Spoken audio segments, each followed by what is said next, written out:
guns and the Second Amendment need to, I feel like they spin a lot of wheels, because like really what it comes down to is, I guess you can kill somebody with anything. It doesn't have to be a gun. You can kill somebody with a pencil. You can kill somebody with, if you're creative enough, you can kill people with a lot of things, right? But at the end of the day, a gun is a tool that was specifically designed to be an instrument of death.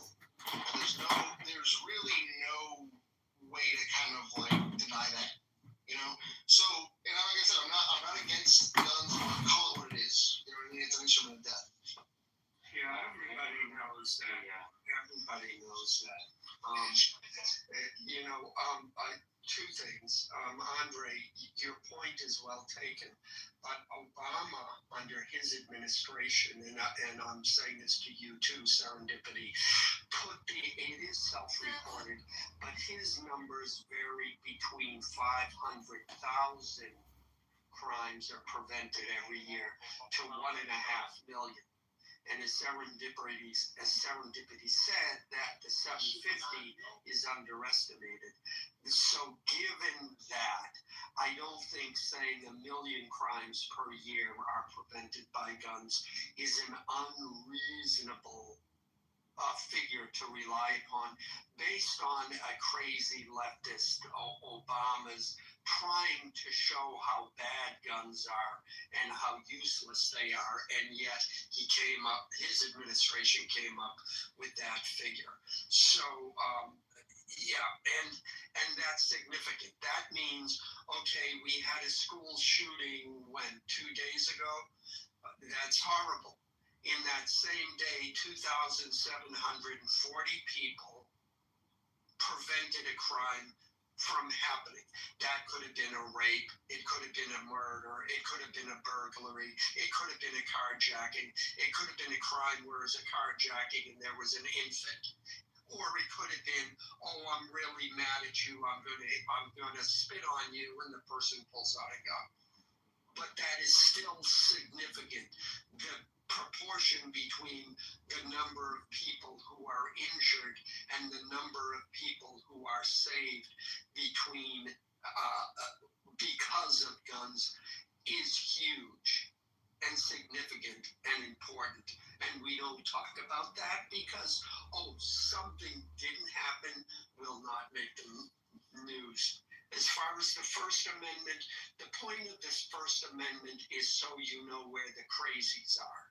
That's why we allow the neo-Nazis or the KKK to have their free speech too. Because, now we know that that's where those people are. We know how they feel. We are now aware of it. And if it's something that me, as a citizen, feels important enough about or strongly about, I can, and as people say, come up with a better argument. The problem is the leftists, as you point out, Andre, I would argue there's no longer any distinction anymore as they control the party. But the leftists came up with this lovely argument. If we let them speak, they are going to cause harm. Thus, we must not let them speak. And that opposition to letting them speak has grown more and more strong coming from the leftists. I'll continue to use your term, to the point where it is now we have to assassinate people who are saying things because we're justified, because if somebody is opposing to us, then they are causing harm by their speech, and we are so angry and so justified that we are entitled to do anything just by what they're saying. And that's what the argument has become. So Alan, hang on, Joseph. Hang on, please. Hang on 1 second. I have a question for Alan. So two things.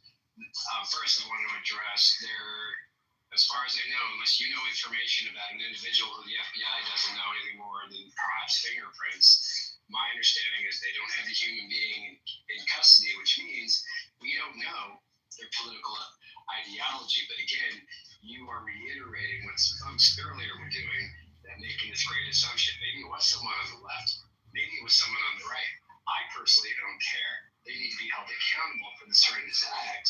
Yes. But I just think we need to be careful making these assumptions and fueling the fire. Oh, there goes the left. I mean, people were literally putting in the chat, if the left doesn't agree with somebody, they kill them. So, hey, I know we're open. And to Moose's point, I would just like to say that it is unfortunate to me. I have also seen conservatives make the same kind of statements that a lot of people are pointing at the leftists and saying, oh, the leftists are celebrating Charlie Kirk stuff. I've actually seen some conservatives make and mirror a lot of those same statements. So that's why I don't find it helpful in the course of the conversation to make this a left versus right issue. This isn't Exactly. evil. Exactly. And the other thing I want part. sorry, go ahead, Sarah. That part, Sandra. Yeah, and I just want. Yeah, this is an evil attack on our individual freedoms and liberties, and that is where coming together, I think that should unite everybody. It shouldn't matter if you're left or right. This is an evil attack on our liberties. It makes people feel unsafe, and that's the problem. Go ahead. Yeah, and I was going to say again, as I said earlier, I was very against pretty much most of Kirk's what he represented, and the comments he made. Again, the comment about civil rights being a mistake and such. Not my guy. Not someone I wanted to follow. Does he deserve a bullet? Absolutely not. So now we have a family that's destroyed with two very young kids. The other thing I want to ask you, Ellen, you put out a pretty impressive numbers. I think it was over 2,000 crimes that were prevented because folks intervened with guns. I was wondering if you could provide any sort of source or link to that, because that would be helpful for the discussion. Thank you. Yeah, as I stated, it was I'll respond to both of those. It was Obama's administration, their report on gun violence, and it's not hard to find. So if you take, like I said, if you go from the low of 500,000 to the high of 1.5 million, if you split that down the middle and take the 1 million figure, divide that by 365, you get, okay, I cheated a little. It was 2,739.3 or 7. So I added 0.5 of a human being to that figure. But that's where I got that number. That ends up being that number per day. And as far as, okay, so you don't see it helpful, I can understand that. And you want it to be something that unites the country. Okay, I can understand that viewpoint. If I wasn't talking about this Charlie Kirk incident in specifically, I was talking about the rhetoric from the left in general. If you don't support trans people, you are causing harm, and you deserve to be silenced. If you don't endorse Black Lives Matter, then you are causing harm, and you deserve to be silenced. If you don't support abortion rights, then you are causing harm, and you deserve to be silenced.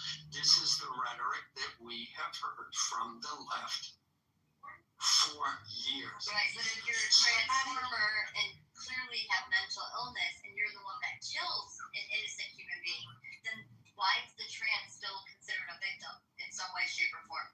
Correct. They shouldn't be. But Alan, it's funny that you say that. It's funny that you say that because you're right about that being rhetoric that we on the right perceive we hear from the left. But how many rooms did you see conservatives start about the Democratic senator and her husband that were shot in cold blood. You know, like this girl, it's obtuse to think that this does not spill over on both sides of the fence. Yes, human beings gloat, and they gloat for many different reasons. And yes, I condemn when conservatives do it. But which party has it written into their political ideology? Hello? John. So, Yes. hi, sir. Sir, my name is Nick Collins. This call may be monitoring call. Sir, I'm calling you from Credit One Bank. Yeah. We noticed the account is past due 41 days later. So, Yeah, I saw that. It was some kind of annual fee. Can you hear me? Sorry? Yes, sir. Yeah, I haven't used the credit card, so I don't know what the charge is. What is the charge? Okay, regarding this, sir, yeah, I do see that you haven't used it, but there is an annual maintenance fee, sir. Oh, well, I didn't know that. I want to just cancel the credit card, please. Okay. So you mean you don't want to use the card anymore? No, sir. Well, regarding that, well, in this case, let me connect you with one of my supervisors so that he can also close the account, right? Since right now the account is active as well. So regarding that, let me connect you with one of my supervisor. Yeah, before I do that, sir, is there any additional number that you want to add on the file, or this is only one, sir? No, sir. Please be on the line, okay? Let's settle this out.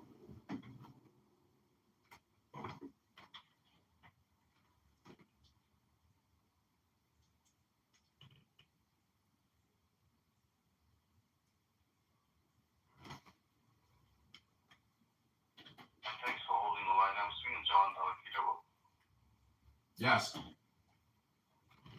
this is Ben. I'm the manager with Credit One Bank. Recently I came online because my rep informed me you want us to go ahead and close the card, right, sir? Yes, sir. I'm sorry to hear that you want to close the card with us today, although I would like to give you as a valid customer. Well, you want to close the card because of the annual fees, is that right? Yes, sir. Okay.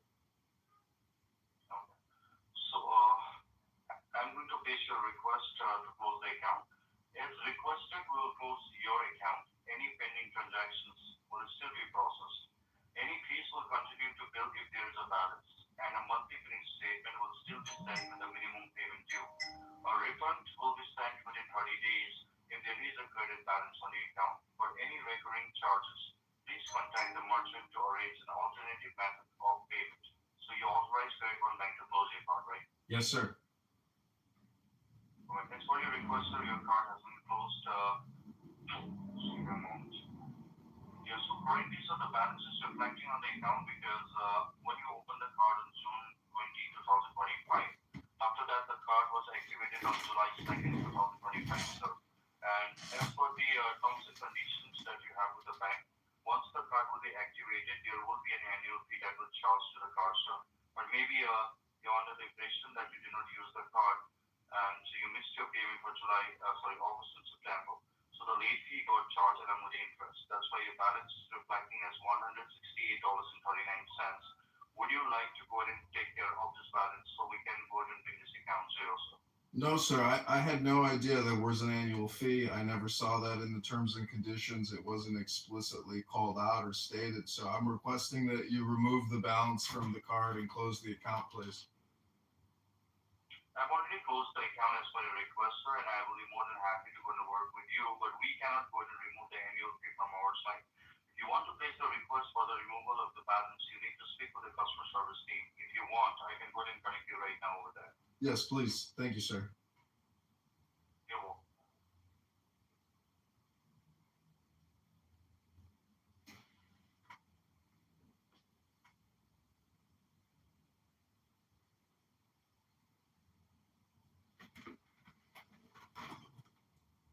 St. Gillibrand was threatened. A number of other Democrats have been threatened throughout these others.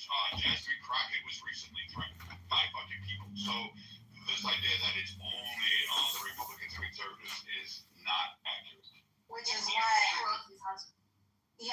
why, like I said, in order to move past this and not encourage like more tension, more civil war rhetoric, more us versus them, I think that the one thing collectively we should be able to agree on is that this political violence is not okay. And everybody on both sides of the spectrum are partaking in it. And that's like, that needs to be the thing that we address. We need to work towards diffusing those tensions instead of continuing to escalate them. Serendipity, I have to go, guys. I'll just quote one thing for everybody's peace and for Charlie Kirk's family and America as a whole. There's a quote in John Stuart Mill's on Liberty, where he says, if all mankind minus one were of one opinion, and only one person were of the contrary opinion, mankind would be no more justified in silencing that one person than he, if he had the power, would be justified in silencing mankind. Peace to all of you. To most of Ambiguity's point is that's not what I was saying as well. It's really going to be respectful whether you're left, conservative, white, liberal. This man died, in my opinion, for the First Amendment, the ability to speak your mind, speak your thought, say what you have to say. And that's what I think we should focus on. And This man was a sacrifice to free speech. Yeah, exactly. I agree with you. And here is the most recent update from an ATF memo. The suspect fired one shot from an elevated position on a rooftop in an adjacent building on the campus. Surveillance videos show the suspect jumping off and fleeing the area on foot. ATF and other law enforcement located an older model imported, I'm probably going to say this wrong, Mauser .30-06 caliber bolt action rifle wrapped in a towel in a wooded area near the campus. The location of the firearm appears to match the suspect's route of travel. The spent cartridge was still chambered in addition to 3 unspent rounds at the top-fed magazine. All cartridges have engraved wording on them expressing transgender and anti-fascist ideology. The firearm is being disassembled for more information on where it was obtained. So that's the latest news so release. an anti-trans, that would be someone who has mental illness. Someone that thinks that they're a woman but they really have a dick.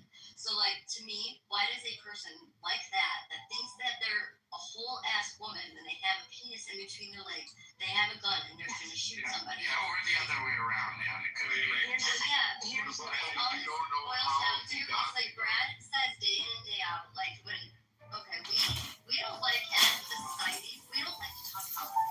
We like to talk about the emotional living every day because it's like spicy and it's like, oh, like there's something new every day and someone's got some truly like funny shit to say or offensive things and people are attracted to that more. People don't want to talk about bills and like passing legislation and stuff like that. It's boring. But like, to what extent do we want to have fun? Or like listening to boring politics and actually like make a difference? We need to stop attending the oppression Olympics, and I promise everything will be fine. So, How much of the mic should be passed? one at a time, y'all. One at a time. Okay. can you put that link in the chat where you read that? Yes. Derisive, you can go, and then I think I saw Homer and Brad. Did you come off mute? Yes, And I saw Derisive, Homer, and Brad. How much engraving can you actually put on a bullet? It doesn't seem like it would be that much. So why would they release something that says it had this kind of rhetoric instead of just saying what was engraved on the bullet? That doesn't make sense to me. You can engrave a piece of rice with the whole painting. I mean, it's microscopic. You can do that. It's possible. But I don't know about this particular.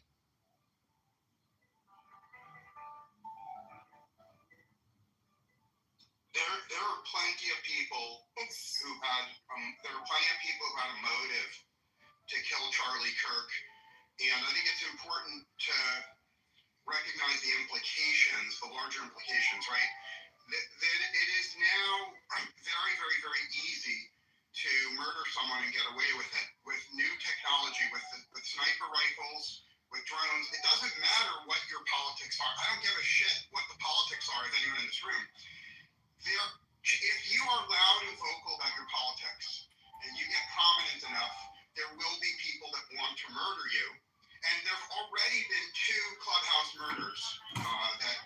So I would just urge everyone who has a political opinion on Clubhouse to Yes, I can hear you. consider switching to an anonymous account to protect your life. All right, so to answer your question, it was cartridges. That's what the memo said was the spent cartridges were still chambered. All cartridges have engraved wording on them expressing transgender and anti-fascist ideology. So can I just offer 2 couple clarifications? One to DeRice, if he's actually correct. I mean, I'm not discounting that. I get what we're being told, and there's a lot of information out there. I'm just waiting. I believe they caught the rifle. I don't know what's written on the shell casings. It could be. We've seen that with the school shooter that just occurred up in Minnesota. They had things written on their rounds. I don't know what caliber 30-07 is. I've never heard of that in all my years of hunting and military and handling weapons. So, and I'm probably going to guess whatever source did a typo there. I'm going to go with probably a 308 or they had a 30-06. Those are generally what we discussed yesterday and what we assumed was the calibers that were used. But there is no such thing as a 30-07. I'm letting you know. It says 30-06. It says 30-06? Okay. Yes. I thought I heard her say 30-07. No. Okay, so 30-06 is pretty common. 30 caliber is probably one of the best unique round. It won us a war in World War II. It's a great round. I have multiple firearms that use it. I think it's fantastic. It works great. The 30-30 lever action is the gun that won the West. Killed more animals than any other hunting round out there. So 30 caliber is pretty potent. 200-yard shot. This wasn't a professional assassin. It wasn't Mossad. It wasn't the CIA. It wasn't the FBI. It wasn't some super sniper ranger Delta Force SEAL Team 9 advanced. I don't know who else. It's whatever the Space Force has for special forces. Tag them on there as well. It wasn't one of those that came out with it. It's not a high fucking invincible sniper rifle. I mean, it's one that's been used. It's not anything really particularly fascinating. It's just a round. The rifle itself, the images look like it's one that you can buy at a regular hunting store. Any scope you can buy at the counter. Bushnell is common. You can go and get Gandermount and buy it. So I would get away from the conspiracy theories. No, it is not a planned professional assassination attempt. It's some fucking deluded kid who picked up Daddy's hunting rifle, had some experience with it, managed to get a lucky shot off, and no, that hit was not a professional shot. No one could ever in their wildest dreams hit the neck at that yardage with that crowd. And first off, a professional shooter wouldn't have shot over a college stadium filled with kids, and let alone be on a roof. That just wouldn't happen. If they wanted to kill him, they would have done it through a carjacking, a home burglary, or something else along those lines. It's not like it's a secret where Charlie Kirk lived. His home was all the time on Twitter. Well, it depends, Brad, right? Because, I think that, conspiracy is not far-fetched. Some of the stories that I'm hearing are far-fetched. I'm not a gun person, so I don't know what it is to write on a bullet or write on a cartridge.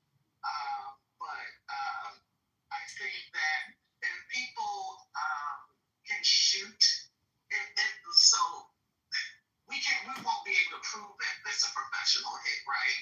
But I figure if somebody wanted to cover this up, they would leave behind dumb, stupid shit that no professional would do, right?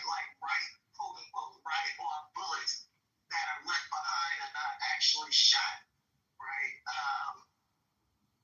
Because these are not the bullets that they pulled out of him. These are the bullets that they found in the rifle.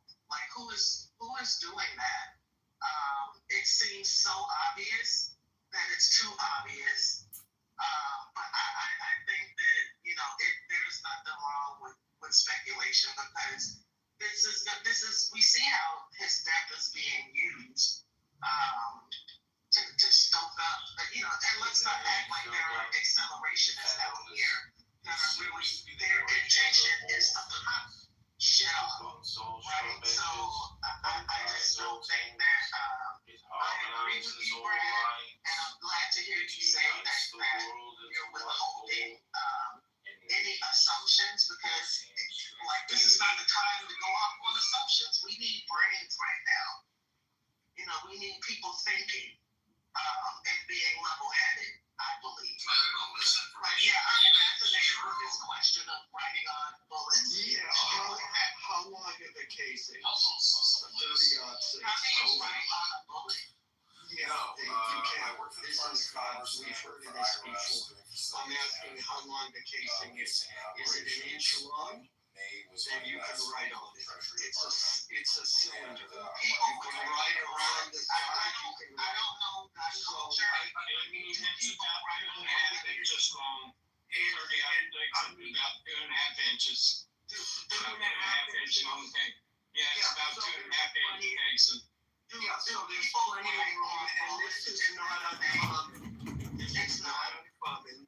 Here's soldiers, and with right. Hey, sorry guys, were you done? Yeah, I just want to know. I want to know if this is really a thing because I've never heard nor could imagine how one would write on a bullet. It was not a bullet, it was cartridges. So It was the cartridges so that were written on. paint. Yes. So paint or something. Correct. And what did it say? Friends? If I Range doesn't go down range. You guys respectfully, Alan was answering your question. And then I don't know how we got here up. I think it's so obvious that was Okay, can he answer your question? like this is it's. Okay, go ahead, Alan. Thank you. Well, look, they probably didn't want to release the exact text for whatever reason, but they said they found the casing that was used. That's the outside of the bullet. You've seen in movies or stuff, somebody shoots something and then something gets ejected from the gun, and then they shoot again and something gets ejected. That's the casing.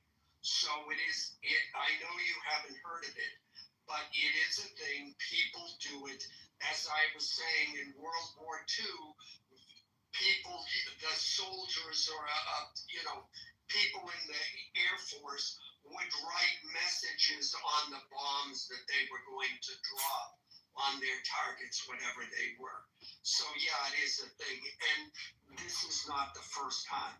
And I asked how long the cartridge was because, yeah, if the cartridge was a half an inch long, then it would be kind of hard. But if it's 2.5 inches, who knows? All he has to write is pro-trans or death to fascists or go Antifa. I mean, it could have been any number of messages that were 2 or 3 words. It would fit on the casing, so that is not an unreasonable assumption to make. Yeah, 30-06 has plenty of room on the casing. And something else, if you're shooting a bolt action rifle and you take one shot, the cartridge would not automatically eject. The bolt action, you got to pull the bolt up, pull back to eject the cartridge. So the only way, if there's only one shot, if the guy had a brain in his head and he had a shot that was accurate, he would not have ejected that cartridge. It would have been right in the gun, and when they found the gun, they probably found the cartridge still inside the gun because it's a bolt-action hunting rifle. They did. That's what the FBI reports. They found the gun in the casing. The casing's in the gun. Like, there's still 2 other bullets. Yeah, I mean, There's a magazine in those rounds, so he was probably using a 700 Remington or something akin to that. Maybe at Mossberg, the old style ones. Again, nothing really fancy, nothing elaborate, nothing costly. And basically,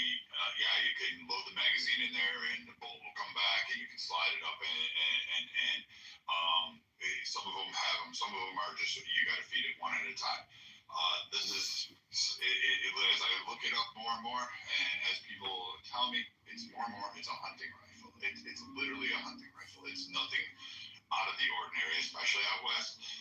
There's less forest. Most of the people on the East Coast are used to hunters with shotguns because your biggest shot is 50 yards. Out in the West, they have these things called prairies and mountains and shit. They have to shoot at a considerable more distance to actually take down an animal. So hunting rifles abound throughout the How Midwest. long is a hunting rifle? Like Depends on the rifle. well, I'm saying, like, essentially, like, would he be able to be hiding behind this gun at this roof, like this rifle? So, like, first off, the fact that he went on a roof shows, like, it tells anybody who's never been in military or had to deal with a deep threat. It tells them that this is an actor. This is somebody who they got the script from Hollywood. They watched movies and thought this is how it's done. You wouldn't have done it. A true shooter, somebody who is skilled in that, is going to go from a place of concealment, not in a roof where they're open and uncovered. They're going to be inside a building. They're going to be in some kind of hedgerow, someplace that's concealed. Also, a place where it muffles the report of the rifle, or at least you can't pinpoint it from the sound. So they're going to look at that. They're also going to look at the way the sun is resting. And since there was no wind that day, but generally they would check for wind. A 200-yard shot, wind's not going to really be an effective measurement. Like, any idiot can do that. You can pull your eyes closed. The other thing is where the shot landed. You can pretty much guess that it's where the pause is when his breathing took place. When you exhale and you go to pull that trigger, he breathed in at that right moment, and he probably hung, because most shooters would have aimed center mass. That would probably be the most prolific target. And if he was aiming for a headshot, then he did it on his exhalation. If he was aiming center mass, he did it on his intake or his inhale, and the gun raised up and pulled to the right. Like, I mean, these are not hard concepts, and anybody who's fired a firearm and not watched Hollywood fucking movies and then gave their experience based on Hollywood would actually know these things. May I just... And one other thing that could happen here too. Typically on hunting rifles, you zero those hunting rifles in at 100 yards, and then there's a ballistics chart that'll give you the drop at, say, 200, 300, 400 yards. It could have been that he misjudged, but I think Brad's right. It looks to me like he's doing center mass, and he just jerked at the last second. So that's what it looks like. But typically, you zero in at 100 yards, and you compensate for the ballistics of the gun at that point. But we where I live, we have 300 Weatherby's 30-06s. They're common where I live. May I just make a point now, because I feel like now we're going a little too into geeky, nerdy conversations about bullets and guns. Just generally speaking about the psychology of where society is at right now. So if whoever this shooter is, the person on the opposite side of the ideology is going to feel like, oh, it's a victory, or it's some sort of, they're going to have this puritanical plea. And then tomorrow the opposite will happen, and then it's the other side's turn to feel that way. So I feel like for instance, even Gandhi or Martin Luther King, they were seen as threats by the opposite side of the ideology. And the person who assassinated them, correct me if I'm wrong, I don't know about Martin Luther King, but about Gandhi, I know that it was from the other side. That's what I'm saying. People on the right and left are going to keep taking turns doing the same exact thing, and we're just going to be on this rinse repeat loop cycle. And we're not going to talk about, just generally, we're not able to agree on the basic fact that regardless of someone's opinion or how they carry themselves in public life, etc., you cannot kill a man. Now, clearly, we're not being able to agree on that, because this has been happening since forever, right? Whenever you see leaders emerge in the public sphere and their ideology is diagonally opposite to yours, you feel like you can kill them. Why? Because you feel like that, because obviously the person who's killing the other person thinks he's right.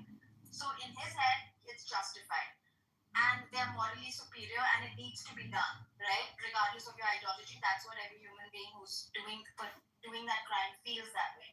So I think that's what is something very interesting we need to talk about. You would think that today with internet and a lot of hyper communication and debates, people would become a little bit more civil and smarter and a little bit more mature, but we just keep repeating the same thing. Well, I actually want to make that point, like back to what Serendipity was talking about at the beginning of the room, and that's the fact that anybody who saw the video, Charlie Kirk getting shot, it's probably the first time they were actually really witnessed like a person being shot, like in that gory of a way. You know, like it's probably the first time they ever saw somebody getting killed. Although obviously there's subsets of individuals on the internet who like to, you know, haunt around these more like these gore sites where you see people getting like killed by the cartels and all that stuff. You know, those types of websites are out there. But the types of people that tend to focus around those types of websites are very like sick, twisted, dark-minded individuals.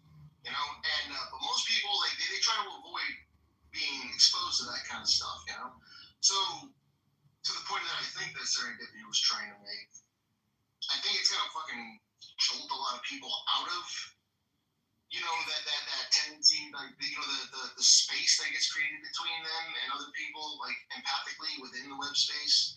You know, because it's like, you know, violence in real life, it's not the same as it is in movies. You know, it's really fucking ugly. You know, and it's like, it's not romantic. You know, it's like to watch a person just go limp like a sack of potatoes. It can cause like a shock within other people's spirit. You would hope that humanity comes through all of the other bullshit, you know, that we're caught up in. Wait, why are you cutting him off? I don't really give a fuck about India or your perspective from India, what the U.S. should be, but why would you cut him off while he was talking? Well, I was actually responding to what she was saying, and I didn't mind that she cut me off, dude. So, like, at ease, soldier. Anyway, the point that I was trying to make is that this has the potential, this moment in our history has the potential to fucking go both ways. You know, either people are gonna fucking use this as a way of because I feel like the people that are really leading the charge in this country right now are the moderates and the centrists. Okay? We just don't know it because we don't have there's nobody fucking, people aren't looking for nuance right now, man. What they're looking for is this like extreme, like it's like this pathological, like twisted kind of like I love the word that you use, Lavanya, this puritanical glee. You know, that people, it's like they want their side to win, and they're viewing like this political back and forth like it's a fucking sports ball game. You know what I mean? And they're like, it's all about tit for tat. It's all about scoring fucking points. People leading the country right now are the moderates. I believe that the moderates are some majority of the country. Oh my God! But I Speaking don't of feel like the moderates are the ones that have the voices in the political offices right now at all. John, what do you think about this airplane turning its radar off? Is that the moderates of Yeah, I don't know. I think everybody's investigating and trying to find as much evidence as possible to, you know, Laura Loomer is a dynamite stick. You know, she has brought down countless people. And so, you know, this is the thing is if somebody carries out a terrorist act like that, there's a lot of individuals who are so good at scouring the internet that this young man will be found. And the FBI just released photos of him.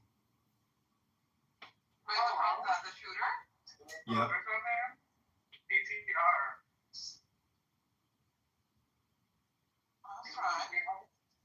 You can look at my PTR if you want to see what a terrorist supporter looks like. Her name is Buttercup. What guy is the one? I don't know who. So it's this old guy or Tippett? No, it's a young white guy. He's the prime suspect. Why? What was his motive? What did they bring up for me? Why did this? Okay. Oh my God, mother! Okay.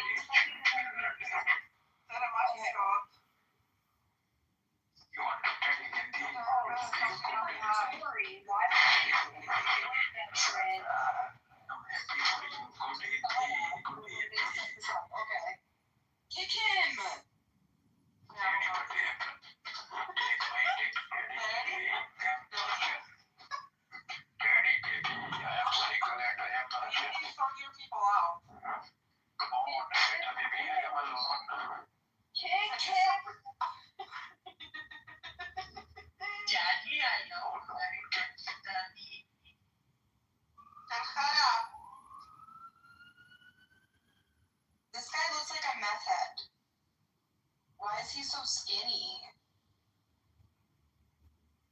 it's just like Man, what is all? Wait, which guy is the one? looks like he's on like some methamphetamines. Damn. The way that his mouth, it's like. Yeah. Hi. Hello. Hey, Four, what's up? Yo, what's good? I'm eating ice cream.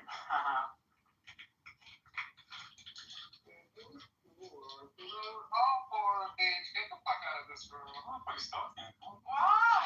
He's a cool guy. Why did you remove him? He was literally fighting with me, Fiona, in a room full of fag, cocksuckers. Really? God knows what else. Like, he looks like that. Yeah.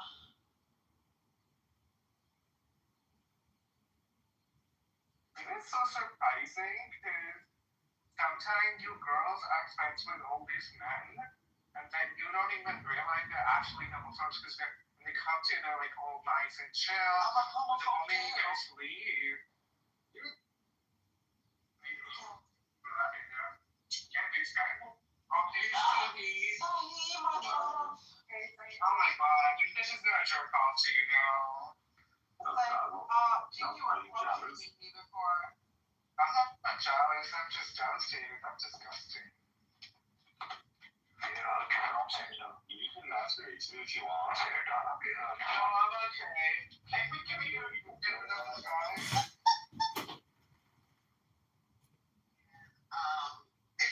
Again, starting off, I knew that after the 08, My friend! we're probably headed My towards friend! My friend! some I have so terrible few times, but at the friends, same my time, friend. There's like economic issues and people are feeling anxiety about money, like Lavanya said.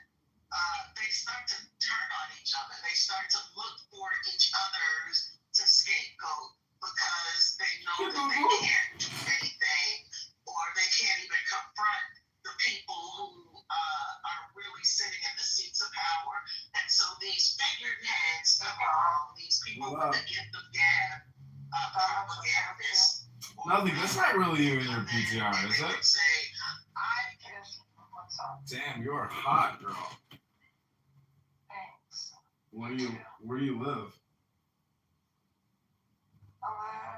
John for Congress, for real? You're running for Congress? Yep.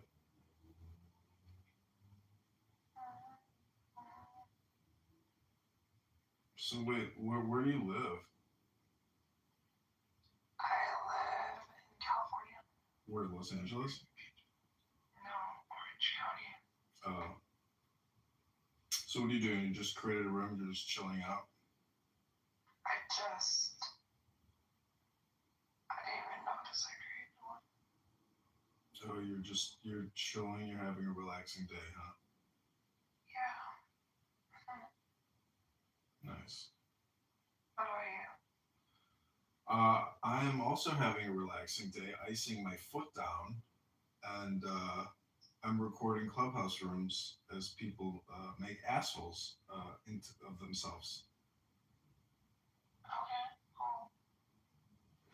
My friend down there also thinks you're rather beautiful. I removed him. I didn't know who that was. Who, my friend? Oh, you kicked him? Oh, too bad. Oops. Oopsie! Yeah. Doesn't sound like you're doing that well. I'm laying down. Myself. You're chillaxing. Chillaxing. For real. Do you have Instagram? I do have Instagram. Let me add you. No. Why not? I have a boyfriend. Oh, you got a boyfriend? Yeah, I do. Oh, I got a pet goldfish. Let's talk about shit that doesn't matter. The fuck? I'm just saying, is your boyfriend like the Holy Spirit? Because I don't see him anywhere. John, you have the whitest jokes ever. I can't. They're dad jokes. Yeah, they're dad jokes for real. All right, well, I hope you have a great day. and health, wealth, love, peace of mind, happiness, and strength.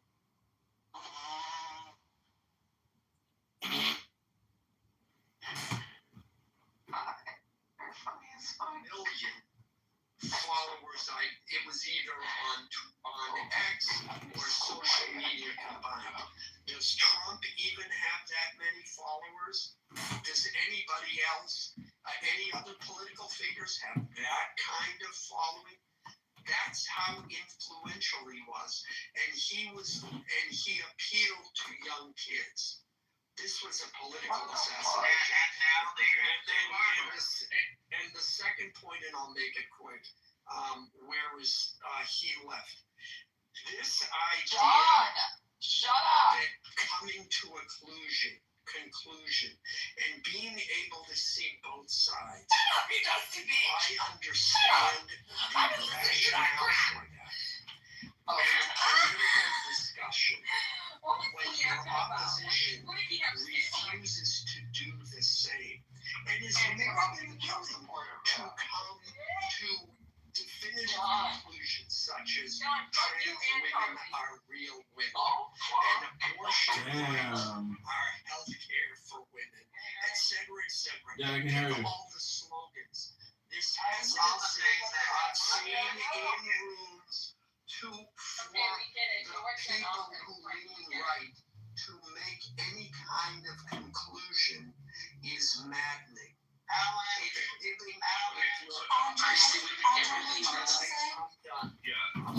Thank you. I almost lost the train of thought with me. So to be fair to King, she is correct that there is on both sides there are accelerations. There, people like Yarvin who are true Christian nationalists, what was referencing, I think Brett was referencing to. And on the left, there are people who are looking for some sort of socialist or communist utopia at the end of their rainbow. And they're looking to, both of them are Hegelian in nature, meaning that they use dialectical process of conflict theory to expedite the future.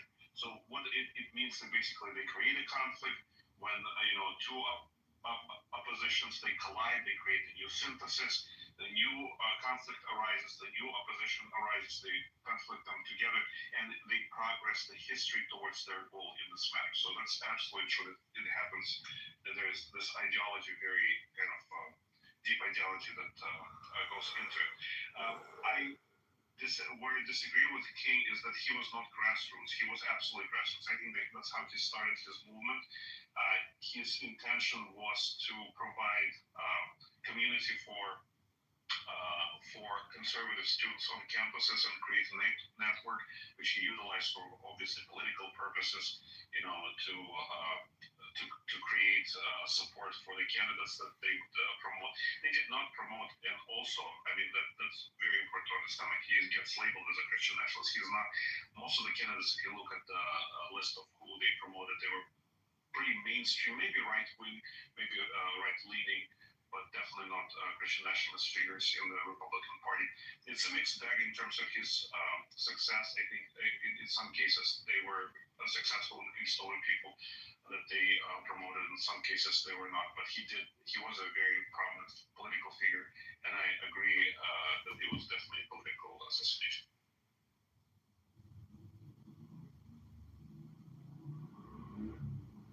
Hey, Beamer, you and Messenger came up on stage. Did you guys have anything you wanted to add? Yeah, I wanted to agree with Alan. I definitely think, a lot of the news outlets too, they have, professional, as the CIA agents, everybody's saying that it's a professional hit. It was early on as of, foreign intelligence. Just listen, there are good, former insider, a lot of people are pointing to, Alan summed it up perfectly.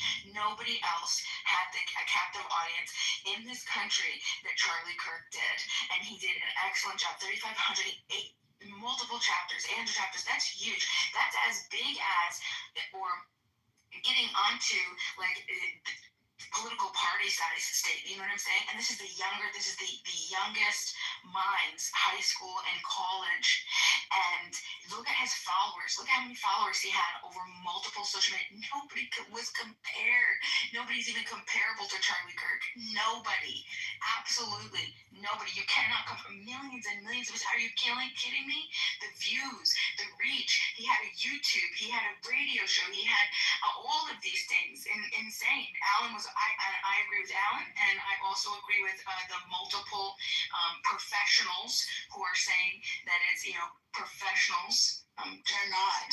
They're not. Have you watched the latest news briefings? Because Brad made some pretty compelling arguments earlier about why this did not mark up as a professional hit, and the latest news releases have been that this person had transgender and anti-fascist writings written on the cartridge clip things.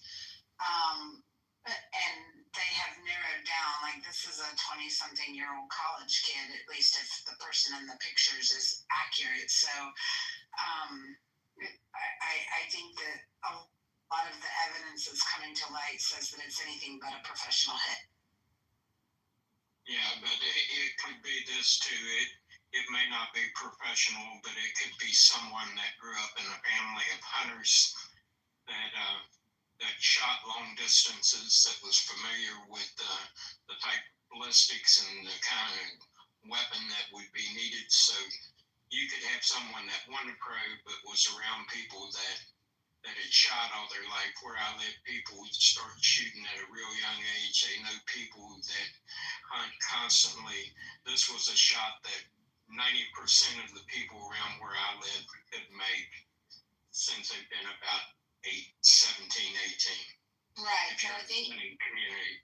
by professional hit, Beam is implying foreign entities. Right. No, but I'm just saying there's two things that tell me this guy probably grew up around someone that either done this or knew something about it. Number one, the type of weapon. If you're going to shoot and you want to be accurate, unlike the guy in Pennsylvania that used 223. Now you're going to go for a larger cartridge, 308, 30 out 6. 30 caliber. Yeah, that was literally his hole in his neck, so we know it wasn't that. Well, you don't know. The memo says that the gun that was found was a 30-06. So yeah, you don't know because a 30-06, the cavity you're going to produce with the 30-06, it depends on the tissue where it entered and the cavity. And 30-06 has a lot of energy. If you hit someone in the neck, I don't know if you've ever killed anything with a 30-06. well, I'm gonna shoot you myself, right? Wait, guys. Well, One of it the things, depends on where it hits. one of the things I want to say too is that the bullet, he was not shot in the neck. He was shot in the chest, but he had protective armor on, and it ricocheted up. So that's gonna. Well, I say it is he hit the artery because the amount of blood coming out had to be his neck. That was the blood gush. Of course, yeah. It was careful on the. Was that I would be cautious on a lot of the vests. Like a lot of people have this, they don't have an idea of like what levels of vests there are. There are some vests, and just to dumb it down for like the baseline people that get their information from Hollywood. There's vests that will take one round. Like they're designed to take a high caliber one round and break apart. The plates will snap and it'll absorb that. Doesn't guarantee it's going to stop it, but it'll absorb that, and then it's done. It's a one-shot vest. That's it. That's true. There are other vests that'll take smaller caliber rounds in mass, and they'll come through, and they'll absorb, hopefully, block, or they slow down the flex, block some of that impact. Unless you have steel plates in there, and even then, steel plates will be a little different category. So the vest don't necessarily. Watching the video, it does not. I do not get the impression that the impact originally was targeted to the chest. It looks like it hit directly into the neck. I don't see that impact point on the chest. Serendipity, he would have had a different reaction with his body in terms of that. It would have knocked it back, and he would have went inward. this didn't happen. So I don't think that conspiracy holds any weight to it. Anybody who's watching it just can see that it just doesn't look like there was that impact to the chest. So if it would have been around at that high of a caliber, even if it was true that he had a one-shot vest, the fragmentation would have hit other people. We would have seen that. I don't see how that much force, if he did get hit, would only ricochet into his neck. No, that round, it would have splattered, it would have splintered, it would have created fragmentation. And if it would have ricocheted or any fragmentation, you would have seen that, and other people would have gotten hit as well. Those bullets. Not only that, a 30-06, the amount of energy on impact a 30-06 has. If a 30-06 round hits you in the chest, your chest is going to move. You're not just going to sit there. You got a lot of in your chest. Yeah, you got a lot of energy from a 30-06. I shot a deer one time with a 30-06, hit it kind of high, took the deer off its feet. So let me tell you, you're not going to get hit in the chest with a 30-06 and your chest not move. The fact is, that didn't happen. Plain and simple. Anyone's ever shot that gun? So you think it was a direct hit to the neck? Yeah, it was a direct hit. Yeah, you're not going to take the 30. Like I say, I shot a deer with a 30-06. I caught him kind of high on the chest, above the chest cavity, up towards the back of the deer. It blew the deer off his feet. And you're telling me that Charlie Kirk?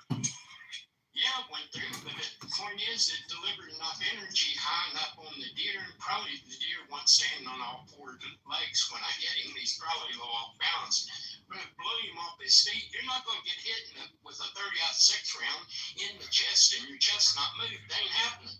Well, let me throw this point out too, because I actually didn't go through, because a 30-06, I don't know the percentage, but I'll say 80% of the time it's going through because it has that much force. If you shot him in the neck with all that soft tissue, no bone, I did see she was here earlier, and then she left because everybody was demolished. Say that again. Say that again. So I didn't make this time title, bro. It's usually through and through. I don't know. This week, I agree with you, bro. It's exactly what she wants. And I saw her come into the room earlier. I didn't invite her up. I don't know who brought her up. I did it. I don't want to waste my time engaging with somebody so stupid. Well, yeah, it went straight through, but it may not have hit anything, and the energy of it would just blow right through and not hit anything. I don't see Maria or guys are leaving out to Sarah David. I think she does it on purpose. She loves getting people pissed off. And exactly, she's essentially wants to be the center of attention. So she's the one that made let her go. That's how she is. That 36 She did a very good job of I know there's a lot of conspiracies. I mean, you're just, when you're talking 1,500 yards is, I think, the record for a shot with a 30-06, and that was in World War II. So, I mean,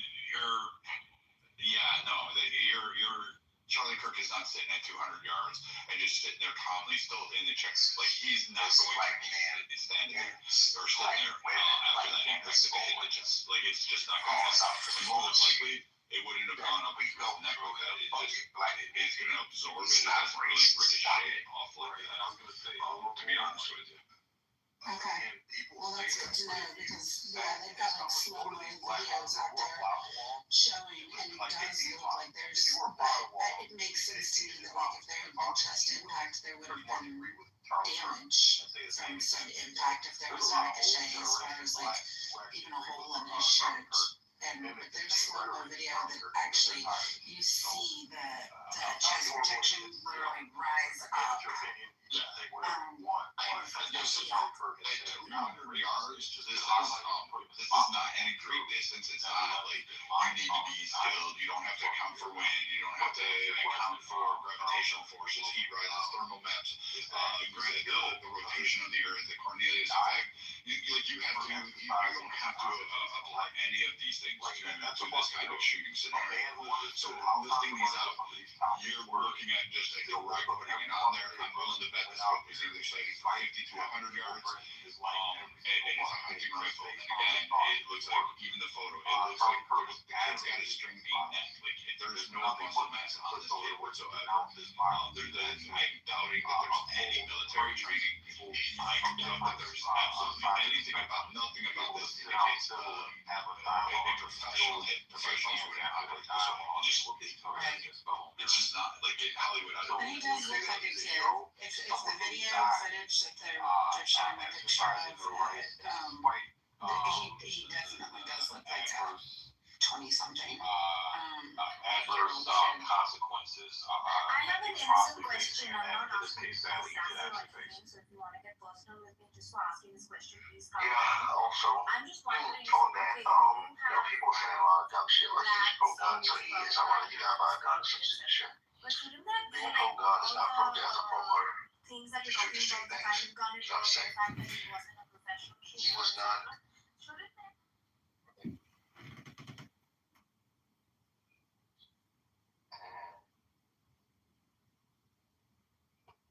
And if we're setting the metric now, the standard now, that being racist is epidemic, then there's a lot of evidence that needs to die. Now, that actually needs to die. But I'm not advocating for that. I'm just saying that would be a stupid standard for someone to say that he's racist, therefore he deserves or should kill some shit like that. We're at a system, one society where we are accepting extremes to go on. And I think people really have to change that because this opens the door for all of us to be targeted to this particular extreme, to being killed. And, so that person said such a thing, because you see it all the time with lesser crimes, such as these ones, because it eventually said the word some racist. And now we put it out to where we can just say they're racist, give you a few clips out of context, and just think that to be the case, because we feel that way. And that's where it really boils down to. If we feel like you should die, then you should die essentially. And I think that is a terrible standard to have. And I know many people believe that too, but because of somebody that you don't like die, you're willing to change who you think or ignore because it favors your position at this point in time. If Charlie Kirk was sitting there celebrating themselves, the various blacks that died that's on social media, we would be like, yo, dude, like, why are you feeling this way towards these people that are going through these things? Like, you're so apathetic and that's not warranted. But meanwhile, we're doing the opposite. Not we yet. It's like the opposite, right? So you don't want to die. And instead of just being indifferent, instead of like, hey, let these people mourn, just decide, it's not a good look for anyone. You embellish it, you amplify it, you advocate for it. It's like, okay, you know that this can come back to bite your ass, but people don't care. I think we have a kamikaze death cult society to where we are just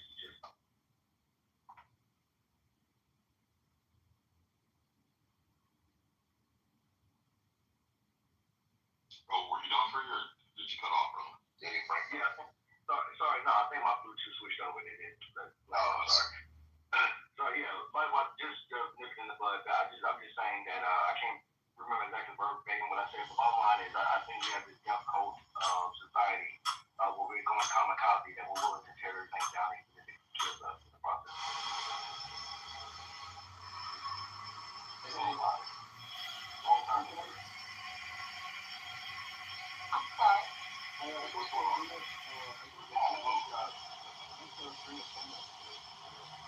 When you're ready.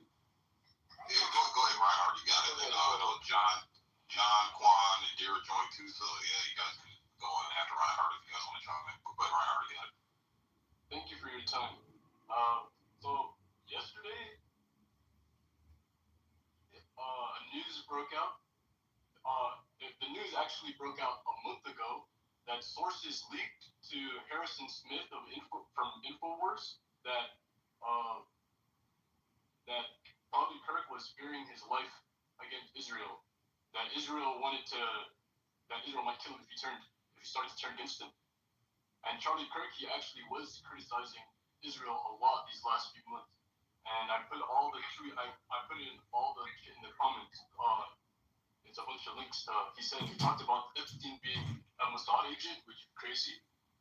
He said, yeah, Epstein has ties to Israel and Mossad and was doing blackmail operations on politicians and shit. That's crazy for Charlie Kirk to say. And that got swept under the rug. He said that. He also said that Jew leftist organizations are the ones facilitating mass immigration into white countries, and they're anti-white.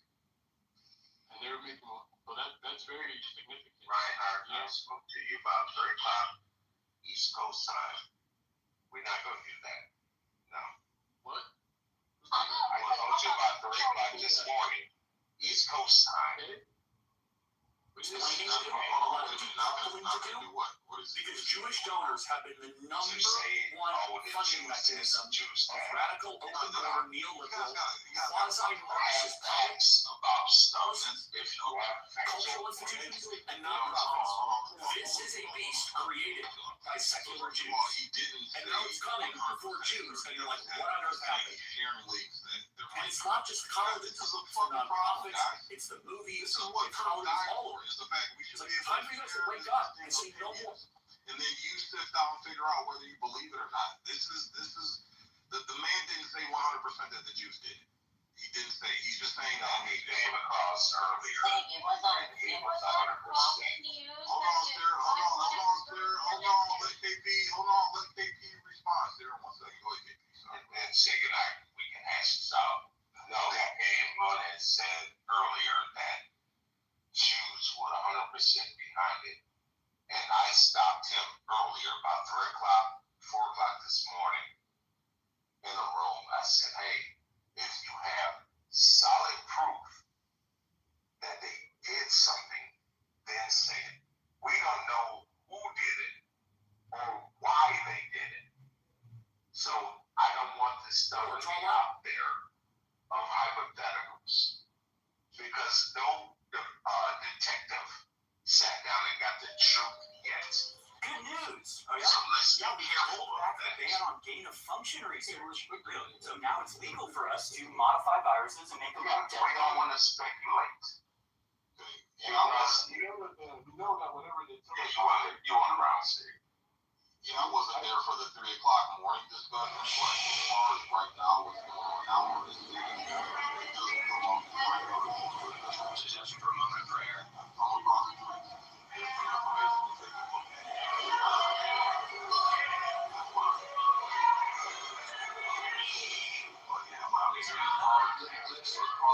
I'll give everybody. I wanted to make a video.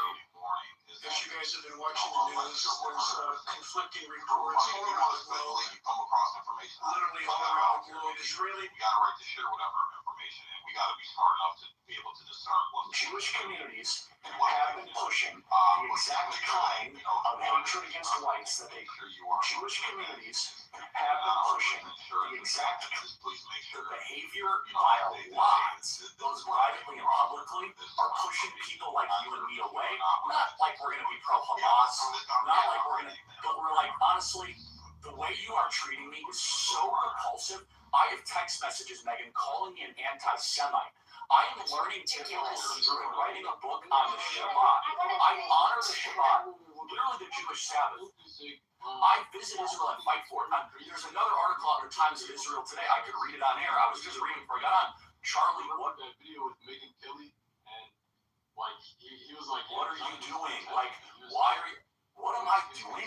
I'm sorry. I think it's crazy. I think it's plausible. Like his audience was turning against Israel. He did a whole video, like a focus group with his turning point captains and shit, and they're all against Israel, and he had to like soothe their worries and stuff. Like, yeah, we'll work on these things with Israel. You know, it doesn't have to be exactly this way. But I just saw Bibi that's why they killed him. I think it's possible that they didn't want his organization, his audience, to turn anti-Zionist, to turn anti-Israel. They wanted to solidify his legacy, like how it is now. I think that's my theory. So I just saw on Fox News, Bibi Netanyahu, he mourning the death of Charlie Kirk and praising him. And maybe I'm misunderstanding this conversation that's going on here right now, but I was under the impression that Charlie Kirk was pro-Israel. Are you trying to say that that's not true? Yeah, he was pro-Israel up there, but the last few weeks, there's a bunch of clips you can find out because they're starting to really circulate. He was questioning some of the narrative coming from Israel. Like, one of the big things he questioned was the October 7th attack and whether that there were internal orders for IDF soldiers to stand down. And he was saying when he visited Israel, you couldn't walk 20 feet without running into an IDF soldier. And everything was surveillance, everything was locked down. So he said that, he's heard from some inside sources that it's possible Israel knew about back ahead of time, put a stand down order to let Hamas do the attack so they'd have a reason to go ham on Hamas in Gaza and stuff. So again, speculation. This is coming from Charlie Kirk, and these are one of the questions that he was starting to ask once more information came across his desk. So since I just got in here, I just kind of want to give my perspective on what happened to Charlie Kirk. I saw him at CPAC when I was in at the National Harbor earlier this year, and when I learned the news yesterday that he had been shot, of course I just started praying because I just felt like why am I tremendous job on behalf of the people and so in the great state of Illinois. and his and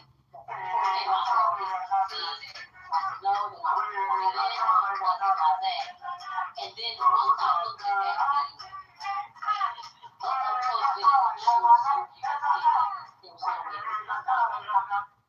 there was absolutely no way. I knew he was going to be. I mean, that blood came rushing out like fire. I've never seen anything like it. And as a black person that is a Republican, and I'm very vocal about my politics, it's a dangerous time to be a Republican. Obviously, especially a black one. It's a dangerous time to be a Republican. Because, my car, But look for us. Well, everything has changed. And If you didn't know it already, there is no longer any middle ground. Some of the American left are undoubtedly well-meaning people. our country was found on common law because the Declaration only refers to non-four terms. The Constitution doesn't refer to common law. It only articulates the structure of government. So first of all, remember that we were a collection of states and colonies, and you need to read the state constitutions and everything else. 13 required a declaration of faith. Almost every single one of the original state constitutions, they had, I profess Lord and Jesus Christ as my Lord and Savior. Secondly, 55 to 56 of the original signs of the Declaration of Bible believing Christians. You ask about common law, those are the three principles of common law.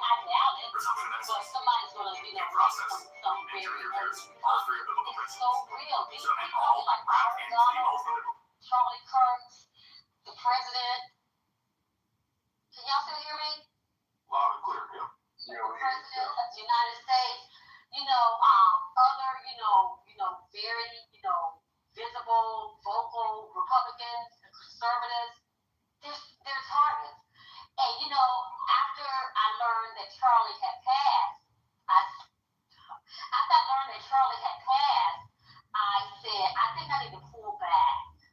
I need to pull back on how I talk on Facebook in spaces like this. But I decided, no, I'm not, because that's what's wrong. I'm not doing it. That's all I want to say. Thank you for holding this room, Steve.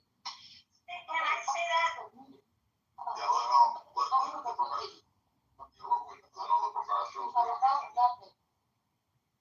one second. The professor, you got the mic now. Yeah, it was on Washington Post that said that there were phrases related to cultural issues on the rifle that he had, and I believe it's Matt said it was Fox News that said they were saying it's related to transgender, military, all that stuff. I don't know. I mean, people can think or say whatever they want. I'm talking. I don't know who's opening their mic. I haven't finished. You're right. We can say whatever. Like, people can think whatever. I get all of that. But this dude was absolutely not anti-Israel. Israel doesn't hunt people down for criticizing them. This is insane for people. And I would think they will catch this guy today. He will be caught today. And we'll know what the motive was. So I don't understand. Horrible. You get thumbs down. We all know you hate Jews. You're not anti-Semite. You hate Jews. Your problem is not with Israel. You hate every Jew. You just called me Arab. You just called me Arab in the chat. I'm telling you, wait for it to come out. But Guys, let Sarah finish her point. You guys can respond. Go ahead, Sarah. yeah, that was all I was going to say. We still don't know if there was a relationship between the cultural stuff written on there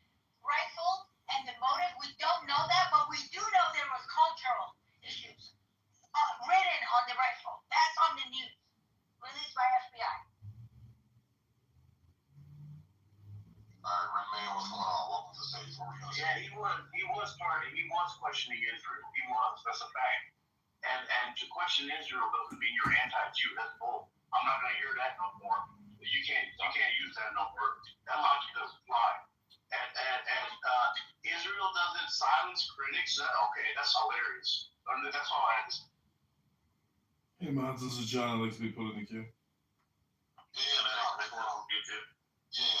We'll let John go first and then Dopey go next. What's going on, John? Get more, bro. Or get after them papers. Hey, good afternoon, everybody. Yeah, I put a lot of links in the chat because I did look on X. Somebody said, the Megyn Kelly interview. So he's blaming liberal, Democrat, Marxist, socialist, communist Jews in this country for our open borders and all these NGO nonprofit scams. He's not attacking Israel. Israel is rather conservative compared to America. So it's not anti-Zionism. In fact, he was writing a book about the Shabbat. He loves Jews, and I put the receipts in the chat. So all you Israel haters out there that think that they're genocidal maniacs and you can't be further from the truth, you're wrong. Charlie Kirk was assassinated most likely by a leftist, liberal, Democrat, psychopath murderer. And all you have to do is go to Politically Correct in Patty's room where you can hear them saying Charlie Kirk got what he deserved.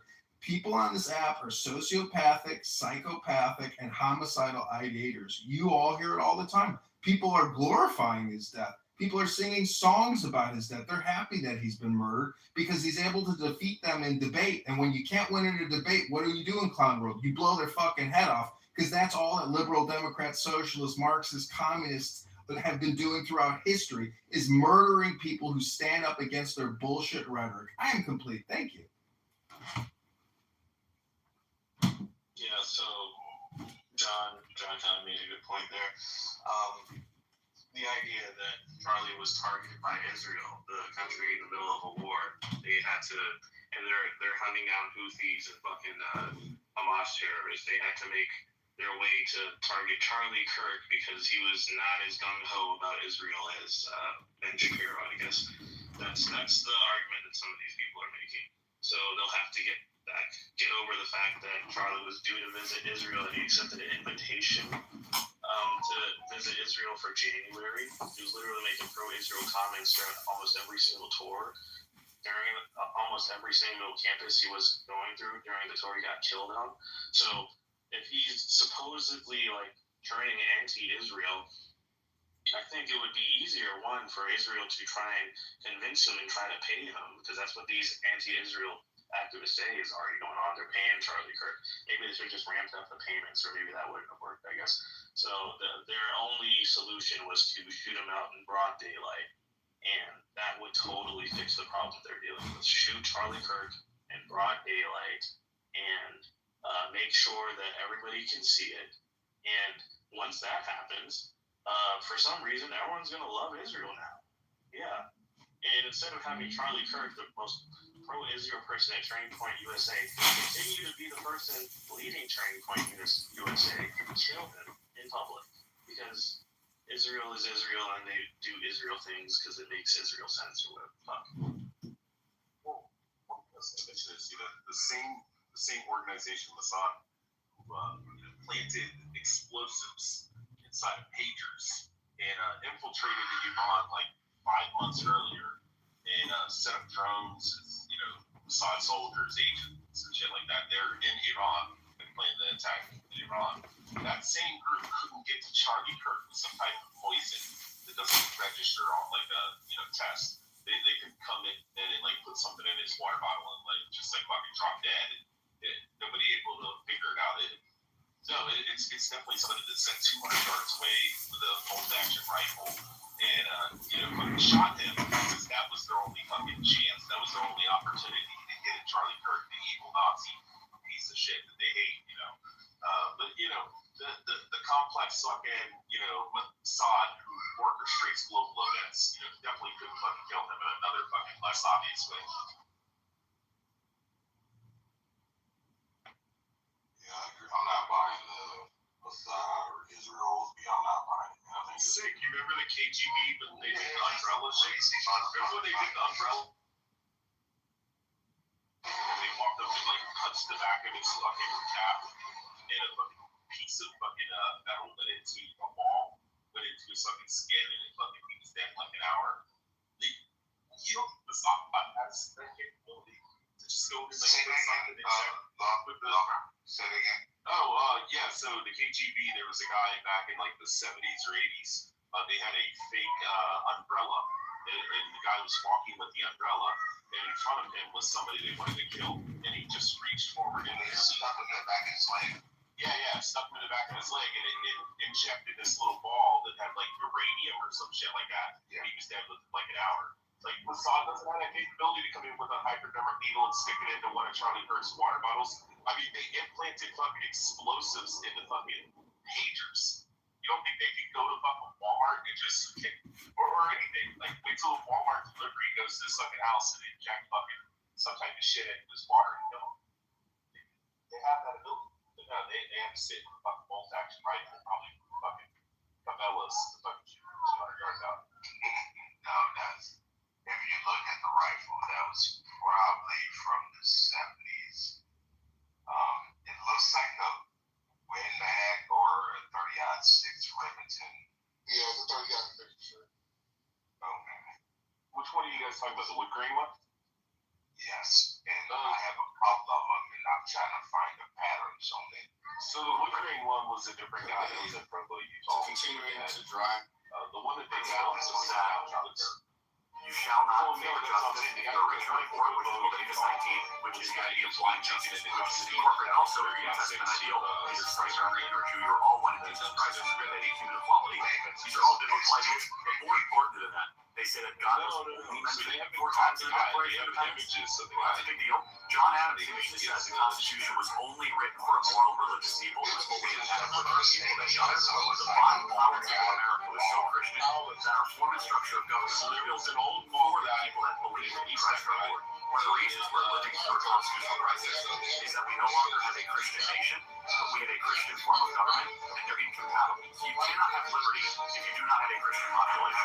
Yeah, the bullets, right? The bullets matched it. Okay. I haven't seen common law. I haven't seen the image of that. And I can tell you I'm super blessed that There's that's a what video people will certainly live in life. of Building a a family is person the being coolest thing arrested ever. for the house. My prayer for all of you is that 30-year-old one guy day you do that. with like curly hair and a ball cap on. And then the police officers Honestly, pick me the up most 30 joyful thing. I've had some pretty amazing experiences. I'm very, very blessed.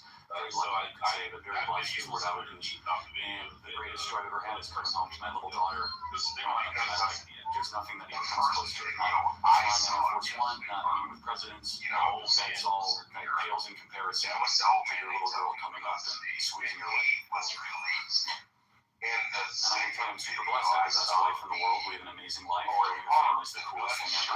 And they sound like a subsonic rap. Okay, everybody, the South Park episode just dropped. Honestly, it is hilarious. I mean, part of it is kind of like what I was so loud, but it was hilarious. Just watch the snippet of our Prove Me Wrongs, our viral cultural domination on Comedy Central. So important, so impactful that South Park is highlighting.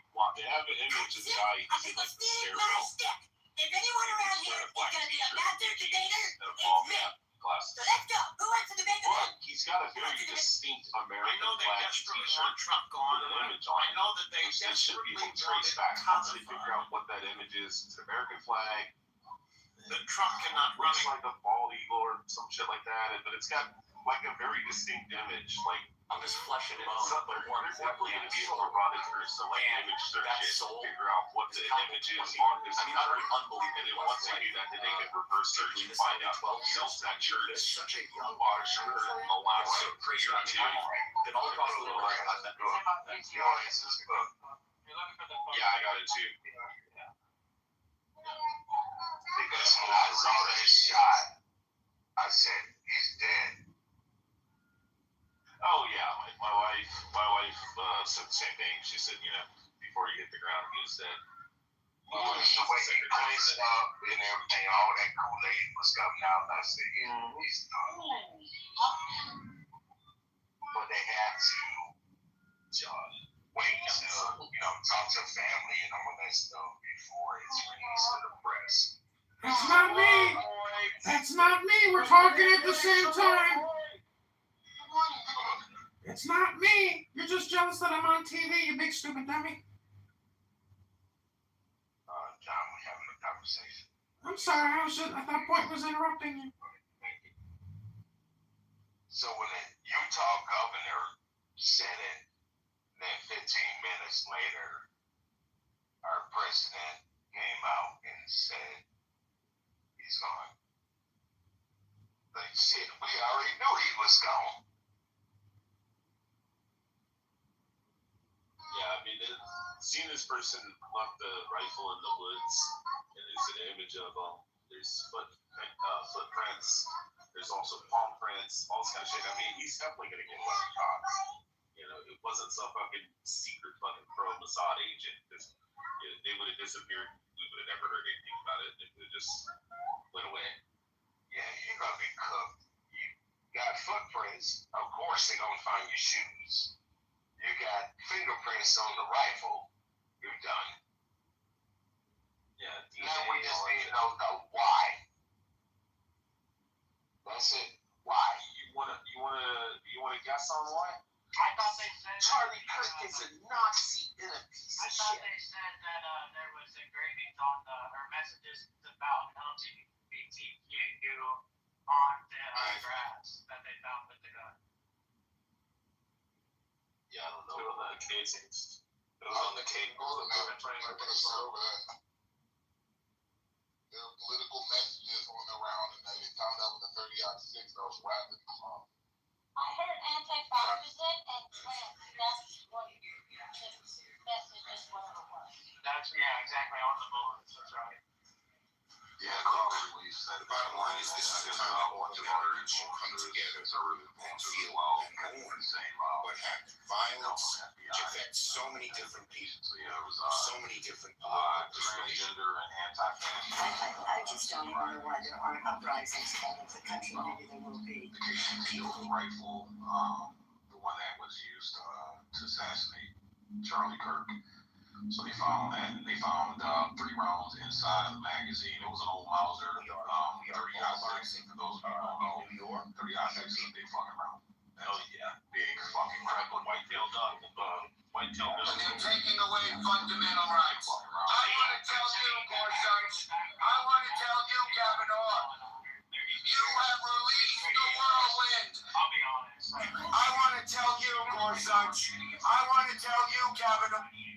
It's a World War II rifle, and most of the time they're just shooting with iron sights. You have released the whirlwind. And you. I love your generation. I'm like, we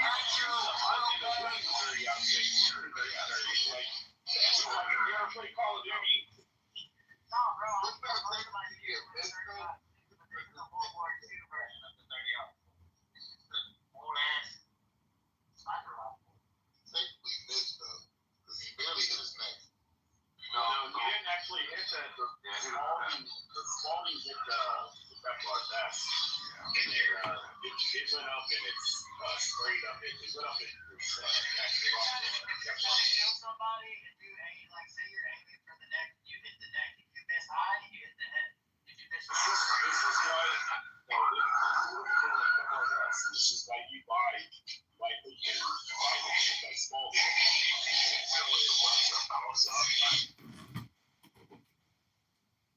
You can't make it. I mean, take your Benjamin Crump and find another rallying point because this one's not going to get it. Can I need to add a bit of nuance to this. So, Sarah and Canadian, and we don't really get anything from you guys anyway. Yeah, right. Good morning, Brad. Having my first coffee here. Hey, yeah. So, but here's the thing, serendipity. Like, if a white person does something horrible, it does look better if you're like, fuck yeah, this person's horrible. I don't like people like that, right? What I'm talking about is this, right? It's much better. It's much better to do that, right? So, it's an interesting thing. I went on a tour of the old Jewish quarters in Prague's Czechoslovakia, right? Or sorry, now it's Czech Republic. And it was really interesting because I took an in-depth tour of some of the buildings, basically community centers. And there was a bunch of laws that what my guide showed me. And these are really old, archaic laws, right? But well, not everybody may know this, but the Jews were, very much treated like shit and kind of kept away from the rest of the Prague culture. They were at 9:00 at night. They weren't allowed out, blah, blah, blah. But what was interesting is anytime a Jewish person did something wrong, for example, this was considered wrong back in 16th century Prague, so keep that in mind. But if he was like walking down the street hand in hand with like a non-Jewish girl, right? His punishment that he would receive from within his own tribe, from the Jewish people, was far more severe than the punishment than the Christians would put on that young Jewish boy, right? Because the Jews knew human nature, humans being stupid and generalizing, that if he was caught, their whole community would be generalized by the Czechs, right? The Czechs would say, oh, look at these guys, look what they're doing, it's so wrong.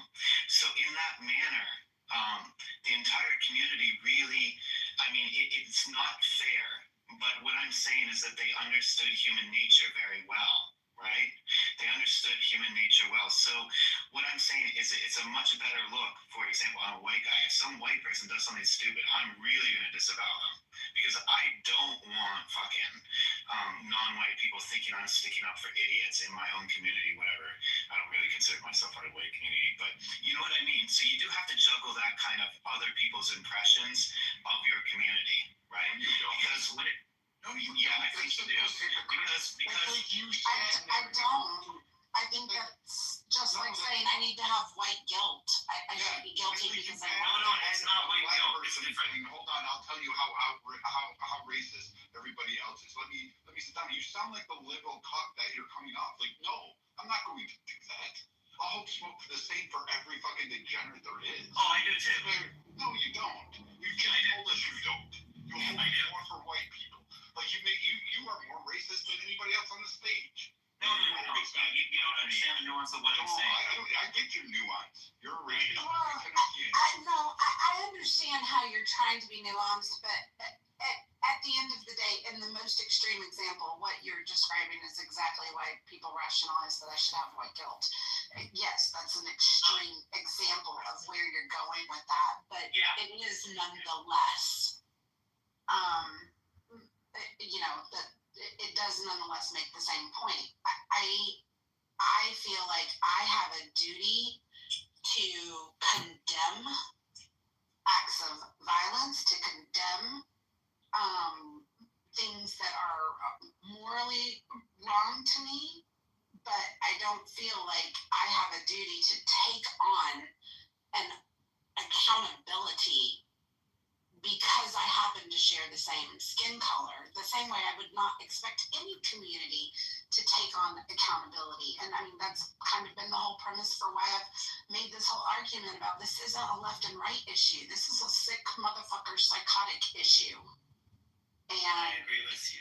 Yeah. You can make an argument of going about, I guess, morality based on how other people think of you. No, you go on the route.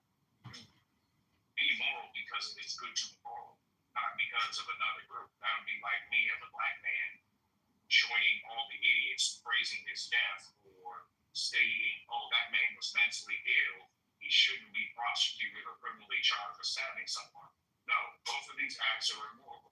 So this is considered by many to be the greatest French clock ever made by the greatest ebony state to ever live in Swan. He first conceived of this idea of the design in 1890 and spent 10 years making this clock. He debuted at the 1900 World Fair. This World Fair in particular was super important, not just for France, but all the world. It was marking a new century. You know, we aren't in the past, we're new. And you see that in every element of this design. He was taking Louis XV was really in his training, but he was putting Art Nouveau spin on it. It is so elaborate. It was exceptionally expensive to make. It was like 22,900 francs to make, which would be 8 years of an average laborer's people are irrational, wages and we understand that. just to and we make it. generalize. So this is So considered by when many we to be the disavow greatest people from within French our clock ever made by the great These fire trucks with their sirens on doesn't knock them out of the sky. then it makes our community look a lot better. That's what I'm saying. I'm not saying it's logical. I'm not saying feelings of guilt, like feeling like, oh, I have to be responsible for everyone. But it is kind of a smart social thing to do. And then, you know what I mean? I know what you mean, but if you think that it's not clear in another person's mind that one is only responsible for their own personal actions and not that of We have breaking news. whatever Conservative activist Charlie. phenotypical Let me group ask they you. belong to. You're assuming that guilt upon yourself in a fabricated way. No, but what it is you're just taking in. I'm not assuming their particular guilt. I'm assuming that human beings are irrational and they do generalize things. You know, I have a different way of looking at things. I mean, you guys disagree, that's fine. No, It's like the old Italian not people, that right? means that's a word assume. I mean, yeah, bring it upon yourself. You transfer it upon yourself. You're not transferring it upon yourself. You're saying, look, for example, what was it? I don't know, like the Italians. Like back in the day, if one dumb Italian kid does something stupid, the whole family would come and apologize for what that kid did. Or the entire family would come and apologize for the actions of what their father did or something like that and ask for forgiveness from the other family. I think there's reasons that they did it. I'm not saying that. Yeah, you know, we talk about these, Matthew, so I understand that, and right, like families, you're talking a long time ago, and families apologizing for the acts of their families, but we're not talking about families, right? We're talking about like the idea that an Italian or a black person or a Jewish person or a white person should feel accountable for the actions of a lone wolf. I'm not following the logic in that whatsoever. No, I think that human beings have evolved. Have they become more sophisticated, more nuanced? Have we no longer Why generalize? did you push this there? Like you could have just left it off and said, all right, you're Canadian. It's a retarded take. We get it. You're patronizing. You're white guilt. You're robbing BX of ours. In the last 24 hours, Canadians have had the worst take on these turn of events. I've just noticed anecdotally. But look, what you said, it makes perfect sense if it were an Italian village during the Renaissance of 600 people population, but it doesn't make sense. But we have the information here. We have the media now, right? So, Matthew, here's kind of the problem with the crowd wagon. I'm all ears. It only works in times of the past. That's the only time that works, because there was really a moral system. We don't exist then. Okay? Like your argument is basically, I'm not going to be moral because I want to be moral. I'm going to be moral because I fear irrational humans. We don't exist in those times anymore. People are still irrational, yes, but we exist in a time where you don't have to accept it. I do not have to accept irrational behavior of the so-called community that I come from. Neither do you, neither do the Indians, neither do the Malaysians. No one has to accept that. We have passed those times, and whether you agree with that or not, it doesn't matter that humans are still irrational. I have the choice to not be around people like that. That is the difference. When people are rational, you can make sure they're not around you before they even exist. Now it does. So your argument falls apart because those times we lived in during our ancestors, those times are gone. If you want to make a decision based on that, it's on you, not anyone else. Are you sure about that? The times are done. Well, I on the people what's going on. So I just think that one of the things that I try to do is not assign special otherness to myself in response or reactions to other people's generalizations or what have you. Like, just keep the focus on yourself. You know, if you are a person who wants to be, I'll say walk in the light, quote unquote, if you want to respect people as for who they are and not think that they're somehow a world different from you because they are not classified racially in the same way as you, which again, these racial classifications, they change depending on where you are in the world. So I think that, just try to be focus on you, and because definitely whenever these issues come up, I remind myself that none of us is special. And everything that you're accusing me of, because there are consequences, right, Isaac? There are consequences, and people still feel those consequences. I think that it's not by happenstance that these groups are taking situations like this as a signal to resume the position that they had. It's like somebody pushed the pause button in 1965, and these people, these different groups have somehow said, okay, let's play. Let's push play now. We're going to resume exactly where we stopped off. Let's go to a black neighborhood and march. Or let's go to, calling a bomb threat to a HBCU or whatever the case may be. Like, it's just kind of what it is. But we can't, I don't look at myself and say, I deserve that because there's crime in the world. I don't say that I deserve for my city to be invaded because there's crime in the world, as if there's not crime every place else. Like, I just feel like people gotta stop assigning this specialness and remember that you are the fucking same. Like, all of these issues you experience, and stop wanting to assign it to a person's skin, because we can have allyship regardless of what we're classified as racially. We can still live in the same communities. Oftentimes we do it. We get on the internet behind this anonymity and talk all kind of crazy. But moving around every day with people who look different than us, hopefully. Although I know that a lot of people live in very segregated environments. But so the point I was making wasn't really to speak about black people. The point I was making was just to further what I was saying, which is I am not going to act based on the irrationality of other people. I've never done that. I have always acted on what I believe was rational.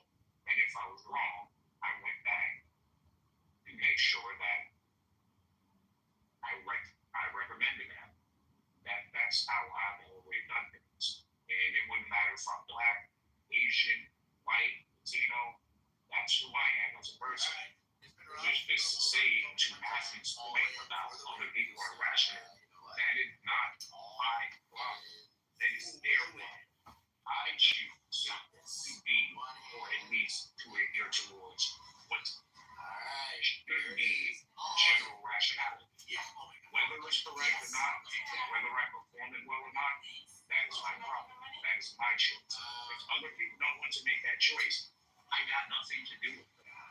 You're responsible for yourself when you become an adult. And I think people are starting to get that. Your actions are your choices, not others.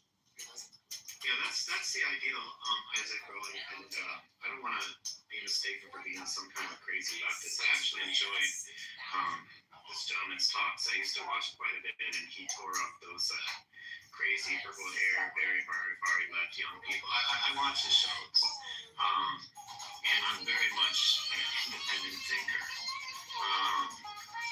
Maybe you don't know me too long yet, but if you've ever heard me speak, I am very much an independent thinker. I think most people who know me know that. I mean, I agree. That's the ideal. We should all view others as individuals, not belonging to a group. I think the only reason I made that statement is because I don't think we're there yet. I think we're constantly fighting against the media and sensationalism grouping us up as members of groups. I think the media generalizes things. It hypes things up. It gets people thinking very irrationally, more with emotion. I think we still tend to generalize, and in this particular world, I do think the sort of disavowing idiots within our quote-unquote perceived in-group, I think it's a good tactic to sort of, clear the air in a way. I really have no idea what to do. But that's just my opinion, It just melted again. I'm curious what people think too about just the overall impact of seeing what we saw yesterday First U.S. presidential on video. election in 17. As far as what serendipity? Very different. As the up close and personal view of the him being shot and bleeding out. Like, There was no campaign. I don't know. I just think that's something that most Americans generally don't witness and would ordinarily never witness. And that's got to have a profound impact on people. I hope it does. I said it earlier, but for the people that are just coming in, to me, I saw the best representation of the person that they get shot before gets shot. Exactly. Well, I think I don't care what side of the aisle you're on. That's a problem. Okay, I think she's asking. People are getting shot every goddamn day in this country. Okay. That's the problem. Yeah, but I think, if I gather correctly, she's asking specifically about seeing that display of gore in that spectacular fashion. So I saw a lot of commentary, and it resonated with me, saying that why, when there have been other instances like this, is it always blurred or blocked or obscured on television and social media? And for some reason, this was out there in spectacular display. No doubt, children seeing, a man get assassinated as if he were a video game character or something horrific like that. It's, it affected me profoundly, full-grown man. And I don't know, there was something very odd about that. It may have been something as simple as the media was in such a frenzy to be the first to report on this. It didn't go through its normal sort of channels of editing or whatever. They were just all so desperate to be the first one to get the details on the story. But it was horrifying. But they're right, so that's why I asked people today to have the children in this conversation. Because the fact of the matter is the children have seen it. Like these, the children are having mass shooter drills in their school. Just a couple of weeks ago in Seattle, a man drew a handgun, and shot a guy in a wheelchair over an accused stolen Mallard. And there were families around, and the kids knew exactly what to fucking do. Like, we're already, and this is every day. Again, this is my personal. Okay, I don't think we're disagreeing. We're not disagreeing on that, but this is a different point. take your point. It's a significant escalation to the idea that you just presented. Yeah, it's a different point. I mean, I think a lot of us have lived in a state of uncomfortableness, like every time there's a school shooting, every time there's any of these particularly tragic acts of violence, like that's something that resonates with all of us. But to actually see someone be assassinated and to see the actual violence and the gore and the gruesomeness of that up close and personal, that is just not something, the feelings, the concern, the worry, the heightened awareness for each other, that's something that we've tended to just grow accustomed to, but actually see that man be shot and bleed out in front of all of I'm ripping out us. this 70-year-old brick fireplace That because is I'm not getting ready something to build that I one ever that's 10 times expected or before imagined. everyone gets mad at me, it was built wrong. I had to fix it. It was sagging solid 2 inches into the floor. And if you see these joist notches out here, that's why it can't be that way. So I then wasted a full 2 weeks building another fireplace that was totally wrong and out of code. So here I am, destroying it too. That was an incredibly painful mistake, but I read the full building code and said it just skinned me on the second time. And the second time was a charm. I had to start down in the basement. I had to cut the floor open, pour a footer, have a foundation that goes all the way up from the bottom to hold this hearth extension. That's the piece that comes out from the fireplace. Luckily, I had a bunch of old blocks laying around in the backyard, so I laid up a foundation and poured about 40 bags of concrete. The next step was building the most complex concrete wall I have ever made in my life, which is a low bar. I admit I haven't made too many concrete ones. But this one had to go inside of the fireplace. It had 3 layers, and then I had to pour the fireplace around it. And then I had to be able to remove it from inside the fireplace when it was done. I got all of the details into the pour except for the little pillars around the bottom. I did those next. It was time to spend 2 weeks straight laying tile. And the reason it took so long is because I counted 320 miter cuts I had to make, plus the fact that I'm pretty much a noob at laying tile. I helped my old boss lay some big 3 foot by 3 foot one time, but other than that, this is a big experiment for me. I could have called in somebody else that works here to help me who has more experience, but I wasn't going to do that because this is my own house, so I would rather get it wrong than pay someone else to do it. This subway tile is undulated, which means it's got kind of this wavy texture. So it is supposed to have that, but it's mitering it even more difficult because of that. I used a trick I never remember where you take your miter site, and then you install it on the tile. This worked great for tile. I don't know if tile guys do this or not, but maybe one of you guys can let me know. I then brought grout from Home Depot that literally said charcoal as a color. But when I put it on, it was brown. I mean, it's totally brown. Nothing about it resembles charcoal. Luckily, I still like the look. Lastly, I trimmed it out in shade. If you want to watch the full video, it's on our other channel called White Jack Film. I'll pin that channel in the top comment below. What do you guys think? I'm ripping out the 70-year-old brick fireplace because I'm getting ready to build one that's 10 times as cool. Before everyone gets mad at me, build 3 people. 3 people. I said I heard only 3 people were injured. I don't want to minimize the fact that people were injured. You minimize it by saying only. I don't know something. This is okay. This is why Charlie Kirk was shot, for asking the question that I'm asking now. So, how many people? This is actually literally the question that Charlie Kirk was answering when he said, gang violence, are we counting or not counting gang violence when it comes to school shootings? Did it matter to him when he got shot? No. It did matter to him, and it does matter to me, and I don't know why. Why is it an inappropriate? I just asked a question, guys. You need to tell me that you think that that's okay. Let me ask you a question. Ask away. You mean to tell me that a shooter that was at least 200 yards away from Charlie Kirk chose that specific question to pull the trigger and put a bullet through his neck? No. Sorry, no, I'm not buying that. So the fact that that was the question that he was being asked, I'm still talking. I'm still talking. But I didn't. But you're putting words in my mouth, and you're and I'm going to give you an opportunity to respond. But the question that he was asking, answering at the time that he was shot is not relevant to the fact that he was shot.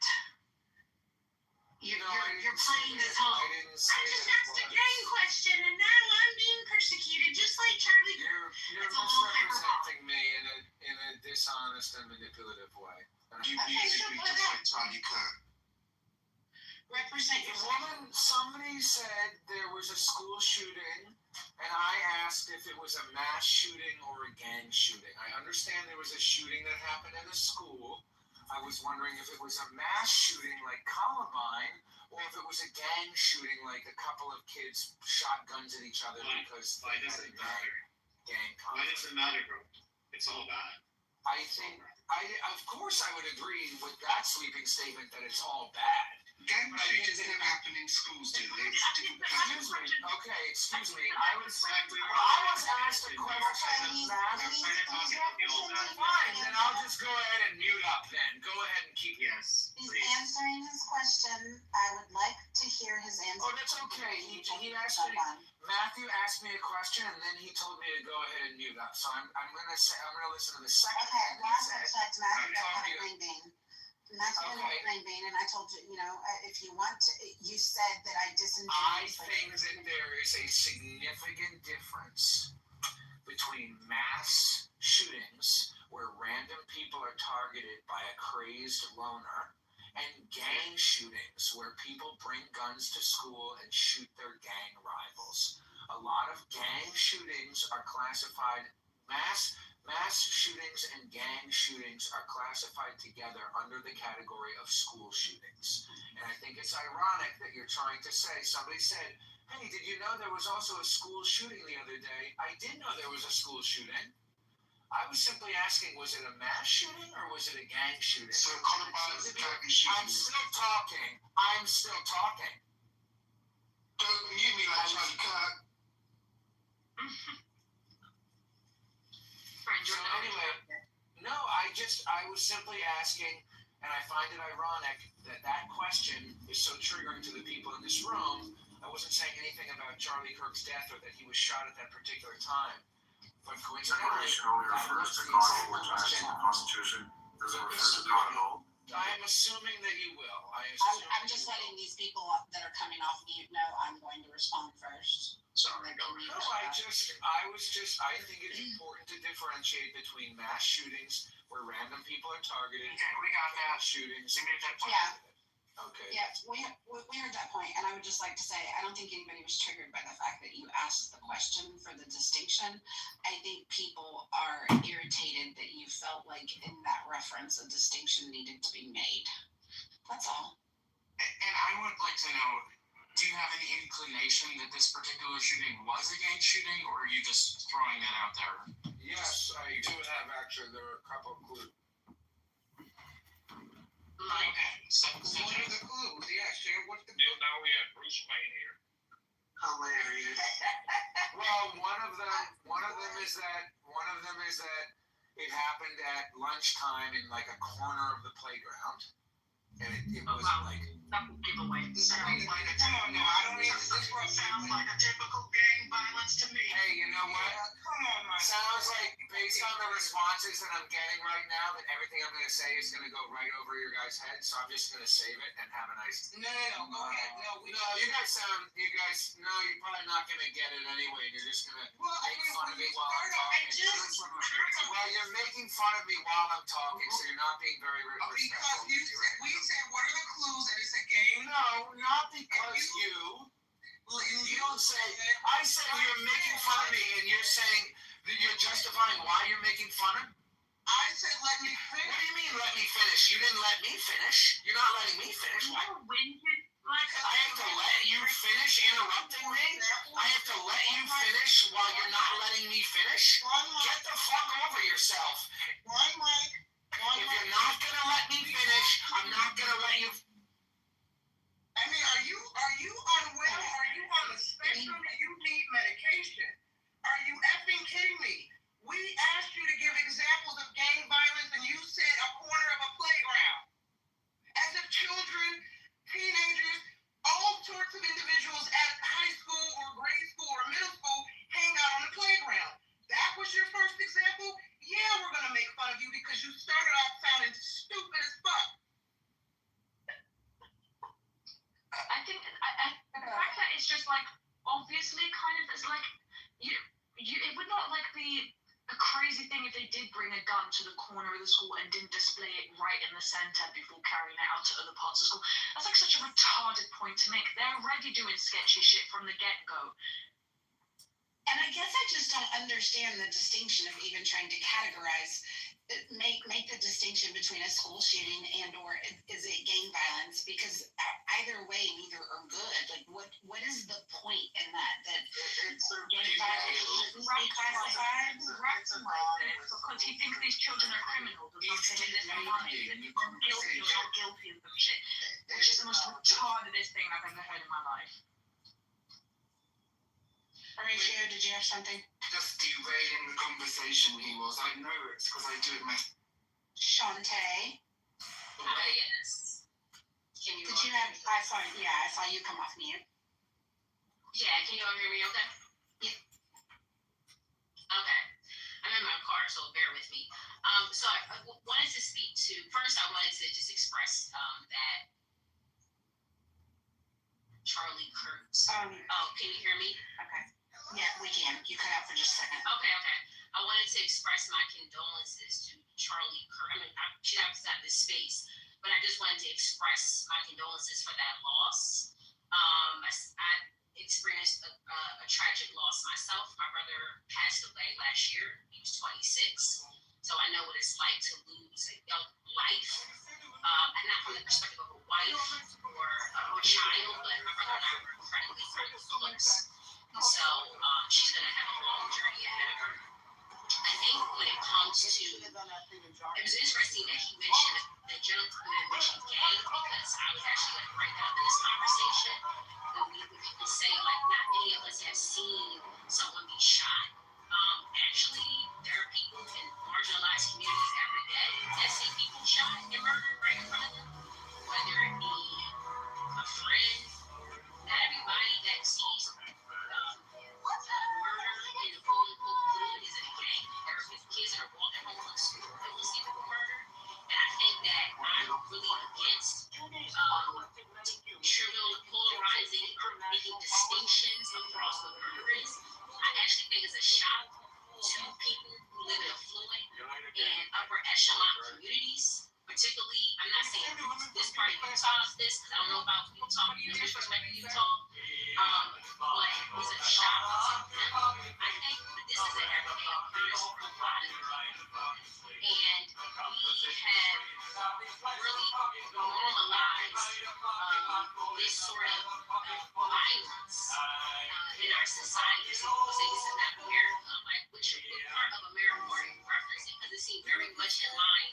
It seems like the underbelly of America, if you ask me. And the last point I want to make is that this is really catastrophic in that it was likely the first assassination that maybe millennials and definitely Gen Z have seen on our soil.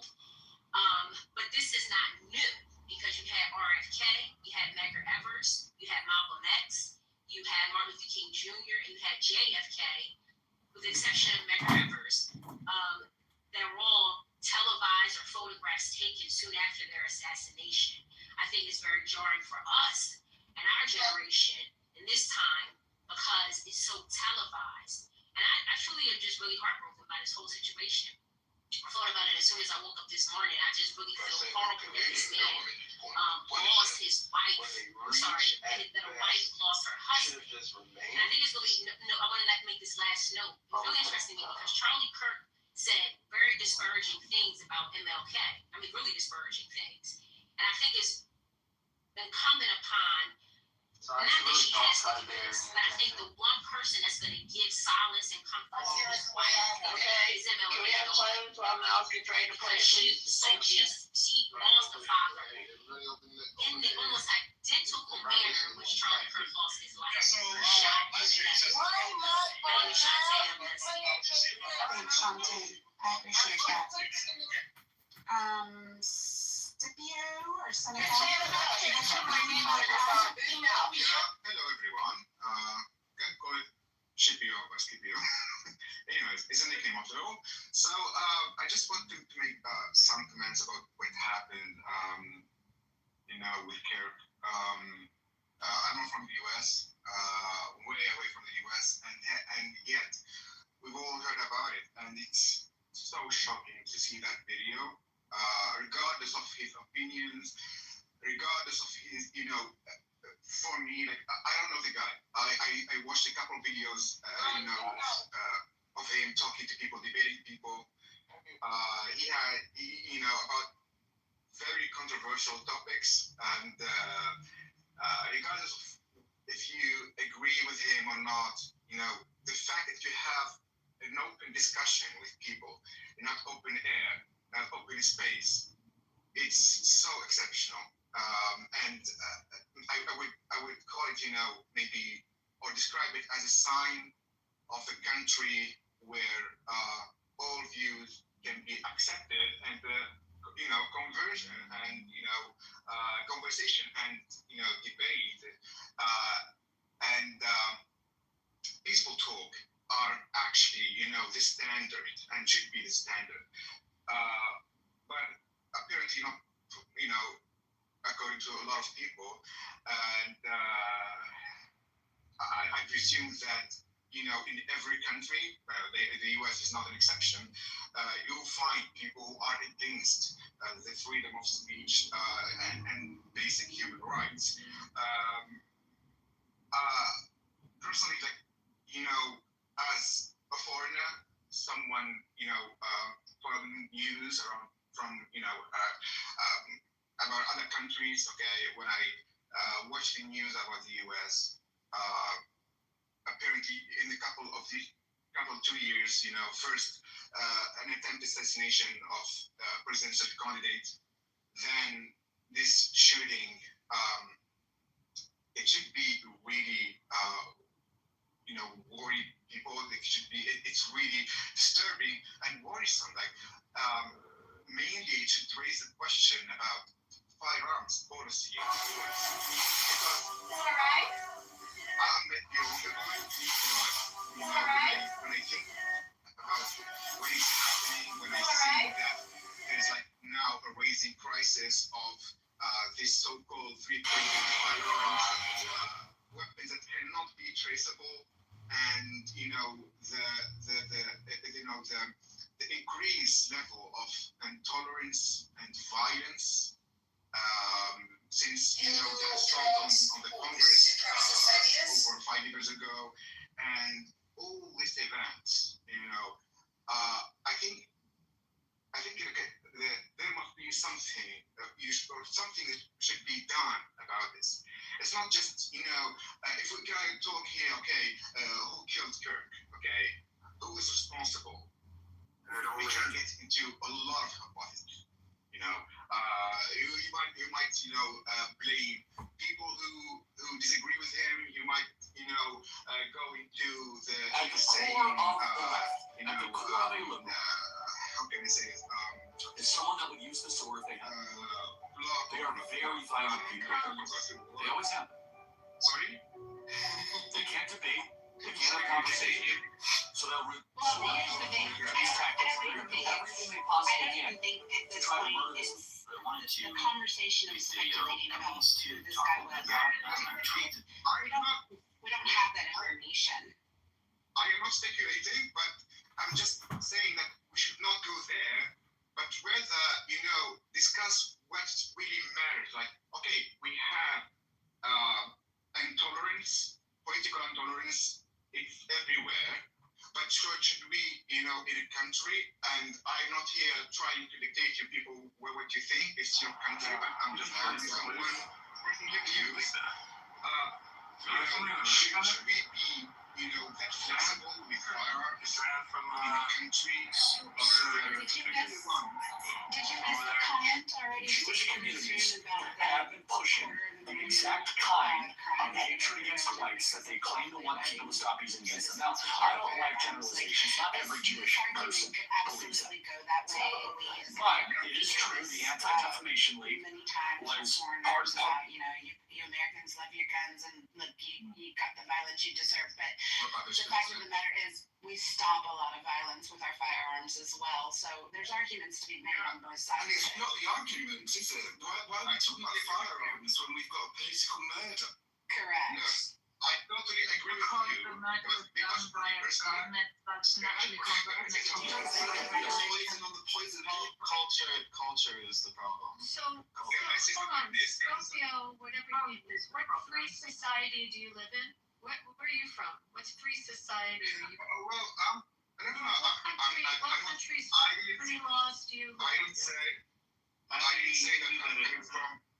I can imagine that. Watch as we get people. No, Mr. Canadian, this guy likes to go after our freedoms. Oh, I don't take it personally. I don't take anything personally. I just ask for free society. Somebody criticizes America. I don't know you. No, I don't know you. But I know you, Abby. I know you, Abby. I don't know you. I don't know you. We've met in a room talking about cohabitation between Israelis and cousins. I know you've used. So I don't know you. Sorry. Yeah, I know you. That's the good. Then you know I'm a real Phillies fan. So could you tell me what just to make society you live in? Which is not you are as a guy with the name of my friend. You Okay. People. So. I'm gonna give you 30 seconds to finish up your argument. And then we'll Abby respond. Again, I'm not against, firearms in the U.S. I believe that a lot of people, it's really great to have a firearm in your house, defend your family when you are threatened. You should not wait for the police to come to your place, because by that time it might be really late. I really do, agree with that. But the policy should be definitely revised. You cannot let firearms in the hands of everyone. That's my point. So it's not just against totally no, but revise the policy. That sounds like a great policy for your country. So my point is making in the chat is in Japan, where you cannot freely just go get a gun, Prime Minister Abe was assassinated by a 3D handmade gun. So if someone wants to assassinate, they're going to make a gun, they're going to get a gun, and changing the gun laws so that people who rightfully want to protect their homes or have shooting as a sport and hunt, or live in states where there are needs for guns for their particular business, if they work on a range or they're protecting cattle, is just it's an absolute right in our country. But if you want to shoot someone, look at what happened in Japan when they took away all guns. They assassinated the prime minister. They assassinated Shinzo Abe, one of the most revered leaders in Japan. How many people were shot that year in Japan? I'm talking about an assassination. Okay, one mic, guys. One mic, you can't hear everybody. You can make a gun. That's what they did in Japan. What is Abby said? Yes, I'm gonna. Whoa. Matthew, mute up, okay? I one mic. I cannot hear anybody when you're all talking over everybody else. We're gonna go to double, and then I think I saw Aisha come off mute, and maybe Horatio, and then Matthew. Okay. But please don't interrupt. Y'all keep your shares brief enough that you're not spelling out 500 points that nobody's ever going to remember. And don't interrupt each other. Let's hear what everybody has to say. All right. Abby, were you? Yeah, you were. I was just making the point with an assassination that one occurred where there were strict gun laws. That was perfect. Aisha, you're next. Oh, I thought you said double. Oh, double. I'm sorry. I did. Oh, yeah. Just to build, I have two very quick points. I'll be succinct. To build on what Abby said, I think we should also really, I wouldn't normally say this about an assassin, but that guy who killed Abe, as revered, as amazing as he was, as Abe was, the assassin, I think just from a technical level, we really have to admire his skill there. Building a fake, he invented a whole new mechanism for how to fire a bullet with like some electronic ignition thing. I mean, if you look into it, it was extremely impressive. It shows the ingenuity and the amazing engineering abilities of Japanese people. But the second point I quickly wanted to... Right, Double? What's that saying? The same people that invented the Walkman. They're very good. Very good camera, everything. But secondly, just on this point, this whole gun control debate, this ship has so long sailed.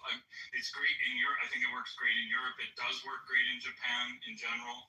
But, you're not going to, just because, these people, it is part almost of the American religion. It is just so deep. It is in the Constitution. It's as important to Americans as the freedom of speech or the right to due process and all these things. You are not going to get what you hope for with gun control in any way. It's only, and people now on the left, leftist people, are some for their various reasons. Some think the fascistic government's coming for them. Some think whatever, but they're starting to get armed. They're starting to think about forming militias. Like, this is not, you're never gonna, in our lifetimes, in your grandchildren's lifetimes, you're not gonna get rid of the right to bear arms in America. It would be a bit like banning prostitution in the Netherlands. Exactly. Yeah, so, actually, do you want to go, Ori? I think I was after her. Did anybody mention the ban? Why are we talking about bans? And why does prevention have to be after shot, and naturally after someone is shot, the question of gun control typically comes up. I would assume that was obviously ban murders, I say. Right, but you can't. So in the real world, when we talk about gun control, rarely politically is ban ever even suggested. Correct. So on both sides of the party, and I'd like to. But we shouldn't be finish the point. aiming for reduction. Yes, we're going to let Aisha have the floor for a second. I'd like to add, too, though, that I think it's important, particularly when people get their feathers ruffled over gun control, a lot of that is around the use of AR-15s and other like types of assault rifles. This was not that. So even if we had the gun reform legislation talk, it wouldn't apply to the type of rifle that this individual used. So, Aisha, go ahead. You can finish. Can I go after Aisha? Yeah, so. Yes. I believe I was... After Matthew, King. Thanks, love. Sorry, King. So, the point I was trying to make is that, like, in general with gun control, I think Americans, when you hear the word gun control, you panic and think everyone thinks take away your rights. But like the thing is that even in the UK, we are legally allowed to have guns. It's just strict laws. Like it's actually such like a national sport, like what fox hunting, pigeon shooting, even farmers. I think even if you go like to places like Wales and Scotland, which by the way is part of the UK island, I think it's one in every 5 households because they're agricultural lands. So typically, like all those farmers, like it's so common over there for them to have rifles and things like that. The thing is that like you guys have made it such an identity thing that like none of like people pick it up without even thinking anymore. Like you don't. You built a whole culture around it because of its availability and being able to buy it in Walmart and shit. It's completely insane. You do need to regulate it. It is out of control, whether you like it or not. No one's saying get rid of them because you have fucking bears in your country. Good, have guns. No one's worried about that. But the way that you can just go walk up and buy them in Walmart is retarded. And you have to face that. Agreed. May I speak? Yeah, go ahead, Matthew.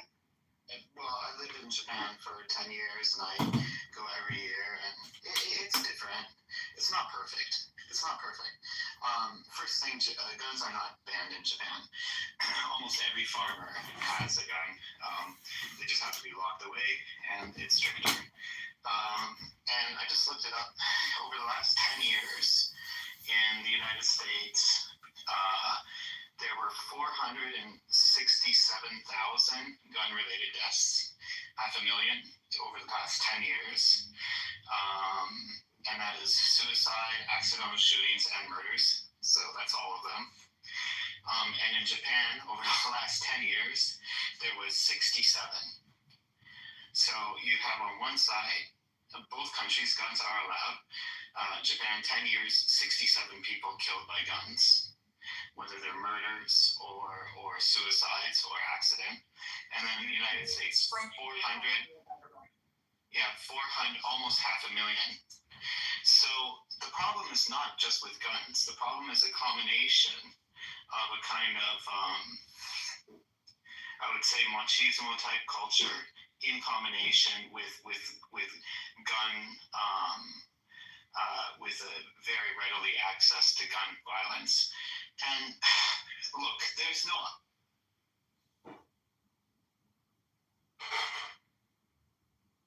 Did he get cut off? What happened? I don't know. Dawn intervenes. I know. I'm sitting here and thinking, let's talk about the $750,000 every year that are saved. Don't we talk about the murderous intent? I don't understand why everyone's talking about the means and not the motive. Both is important. The fact that you're negating one half of the conversation is a part of the problem. Because you could have killed him a different way. That's not correct. It would have been significantly harder than to have a fucking marriage from a different. You can not that you're not Humans can get guns anywhere. We need one mic. We really need one mic. I was going after Matthew. And no ratio. The point is not this one individual, right?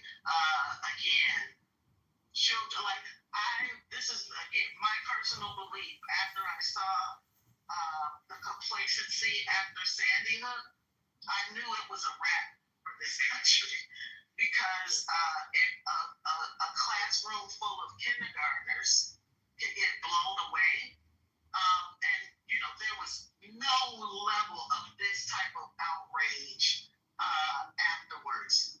And immediately it was declared, we don't want to have the gun conversation. We don't want to have the gun conversation. Again, noting that gun control in this country, no one has ever suggested in seriousness, people say it out their mouth because people generalize and are not precise, but no one has ever advocated for gun bans.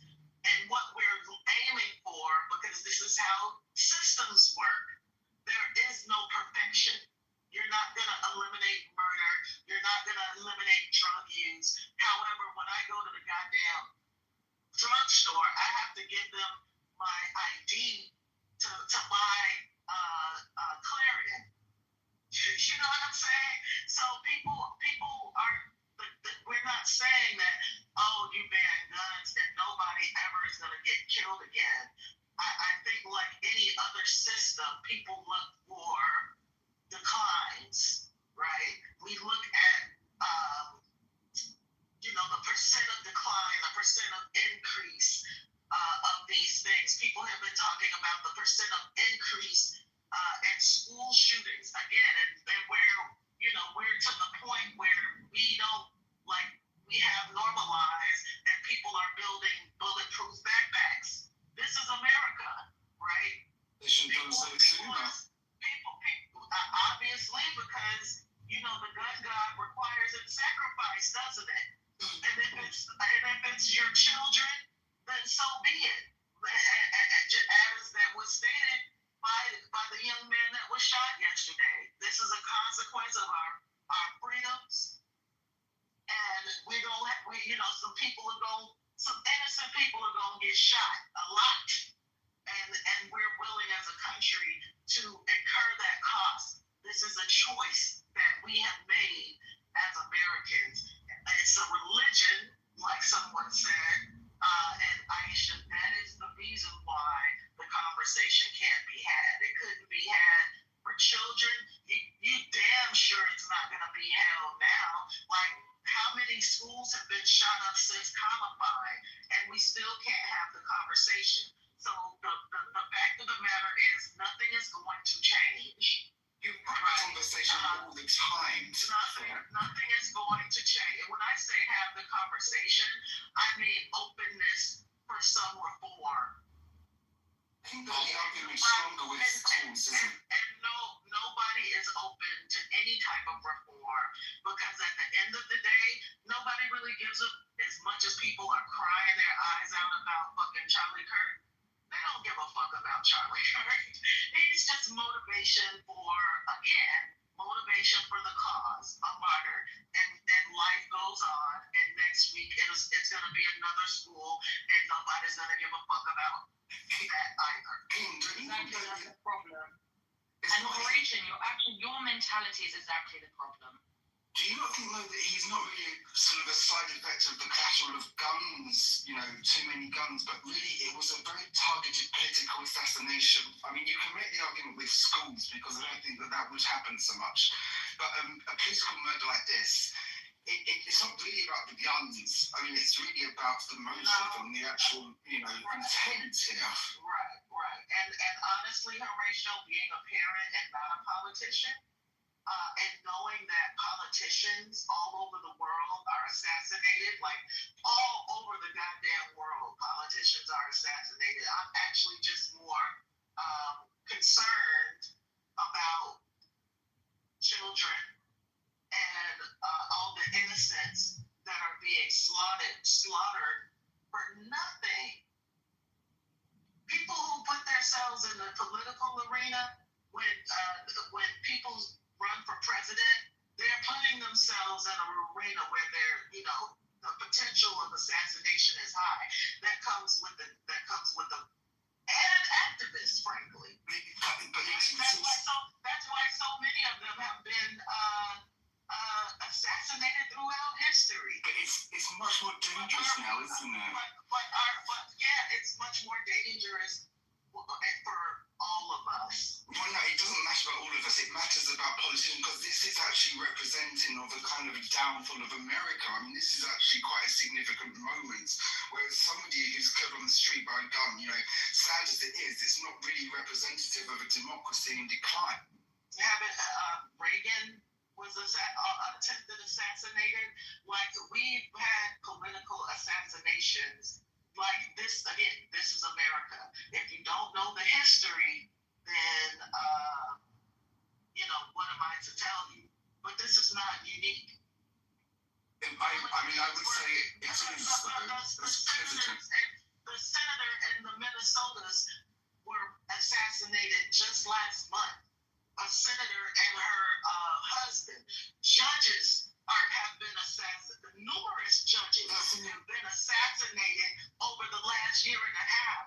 Nobody gives a fuck. Well, I think we should do the rate. I mean, what's the rate of these murders? Are they increasing over time, or are they just? Hold on one second, Horatio. I do, just because we've had a lot of new people come up on the stage, I want to welcome Ziggy and David and Steve back, and Simon and BLM and David B.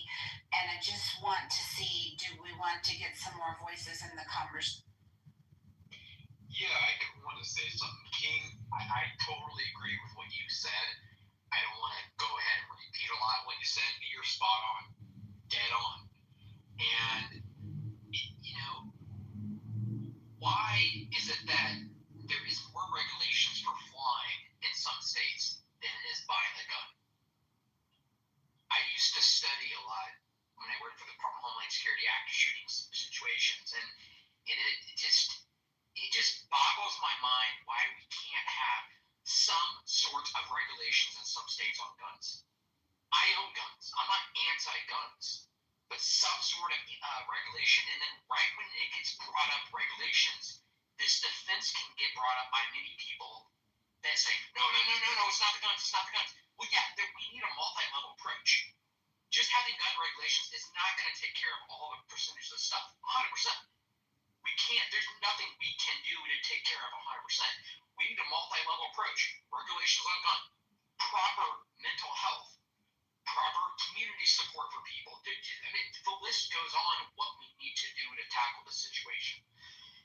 And also, why in the hell is Charlie Kirk, what happened to him is horrible. I mean, someone was assassinated in front of a shitload of people. That's traumatic for many people.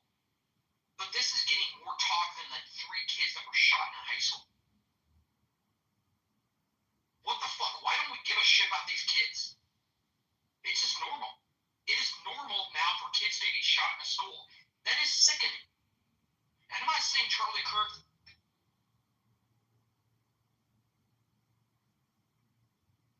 Where did he go? Did he fall into the Matrix? David, we can't hear you.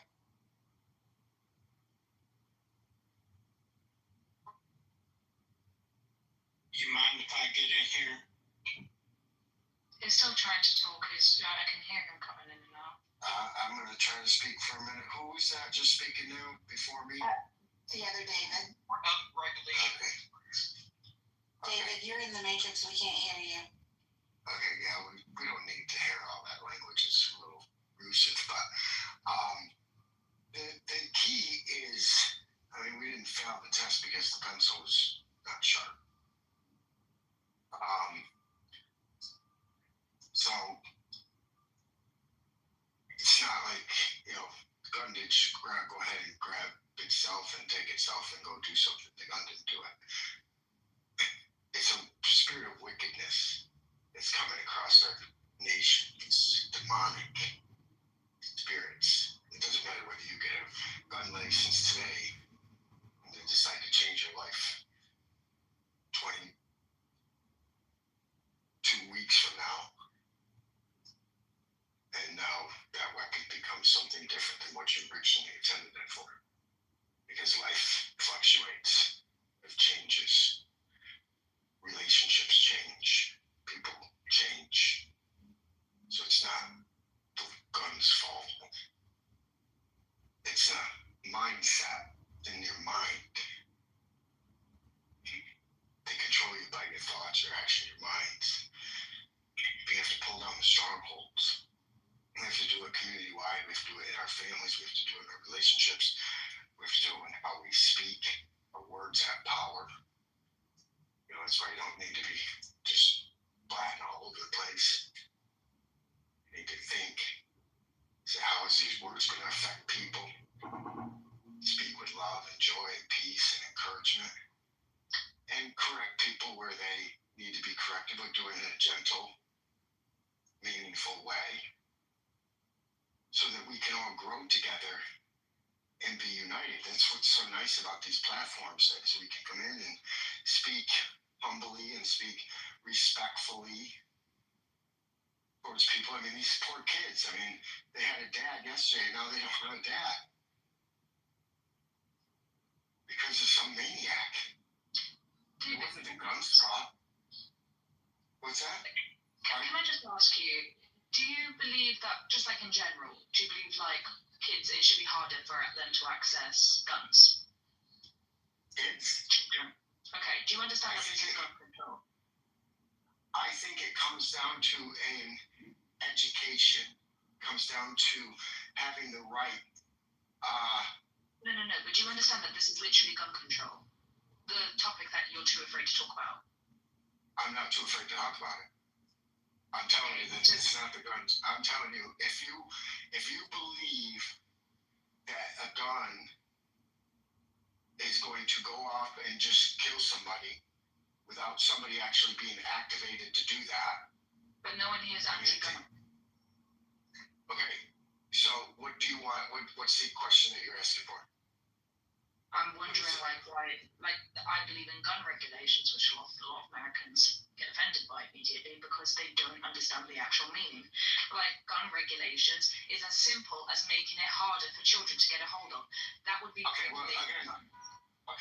I would say it would be that we make it more in alignment that when they get the gun, that they understand that they know how to use it appropriately. And why would a child need to get a hold of a gun? Point blank, full stop. Because they can ricochet, kill themselves by accident in any shape or form. Doesn't matter if they know how to professionally use it. Why the hell would they do that below the age of 16? Why would that even be a thing? I've got a question. I started hunting when I was 14 years old. It's not unusual. It's not People gonna be go out and gun all the time. I had I worked at agricultural farms in the UK. I had guns growing up, and I think it was incredibly stupid and irresponsible because those things can go wrong with guns, and it could have been dangerous, and I could have died from it. Simple. And I don't believe that I don't believe it justifies anything. Well, not if you got sick on that. It doesn't matter whether you're a child or if you're an adult. It doesn't matter. The gun could go off and things can happen. I mean, it doesn't matter. It doesn't matter what age you are. Accidents happen. You go out to car drive and things happen. And you go out and get on an airplane and things happen. It's 9/11. Somebody just got shot. I understand the topic.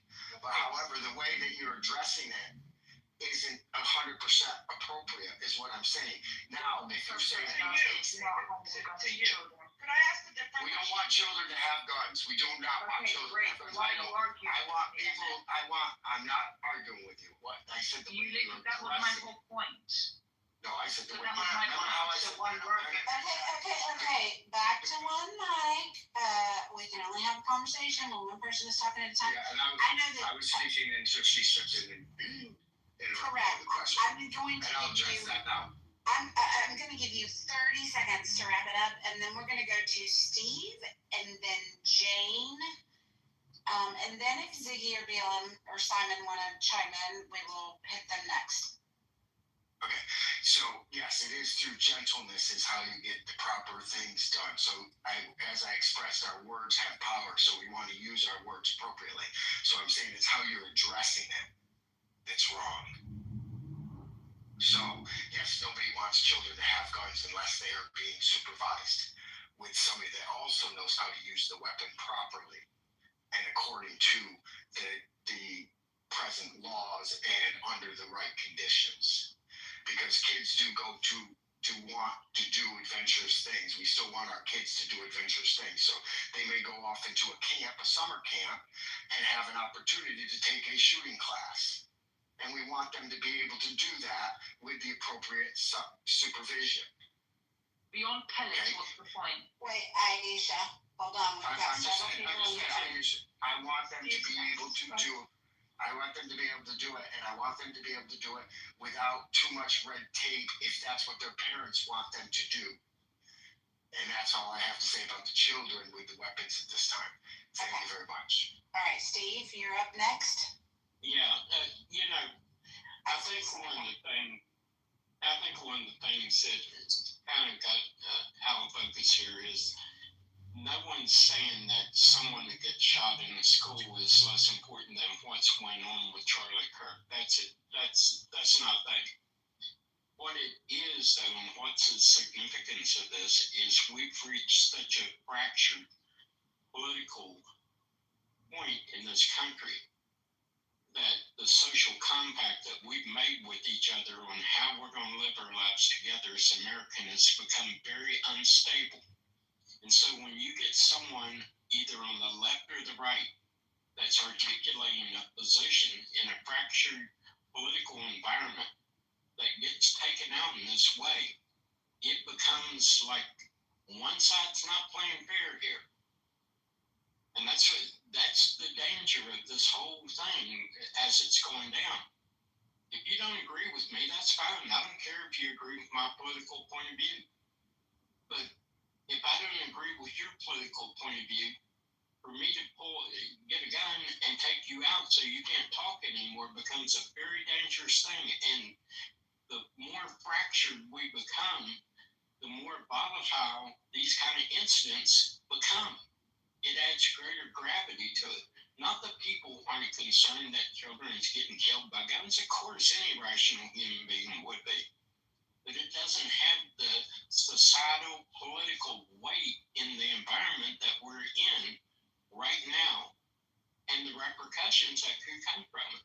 That's the point. Steve, can I ask you one question? David, you weren't next, though. Serendipity gave us a little cue. Yeah. Am I right? Yep, and I'll open it up popcorn after we get through the queue, but we got lots of people that want to get their 2 cents in. So Jane, I think you are next. Thank you. Wait, Serendipity, did you add BLM to the queue? Did I add who? BLM. He noted in the he wanted Put to your name in the chat if you want to be in the Q&A. Okay, yeah, no, I didn't see him on stage. I'm just addressing the mic flashes that I'm seeing on stage. Yeah, add the other one to the queue too, please. Okay. I have hi everyone. I have a question. I wrote it in the chat, but it's probably just better asked out loud. And I just came, so if this is covered, just tell me. But I am earnestly wondering that if you're grieving Charlie Kirk or talking about him as the hero, now murdered through political violence, which is horrible. So I should have started there. I condemn political violence. I condemn all violence. So the question is, if you're grieving him and talking about him in this heroic way, he was this icon of the right, should we, meaning me, should I assume that you co-sign his ideology and positions? Is that a fair assumption to make? Wait, are you asking if we have empathy for his death, we co-sign with his ideology? Yes. No, I don't think that the two are the same. I've actually heard a lot of leftists say that they have empathy for this assassination and the political violence and his family and everything else, and I'm certain they don't agree with his ideology. On the right, hold on, Horatio. I'm specifically asking people on the right. So Nye, I think you're independent, as I recall you saying. If you were Steve or Monica or any of the openly Trump advocates, MAGA advocates, do you mourn the loss of a hero because he was speaking your ideology? That's what I need to know as a human. Where do you stand? Because if you advocated for the positions of him, then I can make some assumptions about you, and if not, then I don't know anymore. I don't know. It's really strange to me why this isn't more clear that what he espoused, he had a right to do it, and I guess the person who shot him sadly had a right to have that gun. But what is the interpretation others are making?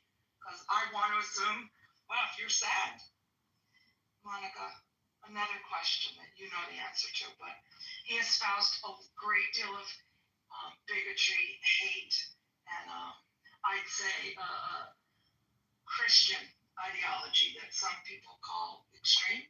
So I'll summarize it that way. I'm being kind. So I'm just wondering, what are conservatives feeling about this? I consider him a hero because I consider him a free speech advocate. He very much promoted his right to be able to respectfully go and engage with these college students and welcome them to the table and have the conversations. I don't think you're ever going to find a person that I agree with 100% on every ideology. So I would never make the assumption of categorizing anyone else in that regard. He's made comments that have certainly come to my attention that I call into question and that I intend to look into a little bit more. And I'm just certain that we didn't agree on everything. And I say this coming from a, not MAGA, but a Trump supporter, a conservative for sure. But, I believe that he talked the talk and walked the walk. And I believe that he was assassinated because somebody didn't like his First Amendment right to express himself with speech. And I think that he's one of the people that did it in a mannerism that appealed to a lot of people. I think going on college campuses and having the hard conversations and being open to debate and discuss those ideas, I think it's important. And you don't have to agree with what he said. Even a little bit, to have respect for the fact that he had a cause and he wanted to do something about it. And instead of, like most of us, sitting on social media and fighting with other people and tearing other people down that maybe we don't have everything in common with, he went out and he did something. He did something that was meaningful to him. And so I think, if for no other reason, you have to respect that. Jay, yeah, I think if you don't like him, I don't think that you should feel compelled in any way, shape, or form to have compassion in the situation. But I also, like, I gotta admit, when people make comments like, we shot that guy in the neck, we shut him up, I am also entitled to my personal opinion, and I am side-eyeing you when you're making excuses for the fact that, like, well, you had it coming. Because I didn't agree with what you said, you had it coming. I'm definitely going to side-eye and judge people in that regard. And I can, I mean, it tells me something about their character too. So, yeah. Now, I know we have a long queue, so I'm going to go to, let's see, BLM, and then Simon, did you want to speak? We're going to do BLM and... After BLM, I'm happy to. Okay, perfect. Yeah, thank you guys. Thank you, everybody. Monica. Listen, there's a few things I want to say. Number one is, our Second Amendment right, there's no restriction. It is the right to keep and bear arms. First, for regulated militia, thank the Lord. Then the second, so that's a collective right that has been, Supreme Court's ruled on it. Constitutionally, you have the collective right and then you have the individual right. That right will not be infringed upon. So that's number one. Number two is the idea that gun control would stop this shooting is just, it's laughable. This is a long-range rifle, bolt-action rifle, most likely a hunting rifle. The idea that they were going to restrict hunting rifles ever. The only time we ever even discuss restricting weapons in America is handguns and it's ARs. That's it. That's all the discussion is. Because handguns commit the majority of these mass shootings that we see, and then ARs commit some of the more damages that we see. A full-action hunting rifle was never going to be ever talked about in gun control. So the idea that this was going to stop from that, I think that's a weird debate that people are making. Number three, I have 4 points here. Number three is that people are saying that because he's an advocate for owning guns and being able to have that right, that constitutional right that we all have, and that means that he had it coming. Murder is illegal, right? The idea that you can have the gun, you can have the gun. You have the right to kill people with the gun. He wasn't advocating for your right to kill people. So it's crazy for people to be like, well, this is what he had coming. And then the final point is to Jan. Or Jane, whatever you want to say your name. Jane. I want you to say it as Jane. Okay, Jane, I'm going to say it as Jane. Jane, what's your name? By the way, what's your name? My name is Keegan. People know me on this app as Keegan. Got it, yeah, I've heard of you. I'm a Gen Zer. I'm a young... I have a 27-year-old daughter. I know the type. Right? Can we let him finish? Yeah. He's speaking to me. I'm answering him. I'm speaking to you. You're interrupting me, though. But my point is that the idea that you're going to take Charlie Kirk, who you say, I hope everyone doesn't agree with his opinion as a Christian. Number one is, it seems like you're advocating for if someone has Christian beliefs. Is that what I said? Did anyone else hear that? You can make my point, and of course you can get that point. But when you say those things, number one is that, hey, do you agree with everything Charlie Kirk said? What does that mean? Does that mean that we're all racist and deserve to be shot? I don't get it. But the other thing that you said, which again you just don't understand, is that when you kill the moderate, it becomes more radical, right? When you kill the moderate, and Charlie Kirk was a moderate in all of the standards, he was a moderate right. He is not a alt-right person. I know this because I'm all right. Everyone, put my hand up here. Keegan's all right. I'm all right, and I'm already all right. So understand that when you kill the moderate right, you're just going to get us all more radical. See this every single day. BLM, if you have murder in your heart, then just say that. I mean, goddamn. This is to suggest that Charlie Kirk was a moderate, like, my fucking God. His force in place was huge. It doesn't matter. Like, a lot of people who have advocated for terrible things have huge supporters, and I'm not even going to justify the comment by reading off his hot takes that make him not in the 70s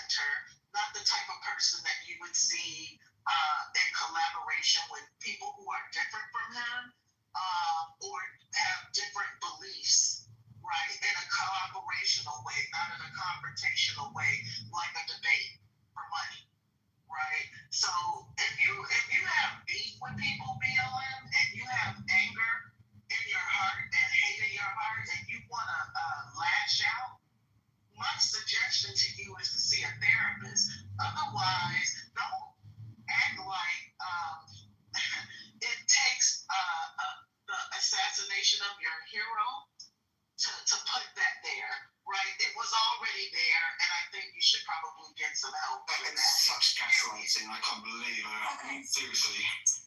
Okay, we're gonna go to Simon now. Simon? Hi, thank you very much.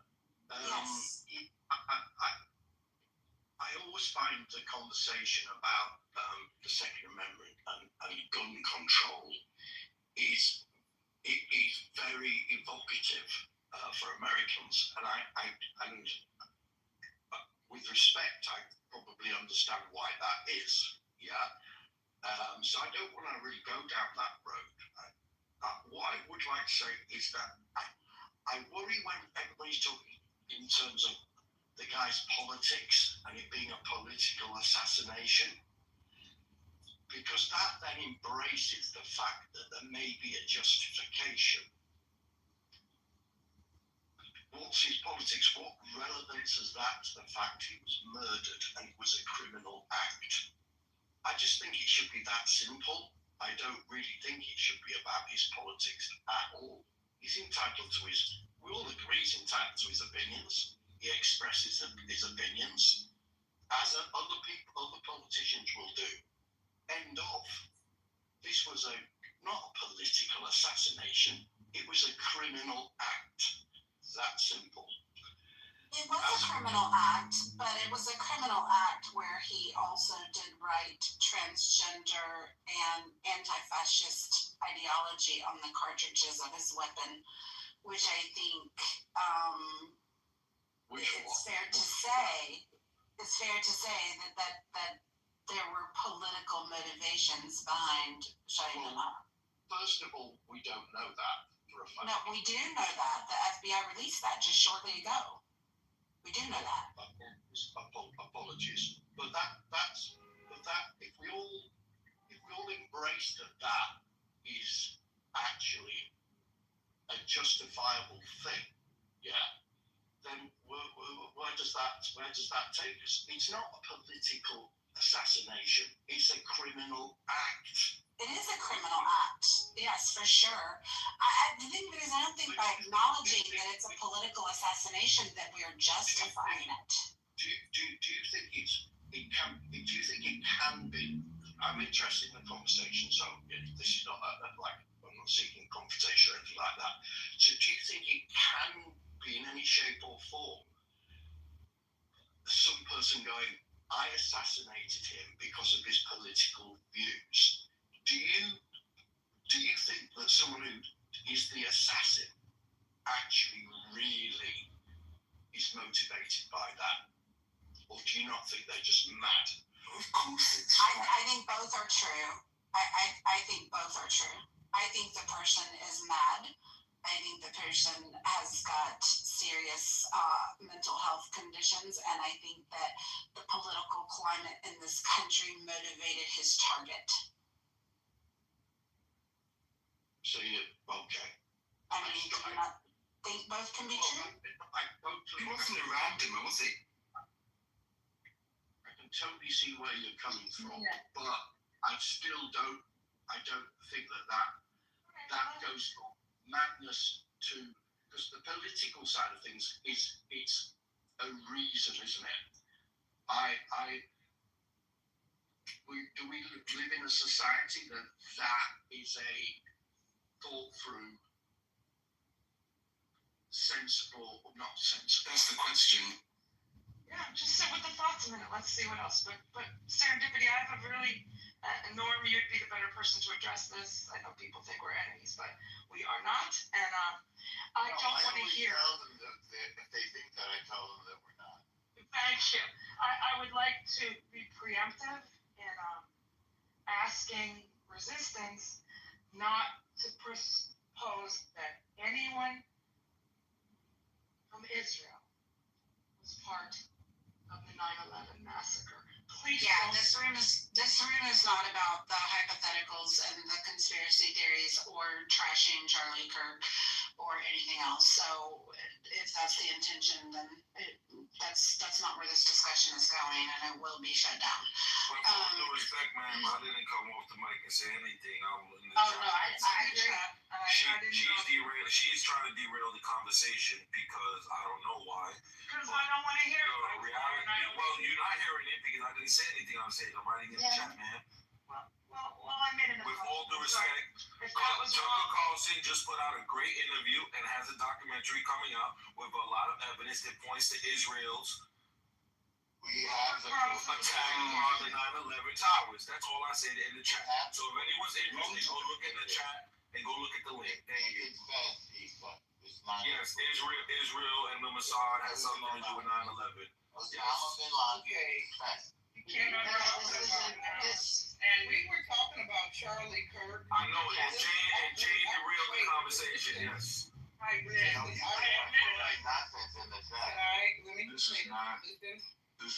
you up resistance. Hold on, I brought you up resistance even though I saw your PTR and I was like, well, maybe he'll come up. I'll give him a chance. I won't presume anything. Maybe he'll come up and add to the conversation.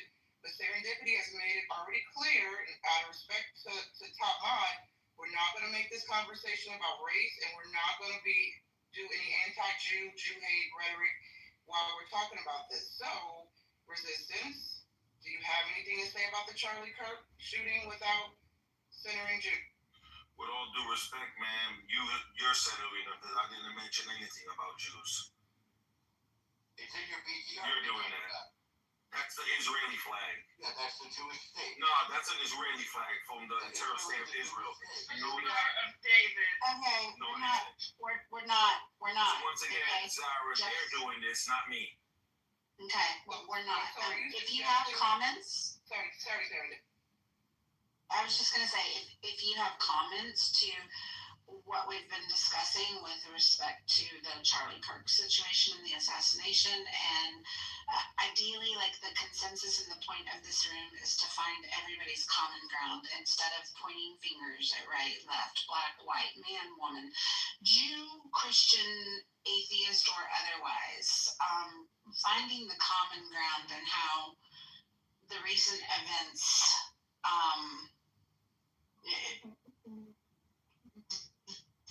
things that we all agree on. The fact that political assassination is not okay. Well, I don't agree. And what can we do as American citizens to... You don't agree that political assassination is not okay? This wasn't a political assassination. He's not a politician. He's just American Israeli mouthpiece. To who? To you? He's a political figure. What office did he run for? What office did he run for? MLK was also a political activist, and we consider him. Yeah, exactly. He was doing political activism for people who were being oppressed. No, he was not. Charlie Kirkland was involved with propaganda and hate speech. His name is not Kirkland. His name is Kirk. Kirk McGurk. And he was, unfortunately, murdered due to his own ignorance. And we know that Americans have a lot of ignorance. And we have a lot of people who deal with hate speech and a lot of people who are a lot more crazier than him. So unfortunately, no, that's what you're doing. I've got like this really weird light on it. I made it very, very clear at the start of this room that this was not going to be a Charlie Kirk is a racist, fascist, what the fuck ever. That's not the point of this room. I'm aware that people have opinions, and you know what? There's 50 other rooms out in the hallway where you can go and bash Charlie Kirk until the cows come home. It's also not a praise Charlie Kirk for who he was and what he stood for room. This is more a room about agreeing on the things that we agree about. I'm just not here for it. Like, if you want to go fight with people, go fight with people. You can do that, but this isn't the space for it. This is not what this room is about. Who is on the left? Yes. Thank you guys. The man who does books, his real name is Issa Ejala. And he's Norm, we're not going to do doxing. He's dangerous, and he is told that he's been arrested for it. He is dangerous. Right. a dangerous person, so just be careful. That's all I'm telling you. Okay, meet up. Jason, I give you the floor. Yeah, I was gonna say the assignment because he seems to be like he can't believe that someone could do this like politically motivated. But you don't sound like you're from here, but people have been politically motivated to do a lot of things. Like we see divorces over politics, people lose lifelong friends over this stuff, and then murder as well. We've seen it. I mean, I don't know where you're from. I can't parse out your accent all the way. But if you was over here, you would see that the political climate in this country, you never know what you're going to get out of political disagreements over here these days. I'm from the UK, but yeah. I'm listening.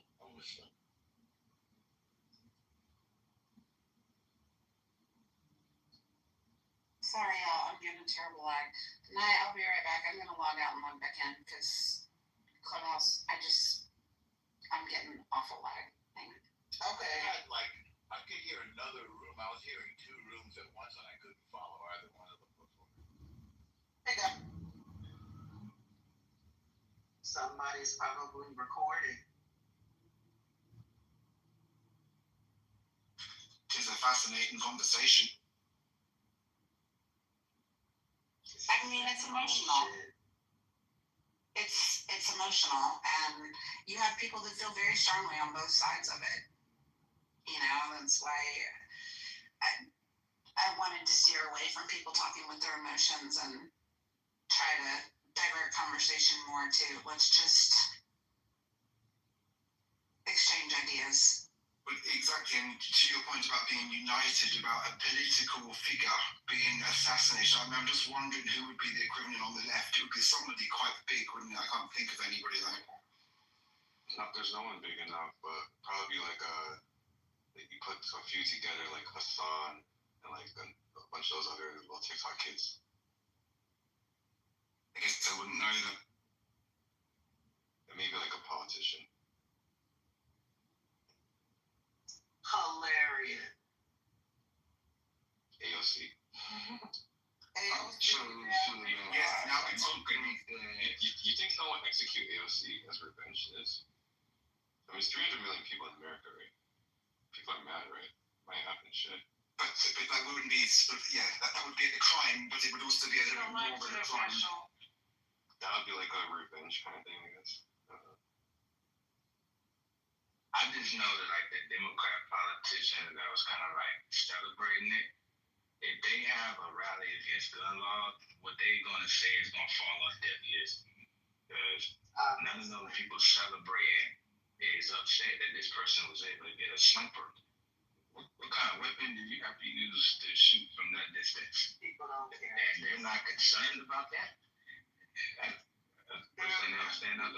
People are talking about revenge. They don't care about actually solving any problems.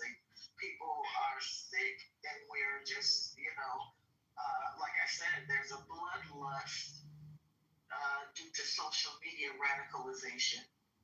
People don't know what to do with their fucking feelings. And if their, favorite influencer is harmed, they're ready to lash out at the world. Meanwhile, the rest of the community is dying and being shot every fucking day. Every day. Even if it's like a really small population. But we want revenge. Revenge for what? But what's so crazy about that? People are more mad because. But that's my point. The CEOs is not all he served for you is just to be a catalyst for you to do something violent. Do you actually care about this man as a man, or do you care about him as an icon? His ideas. Hold on. First of all, I don't really care for Charlie Kirk at all like that much. I don't even like his I don't even agree with him most of the stuff. I'm just talking about what I'm seeing online. There's a lot of people. First of all, leftists are celebrating like crazy. And there's going to be people that don't like those ideologies that are mad, and those people are going to probably want to take some kind of revenge. That's not really happening. Even if it's a very small People are doing amount of dumb people. shit on the internet. Can we let Vinny land without y'all interrupting him? There's 300 million people in America. Even if like a very, very minuscule percentage does something, it's still gonna have a massive effect. That's all I'm saying. And also, did you guys hear the shooter's black? Nobody said the shooter's black. So we go with the rules then. The shooter is a white male. No, look at his pictures. He looks like Steve. No, he doesn't. Sorry. Let's just say statistically the odds are he's white. Okay. Look at his picture. Look at his facial features. I think he looks like Steve, but he has a shirt that says for the black disabled veterans. That's why. It's like two aspects. I actually do think he looks like Steve, but that aspect kind of points to that. The thing of it is, I don't care what color his skin is. He did an atrocious thing. And he did an atrocious thing that is sparking the very division that you see in this room. The division of, oh, big deal, your influencer got shot. There's people dying in the street every day. Oh, you know what? You shot our influencer. We want to exact revenge upon you. Like, the whole sentiment behind this assassination is that it's just continuing to spur on, I hate you because of your ideology. I hate you because of identity politics. Until people grow up and realize that this is an absurd assertion and start tackling the real problems, the mental health problem in this country, and all of this fucking political identity politics division, until we grow up and we get past these petty things, we're never going to get the serious shit taken care of. And to his point about the retaliation or possible, it's already threats against HBCUs, and I think it's happening because they see all the people on the left celebrating. A lot of those people happen to look like me, but they getting upset about that. And now they saying, and that's why when I had conversations with people that I know about this, I'm not really down for that because y'all could bring unnecessary heat to people that don't even feel how y'all feel. Like, y'all feel happy, like, let's go get a drink. But you saying all that in these public spaces, you out there and people hear you. It's almost like if you was out at a restaurant and somebody in your neighborhood got killed, you're like, oh, I don't like that person anyway. That person's cousin is eating that same restaurant, they follow you home. You're not even like that to defend yourself. You don't care, you never carried a weapon, cut a whole one if you want to, but you out here talking about praising somebody getting a bullet. That's crazy.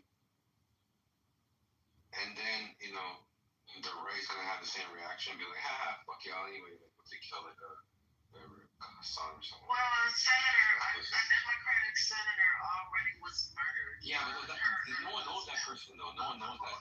It doesn't matter. It does matter though. They have to be a known person. Like, people know Charlie Kirk. Somebody knew these motherfuckers. Somebody, but not the vast majority of people didn't know them. This guy's like, everyone knows. Everyone either hates him, loves him, or is indifferent to him. But they know who this guy is. They watch his videos. Everyone's seen it on YouTube. Like, this is different. Yeah, but it's a guy like you. It doesn't matter though. And you see how he got killed, like on video, close up, like that is like it's different. It's different than those senators that no one even heard about. AOC would be someone that's known, right? That would be something like that. Like, people that are known is big. There's a big difference. That's those nobodies, Those nobodies. Those nobodies in society, right? This is how we feel about the children too. Hold on. I want to address something that Jason said. Jason, you noted that, I didn't hear about this yet, that HBCUs are, campuses are being threatened or receiving death threats. Yeah, they're locking down. Yeah, listen, I'm not saying it's okay, but what do we expect is going to happen when black folks have been celebrating this man's death since it was confirmed that he died? Black folks? Our dear brother Tariq King, can I just get a sentence or two out, please, before you interrupt? Please, because I try not to interrupt you. And you don't tell me, you don't police my language queen or king, I'm going to say what I want to say, and then you can respond. I don't interrupt you, okay? So let's show some respect. Now, Black folks, not exclusively Black folks, have been celebrating this man's death since it was confirmed that he died. Our good brother Tariq Nasheed hosted a Twitter space last night, had 6,000 people in there. The title was, Should Black People Show Empathy? 99.9% of the people that he let speak, Black of course, because most of the speakers were Black, or most participants and listeners were Black, all came off the mic and said, no, we shouldn't show sympathy. Yes, he deserved to die. JB hosted a room last night where I expressed my sadness over his death for many reasons, even though I wasn't the biggest fan, but I noted what his death symbolizes for me. Caught heat from Black people for showing sympathy that this man, somebody's father, brother, son, was killed seemingly over his political views. Now, of course, we don't know the motives behind the shooting yet, and until they apprehend this person and he speaks and shares motives, we don't know. But we can assume that Charlie Kirk's rhetoric made him a target and what got him killed. And I noted that that's scary. The symbol, what's the message we're sending as a nation here in America, that someone with polarizing views deserves to die? I've been in rooms all day hosted by Black people, dominated by Black people, conversations where they're saying, yes, he deserved to die. Somebody came on the app earlier today and said, F Charlie Kirk, a Black man, a gay Black man, not that it mattered, but I only say gay because he said because of what Charlie Kirk said about gays and trans, he deserved to die. So I say all that to note, Jason, if HBCUs are being locked down because of this, I'm not surprised. Exactly. On one hand, Black folks are saying, not our problem, we should stay out of it. But on the other hand, they're celebrating his death. And let me be clear, we know it's not all Black folks. And now, they're surprised that the HBCUs are being threatened and on lockdown? Yeah. Okay. Yeah, they stay waiting on a reason to do something to us. And they like, boom, there it is. We celebrating somebody that we love. Now we got them. This is what I'm saying, Jason. People don't need a fucking reason. These people already have this malice in their heart.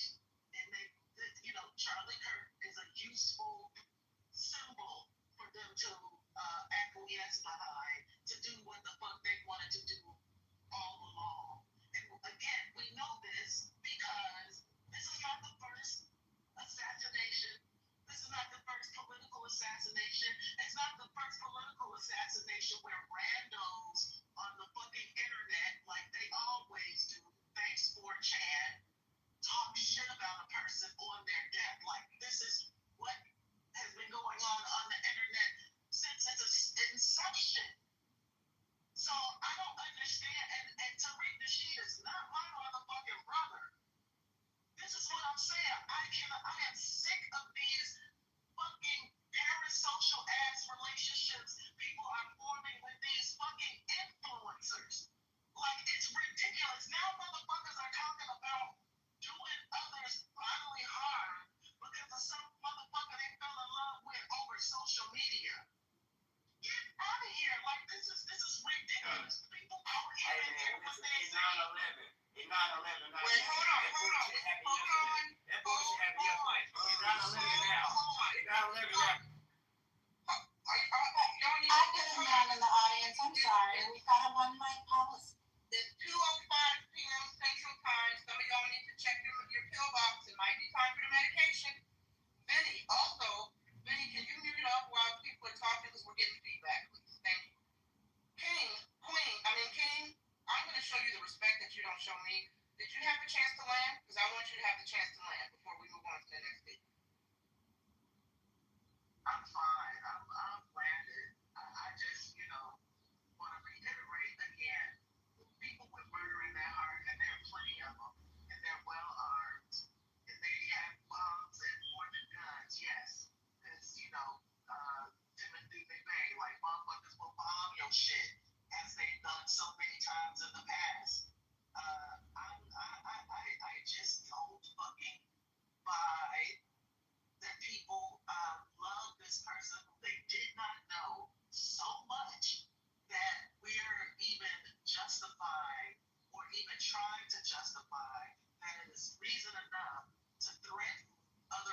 lives that are acting a fucking ass on the internet, as if this is not where assery lives on fucking Twitter. Get out of here, y'all. Y'all are not thinking. Use your fucking brains. I believe in us. So I think it's ironic that you're slamming a social media platform while on a social media platform to share your views and insights. Quite ironic. But anyway, let's talk about the people and how they act. Okay, we had a couple people come up on stage. Mr. Ans, would you like to comment? Yeah, so I'm just eating food now. But yeah, it's like a two-way thing. Like in some countries, yeah, you got even governments censoring people to keep quiet. Yeah, to keep quiet. And when you see governments in some countries, yeah, censoring people to keep quiet, then I'm not saying that's an invitation, but that is sort of encouraging people. You know what? The government is punishing people for putting things online and imprison people for saying things online. There's some individuals say, you know what? Oh, well, the government is doing that. So I like certain person saying this or certain person saying that. You know what? I'm gonna silence him. So again, I'm not saying it's a correlation between what the government's doing and what happened yesterday or today, whatever time it was. Yeah, but the bottom line is we're living in a world now where even government is silencing people, trying to silence people.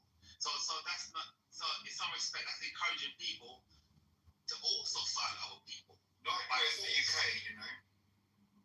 Yeah, I mean by force. Yes, that's silencing people by force. So it's like an invitation. So I know in the UK, right, even some person put some tweet out and the person got in prison, blah blah blah. So when you see governments doing that, willing to silence people quickly, and even for example, I think example about silencing, there was an old guy, a very old guy, pensioner, was 80 years old, yeah, and he there was a guy from I think he's an immigrant apparently, yeah. So the guy was speaking to this old guy, and I think the old guy said to the guy, I don't understand, speak properly. Yeah, speak properly. Yeah. The police came. The police arrived. The police said to him, well, we've got reports that what you said could be a hate speech. Hate speech. Yeah? Right? So he said to the old man, well, what I said to the guy, to the old man explained to the police officer, what I said to the guy is that I couldn't understand what he's saying. I said to him, he said, speak clearly. That's it, speak clearly.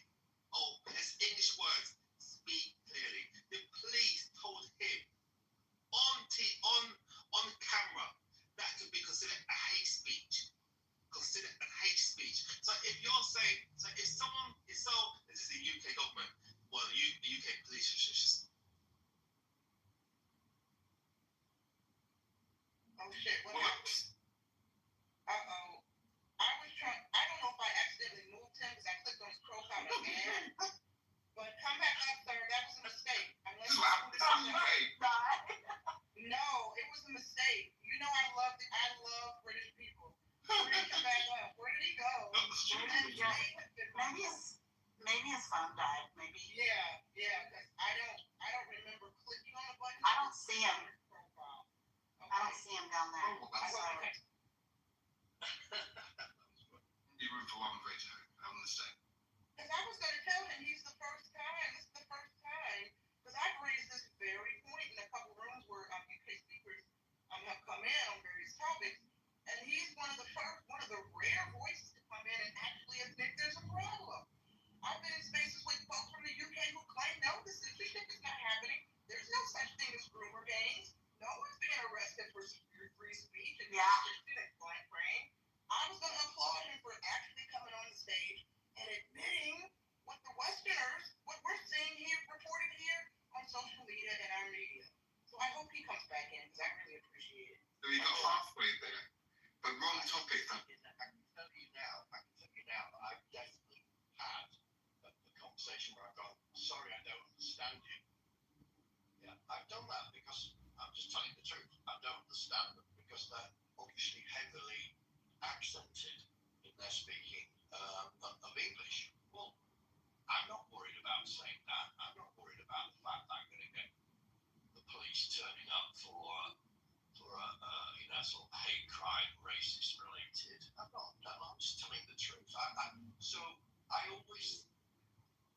always, I'm not saying it hasn't happened. I'm not saying that. But in the country I live in, yeah, if I can't understand someone because of their heavily accented English, I can tell them, and I'm not afraid of doing that because it's not hate, it's just the reality. Sorry, I can't understand what you're saying. I don't understand. Yeah. So, from my point of view, that is, you can make individual instances more significant, yeah, as they are. They shouldn't happen. The police, if that's true, yeah, that shouldn't happen. The police should just be a bit reasonable and go, okay, well, he didn't understand him, and all he was saying is, can you speak more clearly? So, hey, come on, this is part of the problem of the world we live in. You know, let's just be reasonable about it. He's not being racist. He's not a hate crime. He's just saying, I can't understand what you're saying. Yeah, well, this American English is so difficult to comprehend. What? Sorry? All of this American English is very difficult to follow. Well, I know, hey, but you know, we try our best. But you know, so I don't want to make a big drama out of it because I don't think it's the truth of the reality of the situation. Okay, we do have grooming gangs. That's a problem. That is a Pakistani Muslim problem in the UK and has been, and it's been very badly handled because of political correctness. So we're not allowed to point the finger at this happening. Well, that was bad mistake. Terrible. Yeah, victims. But now we realise that that's political correctness gone bonkers. So we do have instances where political correctness, if that's the right way of describing it, it's gone too far. But I think there's now a rebound on that. So, you know, hey.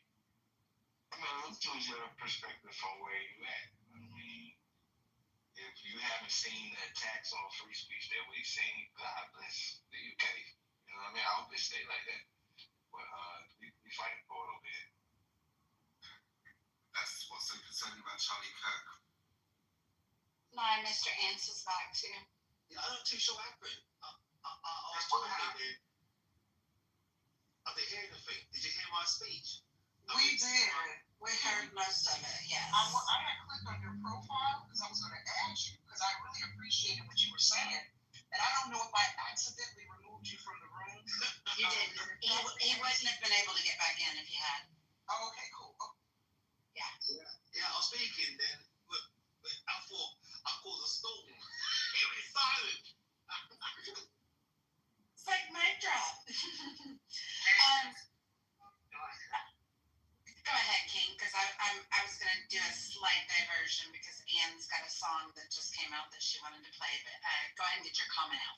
No, I just wanted to Jason to expound on how we're fighting for the First Amendment in this country. Like, what are the examples? So I'll give you one. COVID 2020 election.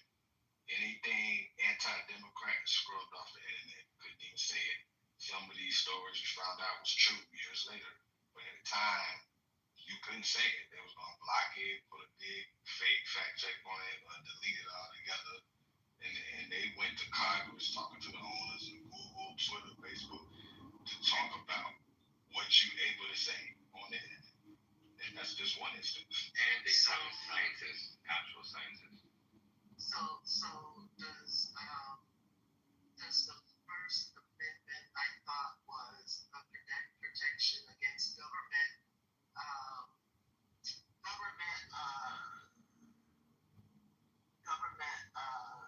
oppression or government, like the state actors cannot move on you because of the things that you say, whether they're political in nature or not, right? We're talking about the actions of the state. And the actions of the state suppressing ideas. Yeah, the actions of the state suppressing ideas on social media is a direct violation of that. That is even election interference in a lot of ways, because if that information is is not allowed to stay up for people to see, and it was actually true, that's actually cheating an election. If you want to take it that far. Censorship over media, which has been the status quo for the airwaves since forever. Censorship over media versus state sanction or state consequences imposed, like jail time, like loss of your job, like all of the, like these types of things. Censorship. This is what we're fighting against in America. Censorship over media. Hold on a minute. Censorship over media is something that the media companies have the ability to control at their own discretion. But per Mark Zuckerberg and his congressional hearings, he was actually directed and advised by the government which things were allowed to stand as fact and which things were allowed to stand as misinformation that weren't actually misinformation, and that is the violation. But the fact, you just spoke. Let me say this real quick. You just went. Let me say this real quick. No, you just went. Can I please go real quick? I'm not going to be that long. This is a violation, and the fight. I'm glad that this happened. The fight that this, because this is the fight that I'm talking about. We are having to say, wait a minute. I'm saying, right? I should be able to do that. I should be able to say that. And you have people in America, your next door neighbor, that will tell you to your face that no, that's not a violation of your speech. No, that's fine for them to do. And that's what I'm saying basically is the fight. I just want to add to Sarah that what she said about social medias and Zuckerberg is they are using the public platform to say they're not a news agency when they're starting to throttle people.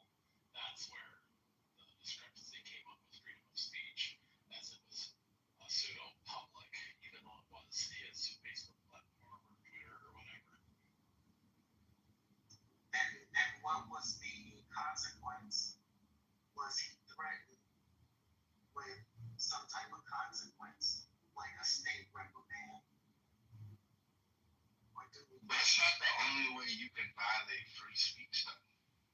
Why are you kind of pigeonholing it to that? Like, as long as you don't get thrown in jail, your free speech was. He was threatened with losing his everything in the Constitution is in relation to the state and how the state governs over its people. So you couldn't criticize the king, or else you would be hanged. But they criticize Trump every day. Nobody gets censored for that. That's because it's the First Amendment right. This is what I'm talking about. But it wasn't. You have the right to criticize political apparatus. You have the right to criticize the state, and the state doesn't have the right to issue any type of sanctions on you. A private company definitely has a right on how information is disseminated. Government sanctioned private company? Facebook is private, it's not government sanctioned. They had government. What did you just say? What's your name? Attack serendipity? Yeah. Can you say it again? Because you're going to say it better than me. Yes. Based on Zuckerberg's testimony to the House Judiciary Committee, he indicated that the Biden administration, including many officials from the White House, repeatedly pressured his teams for months to censor COVID content and 2020 election content, the Hunter Biden laptop story content. It was deemed to be weaponization of the federal government against the First Amendment. So, yeah, the problem, censorship's X, Facebook, Meta, like, they all have the ability as private companies to create whatever censorship quota that they want. But when the federal government applies direct pressure on which stories can and should be allowed to stand and versus removed for misinformation, that is a direct violation of the First Amendment right. Because that wasn't the company's decision, that was applied pressure from the federal government. That you don't see that distinction. There's a very definitive distinction. That's why there was a judicial committee set up in the first place. Right. But again, that's the fight. You have people next door neighbor that would sit in your face and tell you that ain't no violation. So I hope y'all can see. I have some good news today in the chat is a link to X codes that AI is looking for information regarding this suspect. This is when it's not cancel culture. This is when it's pursuit.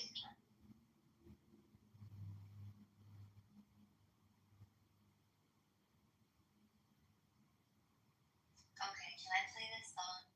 Yes, Anne, go ahead. I think now would be a good time. Yeah, you want to give a little background on this? Yes, Tom McDonald just posted a song called Charlie. It's 2 minutes. I thought it was pretty good. See, I'm gonna change my audio quality. Alright.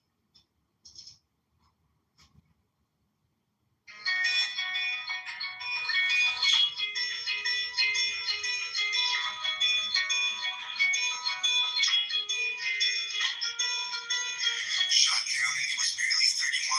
Another bold coward took a life with a gun. He left behind a wife and a daughter and a son. All he did was try to speak for all of us. And I'm so tired of the hatred and the narratives. The patriots and dangerous woke people are the terrorists. They shot and killed the father, sent a message to Americans. They ain't gonna stop until they bury us.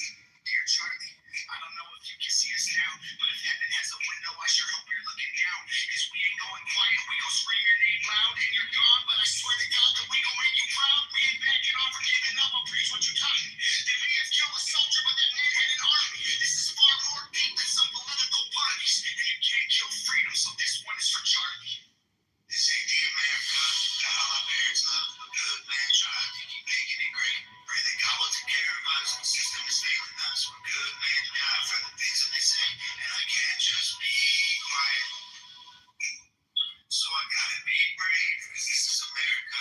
Lately it's hearing us. Where one good man can change it all in a day. Killed in cold blood for having a discussion. And liberals are celebrating murder like it's justice. You didn't kill a villain or the evil that it comes with. You killed a father and a husband. And I'm so tired of the left and all the wokery. We can't get along if you just kill us when we don't agree. Sniper rifle fire from a liberal that no one sees. Scared I might be next to die without this fighting groceries. Charlie, well, make sure your children know that defending all our freedom is why you aren't coming home. I hope heaven has a window you can watch your children grow and hear your message echo from below. And we ain't backing off or giving up. I'll preach what you taught me. You may have killed a soldier, but that man had an army. This is far more deep than some political parties. And you can't kill freedom, so this one's for Charlie. This ain't the America that all our parents love. A good man tried to keep making it great. Pray that God will take care of us. The system is failing us. We're good men die for the things that they say. And I can't just be quiet.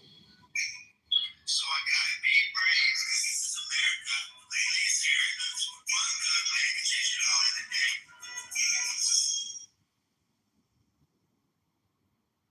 Did you hear it? Yeah, we heard it. Okay. Did you like it? I thought it was pretty good. And I think it's a little polarizing, but I mean, I appreciate the sentiments.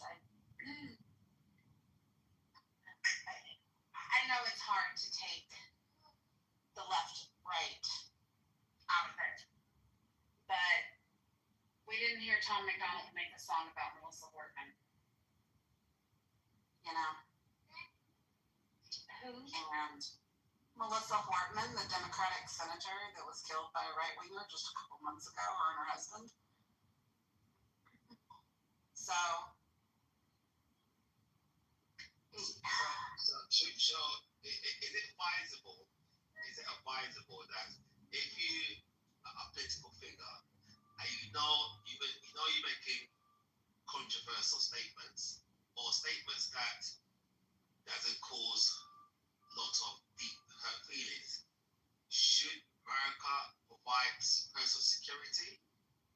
That person in general? he had security, a lot of it. No, personal security, personal security. He had personal security. Yeah. Yeah. He had personal security. Did you read what this Benjamin man is saying in the chat? No, I'm not. Christian Kirkpatrick deserved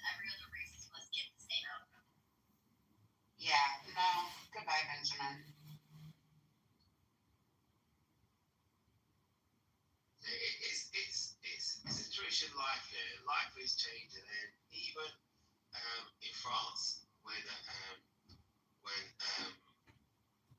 media director or media manager, I can't remember what the title he was, and he posted a cartoon Mohammed. Yeah, and then again, he lives in France. He's got freedom of speech, blah blah blah. And that was their sentence. So they came for him, The Matrix. and they killed him, and other people. Yes, thanks. So it's. Are you talking about Charlie Hebdo?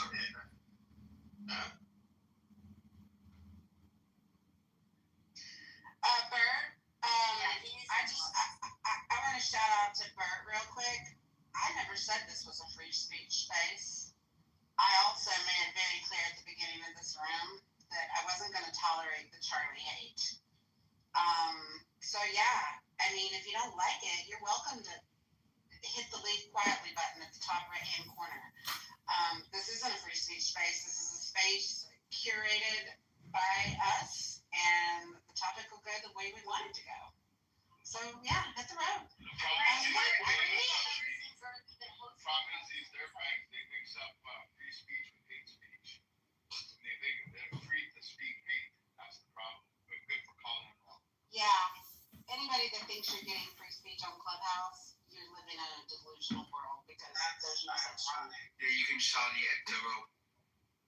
Hey, I said what happened to free speech, but I was talking about Charlie's free speech, not Clubhouse. No, I know. I'm talking to Bert. Oh. Yeah, I'm talking to Bert in the chat who's, you silenced the man who wanted to come in here with his Charlie hate and post ugly, despicable things talking about how every race deserves the same fate. Yeah, like, I want to see it, and I want to hear it, and guess what? Top left, I don't have to. I think he was. But you can go start your own free speech space, and if you'd like, you can even leave a link in the chat to it. That way, anybody that feels the same way as you, they can follow you right on over there. He was just trying to get a reaction, in my view. Of course, it needs attention. It always needs attention. But I like to give people attention because sometimes they need a little pat on the head. Especially narcissists.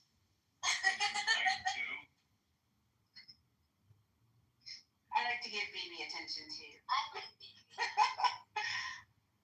Free speech is my PTR. That's free speech. I didn't even see that. Real Housewives. The thing is, Oh my gosh, Phoebe. with free speech comes responsibility, and that's what is usually massively missing. You know, it's when I talk about responsibility, Discipline. It can be, and I'm not lying. Responsibility not to murder. You know, and obviously in the world that we live in, that is a big problem, isn't it? It's like nobody takes responsibility for lying and bullshit and everything, and so therefore it damages free speech. Perhaps the words respect rather than responsibility, which is more associated with rights. Well, okay, all right, I'm happy with that, no problem. We agree, it's good news. Well, is that a first? Well, the quiet and late at night, sometimes happen. Can I bring up kind of on this? Sure. One thing it just definitely annoys the shit out of me is whenever there's any type of assassination, whether it was the Nancy Pelosi's husband getting attacked, Minnesota lawmakers getting assassinated, whoever it is, the bullshit conspiracy theories that come out right after people disputing shit, and it does so much harm, I believe. Like, I'm not a fan of Nancy Pelosi at all, but to call out and say, oh, it was, when her husband got attacked, oh, it was a boyfriend, and this was mainstream media was pulling this shit. And I'm sure the same thing is happening right now with the Charlie Kirk stuff. I haven't been watching the media that much, but I'm sure there's some bullshit conspiracy theories going out. But that shit just annoys the crap out of me. I guess I'm just triggered by people that just lie. And it just does so much harm when there is lying that goes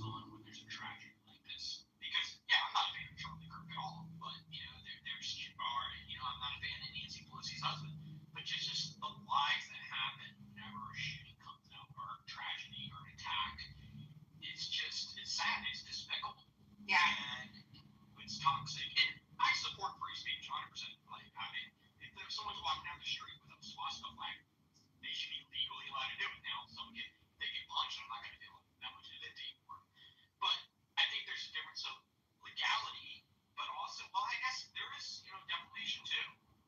I think it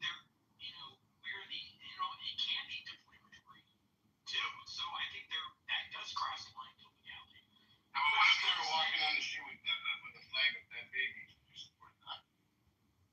What does that look like? I mean, if they're, you mean a picture? Green and red and black. Can you elaborate on that question?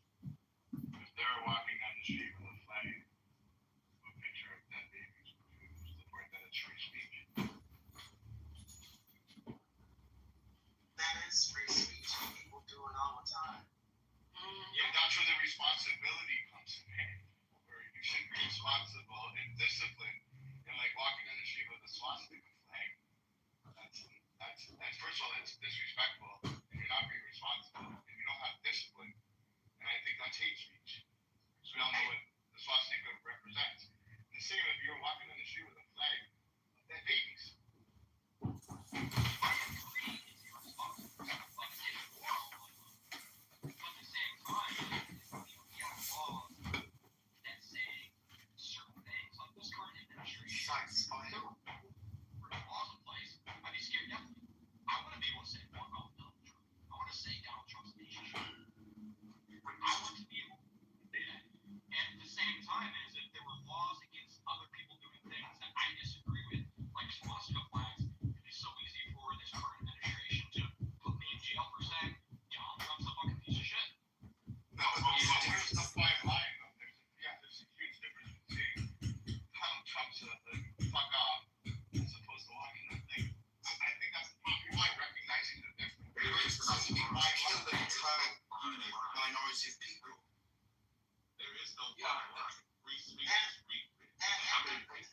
Individuals don't adjudicate free speech. Individuals will punch you in your fucking face and you will say hello the wrong way. We're talking about the state, because there are many places still in this world where the state will have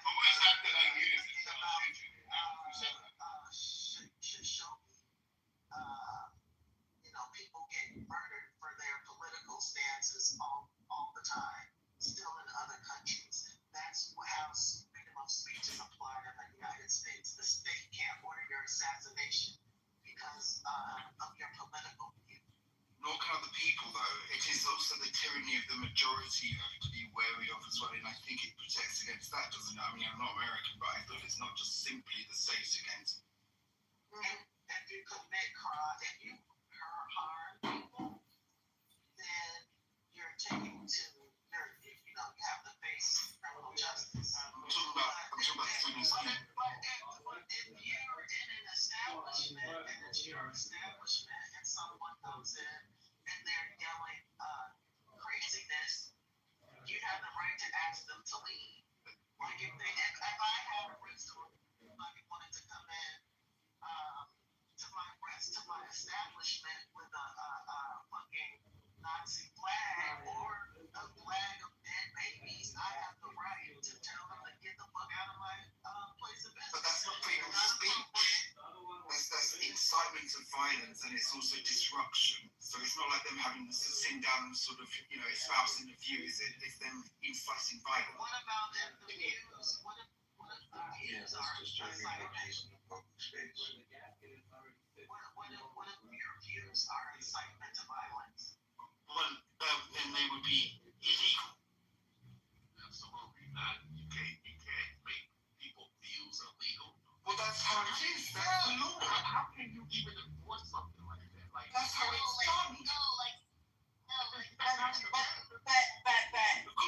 to that point, people can ask you to leave, or you can leave. Again, this is not. Individuals, we're not in charge.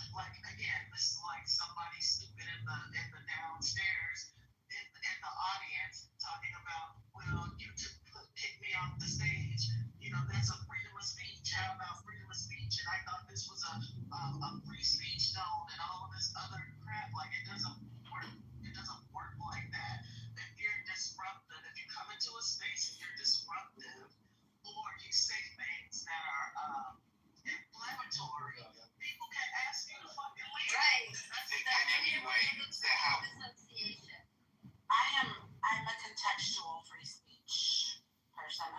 context matters, for example. I don't have a problem with it being illegal to shout fire in the middle of a movie theater, okay? I understand why that would be a terrible idea. So I believe that context matters. The one thing I wanted to say, though, is I don't think ideologies in and of themselves advocate to incite violence. Like, there are a lot of bad ideologies, but the fact that they exist is not, that's not what incites people. What incites people is calls to action. And that's where you walk that very fine line of, is this freedom of speech, or is this hate speech, and you're trying to incite some form of negative action? I think there's a distinction there. Yeah, there's a distinction there, though, because people can have wackadoo crazy ideas all day long. Clearly, we have Nazis, we have white supremacists, people can have wackadoo ideologies all day long, and that's part of what, unfortunately, that free speech protection allows for. Even in BB's example of somebody walking down the street with a flag with a picture of dead babies on it, it's horrific. I am definitely judging you. And if it specifies the baby that you're meant to kill, then it's not localized enough. It's wholly inappropriate, I mean, the same thing with the dead animals that the vegans, pictures that they put up. Not localized. I mean, there's that too. Like I said, they have, I feel like if within the confines of the right contextuality, like, they have the right to do that. And I can hate it, I can abhor it, but that right is protected. And so if my right to be Christian, to be conservative, to be whatever I choose to be, if my rights are protected, then I have to, unfortunately, understand that theirs aren't as well. No, but yours is a quiet kind of way of being, isn't it? It's not disrupting anyone, so it's fine. It's fine.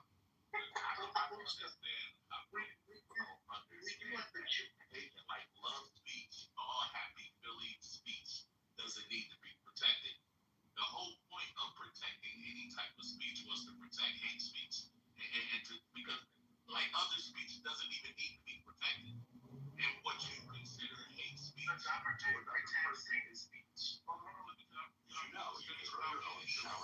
Yes, it's like funny to have a thing like she's incapable. If you got a bare word, she's incapable. Yeah, it's the nonsense. She's on this cold ear. You watch this cold ear now where that matter, and everyone else, But anyway.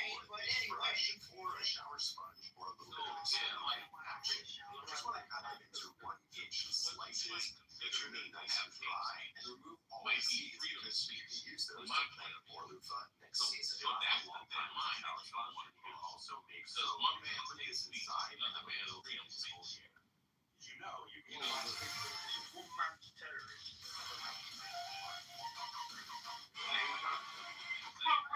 Correct. And that's why I say the ideologies need to stand. Like, you need to let people espouse stupid shit. Number one, so you know who the stupid people are. But for me, the difference. The one that resort to violence, those are the stupid people that can't handle like different things. Exactly. And it represents. They'll call you names. They'll shout you down. They'll threaten you to kill you. These are the lower IQ people that can't win a debate. Like, the point of him going out to the campuses, right, was to provide insight. And a lot of people, they're just closed-minded. They're not trying to get a different opinion. They're not trying to get a different perspective. They want to live in their bubble, right? And when you intrude on their bubble, they feel like they're losing power, right? Like, this is all about power. I want to feel in control of my delusion. No matter how unreal it is, you have no right to come in with truth of reality and try to have me see life for what it really is. This is what people think. This is why, even on the app, right, you get shouted down, you get thrown out of the rooms, when you have people are weak. In 2025, most people strong-minded individual, right? Because nothing that nobody says is gonna make names. None of that shit is gonna work. You're gonna be strong.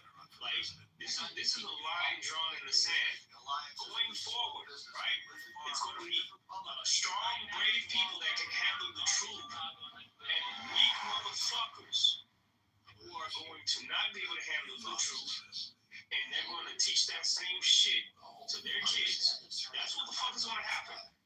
Period. I agree with you.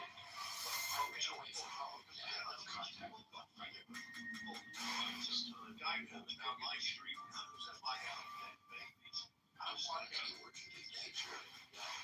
Dumping a tree to me. He was a bad life. So, this is how he came. Waking up around your baby. Freedom of speech is hate speech and fucked up speech. Freedom of speech, you don't want to pick and choose. Police were not involved in these issues that we're talking about are not issues. This is not an issue of the state. This is an issue of we have this contract distribution. We're done. We need a United States subdivision. We have to find a place of light of empathy, of compassion, or maybe have another alternative. I don't know. Like all the curse, we're talking about supposed to play out these are not issues. They are. I'm talking about somebody getting killed because of their freedom of speech. Yeah, you had a mentally unwell person who did not like the things that he heard coming from another individual, and because of either that mental illness, because of his insecurity in his own ideologies and his own ideals and values, because of a plethora of other things, he felt compelled to go and end a life and make a statement. Well, we don't know about mentally ill though. We don't know about That's it right there. You got people to be able to kill somebody because of something they said. No, sorry. I don't think that's the statement. Literally, bro. This nation is not for you. You need to go.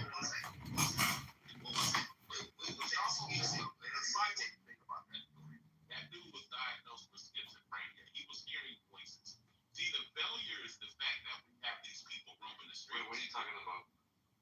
Like the Ukrainian lady that killed on the bus. Like, because they were saying that yada yada yada. At the end of the day, people that are diagnosed with schizophrenia, that's a real disease. They hear voices. Voices tell them to do shit. When they even interviewed the guy, he was talking in third persons. He was talking about himself from himself, as if he was himself. Like, I'm not sure what those got to do with this shooter being mentally ill. Do you think that you should lock up all the schizophrenics? I mean, that would be Well, that's also a racist hate crime. A lot of leftists are pushing these ideologies against anti-white hatred. That's caused this guy to just randomly kill a white girl for no reason.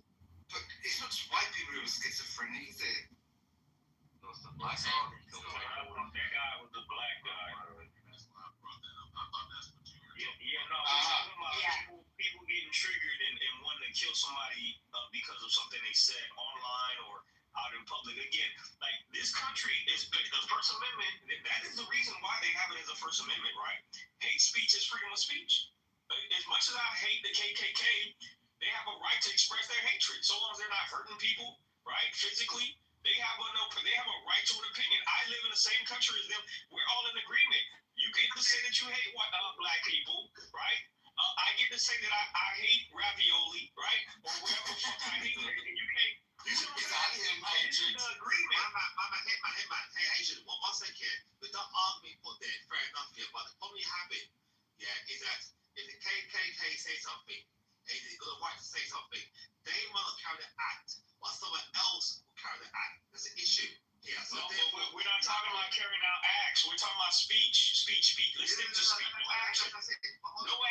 No action whatsoever. Just speech. Here's the point. No, sorry. You mentioned KKK. What I'm trying to say to you, you say KKK can say what they want. Yeah, okay. They can say what they want, but they won't carry the action out what they're saying. Yeah, they say I think they would discuss it. You get the right to say whatever the fuck you want, bro. This is what I'm arguing. I dispute that.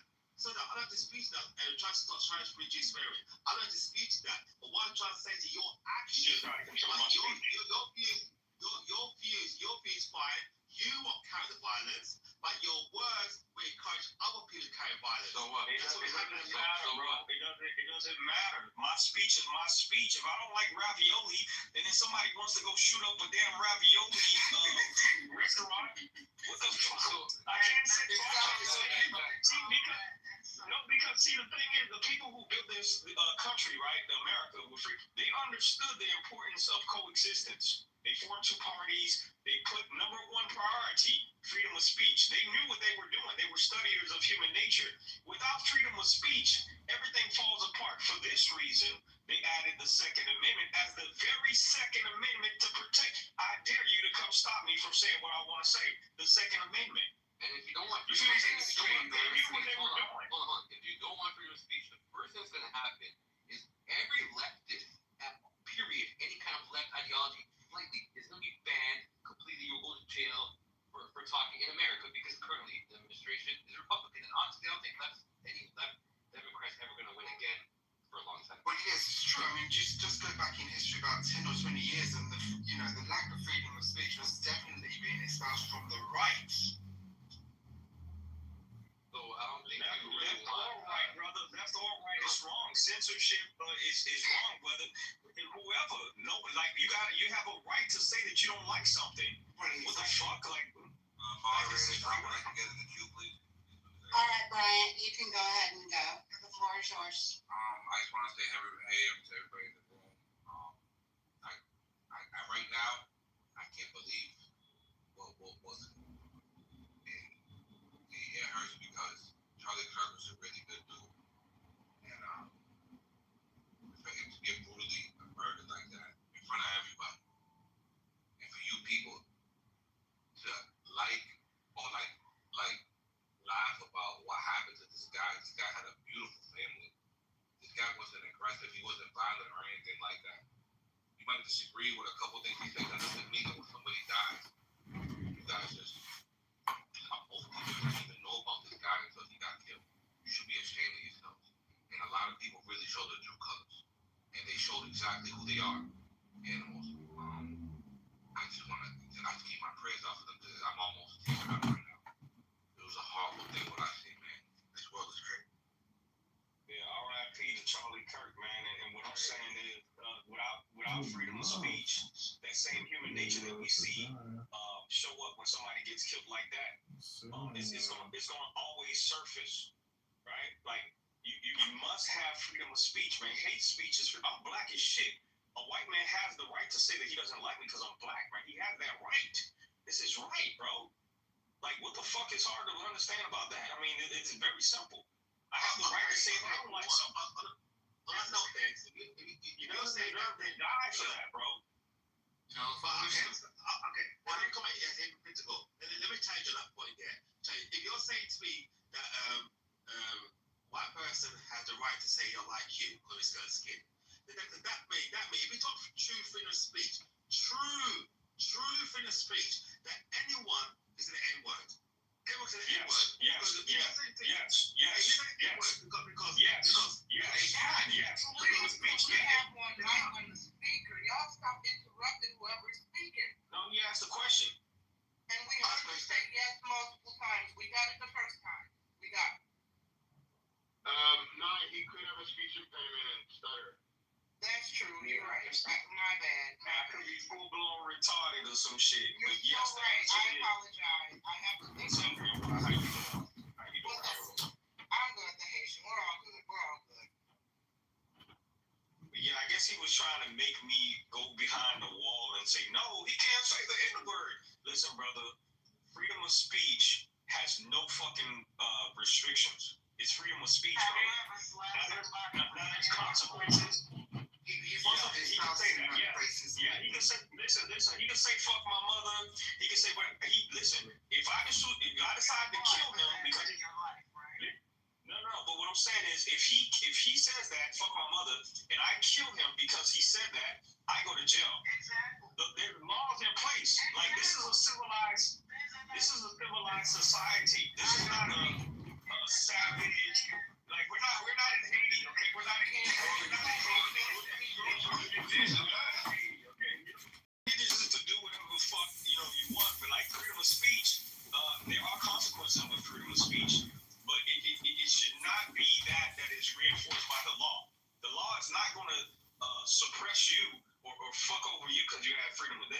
this shit works. Hold on, no. Yes. Hold on. No. I'll come back on that. I'll say it. I do apologize. I'll come back on that, yeah. No, don't come into it. For example, Andrew Tate said that women are properties, yeah. And what happened? It was accused of, Andrew Tate was accused of encouraging young people to take advantage of young women. Young people. No, he got charged with sex trafficking, man. That's an action. That's an action, though. That has nothing to do with speech. That's an action. That's an action. You gotta know the difference between acting on something and just saying something, bro. Now, but he got ridiculed, yeah. He got ridiculed in media of his views of women. Ridiculed him, and it's freedom of speech. So what? And people say disagree with it. Yeah, it's not the legal framework. People come up. Come again? It's not in the legal framework. I mean, he was certainly accused by the Church of Public Opinion, but he wasn't actually vilified legally. Exactly. Now, one could argue that you can pursue something civilly and say mental anguish because of this person's bullying. You know, that we can argue that, but it still doesn't deprive him of the right to have to say what he want to say. Like, there's consequences behind saying like wild shit, but in the civilized society, it's not going to be reinforced by the Constitution of the United States of America. It's not going to be reinforced. Freedom of speech is freedom of speech. But I don't think that Charlie Kirk actually was that extreme either. I'm not sure that he was that racist. I didn't hear him say anything racist. Yeah, I didn't hear him say. He spoke a lot of things that people think but didn't want to say, you know, because He wasn't killed by the state. He was killed by some individual. Well, This is not a freedom of speech issue. Why did you say that? Because the state did not kill Charlie Kirk. Freedom of speech extends beyond just the government. Like, you can say, like, I can get on this app and say, man, you know, it's not a good day today. What are you going to send police to my house and kick in my door because I said today's not a good day? What the fuck? Like, no, it's freedom. Of course you don't. That's what I'm saying. Like, you don't know what I'm talking about. You don't know what I'm talking about, so you're not equipped to have a discussion about freedom of speech if you don't know what the fuck. Okay, guys. Up until this point, like, I've tried to just occasionally reiterate one mic and let's not interrupt each other. Let's have a discussion. I'm just putting it out there. I'm going to start watching the stage as you guys speak. We're going to nicely pass the mic from one to the other and allow people to complete their thoughts. If you come off mute when somebody is in the middle of talking, you're going to get gooed until they're done. So I'm just giving you a warning now. One at a time, please, so that we can hear what all of you lovely people have to say. Good luck, King. They never heard Charlie Kirk say any racist shit. Like, he does the dog whistling. Like, I agree with a lot of stuff Charlie Kirk said, but he does do the dog whistling. For example, saying stuff like, if he noticed the pilot is black, then he's concerned, right? That's a dog whistle. When the reality is this, every commercial aviation accident in America was done by a white male pilot. So why when you see a black pilot, you have to question their ability and if they're a DEI hire? When again, every last aviation accident in this country was done by a white male. That's a clear dog whistle when he says stuff like that. Yeah, but he also said if we didn't have DEI, then we wouldn't have to think that way. That was his whole point. He used that as an example. Yeah, exactly. And I've gotten jobs because I was black, man. I've gotten jobs plenty of times where I wasn't the best. I did meet the qualifications, right? But they needed to, show equal opportunity employment for, like, the diversity shit. I check off the box, man. And, I fit in. I'm good enough, to fulfill the quota of having a black guy on the workforce, right? And also I meet the requirements. No, I was was qualified. That's what I'm telling you. But at the end, what was working in my favor was the fact that I was black and qualified. So I got it over the because I was literally told by the jury. Yeah, I was literally told. I'm gonna hire you because you're black. Straight up. Like literally, I was told. I needed a job. The white candidate that I got to. So notice how serendipity said if anybody interrupts the speaker, she's going to start moving people down. And some of the voices that we actually appreciate on the stage and want to hear from keep interrupting. So what are we supposed to do? We don't want to have everybody on the stage who shares the same ideologies and talking points. We want to have diverse voices. And some of you all have very strong voices that I certainly appreciate. And I don't want serendipity to move anybody. I certainly don't want to move anybody. So why can't we just respect the mod's wishes and let one speaker get done, and then y'all can respond? Why is this so challenging? Yeah, I appreciate you. I just want to finish saying what I'm saying. If we know that white people and other groups of people can get preferential treatment for employment, then why is it far-fetched that I, as a black man, would be able to get the same thing under the right circumstances? Like, this is a real thing. Like, those quotas, the EEOC, they look at diversity. If you're hiring nothing but white people, they're gonna look into that. Why don't you have a black person here? Okay, this guy's a black guy. He fits the qualifications. Let's hire him over the. You see what I'm saying? That's a real thing that happens all the time. Question. So do you think that attitude, you don't really deal with the root cause? Because, okay, you know what? Oh, we're forced to do this, so we're going to employ something of color into organization. But you don't deal with the root cause. Because why should we need to come to a state, reach a point where we have to force to do something against the will? So I'll just say to you, the bottom line is this discrimination at the bottom. Yeah, the root cause is discrimination. Yeah, and so let's not get in the way. So what we're doing to cover it up, we like you said, the DI, what it's called, we're going to employ people of color to make the numbers. But no, we need to have a society which is free, totally free. Yeah, so it seems to me like it's completely free. We've got the elite at the top, and the elite at the top refuse to change. So therefore, to satisfy the people at the bottom and stop making them so angry, we have to put quota in place. But no, what should happen? It should be no quota. Technically, it should be free. It should be totally free with no discrimination. But see, the thing is, then the people at the top, they would never reach down and get, somebody like me that's coming from the bottom. So DEI is actually a pretty beneficial thing, right? It is pretty beneficial to somebody like me coming from the very bottom. It gives me an opportunity to rise, right? I'm not against DEI. Trust me, I have no problem getting a job because I'm black. Like, you know what I mean? but to act like it doesn't exist, the white people might be mad about it, right? But hey, listen, white people have been at the top for a very long time. And many white people, unless they are forced, they're not going to consider a black person like me. Honestly, they're going to count me out. They're not really going to give me a chance without something like a DEI. This is reality, man. I mean, we can think about what in a fairy tale land what would be. Reality is reality. It is what it is. Here's some situations when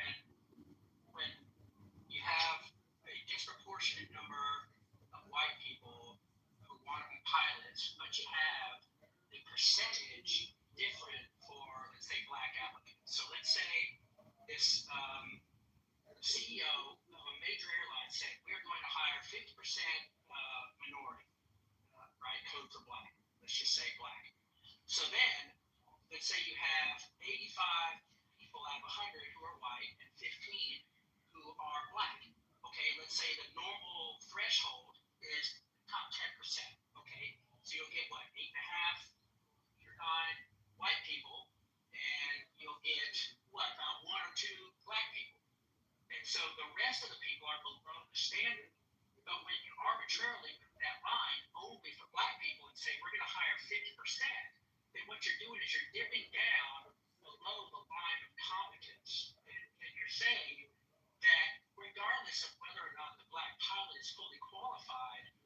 to choose that person anyway. So that's where the fear comes in to say, if I see a black pilot, do I know? Maybe he was number 6 on that list out of 15. Maybe he was well below the threshold, but solely because of the reason of him having black skin or her having black skin, we're going to elevate that person to above the line. That's the concern. It's not racism. It's just pure statistics. It's just pure logic that you're dipping below the line based on an arbitrary factor other than competence.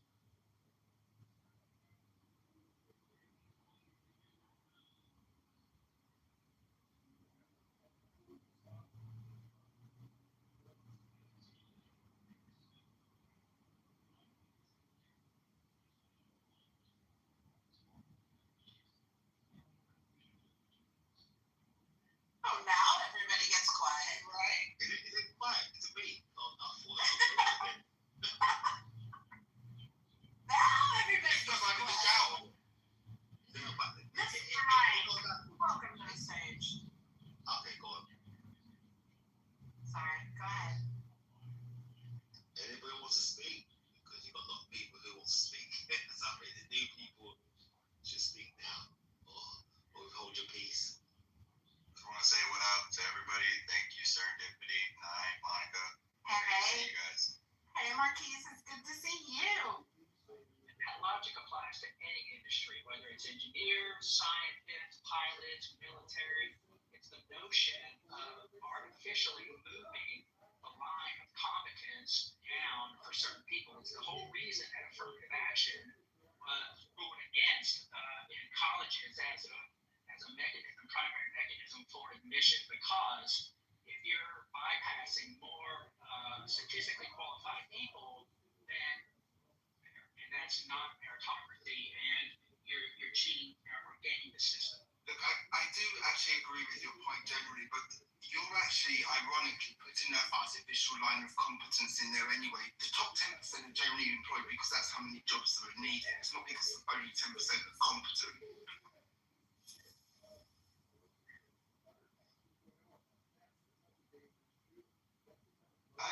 At the point when the CEO of that, I can't remember if it was United or Delta or American, whoever it was, but he came out and said, United, right? So he came out and said, we're going to hire X percent. I want to say 50%. It was years ago. I can't remember the exact number, but it was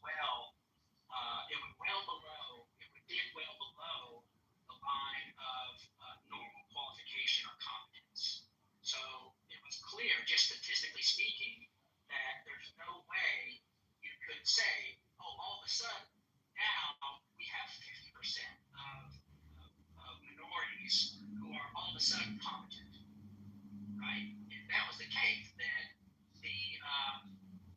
indicate that 50% of the people in that minority group were qualified, and they would be selected on merit. Because there are lots of pilots who are competent but aren't pilots.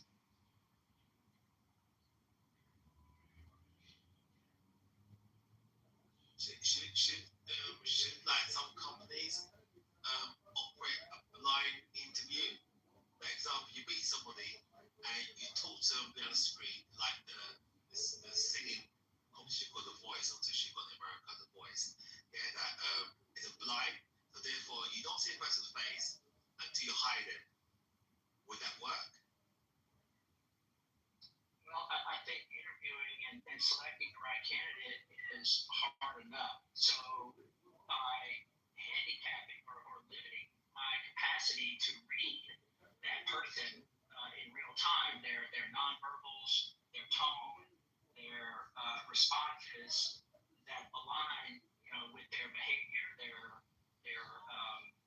along with their statistics, their vitals, is, I see the intent. You're saying try to make it as unbiased as possible, but I would rather have as transparent and clear at the standard. I would rather the standard be the standard, and people meet the standard, and if it happens to fall one way or another, then so be it. Earn it. There is one really good example, actually. They had an orchestra whereby they used to always do blind testing.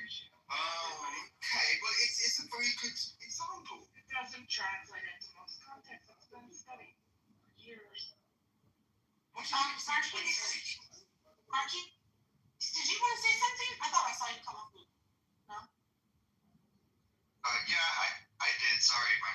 Congressman. The question was originally for Ms. Dawn. She was talking about race-owned businesses and like pretty much race-owned and operated businesses, and pretty much the question is, would you say that the same argument applies to businesses who use the statement of race-owned and operated for the sake of authenticity to the culture?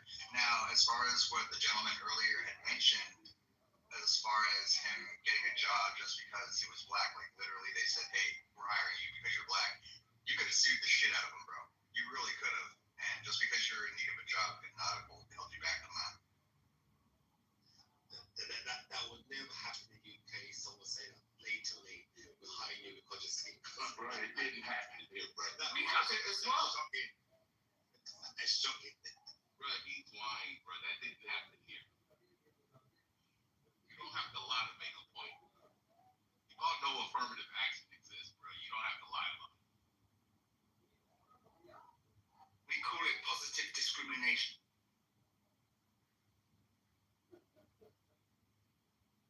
And by the way, DEI So- and affirmative action are two different things. So, to be honest, I don't think anyone should be discriminated upon. I believe that, and in my businesses, I hire based on merit, experience, all of those things. And that's it. Because it doesn't matter what your skin color is. If you have experience, go to school, do this, you know what you're doing, that's going to help me in my business. Yeah, but here's the reality. Historically, in this country, too many well-qualified people, especially black people, didn't get the job because they wasn't white. Right. So these policies are a response to just how things have happened systematically in this country. You know, sometimes, here's what I need white people to understand. And I mean this with love. Don't complain about a fire that you started. Because at the end of the day, you started this fire. So I understand what you're saying, DJ Freddy's. I appreciate that. And you have to understand, I didn't start this fire. I don't hold that mindset, you know. And people in my family don't hold that mindset. So it's like, yeah, I'm looked at as if I do. You know what I mean? I've had white people ended the fire. White people, in Britain in particular, in America, worked put out the fire.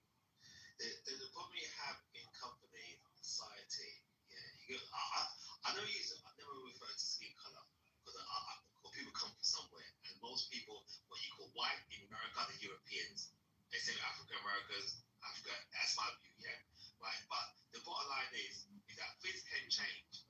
Things can change, but the problem is people won't speak up. People know you've been in the boardroom. You know for a fact you're in the boardroom. Either, say example, you're in the boardroom and you got directors, managers, blah blah blah, and it's 10 people in the boardroom.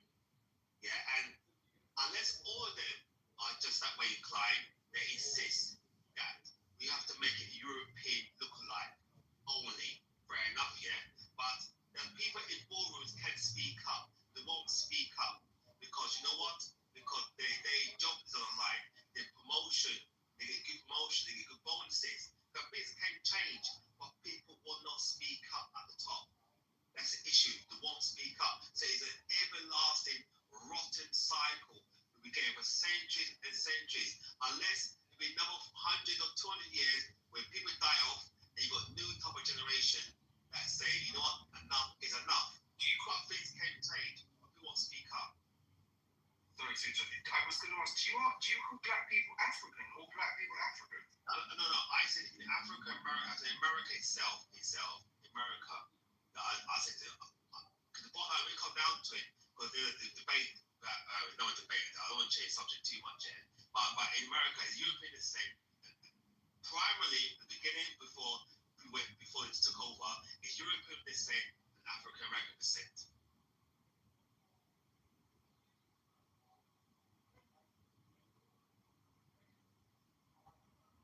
America is not a racist country.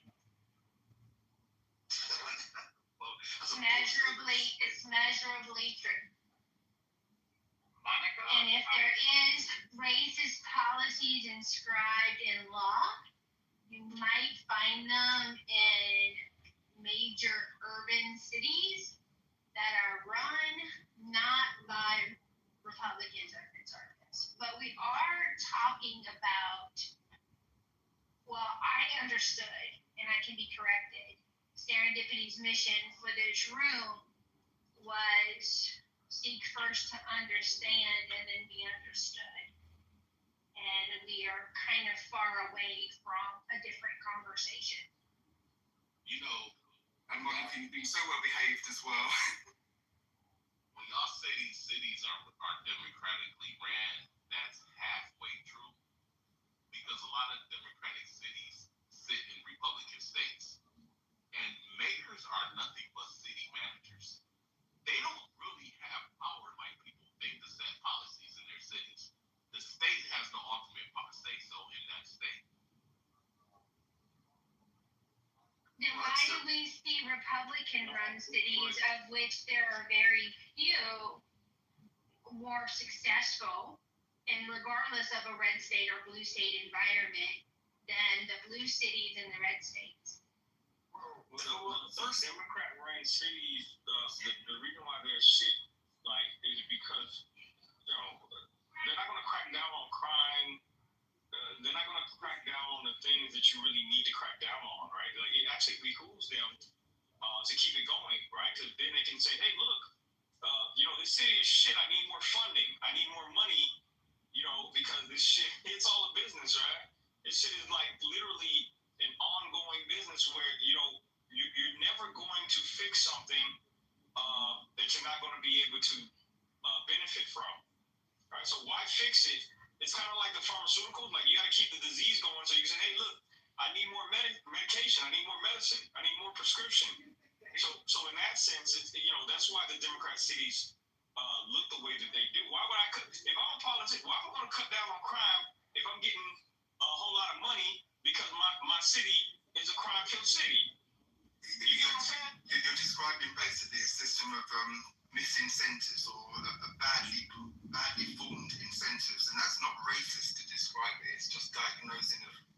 Yeah, and that's not actually the way that federal. That's literally how it works. That's literally how it works. If you imagine it to be so, then that's your point. But the speaker before you. That's how it works. I need more funding. Like, I saw it happen out here in Miami. More federal grants are given to cities that are. Yeah, it needs to be justifiable. It needs to be justifiable. You need to have justification. Why do you need so much money? I need more police officers. I need more money. I get your point. It's probably not true, but that's not actually what I took the mic to correct. The speaker before said that states have the ultimate authority over cities. It depends on the state and it depends on the city, because different cities have different mayoral structures. Some are strong mayor systems, some are weak mayor systems. Some are run by the city manager, and some the mayor is essentially a monarch of that city. They have more power relative to their domain than, say, the president does over the United States. And actually, most big cities over, say, 500,000 people are based in the strong mayoral system. That's not okay. So New York works all right, doesn't it? New York's a good example. I'll give you an example. In Georgia, during the COVID lockdowns, the mayor, a Democratic mayor, Keisha Bottles, she tried to issue lockdowns in the city of Atlanta, tried to close restaurants, all of that stuff. The governor came out the next day and said, we won't be doing that. And I just signed an executive order, and he even set up a hotline to let all these little cities in Georgia know that if anybody is trying to enforce a lockdown in your little small town, call this number, and I would dispatch the police to go regulate, the Georgia State Patrol to go regulate. Because the governor, at the end of the day, vetoed that shit. Yeah, I will grant that. Governors attempted to expand the power of the executive branch in their state significantly during the COVID era. In In fact, the governor of Michigan, famously or infamously or memory hold, one of those, implemented all these emergency powers all across the state of Michigan, including clamping down on the right to travel even within the state. And she was actually struck down by the Supreme Court of Michigan, saying you don't have these emergency powers that you've given yourself. And then she simply flouted the Supreme Court's ruling and just continued to act as a tyrant herself. So it was an unprecedented era without a doubt, and I can't believe she's not held accountable to this day for it, and she's still looked at as a darling of her party, whatever. Anyway, I digress.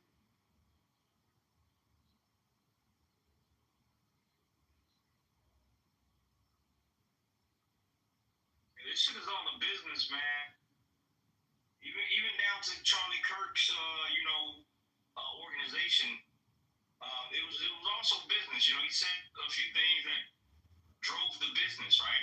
Some of the things he knew, being the highly intelligent man that he was, he knew that some of those things would, incite the emotions of the people, right? Like he's trying to capture attention, and it really did work, right? Yeah, that's but the trade-off is that you're gonna make enemies, right? Like that's the trade-off. Even if what he said was true, which a lot of things, to me, pretty truthful. Even if what you say is true, you must remember that you're dealing with human beings. Like this is not the first political assassination we've undergone. They killed Abraham Lincoln, right? What the fuck? Like JFK, they blew his fucking brains out. Politics is a very dirty game, man. It actually brings out the worst in people. In America. You being highly intelligent, you should know this, right?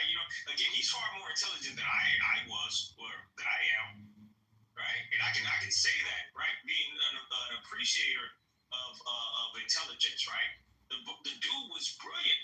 But I think that, looking back, we all can learn something from this. It's like, you got to be more strategic when dealing with humans. You can't get too comfortable. But he was only 31 also in his defense, right? There was a lot of things that he hadn't, really experienced and figured out yet. You see, you guys are so rock and roll, right? Most successful democracies are run by boring people who are good at plumbing. Like they've got a good, grasp of economics. They've not got the rhetorical flair of Trump, which is really fun, but kind of a bit of. Yeah, no, for sure. That's true. And even with Donald Trump, like, can we admit that he made politics exciting? Can we all admit that? Yeah. Whether you hate him or not, when he leaves, I don't think it's going to be as fun anymore. To be honest, the racist things. He's not going to be around to say the insightful thing. And again, this is marketing and it's all business, man. This is all a business. And when we recognize it as that, I think we become less emotionally invested in these things, right? Like if the shooter was to have understood that this, the guy's just running his business, I don't think he would have taken it personal. Like shooting somebody in the throat, just because something he said online or because he said something on the campus, it's, taking it kind of personal, Got a question, yeah. Right. I have a question, yeah. I've been following this Charlie Kirk. I'm aware of it, but I've been following him, yeah. And like someone said earlier, his personal guards, blah blah blah. And I know a lot of people said, he said it was controversial, blah blah blah. People like and people dislike, yeah. So with all that in mind, and also what happened to Trump last year, and now at a rally, and knowing that he said things that is hurtful to some people, I'm wondering, obviously conspiracy theory talking, I'm wondering why didn't the authorities check the perimeters, knowing that what happened to Trump, and so that roof, blah blah blah. I'm wondering why the authorities to say, let's look around and see if anyone can cause any harm to this individual. did authorities preempt that? You know what? We know what happened to Trump last year. Blah blah. Let's go to the roof. So why did authorities? I asked the same question. Because Charlie Kirk was responsible for his own security, and that needs to be looked into too. I can't imagine working for someone and my mistake caused his death. But that should be also looked at. Well, if that's your job, though, I mean, that kind of goes with the territory, doesn't it? If you're a bodyguard. Yeah, why are you checking the rooftops? I mean, if that shit happened to Trump and it's going to be outside, why wouldn't you have checked the rooftop? I think it was just mainly just getting comfortable, like overly comfortable, thinking, nothing's going to happen. Nobody's going to shoot. Like, we got this. This is Utah, a lot of Mormons. Democrats, they don't have guns. Yeah, exactly. These Democrats don't own no goddamn guns. What the fuck are we talking about? So yeah, get comfortable, and then you get your brains blown out. That's what. At the end of the day, if you go outside, dangers are lurking. If you make yourself a public figure and you're saying controversial things, that's a fact, bro. Danger is around the corner. That's a fact. I don't agree with what shit, but that shit is the fact. Gosh, Asian, can you let him speak? My bad. We're getting good. I don't know him by now. Once he starts talking, he will never stop until you kick him out the room. He just apologized, so can you finish your comment? But I'm just saying, like, brave men, like, come on, bro. You think when people decide to sell drugs, to be a drug dealer, to do all that thing, no, there's people that's gonna be trying to kill them. That shit just come with being a man. So I just went to Twitter just to refresh to see if there's any updates about the killing, et cetera, et cetera. The first thing that comes down my timeline is very curious. Alex Jones. Never mind how we might feel individually about Alex Jones, but I find this interesting and worthy of deeper research. I just retweeted it, but here's what Alex Jones posted. It says, breaking intel. New York Times and LA Times reported on Charlie Kirk being shot on September 9th, the day before his assassination. Plus, Amazon Books have the shooting of Charlie Kirk posted one day before his murder. Eyewitnesses in Utah also revealed people in the crowd claimed they knew he was about to be killed. He ends the post by saying, was this a pre-planned, coordinated event designed to trigger a new American Civil War? Stereotypes are right. Can I say something about that? A week before 9/11, did 9/11 happen? I swear, that's true, man. That's just true. It's a coincidence, right? Right's gonna behave like the right. Triple check, those so-called facts. Jones is notorious for exaggerating. I always hear people Screenshot the book, so it seems to be. I always hear people say that, like, what Edway said, blah blah blah. Then Civil War, and we can say that a lot. Race war, Civil War in America and other European countries, but especially America. And I've come to the conclusion, and other person told me the same thing as well. I always hear it.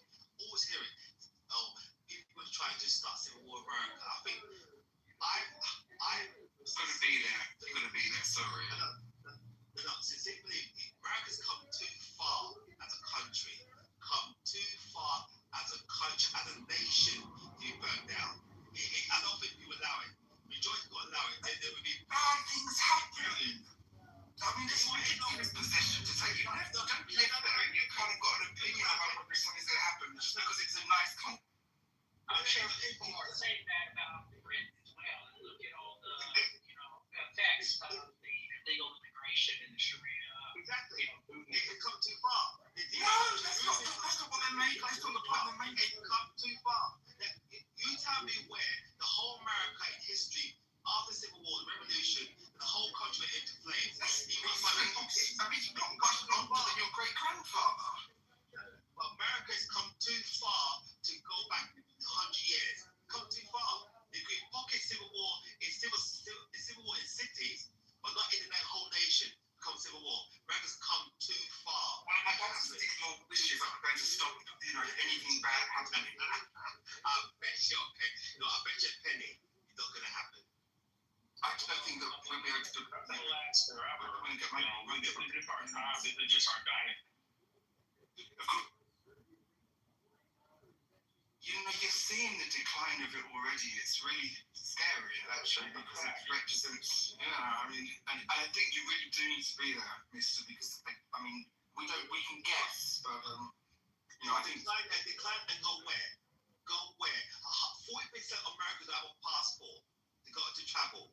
So I don't... No, we got to go there.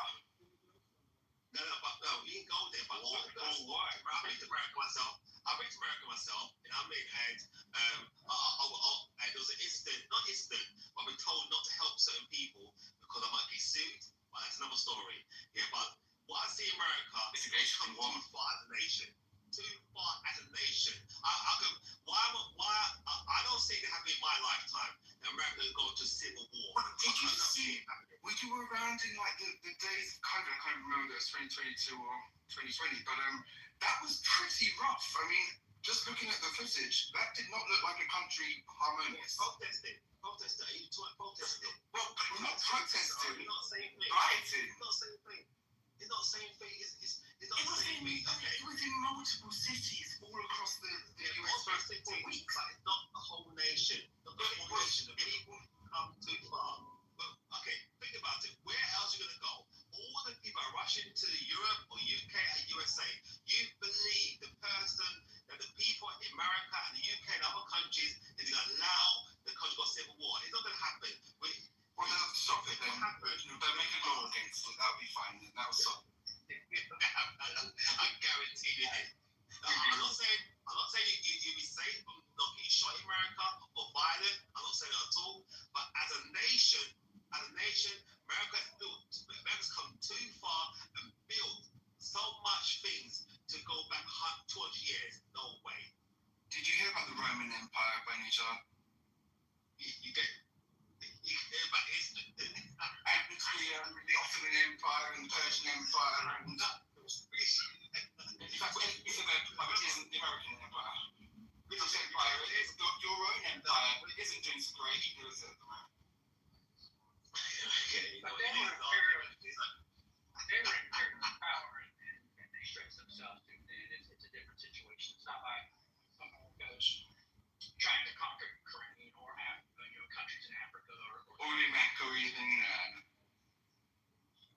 it's not like you're actually spending more on your debt repayments than you are on your military.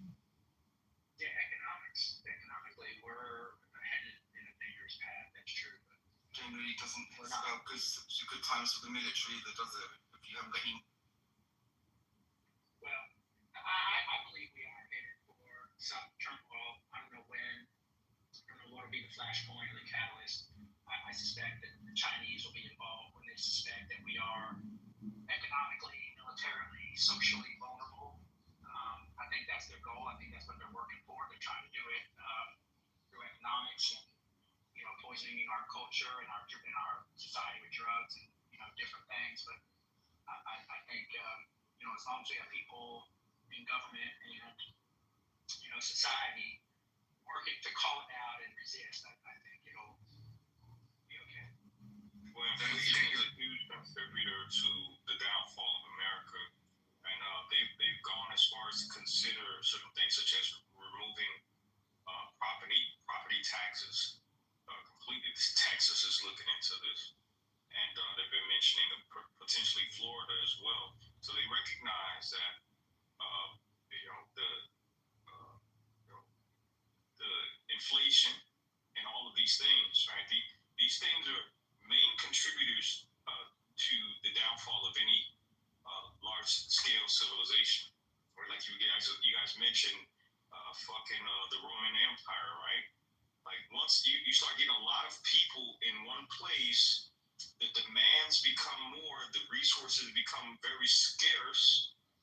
Something's got to give, So I don't think America's going to be around forever, but it'll probably be around for another good 800 years. My lifetime, hopefully. That's how long I need it to be around. Yeah, exactly. The Roman Empire was 12 to 8 years, by the way. I said, well, quick question, AJ. You mentioned you said about let's not always sound like America. You mentioned the property taxes and decline. How is it correlated that? I'm not too sure. So we have property taxes here in America where even after you own your home from your mortgage, you still are obligated to pay the government. Right? So what they were talking about doing over in Texas was just removing that the housing you pay one-time tax, and that would be the end of it. It wouldn't be like something that you would have to pay every single year. It wouldn't be annual. So that's something that would help preserve the country a little bit longer. Although again, I don't foresee America being around forever. Likely everything will shift over to China, but we'll see changes in languages. Well, we won't see it; we'll be dead. But there'll be changes in languages, just like with the Roman Empire, there were Latin language. Latin became an extinct language, and you had French arise, and Portuguese, and Italian and Spanish. You get what I'm trying to say. Things will happen slowly but surely. Migration, right? You'll see large. We won't see it again. We'll be dead. But the people who will come after us will document the large migration from America to the African terrain. It's very likely going to happen, man. The Haitian, I don't have much sympathy for Texans, though. I mean, you have 0% income tax. For goodness sake, you've got to pay something for, you do get some. They don't pay state taxes, but they pay other taxes. I'm sorry. Wait. They don't pay federal taxes. Wait, is that no? What am I saying? They don't pay state taxes. It's the state taxes. It's the same thing in Florida. We don't pay state taxes for our property. Tennessee, Idaho, I think about half of the states that have no state income tax, but they pay other taxes. You're going to pay it, right? Yeah, we pay other taxes. All pay taxes, right? Even the left, if they were, corners. But you've got to pay a little bit. Well, again, it just needs to be implemented in in another way, like perhaps a car tax. Maybe that would be something more conducive to having the society last a little bit longer. But you don't drive, do you? I do drive. But that would just have to be the trade-off. If you want to drive, you gotta pay the tax. I mean, I would much rather a car tax or a property tax. A car, that comes and goes, but your property, it's like that means transgenerational. But you've got to have some sort of, progressive taxation. If you've got a big house, then you're likely to have a big amount of wealth. If we're going to insist on talking about taxes, then why not flat tax and be done with it? Like, why are you trying to tax Americans love our vehicles. There's a song called Route 66 because we love our cars. Like no. Like the fact that nobody's pushing back against these bad ideas is frustrating me. But it wouldn't be a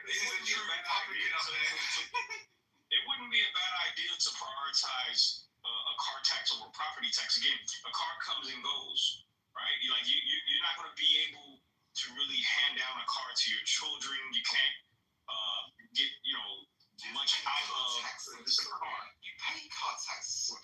Don't you? No, we pay car insurances, you don't pay like a monthly or annual car tax. We pay taxes for cars because they're considered luxury. Like, Haitian, what are you doing? Are you just talking to talk? That's upon purchase, though. That's not something that's annual. I'm talking about like an annual tax for cars instead of road tax. Road tax. Yeah, road tax. There you go. That's the thing. It's not for being a pedestrian. But if you don't have a car, you don't have to pay it. The real issue is not a bad idea. Can we change the subject? Oh, Rick, do I know you? I'm not sure. The real issue is what we do with taxes, like subsidies,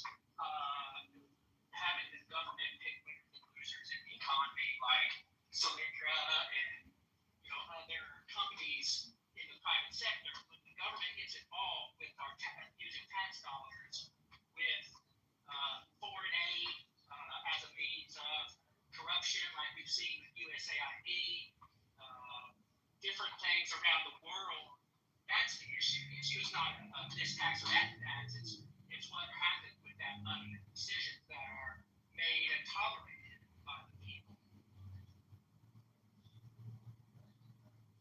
Can I say a controversial idea I have? Stupid people, is that what it is? No, controversial, yeah. We talk about young people affected, blah, blah, blah, yeah. And I was at no party, and I was talking about how can we reduce crime and improve crime.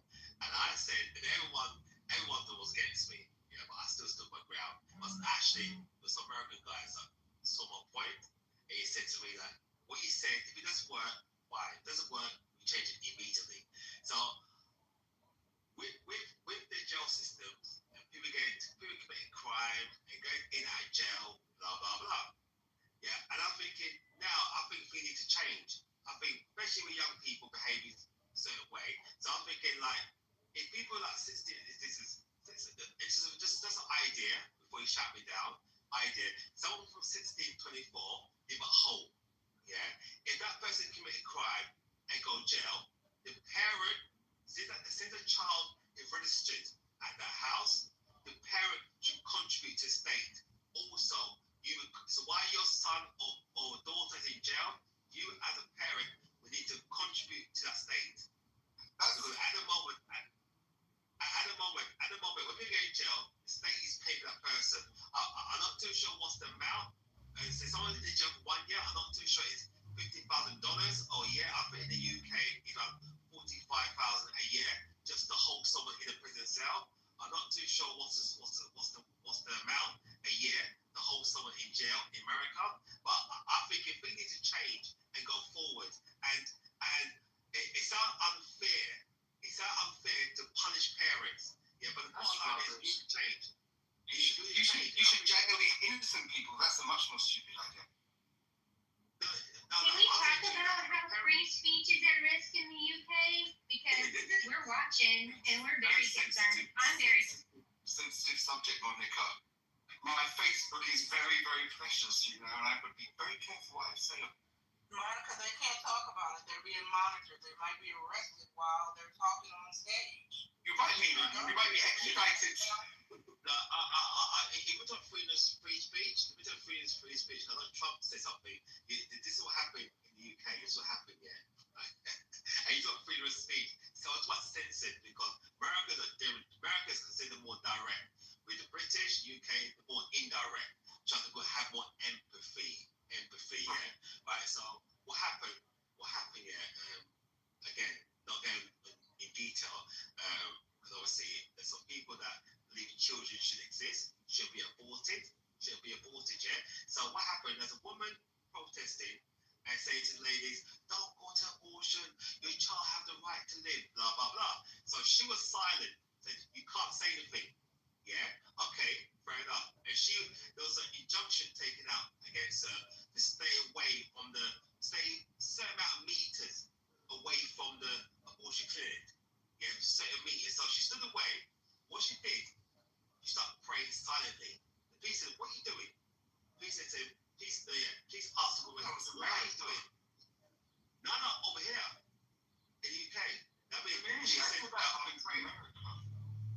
I think she was praying in silence. She prayed silently, and she got arrested. She said she mentioned no word, nothing. She got arrested. That means the police asked, what are you doing? I'm praying silently. And she got arrested. She should pray against being arrested. You know what I mean? So it shows how that, you know what, it's become ridiculous in the UK when you say certain things. I mean, it could be deemed, interpret, not actual. It's got the potential, deemed, interpret to be hate speech. Is there any chance that the British will pass something equivalent to the First Amendment as a constitutional amendment before it's too late? Is there a chance of that happening? So do you think it might be beneficial to have some of us being quiet for a time, though? I mean, let's be honest, I don't know that the actual laws between the two countries are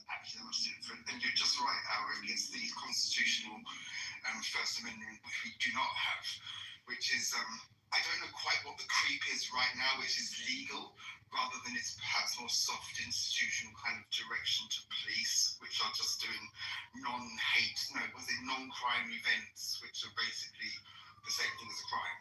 But I'm not sure what the legality is, which has changed.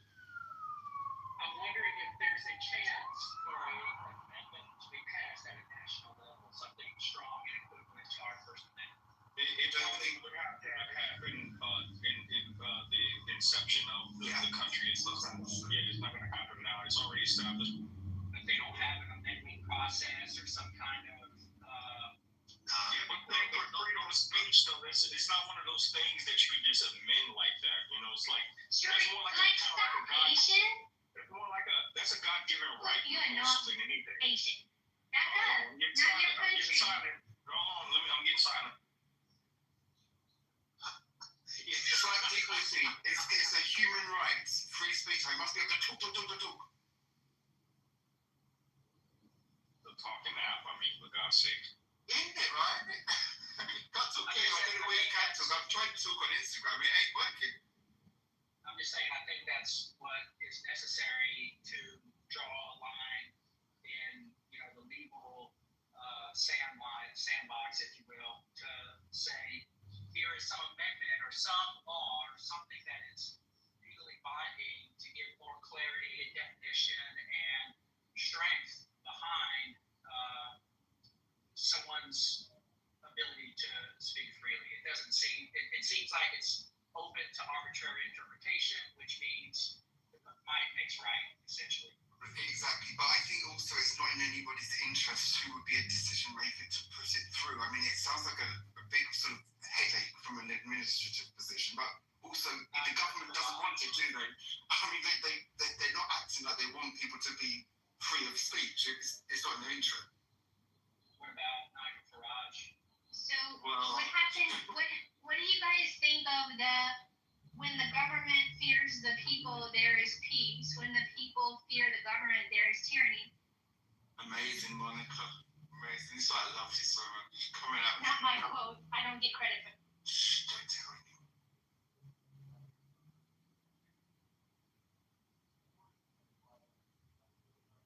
You'll be welcome here when the Civil War over there, though. Don't worry. Got a name for you. I was gonna say, come over here. I missed you. You're doing well, Horatio? Not really. I'm too truthfully. We just saw the first asylum seeker, that comedian, I forget his name, but didn't somebody within the last week claim asylum in America because he was being persecuted for making jokes about, I want to say Islam. Oh, that's amazing! What's his name? Horatio or something? Seems like it's a great precedent for me. Is it Milo? No, it was, sorry, the baby, I forget his name. Some comedian. He wore a placard to the airport when they took 6 officers to arrest him. Meanwhile, One of those signs had words on both sides, and he was, I think, trying to be provocative to make a point. I don't know the current status. So he broke the law when he was just getting off the airplane. That's not a good size. Yeah, I think that was his intention. he's a British citizen. But he got asylum for it. That's quite good, isn't it? It seems to work. It was really good at the southern border, actually. That used to be a really good winning strategy.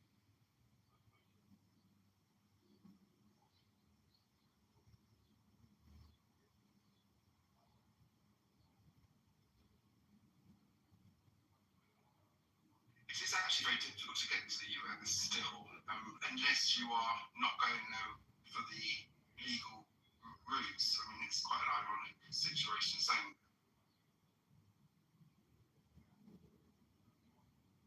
But I remember Trump said he could go this war, so I'm sure that's disappeared now, because I know that's what his first election promised for the war, but it seems like that's disappeared. Some of the wall is in place, but all he had to do was do a few executive orders, and magically, the influx of illegal aliens dried up.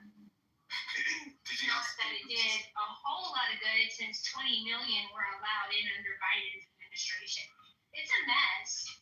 And I do have some resentment for the people who are complaining about how we're getting rid of them when they had no words when they were coming in. See, this thing between the US and the UK, yeah, you never ever find a journalist or a politician say these legal aliens. So Americans are comfortable. That's what we call freedom of speech, because that freedom that was being said. That's rubbish. That's rubbish. No, you're right. But no politician. No, you might find someone that. Like Farage, yeah, he's different. But I'm talking the main political parties would never use any words like that to say these illegal aliens. Yeah, not the exact wording, but I mean, we definitely have the conversation, and it's definitely being spoken about. Yeah, you Douglas Barry. You won't find any. You've got the main parties, Conservative Party and Labour Party in the UK, two main ones. You won't find any of those politicians, be like Americans, on the Republic, say what they say, legal aliens. But the leader of the Conservative Party, what's her name? Kemi Badenoch. She's talking about what? They're not legal aliens. No, she might think Martians, but yeah, it's the same thing. It's the same term. Martian. That's just a different language. That's nothing to do with anything to do with being allowed to say or anything. Legal aliens, legal immigrants, it's exactly the same thing. Just one politician saying that person, the representative of America, that White House speech person, I don't know what it's called, whatever they call themselves when they speak on behalf of the president. She said that word. Yeah, we're gonna block those illegal aliens. It's kind of offensive. She was so cool. What's her name? The woman. She was great. The Trump's one. Yeah, but the label a human being and a legal alien. What are you doing? You actually devalue a human being. And you wonder why people take out people. Because when you got high-profile people categorizing people as aliens, that's not human. Yeah, exactly. I get what you're saying with that. Yeah, it's pretty wild, right? It's not though, is it? Because they don't call anybody illegal aliens if they're actually there illegally. They only call sort of tourists that. But what he's saying, but what he's saying, the label of calling another human being that's just like you and I, an alien, so, you know, it's a creature, you know, it's like, it's a clever way to. You would love aliens over there now. UFOs and When we think of aliens, we think of extraterrestrials. We think of something extremely foreign to man. Like, come on, like what are we talking about? It's not a nice word to you to refer to your brother. The word alien means foreign, strange. So that's strange to me. Yeah, but come on, man. Can we still recall that we're still all humans? George Carlin, the comedian, talked about the dangers of soft language and is it hyperbole or no? Another word. It's a cacophonism, not a euphemism. A cacophony. I think a euphemism though might be even more accurate. And also, Michael Knowles, who my co-mod really likes, has a PragerU video called "He Who Controls the Words Controls the Culture," and the way we keep framing things as polite when they're not accurate. Well, no, but we still want to be considerate of our fellow man. Like we can't get so lost in the politics of things that we forget that we're all fucking human beings. Like at the end of the day, like if it's happening in a certain place, we're not all Americans though. No, I get that. Like we can't just get like too lost in the identity of being Americans. We know that someone who is foreign can they can become naturalized and become an American, or they can have children and they become Americans. So I think that we we don't need to like gatekeep the American identity so much. Like what are people who are naturalized American citizens called? Americans. Straight or black or Ding white. ding. White supremacist, like you would go. Yeah, exactly my point. Ding ding. So why would they ever refer to as aliens? That's what I'm saying. So they're all of a sudden not an alien anymore. Like an alien is an alien is an alien. You know what I mean? Alien doesn't turn from an alien to. But then again, an alien doesn't shift from an alien to a human. Like look, there's a state. You need to have a state. If you haven't got somebody who is an American and somebody who is not, then you have no idea who should get benefits or who should be protected at the border or who should, all of these things are extremely important to the world, aren't they? I mean, being American or not, if everyone's American, then the world basically collapses. Well, they used to call black people colored, right? Like I would say, better than alien. Maybe one day we'll move away from just black people. Maybe they'll call us something else. But I'm just saying, like, we're constantly evolving. And they used to call transgenders transvestites. Y'all remember that? That's what For the record, I don't identify as black. I identify as time lord. Just call me Dr. Boo. Thank you. Gabriel or African American. Ooh. You got TARDIS coming in. It's great. Big plus. Absolutely. You can be my moderator. You can be my moderator. Oh, great moderator of that TARDIS. So, Would Ignite make a great doctor? Ignite would make a doctor. I would watch again Doctor Who if Nye was doctor. And they have 3 doctors. I'm obsessed with Doctor Who, but continue, Horatio. I didn't mean to derail the conversation. Go ahead. Oh my god. But did you like Billy Piper and David Tennant? David Tennant is my favorite. I actually got the chance to interview him some years ago. He's my favorite of all the doctors. Yeah, me too. I thought Billy Piper was actually really good as the right-hand woman. Yeah, and you know what? Lastly, I'll say this. A couple months ago, I got to interview the black doctor, the first black male doctor, Shakute Gakwa. I interviewed him. You should share the link in the chat now. It's the right to know. Stick on. Well, the second season, they rebranded the second season when BBC collaborated with Disney. I mean, for those who are fans, we know Doctor Who's been multiple seasons since the 60s, but the second season ended this spring, and it's still questionable if another season is coming back because BBC and Disney are fighting over the IP. So, it's a strange collaboration. I wouldn't have seen that. I guess they're both similarly politically minded, but a giant and a state propped up book. Yeah, they came with because here in America, Doctor Who aired on BBC America, and then BBC, UK BBC teamed with Disney to stream it. So it moved from BBC America to Disney to stream last season and the season that just ended. And so Disney now wants creative control going forward. According to reports, BBC is like, no, F you. And so the showrunners are like, maybe it's going to come back, maybe not. Maybe the black actor will come back, maybe not. We don't know. So it's still up in the air because they're fighting. There's fighting behind it. So it's possibly the only thing that BBC makes money from. So they're really going to be quite protective about it.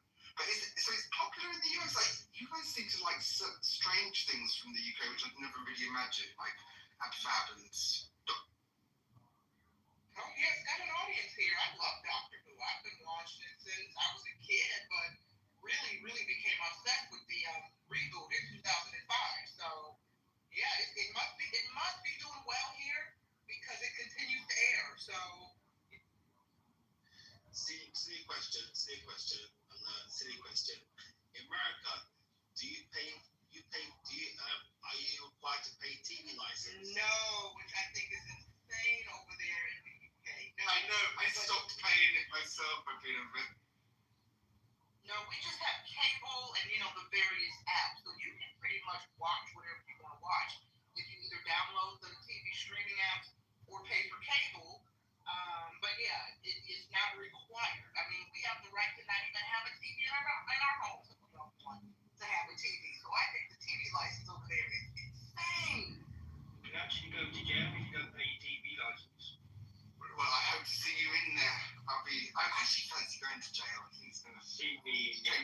Don't say that, man. No. Throughout the year, right? It's got to go to something. Don't say that you'll be in jail. Not in these times. Not in these times, work. I think people are terrible over hearing. So don't say that. There's a gay wing. I'm looking forward to that. I'm playing this movie, though. You won't see me. No, people. Wait, can I something so fun?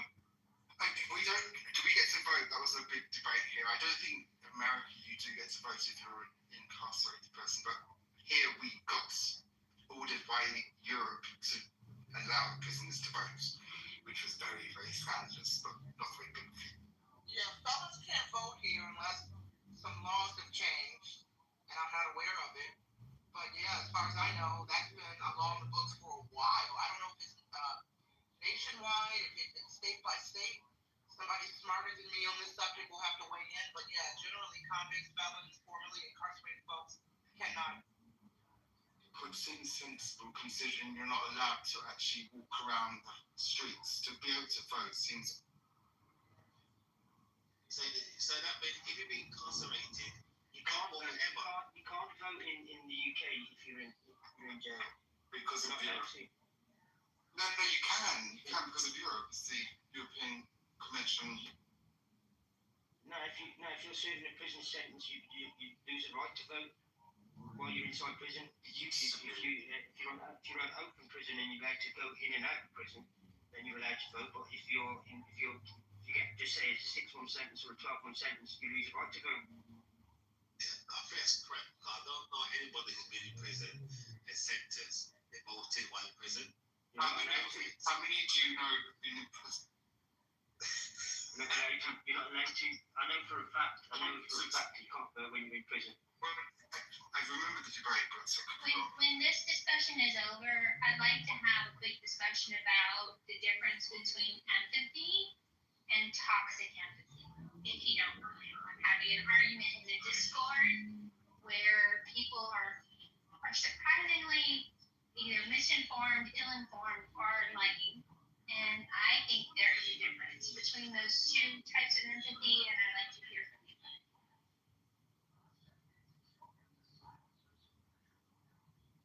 As in performative empathy, Monica, can I just quickly say, Michael knows isn't so hot, but that's just back to the other conversation. What was the other empathy? No, now you started something. Get him nice. I missed what he said. What did he say? He said hate speech on our stage. I might have to do him, but I can't remember what it was. Something. I do. Let me say. Michael Knowles is not that hot. No, I said he's really hot. I said he's really. Oh, okay. Michael Knowles makes my heart beat. Yeah, me too. I don't think he swings this way. I gotta be honest, but. No, I don't think so. He's a married man. I think he might. I apologize, Horatio. I apologize sincerely. I heard not that instead of there. No, I got taste in May, but unfortunately he would definitely be not very winnable. I just think worth the go. He's so brilliant. He has such a beautiful. Before if you look on to political question, it just occurred to me, just be my inquisitive mind. Yeah. I did look on the internet, but not too much.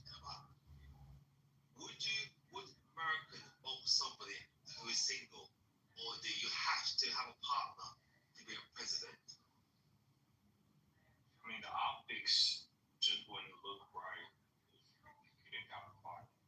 Yeah. No, you don't have to have a partner to be president. You don't have to have a partner. You have to be Christian as well, in reality, but not Right. So okay. The law, the Constitution don't say you have to have a partner, but it seems to me that again, when you talk freedom of speech, blah blah blah, that people want both of you if you haven't got a partner, because if you haven't got a partner, that means you can't really understand what's going on here. That's one thing. Well, you can't make a selection.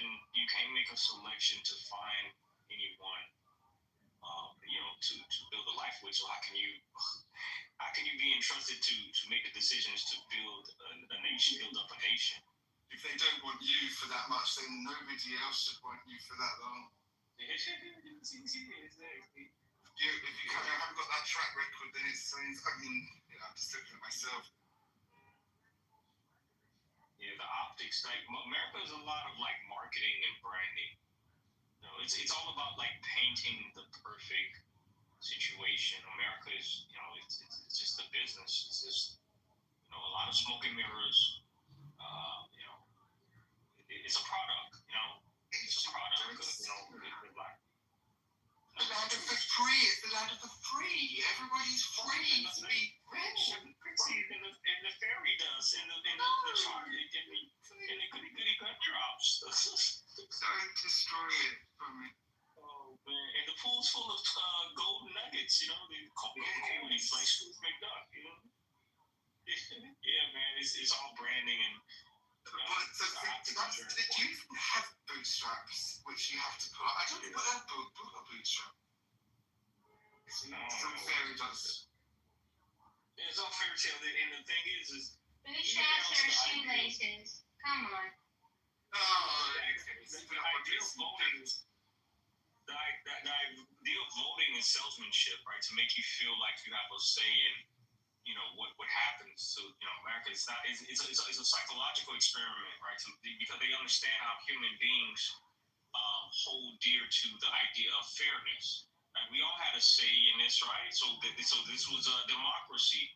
But the truth of the matter is, an election can be stolen. It can be rigged. It can be, compromised. It's all bullshit. Just to make you feel like. You're a participant. No, but hesitation. Everyone participates. If you want to be shot instead to get compliance, I mean, it's actually a slight reality because you do get the option to vote people out. I mean, you don't get shot in order to be quiet. Well, yeah, in some instances you do, but I'm saying just the idea of the voting concept is very, it's very misleading. Right? Because even with the presidential election, it's not really the actual majority votes that wins, right? It's the electoral votes. So there's like other elements to the voting process that they kind of mask it because it doesn't behoove the American vision, right? The vision of America is this, this red, white, and blue flag, Star Spangled Banner. Everyone working it's a product, bro. This is a business, right? And it doesn't mean that you can't, benefit from it, but it's just, everybody doesn't win the same. Some people actually get fucked over. Some people get dealt the fucked up hand sometimes, But there's a reason that you don't have sort of one vote per person because otherwise you'd basically just be glued, wouldn't you? There are no representation. Well, votes are not the exact thing that's presented. It's we have a person, and we have people in states that represent groups of people within the state that voted. Well, and they can't change their. Federal just did not actually want a pure democracy. But that said, I want to say the bootstrap thing. In World War I, the boots had straps on the top. You used to pull them on. It doesn't make any sense, though, that you pull yourself up by the bootstraps, because if you're standing there and you're pulling your bootstraps, you're not fucking moving up. You're actually just. How do you get bootstraps? So it's kind of stupid, but that's where it comes from. It's out of the trenches. No, because you wouldn't you pull yourself up by your bootstraps. No. Does it make sense? Yes, so it's like you pull your boots up by your bootstraps, but you wouldn't pull yourself up by your bootstraps. It's an argument for socialism. I love it. Brilliant. I need help with that, please.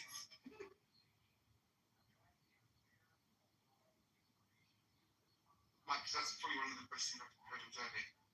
I think I've been too conservative.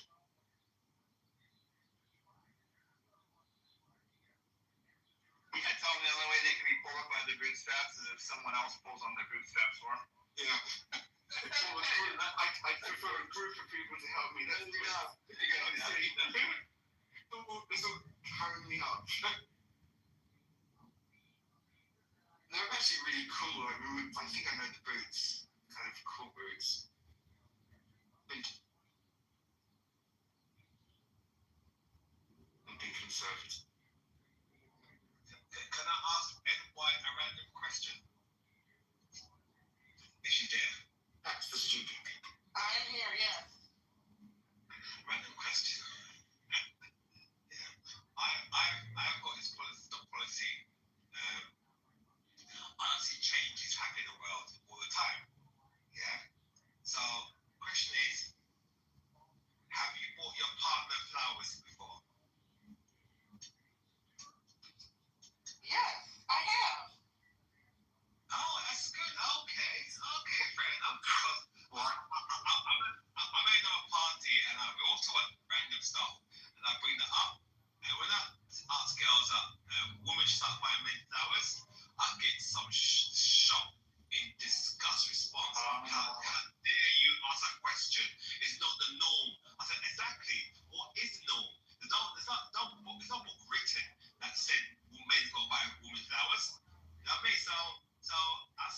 have to pay for dinner, don't you?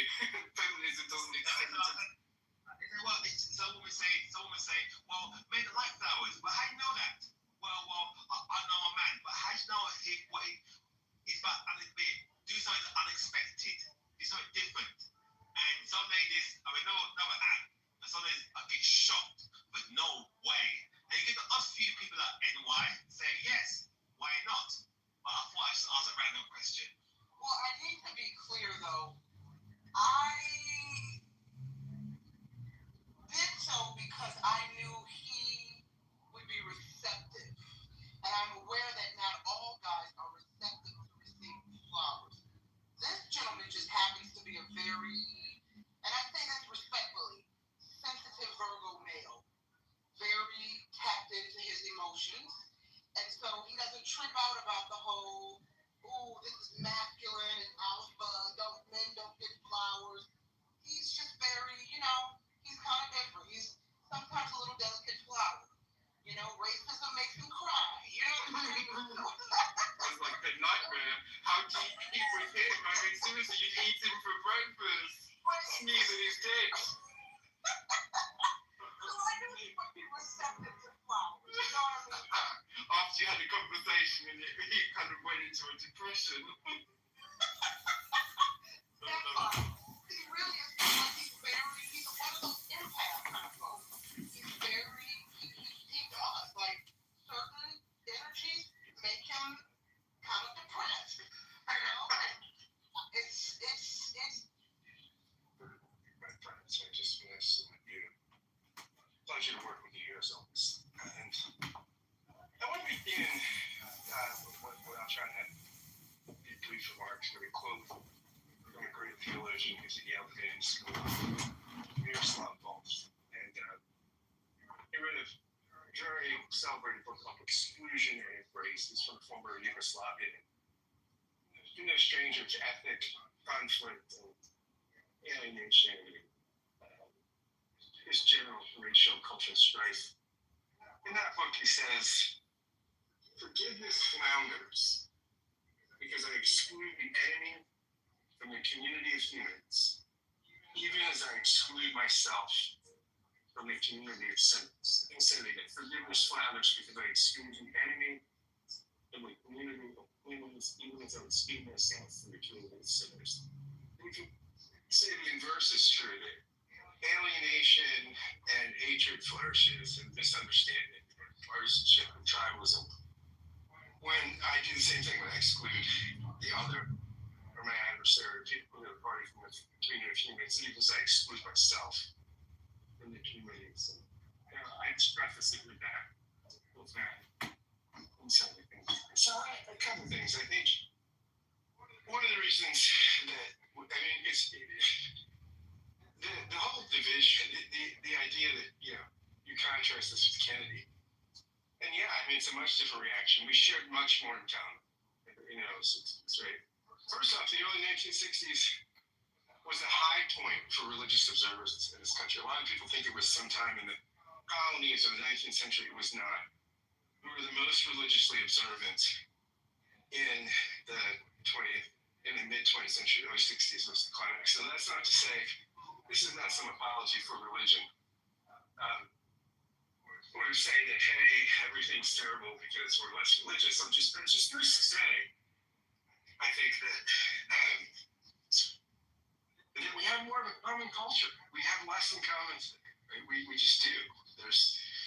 We're more divided. And as you point out, Jerry, around partisanship and mistrust, we are famously, people now are much more comfortable with somebody marrying someone outside of their race than someone outside of their political party. I've done lots of research on this. Now, that may say something very positive for race relations, but certainly says something very concerning about political affiliation and partisanship. If you were making look who's coming to dinner now, it would not be racial. It would be someone with a MAGA hat or somebody that's, quote unquote woke or something, with that is not a Trump supporter. That's the big family arresting presence, right? The thing that would cause animus, surprise, anxiety.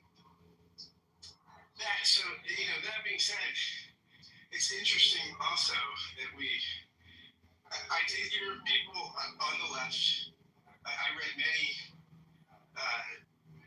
people saying, look, whatever my disputes with Charlie Kirk, there's no excuse. He didn't serve this. Many things like that.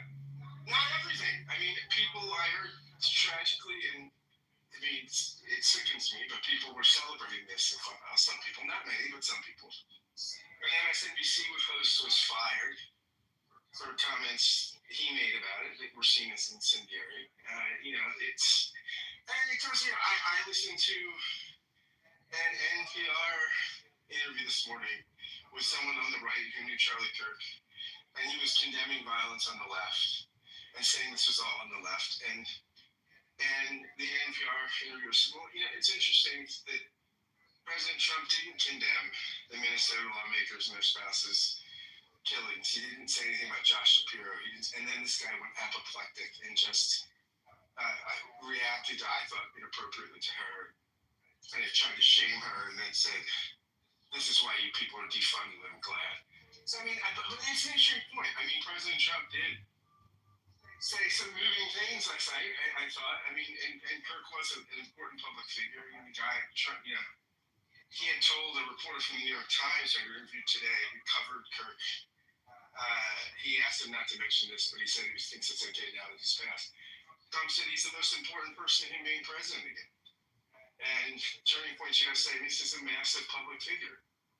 It is interesting that it's a fair point, right? That Donald Trump did not condemn killings on the left, right? And that people are, and there's a different, it does seem that we're getting to the point where we are less troubled when somebody is killed that isn't on our team. That's sad. It's grotesque. I think it's a sad commentary on public life, but it is true. There are folks who are muted, or their response is muted, or they're indifferent when this happens by somebody on the other team. It gets back to the whole sort of tribalism that quote I started with about excluding the other from the fellowship, from the company of humanity, excluding ourselves from the company of sinners. And when we forget to see our own flaws, our own foibles, when we're always the righteous ones, and the people on the other team, and the other tribe, and the other party are responsible for all of the terrible things in the culture.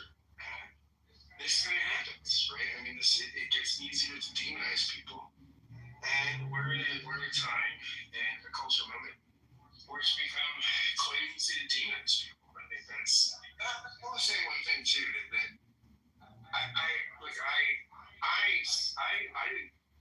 I'm certainly not a fan of Charlie Kirk's ideas, but I did find him interesting to watch, and I think he was a brother in Christ. Somebody that took his faith quite seriously. I thought at times was quite articulate about that faith. I really enjoyed watching him discuss religion with Bill Maher. I thought he did a very credible job defending his own perspective as somebody who came to faith a little later in life. He wasn't that old, but he came to faith, I believe, as an adult, it seems.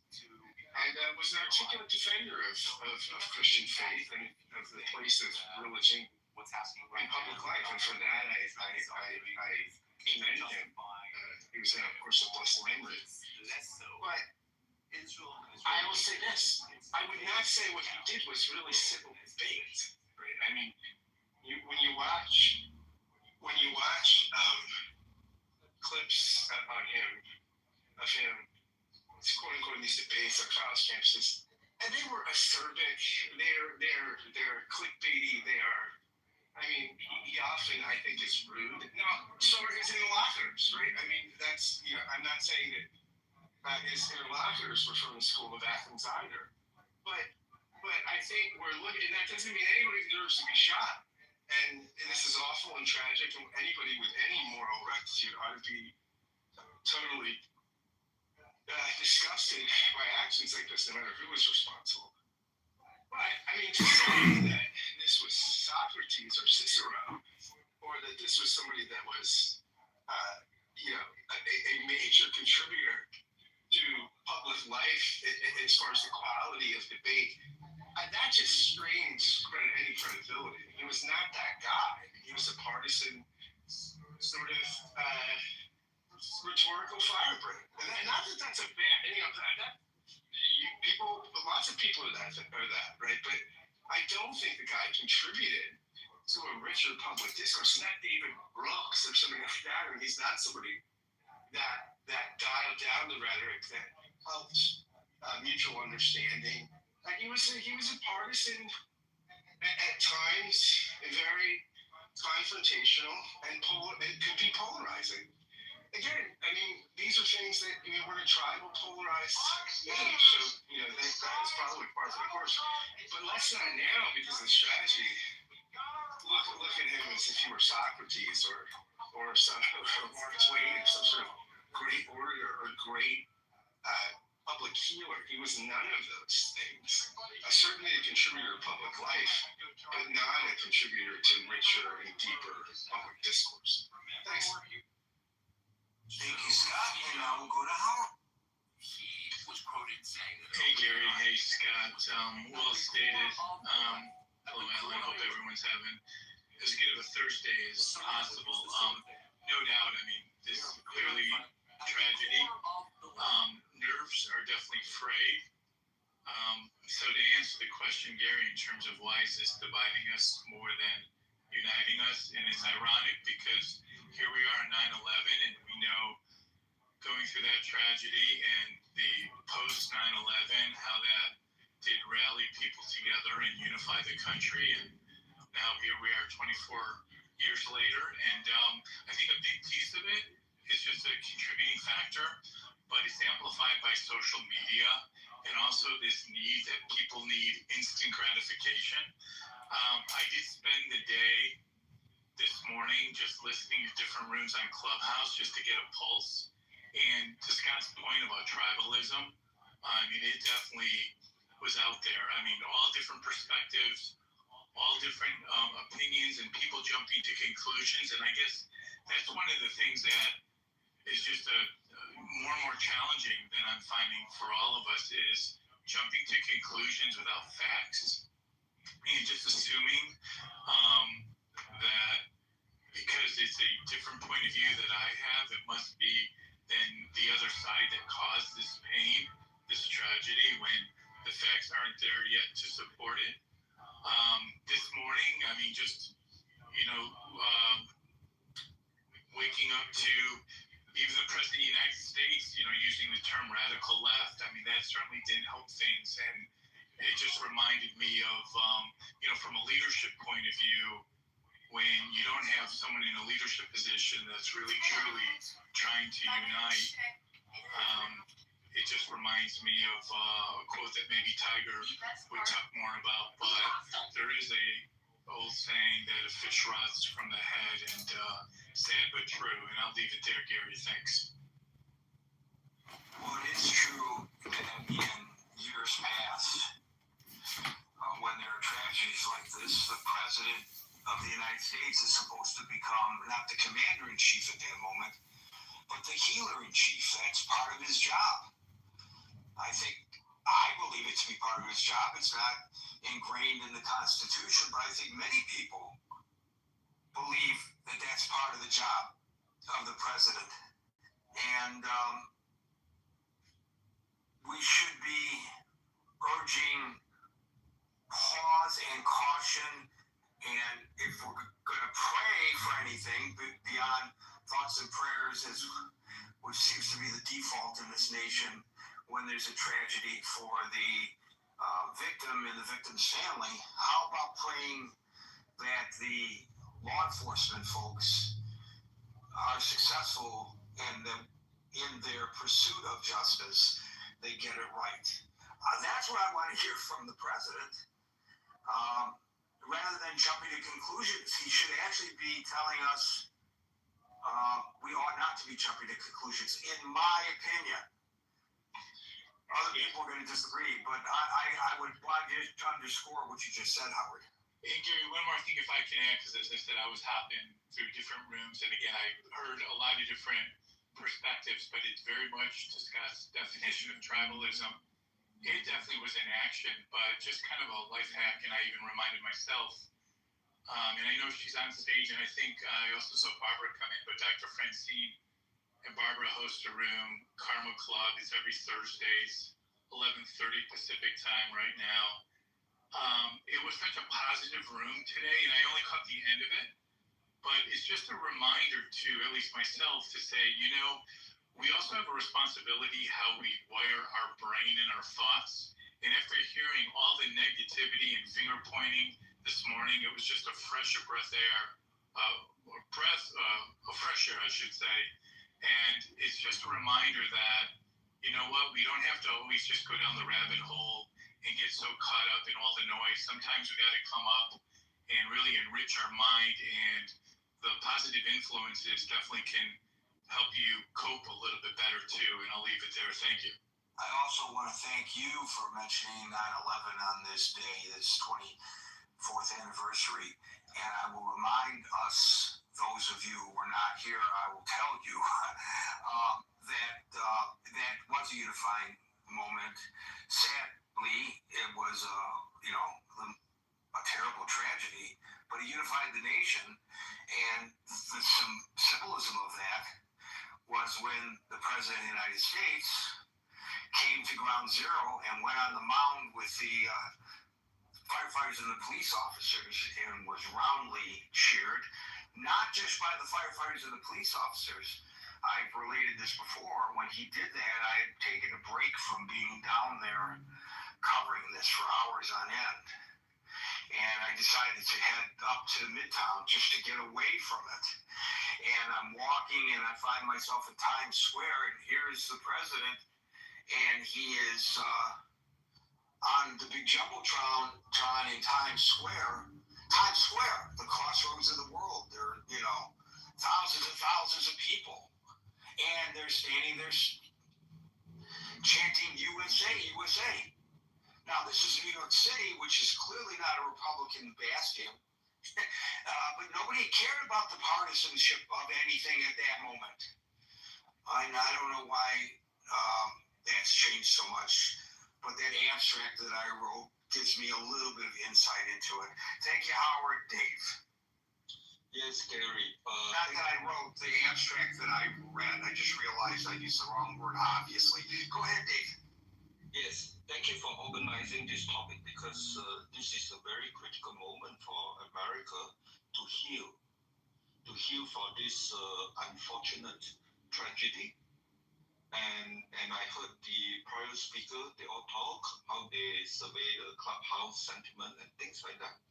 I think it's important for both sides to be able to come in a quite neutral platform like here, that having an uninterrupted voice to heal, and hopefully through healing that can overcome the challenge of uniting rather than to be divided. So the question now is, based on the evidence so far, who is this person? It seems to be a very professional, very well planned, and perhaps last minute recruited to do this job. And the timing of shooting and the timing of after answering question, right? You can get all this analysis from ChatGPT, right? I would like to proceed with a thesis that this is not internal American politics. This is more external exploitation, adding oil to fire, right? The fire is the fracture politics in US, bipartisan, right? So I urge that both sides look beyond, this bipartisan. These two sides look toward unity as Gary hoped for. That is not to succumb to exploitation externally, right? And the question is, what are the two objectives could it be to remind people of September 11 or to respond to September 9 when Israel attacked Gaza, right? So when you look at it, there's a lot of things spin off from September 11.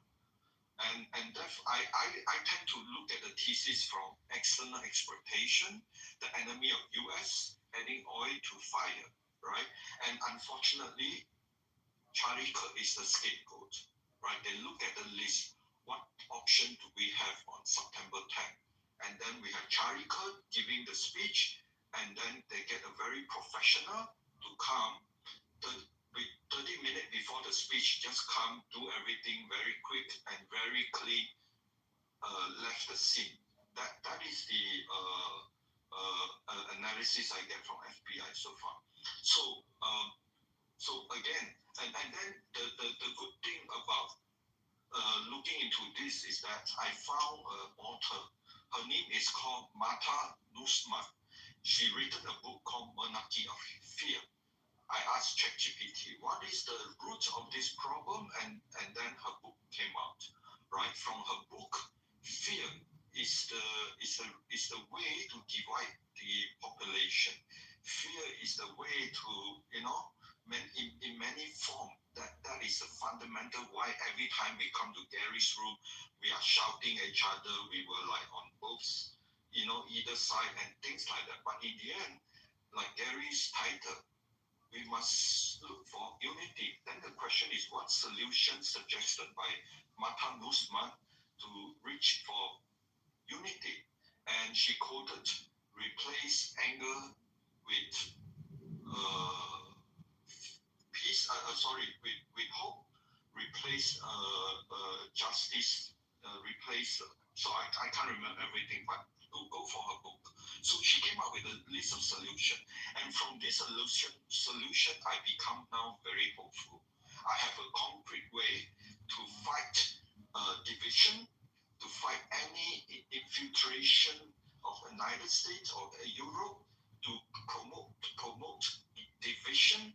And from this book, I came up with some concrete idea how to promote unity, how to fight all the factors contribute to division into unity. So I stop here. So I would agree with the vast majority of what you said, but I want to suggest that we have to be very careful not to presuppose that this guy is a professional and that he's part of some kind of an organization or controlled by some foreign entity, which it may turn out that he was, but we don't know that. And everybody is suggesting, it seems, that this guy has to be like to make a shot like that. Well, I've heard that so much. I have a friend who lives in a small town in Pennsylvania, and what President Obama said about Pennsylvanians certainly applies to this friend of mine. He does clutch his Bible and his guns, and I am not a gun aficionado, and I am clearly not an expert in weaponry, but he is, because he is self-trained in that. I've been to visit him. I've been to the range with him. I've been to the outdoor range with him. I've shot automatic weapons legally that he has put into my hands. I don't know how these people hit the target, but he always seemed to be able to hit the target from a goodly distance and spot on. A distance not dissimilar to the distance from that parking garage to where Charlie Kirk was. This guy is not militarily trained. He's not trained at all. He's self-trained through practice. So I called him today and I asked him, hypothetically, could you have made that shot? And he says, yes. Not guaranteed, but yes. I could have made that shot. So I don't know whether he could or he couldn't, but I can tell you from my observations of him being able to shoot a can off a rock at the outdoor range from not quite the length, I guess, of a football field, but pretty darn close to the length of a football field. I've got to believe that there are people in this country, there are a lot of people who have guns, we know this, who probably have the skill set to be able to do that, who are not necessarily quote-unquote trained snipers. Now, I know Steve, who is an expert in these matters, is way down in the queue and is probably chomping at the bit to respond to what I am having to say. So stick around until you hear from Steve, if nothing else. And he'll either affirm or dispel what I'm saying. But I'm just suggesting once again that we don't know. You know, and until we know, we should be cautious not to say affirmatively, oh, well, it's obviously this or it's obviously that. Thank you, Dave. And now we go to the aforementioned Dr. Francine. Okay. First of all, I'm going to start by saying that I've been to a driving range and I've hit targets with a gun. And I'd like to admit, first of all, that I shouldn't be given a gun because I don't have good enough concentration to remember not to shoot anything in the vicinity. But I could make that shot. I mean, it's surprisingly easy, given the sights, you know, on guns and, you know, a good pair of glasses. It's surprisingly easy to hit a target with a gun.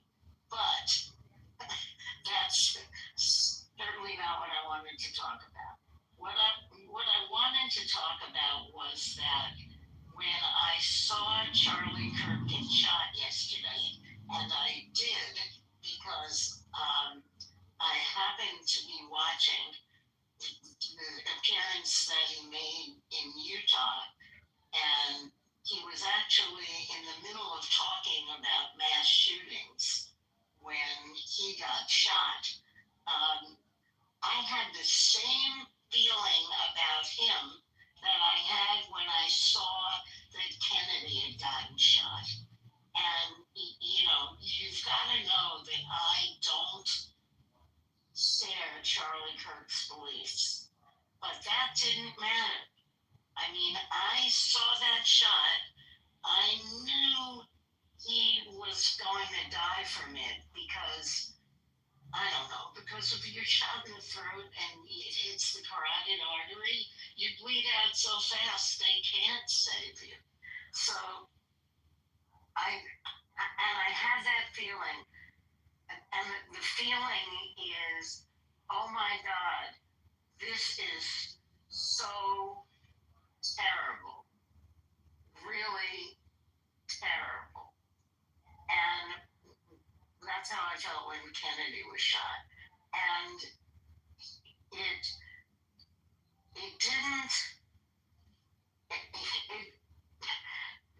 there were a lot of reasons why it didn't tear the United States apart.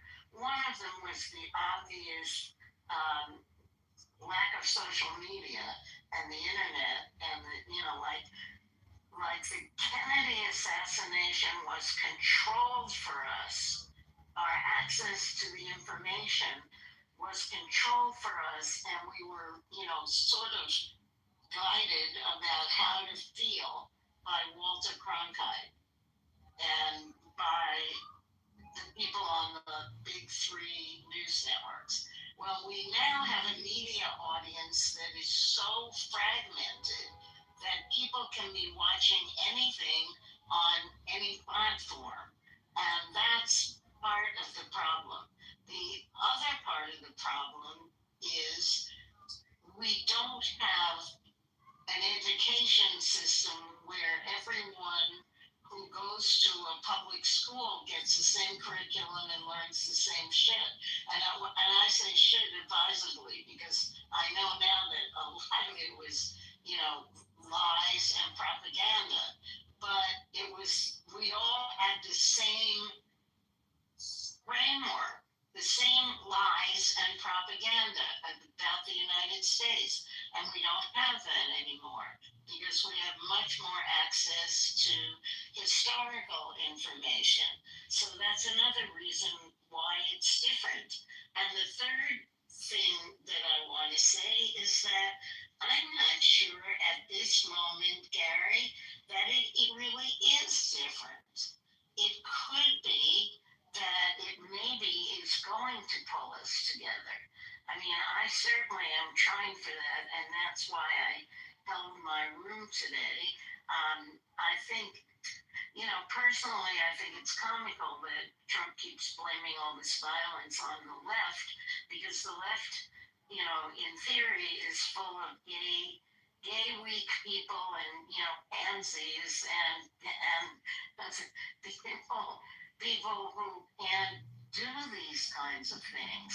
So on the one hand, that's the reputation of the left, and on the other hand, the left is now accused of all the violence. So we've had everything. We've cut the nation down the middle, but we don't have the right midline. There is no such thing as left and right. We're going to find, if we actually do the dissection, that it's something else, like money and not money, or something. I don't know what it is. But we're looking at the wrong division. We're looking at the wrong reason for our division. And I think eventually people will figure it out. I think they already are starting to figure it out. There's not a lot of times you can say we can't solve this if we don't work together on it, before we start believing it. So that's it. I mean, again, what I feel is the same thing I felt, is like Charlie Kirk's wife and 2 kids didn't deserve this. They just didn't. And they got it anyway. And Charlie Kirk himself, I'm not sure, because he lived in Arizona. And so we saw a lot more of him than most people. And we saw the part of him that wasn't the polished debater. It was the guy who was very much against LGBTQIA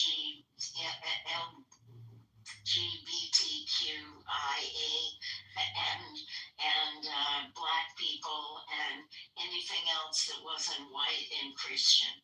So he operated on that sphere as well. But again, that doesn't mean he should have been or deserved to be assassinated. So anyway, I'm just offering a slice of history. We may come together, Gary. What we were doing in the first 3 days after the Kennedy assassination, we were all sitting in front of our television sets, watching the same news over and over and over again. And by the way, as for September 11th, we did that after September 11th too. And so either this will pull us together because the media will help us do it, or it won't pull us together because that media environment has vanished. Thank you, Dr. Francie. I just find it very difficult to try to explain. I find it very frustrating to try to explain to some people when they toss out anecdotal examples of heinous crimes, political crimes, to suggest that the other side is more responsible than their side. You could trot out a bunch of Democrats who have been assassinated or attempted assassinations and say, see, or you can trot out a bunch of Republicans and say, see. Not to say that that anecdotal evidence isn't accurate, it's factual, but it obscures the statistics. And I think we have to be very careful not to do that. But Gary, there's one other thing we have to be really careful not to do, and that is obscure the fact that we've cut the cake the wrong way. It's not red versus blue or right versus left. It's there's some other real underlying divide. You're exactly right, and we're not going to be able to get into that in any large measure today, but you're absolutely right, and I think the reason that the things are stacked up against your open mind, that eventually this brings us all together, is, in fact, what you said, the internet. And again, I don't want to get into great detail about that because there are a lot of people who are in line. Thank you, Dr. Francine. John? Yeah, I want to point everybody in the room's attention to my PTR. This is a tweet from Charlie Kirk where he writes, assassination culture is spreading to the left. 48% of liberals say it would be at least somewhat justified to murder Elon Musk. 55% said the same about Donald Trump. In California, activists are naming ballot measures after Luigi Mangione. The left is being whipped into a violent frenzy. Any setback, whether losing an election or losing a court case, justifies a maximally violent response. This is the natural outgrowth of left-wing protest culture, tolerating violence and mayhem for years on end. The cowardice of local prosecutors and school officials have turned the left into a ticking time bomb. If you go to Blue Sky, which is a leftist X platform, people are saying, do Ben Shapiro next, do Donald Trump next, do Elon Musk next, do Matt Walsh next, to kill all these people that they don't agree with. So I think we're living in very dangerous times. This assassination shows what can happen with mass media and the power of everybody's hands. It's extremely polarizing. And a lot of these people who are calling for the deaths or celebrating these people are being documented and they're being doxxed. Their businesses will go under, their professional careers will end. There's people in the military even celebrating this and posting on social media platforms. So there's a saying, you see that fish on that wall there? You know how it got there? It opened its mouth. So, Charlie Kirk, in many ways, died the death of a martyr in the same way that Jesus died. And I think a lot of these people are saying, whoa. I'm not a Christian, but I think if I was a Christian, I would find that offensive. I don't know, but I think I probably would. Well, he's a very, and so all I'm saying is people need to find solutions for their anger management problems. I think wisdom is that path, and clearly a lot of people are lacking in wisdom. So you basically made my point, John, that people are going to look for whatever evidence there is to support their contention, and your contention is that the violence in this nation, the political violence in this nation, the extremism in this nation is coming from the left. It's weighted more heavily toward the left than to the right. Otherwise, you wouldn't have said what you just said. Now, tell me if I'm wrong about that. Is that your belief? I think if you were to look at a bell-shaped curve and an index, the far left spectrum is most definitely more radicalized, more violent, and lacking in wisdom. Right. So you think, but do the statistics support your contention? I'd have to ask Grok or do maybe you should check the statistics and come back with actual facts rather than opinions. Your opinions and the late Mr. Kirk's opinions may very well be accurate and reflective, but do the stats really show what you just said?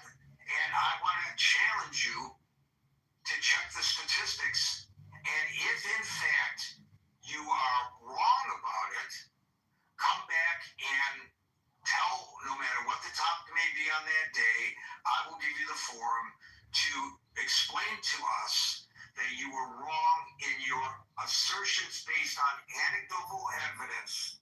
And I'm not suggesting that the evidence that you presented isn't accurate, but you were wrong to suggest that that evidence is reflective of anything. Sure thing. The last thing I want to say is a quote by Marcus Aurelius where he says, life is opinion, the universe is transformation. Oh, and then that's life. L'chaim. Tiger. All right, Gary. I'll be careful. I don't think the event is dividing America, so to speak. I think the event is merely reflecting the fault lines that has already been existing for a while. I don't see a lot of people advocating for more assassinations, right? People pretty much, at least on Clubhouse, the rooms that I've been to, universally condemned the act of violence, and in particular political assassinations. But well, the guy who just spoke said that he heard people talking about that. And let me just say, because there are some new people on the stage, that in the Critical Thinking Forum, we speak one at a time. We endeavor not to interrupt one another. And I get to people in the order in which I see them on the stage, which may not coincide with the order in which you see yourself. So please hang in there. I'm going to try to get to everyone. Tiger, continue. Yeah, I saw basically there are two topics for heated debate in the aftermath, right? The first one is that certain members of the Black community were saying that they don't feel sad for Charlie. And I could relate to that because this is the existing division about racism. And once you identify somebody as a racist, I mean, how can the death of a racist make you feel together with the other people, right? I understand that there's among some people who have a lack of sympathy for Charlie because I would not have any sympathy for anybody who's racist toward me. So that's not gonna, the death of Charlie is not gonna bring the nation together in that debate. The other debate that I've seen is the debate about gun control, right? And in the aftermath of Charlie's death, unfortunately, the two people, again, they already are very fast into action defending or, arguing against gun control. I've seen arguments about how, Abe was assassinated in Japan and just banning guns or controlling guns won't stop assassinations. Sure. But, for me, first of all, that's not a very good argument. Secondly, this, again, is a very existing fault line in American politics. And to people in different states with different needs for firearms, of course, this, again, is not an event. I don't necessarily disagree with you, Tiger, but that is off topic because we are not discussing specifically gun control or mental health or any of that kind of thing, or cashless bail or transsexuality, which may come out in part of this debate as well. We are discussing how it is dividing, not uniting us, and if you could address the topic at hand, that would be great. I'm just addressing it as you were interrupting me. Right? I was saying that this event is not going to bring the nation together. So when you look at it broadly, like, why do these divisions exist apart from historical reasons? I think after so many years of observing these things happening, especially when internet is prevalent, as you have pointed out, I have a hunch that this is an inevitable outcome of the design of the political system, right? I think the two-party system, to begin with, in many ways is somewhat inevitable, considering that's what it takes to organize and mobilize to win the elections. And the loyalty of the people who are partisan, right, are actually reinforced by having heated debates along the fault lines like this. And the media, together with politicians, every day exacerbate the division. And people have good intentions in hope that the nation will come together after horrendous events like this. But as I was pointing out, right, the only thing that's going to happen after this is that the existing fault line will manifest itself again, and people were arguing along the lines they have always been arguing, and the media is going to have a field day on this, and some politicians too. I don't see events like this uniting the United States. I just see further division as a result. Thank you, Tiger. We are now at 5:55 Eastern Time. That means we will no longer be inviting folks on the stage, but we will at the top of the hour go into extra time in an attempt Normally I don't add the words in an attempt, but there's so many on stage to get to everyone in the ensuing hour. But I caution, and it's not my intent to not get to everybody, but I caution that I have to leave no later than 7 o'clock to catch a train to work. So that's the drop dead moment, after which I can't get to everyone. However, please feel free, if you don't get the opportunity to speak, to click on the link above and make your feelings known in our chat, which is there 24/7. Thank you for that, Tiger, and we now go to King. Good evening, guys. So I'm just gonna bring up a book that came out in 2018 by Jaron Lanier. He's one of the founders and architects of the early internet, and he wrote a book called 10 Arguments for Deleting Your Social Media Right Now.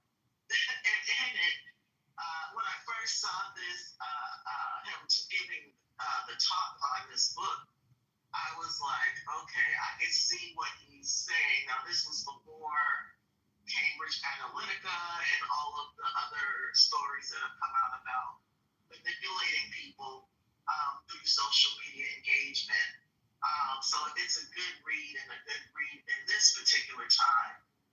He argues that social media platforms are making people cruder, less empathetic, and more tribal, and that the algorithms reward outrage and negativity because they are more effective at grabbing attention, essentially bringing out the worst in users.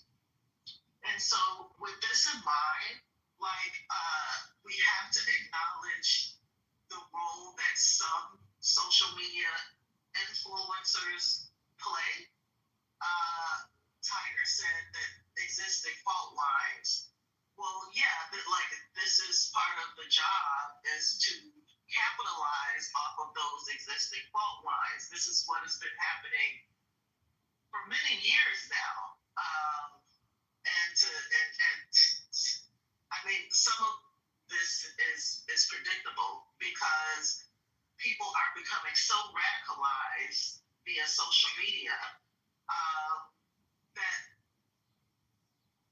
this is what it's supposed to. This, I believe, was supposed to be the outcome, right? Conflict, murder, things of this nature.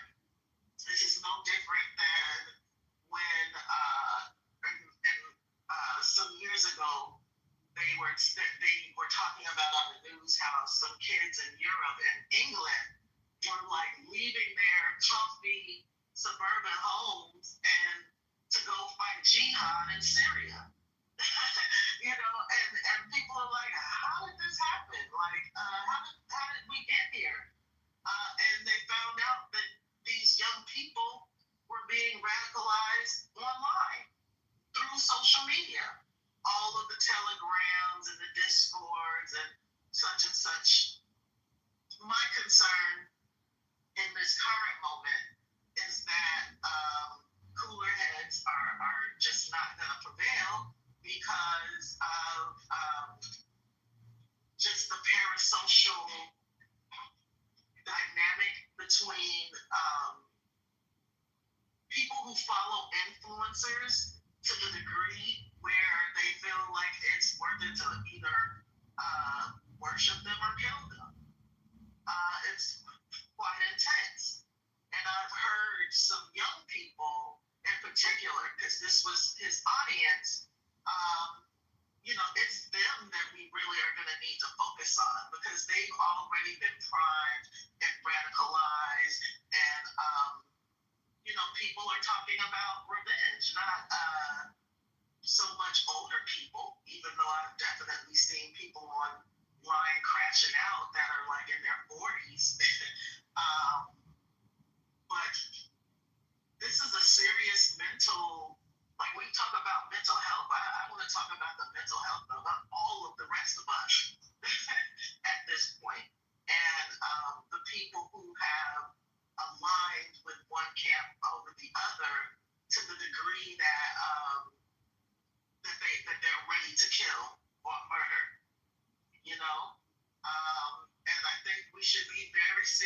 about this. I also don't see how unity can be the result of this, because that was not the point, right? We don't know who was behind this. There are just so many questions, but the intention, as everything else up to this point, is to inflame. So, I'm just hoping that people use their voices for reason, and people don't forget their own humanity and their own, to be more connected with themselves as human being and in life, and not, willing to jump off a bridge because, their favorite social media influencer was unfortunately murdered in cold blood. I'm tired of gun violence.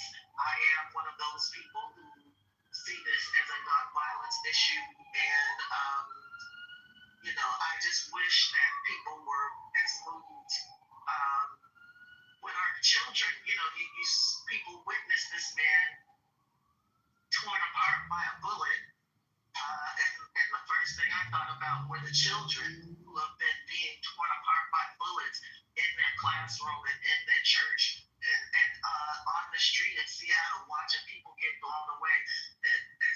I've had enough, but I don't know if we as a collective community have had enough, and so I'll yield there.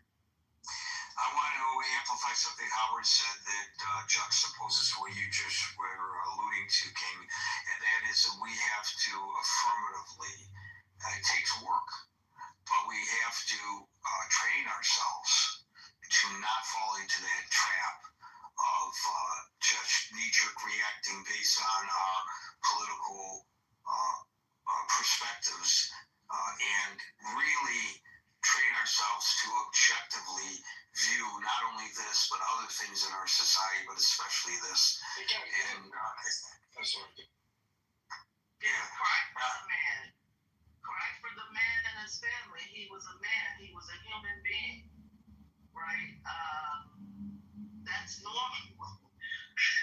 But to have be talking about revenge and, oh my God, this is just it's in danger of getting out of hand, and there are some indications that in some respect there may be some precursors going on right now that would be indicative of things possibly moving in that direction. I don't want to get into the details of it. It's out there in the public forum.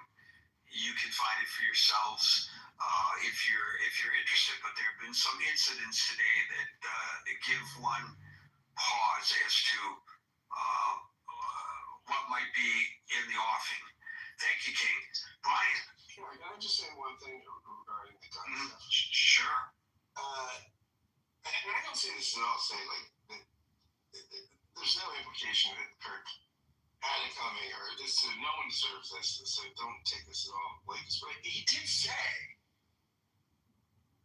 he was on the record saying, in public forums, multiple times, he would say, he had a sort of line he used to repeat. He said, a few casualties, gun deaths, are worth the price of the Second Amendment. I know. I saw that, and I find it tragically ironic. I mean, it's a very sad thing. I mean, it's just, but it's a legitimate intellectual position, right? But as you say, it's tragically ironic. I mean, thank you, Scott. Brian? Thank you. King made some really good points, and also a while back, Howard, I think, really hit the nail on the head. I got a different slant on this, as I don't know how, but honestly, I have never heard of Charlie Kirk before yesterday. So, my thing is his death to me, I don't know, I hope you take understand what I'm trying to say, but his death to me is the same as everybody else who was killed in my city over the weekend. I mean, it's concerning. Well, yeah, but it wasn't. But it doesn't carry that much. It was apparently a political assassination, right? So you have to look at the. I mean, well, yeah, I would think it was. I would think that that's a fair assumption to make. If a person is perched up on in a parking structure with line of sight with a bolt action rifle and shoots the guy in the carotid artery for instantaneous death at what amounts to a rally in support of a political ideology, I don't think it's a leap to come to the conclusion that this was some kind of a political assassination, not necessarily partisan, but political in nature. You know, like Salman Rushdie, that was a political assassination attempt. They had to have some reason to shoot him, just like yes, but it's not like in your neighborhood somebody getting killed in a dispute over a girl, or killed in a robbery or something like that. Well, I don't understand that. If anything, that's even worse because it was senseless. All of these killings are senseless. So in that respect, right. I am with you. All of them are senseless. But the thing is I mean, your question was, why is it dividing everyone? Okay, so I didn't know who this guy was, but almost simultaneously, the governor of Utah comes on and starts talking about the same thing you said, that it was a political hit, and blamed it on liberals. And No, I don't think he blamed it on liberals, did he? For the quotes that I saw, was that he said it was a political hit. Okay. All right, so like the state senator in Minnesota, that was a political hit.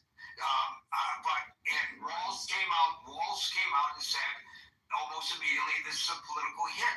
But he didn't blame the Republicans for it. And she was a Democrat, and he's a Democrat.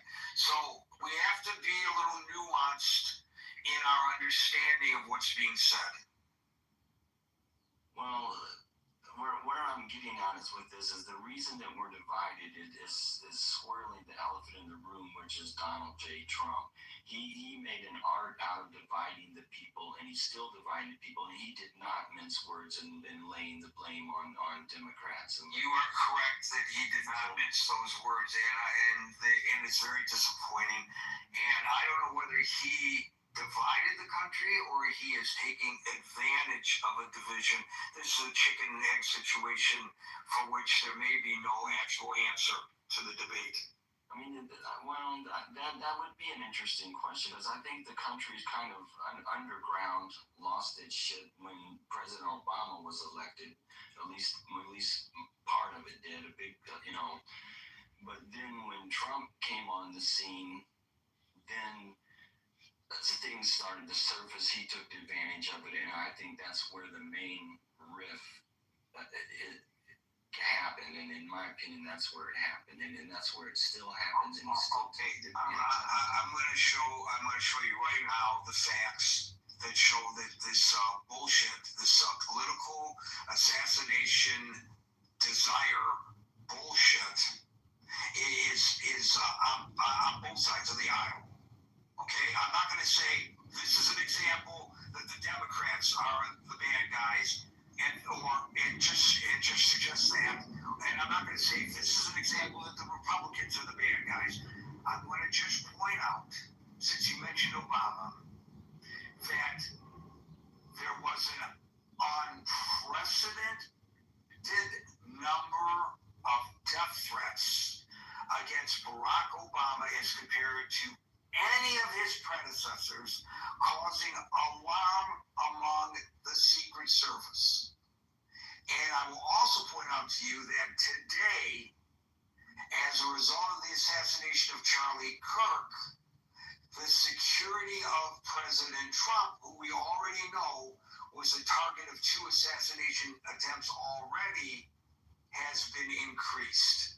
The bullshit, to use your terminology, or you use the term lost its shit, is on both sides of the extreme political spectrum. I use this analogy when it comes to anti-Semitism, but it goes to political extremism as well.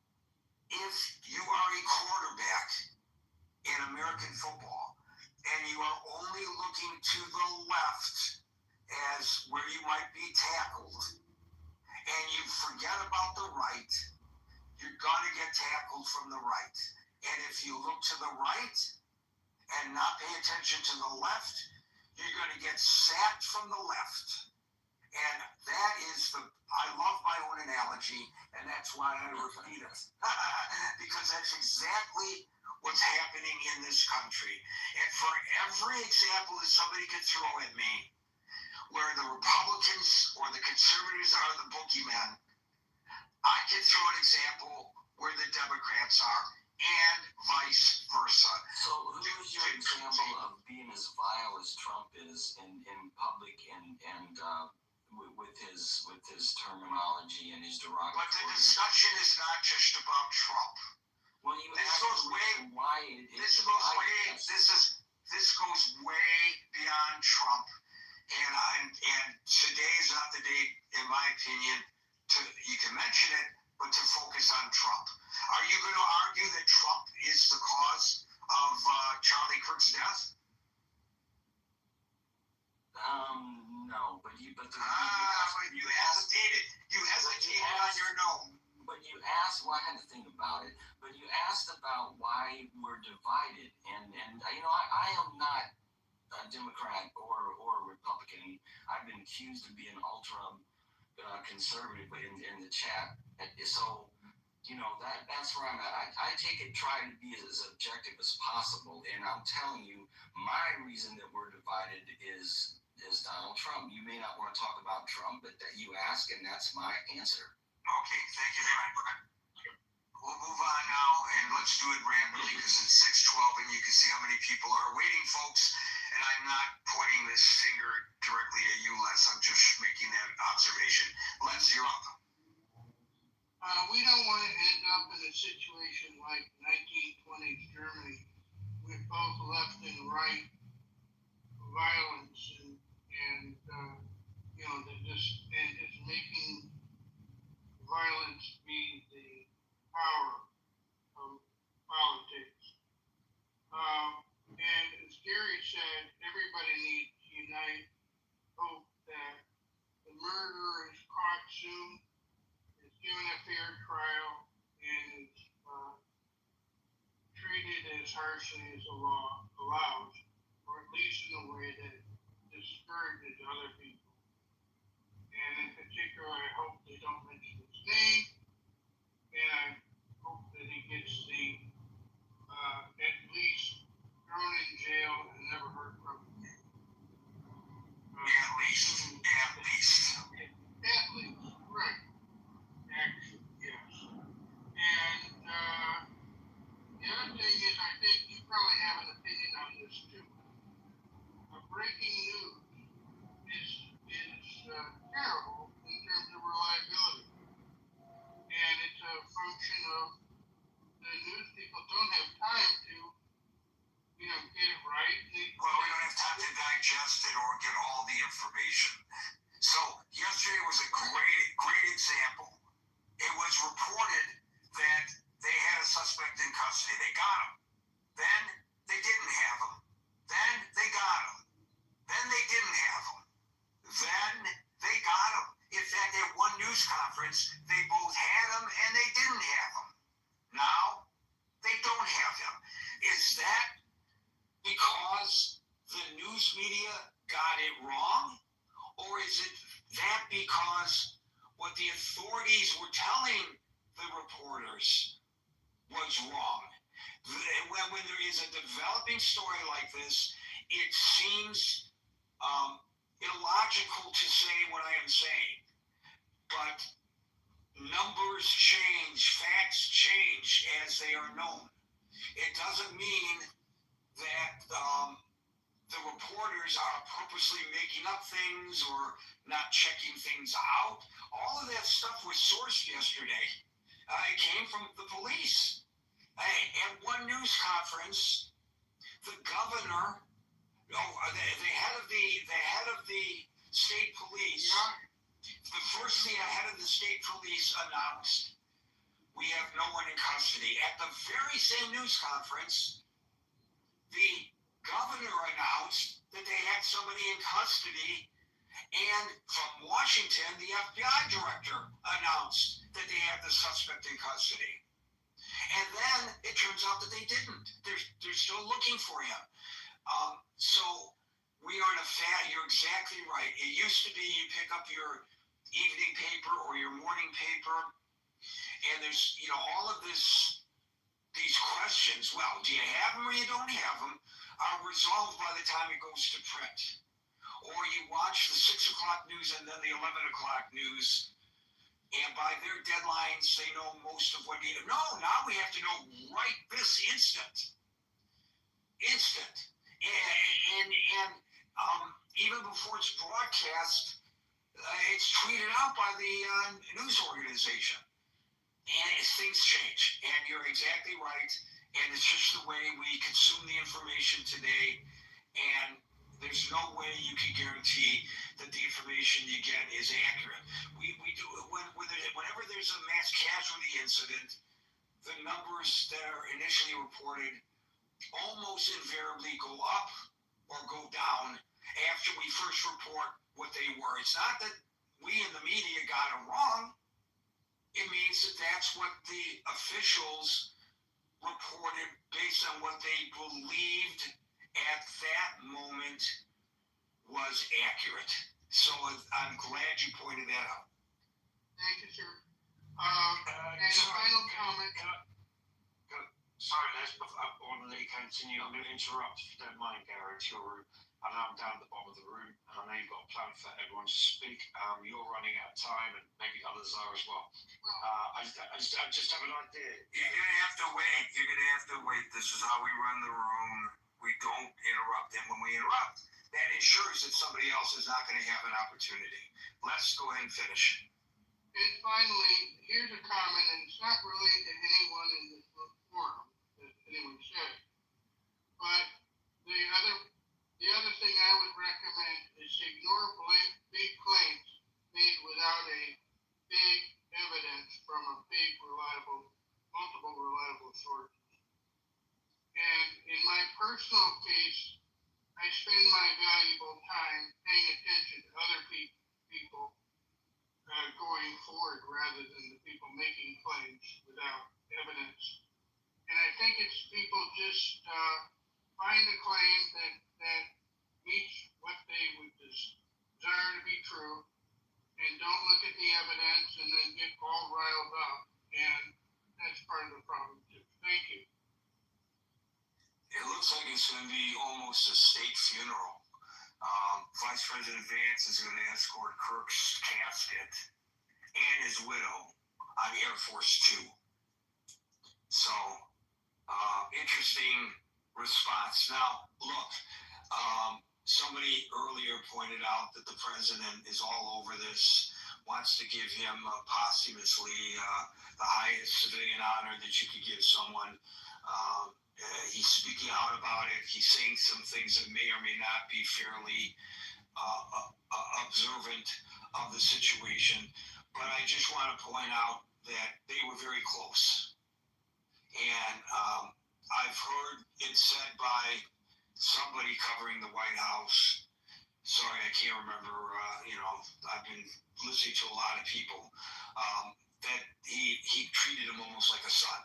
So, I just say that to suggest, I'm sure that's influencing things. He really believed that Charlie Kirk, I've heard the quotes, played back now, and he said it numerous times, was largely responsible for his election. That's what he believes, or at least he's probably said that's what he believes. So there's a great affinity for Charlie Kirk by the president. But I just wanted to bring that information to you, that the vice president is on the way in Air Force Two to accompany the casket and the wife back to wherever funeral service is going to be held, which I think is kind of odd, but that may be the reason why. Thank you for that, Les. We'll now go to Simon. Thanks, Gary. Like most of the Western countries, I think the reason why you are divided and not united behind this, it's a cultural crisis. And what I mean by that is a culture represents things that you share, way of life, beliefs, values, and they're like the roots of a tree. So when there's a hurricane, it's how deep are your roots that stop the tree from falling over. So this is just an example, and there have been quite a few, recently for all Western countries where the hurricane's blowing, and the culture is deeper than your politics. It's where you come together, whereas politics can be where you divide. And the politics overtake a political assassination. I have an issue with that. What does that actually really represent? What does it mean? I said this in another room previously, because as far as I'm concerned, it's a criminal murder, and to give it the label of political assassination. Right, but wait a minute, Simon. Would this criminal murder have occurred had it not been Charlie Kirk on stage espousing whatever Charlie Kirk was espousing? Was this somebody who had decided that on that particular day he was going to go up onto that perch in the parking garage and shoot someone? Do you think that that's possible? I think it's possible. So let me ask it another way. Do you think that that's even probable? But do you think why does that have to be a political decision? That could be just someone who's triggered. And by what? Triggered by what? Yeah, well, by what someone's saying. Yeah, that doesn't. But he's a political figure. He's not an elected political figure, but he's clearly a political figure who is saying it. Yeah, I understand that, but I'm talking about the person who's pulled the trigger. Yeah, is that necessarily politics, or is that someone who's triggered by what the guy said? Well, I don't see the difference. I don't see the difference, Simon. Okay. Well, other people may, but I don't. Maybe I lack the ability to see the difference. William. Hey, thank you for inviting me up. This killing is going to have a chilling effect on free speech. It's going to make people think and do a double take in fear to speak openly in public and speak their minds to some extent. And there is a nonpartisan thing on which we should all agree is that people should be able to exercise their rights of free speech without fear of being shot dead. Unfortunately, that's not the case. But that's something that doesn't require statistics, and it's something that every American should be able to agree upon. I didn't agree with a lot of Burke's views. Some of them I agreed with. I didn't know a lot about him, and I went and listened to some of his previous speeches and talking points and learned that there were things I agreed with and things that I didn't. Overall, I wasn't a fan or a supporter, and I dislike a lot of his views, but I would fight for his right and anybody's right to speak freely. And I think that's something that the country should be able to join together in a bipartisan way. Whether or not that will happen, hopefully that will happen. That's mainly what I have to say. Also, we don't know all the facts yet. We don't know the identity of the shooter. We don't know whether or not he had affiliations. we may learn. I don't think we ever really learned about the details of the affiliations in the Kennedy assassination. Or the Butler attempted assassination. We don't learn the details about a lot of things that are kept undisclosed. Supposedly, the Kennedy details were supposed to be released after 50 years, and they weren't. So, we'll see. But I hope we do learn some details about who this man was, what his ideals and affiliations were that motivated the murder. And murder is a conclusion that needs to be reached by a court after the man is apprehended and gets due process and a fair trial.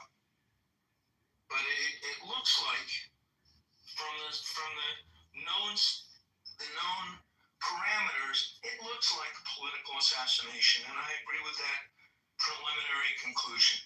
Thanks. Thank you, William. I hope he makes it to trial, because he might go out in a blaze of glory. You don't know. He might go out like Lee Harvey Oswald. Who knows? Right. Well, that wasn't a blaze of glory. That was a hit. But I mean, he might shoot the cops as they approach, or shoot at the cops, and they would, of course, then return fire. And maybe some of these answers, if that were the case, if he dies, would die with him. By the way, it's not just it's not just fear of assassination. I don't know if you know this, William, but the State Department today issued a warning, and it didn't say, by the way, to all illegal migrants. It said to all foreigners in the United States, you better not celebrate Charlie Kirk's death. Now, I happen to agree that Charlie Kirk's death ought not to be celebrated. I happen to agree that it's reprehensible, but I think it's kind of odd that the State Department would the subtext of that is you'll get expelled from the country if you do. I don't know, maybe they have the right and responsibility to say something like that. I've never heard anything like that before. Steve. That seems way out of line. That seems like... Yeah, all right, I agree. It seems like other political speech that the Trump administration is trying to control. Right, and I happen to agree that it ought not to be said, but I guess people have the right to say it. Steve, you're up. Yeah, Steve, am I right that a guy, I say a guy because I don't want to take away from Dr. Francine, who obviously is not a guy, but that a guy who's not a trained sniper for some foreign entity or ex-military might have been able to make that shot? Oh, yeah. And, where I live in a rural area that's full of hunters. 90% of the hunters I know makes that shot easy. It's not, and this is something people maybe need to think about a little bit. The fact that Charlie Kirk was under a tent and the shot position the guy took would indicate to me he's not a pro. A pro would have been down farther in the building, had concealment where his line of sight in Charlie would have been better. The trajectory of the bullet would have been flatter. So people thinking this is some kind of pro hit, I don't believe so. If you can imagine your chest and paint across your chest, that would be typical of where you would want to shoot if you're trying to kill someone. You don't shoot up in the neck, and you don't shoot to the head.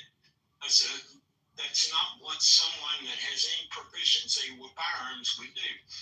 And the fact that bullet hit where it hit tells me a couple things. When you zero a gun in, you zero it in at 100 yards, and then you can take into account dropping the bullet based on the powder charge and the grain of the bullet. Now, I think what we have here is probably someone that has a family out west. You shoot long shots all the time. You got big game out there. He's probably someone that has a family that was avid hunters that would possess something like this, because this is the exact same gun I own for deer hunting. Only it's not a Mauser. I own this Remington 700. So it's a very common gun to do big game hunting. And the fact he hit him where he hit, there's two things that could have happened there. Poor trigger control, or when the guy shot, he held the line of sight too high, accounting for drop in the velocity of the bullet that never occurs at 200 yards. So yeah, if you're thinking this guy's a pro, everything I see here indicates no. He's not a pro. He's probably just someone that's been around guns, that's had the ability to shoot guns, and would become fairly proficient. But yeah, you're exactly right, Gary. But to the point of the room, I think what we're seeing here, and people talk about Obama and Trump and stuff like that. Our political compact as a group of people started to fracture before Barack Obama. I don't know how many people's old enough to remember Rush Limbaugh or the Tea Party and stuff like that. This was kind of the genesis of this fracture that started occurring. And I think what we're seeing now is the fracture is so deep between left and right. There's no agreement on basic things. That it's just winner take all now. And I think that's why we see the type of rhetoric from the left and the right. I would agree it's on both sides. That we see as kind of trying to demonize the other side into obscurity. So we got a real big issue, because when a group of people come together, if they can't agree on a certain set of common values that they're going to live their life under, you have no government. In reality, you might have a functioning bureaucracy, but you don't have a government of agreed upon values that people's going to live and strive to make better. So we're in a very dangerous place. And, you know, the idea that Charlie Kirk was like anybody else, and I'm not mitigating anybody's death. I've seen this stuff up close and personal too many times. It's horrific when you see it. But he was a manifestation of a political point of view that people felt like the things they believe, maybe not completely. I'm like some other people, and some of Charlie's views I agree with, some I didn't. But he was a manifestation of that political point of view. And when you go out and do something like this, I think the interpretation is you're not playing fair. Now you're trying to take down one of ours through a method that is not the rules of the game. And the possibility you get here is, okay, you want to play that way? I'll play that way. That's the danger. God help us that it doesn't happen. And the one thing that I'd be very concerned about right now is some of our enemies abroad, seeing this tension in the country, would send somebody in to do this on the left, to someone on the left, a foreign government. Say Russia gets us fighting with each other, and we're so wound up we can't pay attention to the Russian war with Ukraine. Well, that's a win for Vladimir Putin, isn't it? So there's a lot of dangerous elements. And I'm not saying that can happen. I'm just saying these are some of the possibilities in a fractured environment that could manifest itself. So I hope cooler heads prevail. I think we need to be very careful how we address each other, and just pray that this thing passes, Gary. And I pledge to always address you as Steve. Thank you, Gary. Thank you very much. Very wise words, and I remind you again, either get out of Dodge or plan to come and intercept me as I cut through West Virginia early next month. I will give you my itinerary, but I owe you a dinner. Stan. Hi, Gary. Apparently John's streaming.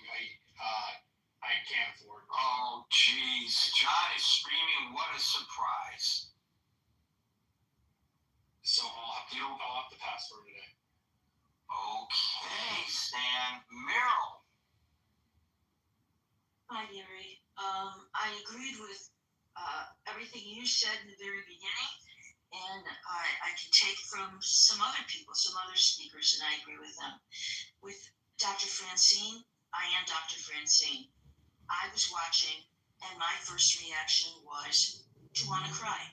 And I don't like practically anything about Charlie Kirk's talent or the way he projects himself. And I'm sorry, I just looked at that and thought, this is awful. And when I saw that he had a child with him, one of his children with him, that made it even worse. And I watched it had that effect on me.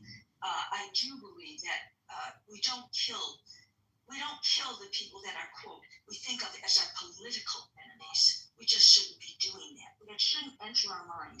However, that is a problem about free speech.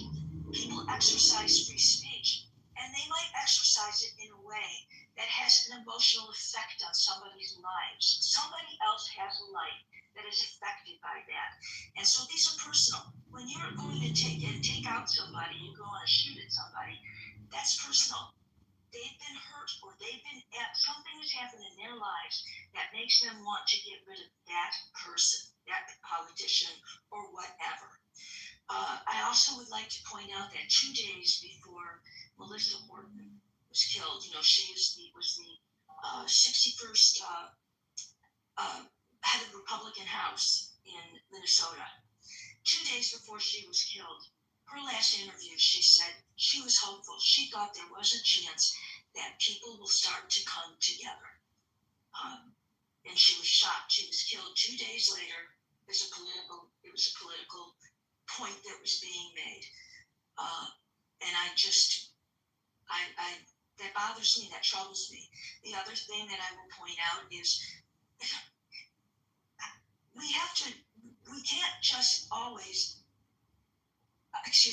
we should depend on the person that is taking care of us, the person that is trying to unite us, rather than he shouldn't be not uniting us. And you gave a good reason, Gary, why Mr. Curtis is going to get a very special funeral. He's going to have flags that have masks.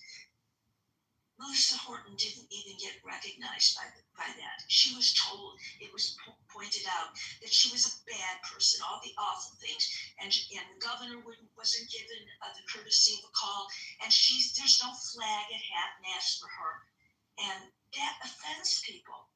So when you make it political, and I just somehow think that we also need to expect and want the people that are leading our country, we should be demanding of them, not just free speech, not just to protect free speech, but to protect the unity that we should have in this country. So I feel very strongly about that. And I thank Dr. Francine because I felt the exact same way. Also, with regard to last night and the communication and the confusion, I was watching an interview and I was told that the confusion was because from the FBI to the field office, how they communicate, and that there was very poor communication, obviously, to the field office. And a lot of that had to do with the fact that the head of the field office was terminated several weeks ago. And there's a major problem in the FBI. However, we should, and I do believe that we're going to get the best and the brightest working on this case. But that is part of the communication problem yesterday. Thank you. Thank you, Meryl. Look, the politicization, why that word I can't get out of my mouth, I can hear it in my head, but it's just not escaping my tongue properly, of all of this. It's just in line, I'm afraid, with the general outlook of the current administration. I will note that today the president released a goodly amount of money for the state of Wisconsin for disaster relief for flooding. But he announced it on True Social, and when he announced it on True Social, he says, we're taking care of Wisconsin, a state that I love, because we won it in the last election. Well, why is that something that's necessary to put on as an addendum to your announcement that you are providing much needed disaster relief for Wisconsin. What you're intimating, of course, you're not explicitly saying it, is that you are favoring states that voted for you. And that's not what a president is supposed to do. He's supposed to unify the nation once taking office and treat all states equally. For those of us who are parents or grandparents, I'm sure all of us, I hope all of us, really strive not to favor one child over the other. Right? It's the same concept, I think. Thanks, Meryl. Ching. Hey, Gary. Hey, where are you? Are you still wandering the earth? And where are you today? Today I'm in Manhattan. For the last week I've been exploring beaches around here. Yeah, different beaches. Excellent. Enjoy. So I have to tell you the truth that yesterday when I heard the assassination, I had no idea who was that.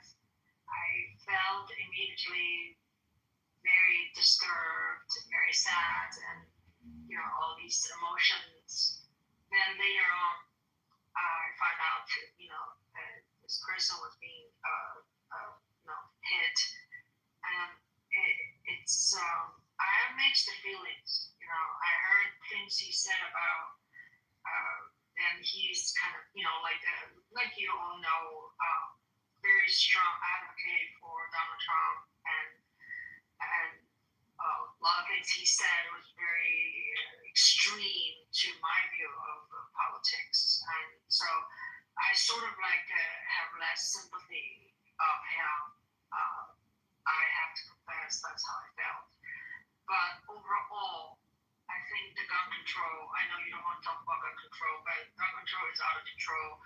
And I have to say, I was born in China, and in China, no one can have a gun.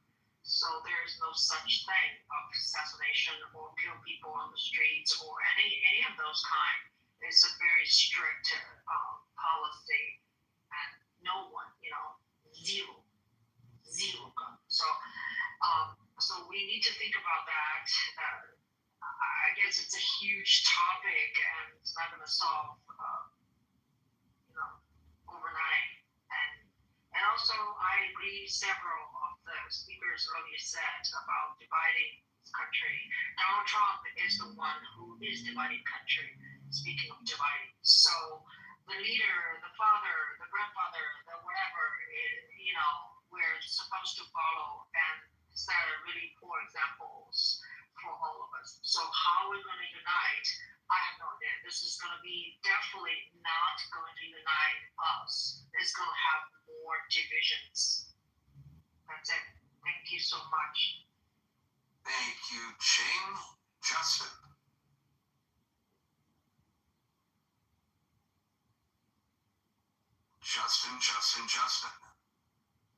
Justin going once. Justin going twice. I'm here. Sorry. Oh, just in time. Exactly. I was panicking. I was on another page and I was listening, but I couldn't get there. Okay, Gary, thank you. And I want to say this. I really want to speak to you, Gary, particularly, because I really appreciate your room. And you heard me try to interrupt you a little while ago when there's a group of people waiting to say something, and you'd let us know that you were leaving soon. And I know Clubhouse. I used to come here years ago, and I'm back here a little bit these days. Whatever, it doesn't matter. It's like coming in here and watching the rooms, and so many rooms. I just don't like the way they're managed. I don't like the way it's handled. Really, 9 out of 10 is a disaster. And I wanted to say, I came into the room because I wanted to say something about Charlie Kirk, actually, but maybe I won't because of time, and maybe it's not necessary. But what I want to say is this: is like you literally said, no, everyone has a turn. And I was like, yeah, we hear this in other rooms. And it's like everyone goes all over the place. But you've really let everybody have their turn, and you've come down to me. When I interrupted, it was just my silly idea. I was saying, because I thought you were short on time. I said, well, why not let everyone have 1 minute or something? It's just my idea. It's your room, not mine. I was like, let everyone have 1 minute. I'll do 1 minute. And let everyone do 1 minute. And then maybe everyone can talk after. It's just that's why I wanted to interrupt, just in case, because I thought it would be bad if it got into a bad debate with this, that, the other.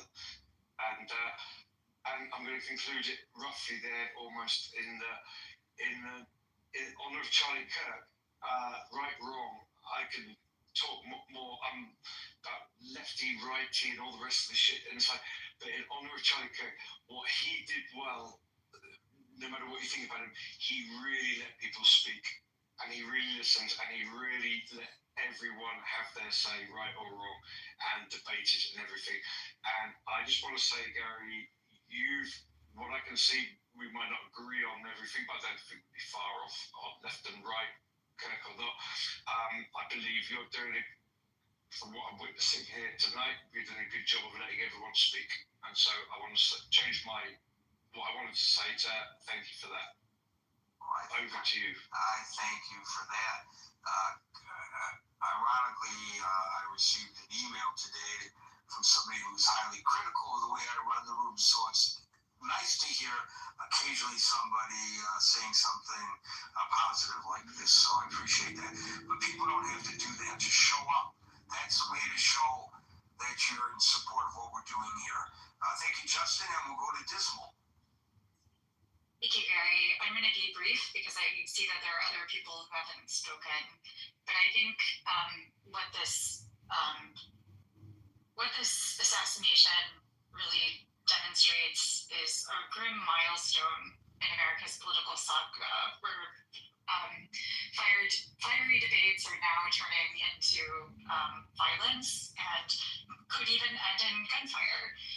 And I would just say this, like, your Second Amendment shouldn't defeat my First Amendment, and no amount of gunfire can silence free speech. It's unfortunate. I don't agree with this person. I had not heard of this person, to be quite frank, but I looked into him, and he definitely had kind of a mix of troll-like bravado and sharp rhetoric, and he was basically awarded within this sort of polarized climate, which is unfortunate. I think we have seen since 2016, especially with Trump's sort of bomb-throwing style and aggressive rhetoric, that we have a more toxic atmosphere.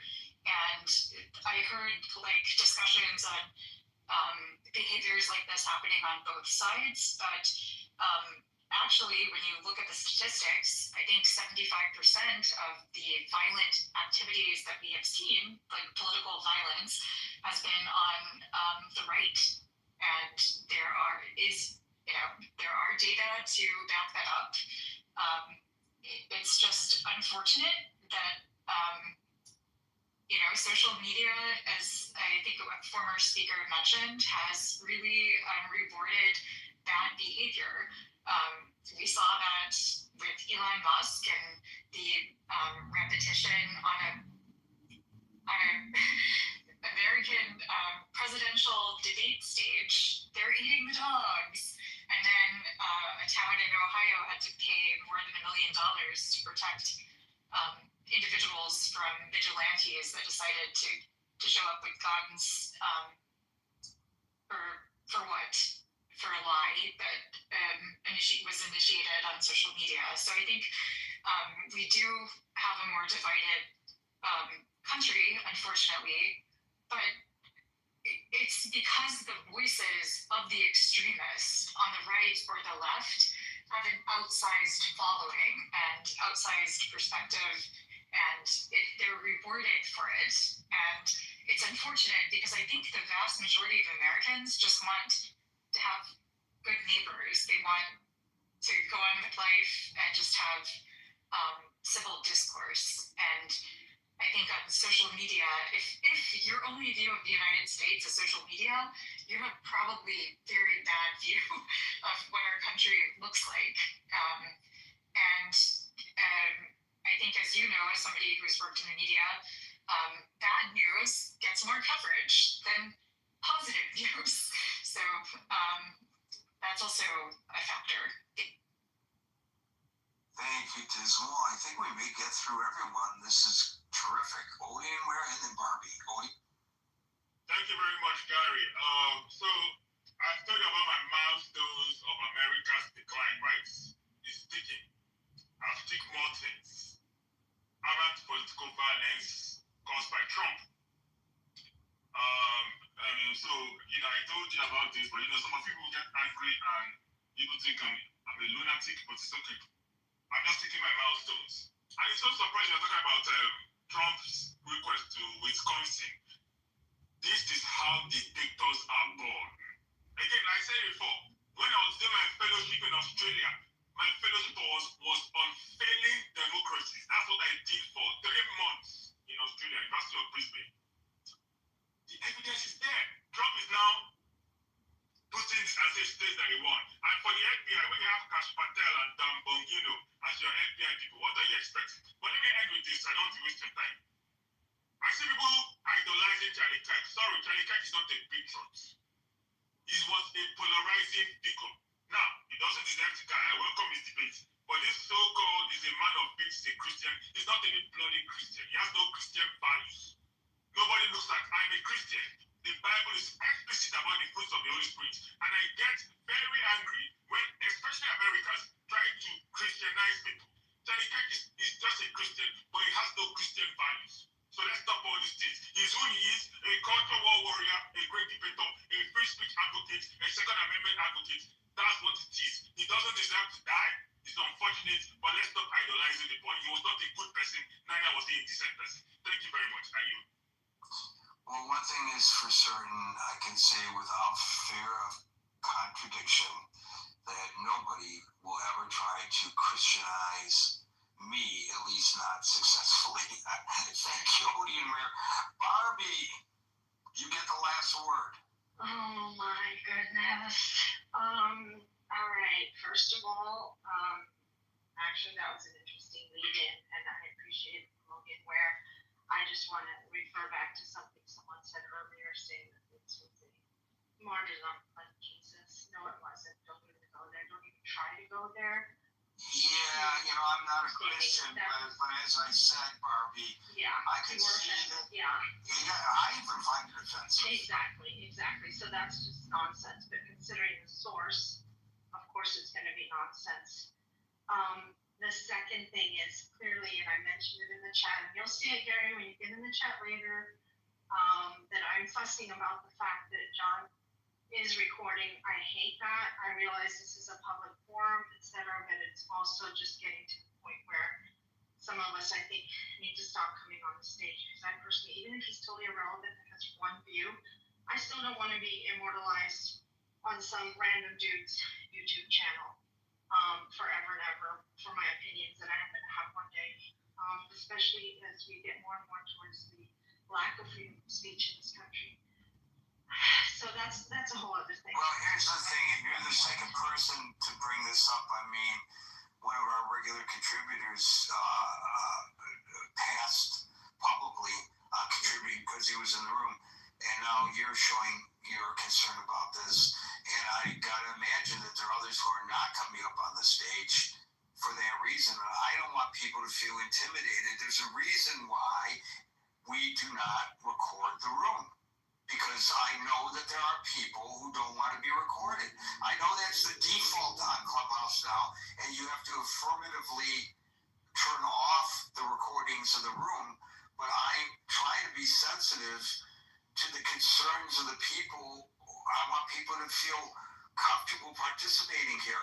I think the problem is, Barbie, when he comes in with his own nickname, I guess I can ban him from the room, and I can instruct my moderators to ban him from the room.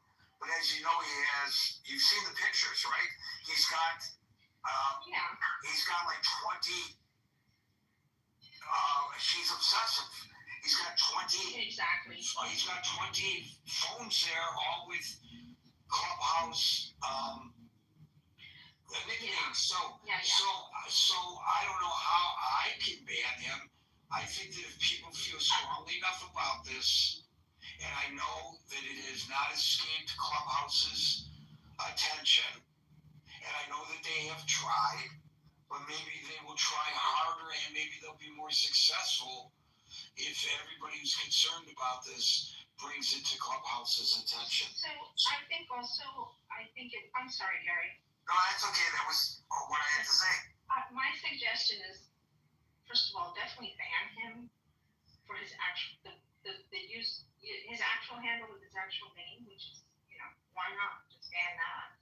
But his ego is weak enough that he actually, every single one of his profiles all link to the same social media.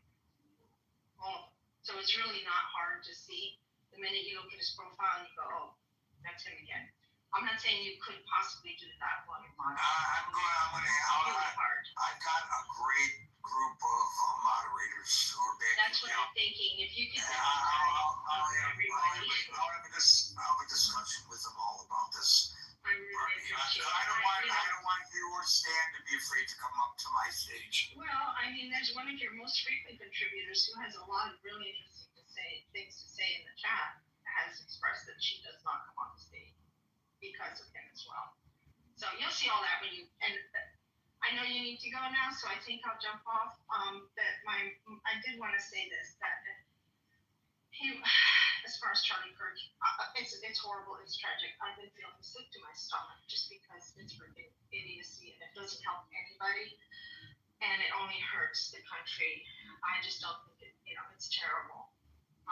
As far as him being a Christian, I will never judge anyone as to whether they are or are not. That's not my job. I will say that in terms of the brand or the affiliation, he was definitely a Christian nationalist. He was definitely affiliated with the Christian nationalist side of things.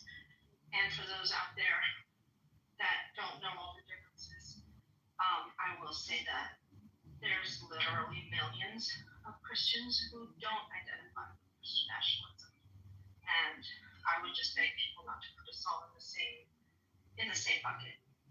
And other than that, it's utterly tragic, and I'm very sad for his family, and I'm also very sad for the country. I'm very sad for the people that died in Minnesota that were politically assassinated, and terribly sad for all the families that lost children in the most recent school shooting. Like, he did say, and you mentioned that quote earlier, somebody else mentioned it too, I think Rick or Astronomy.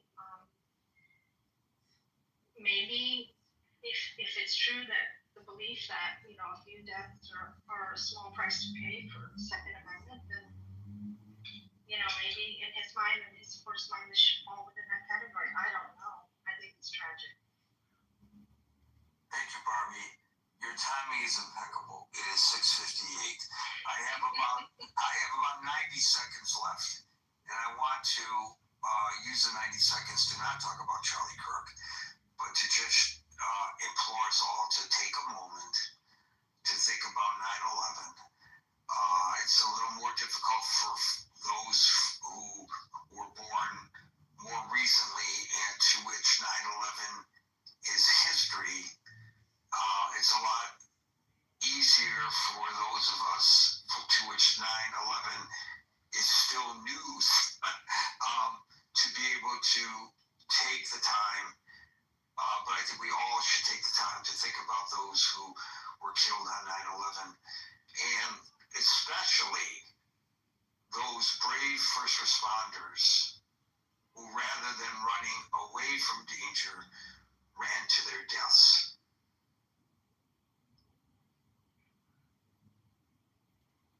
Thank you. Excuse me, thank you.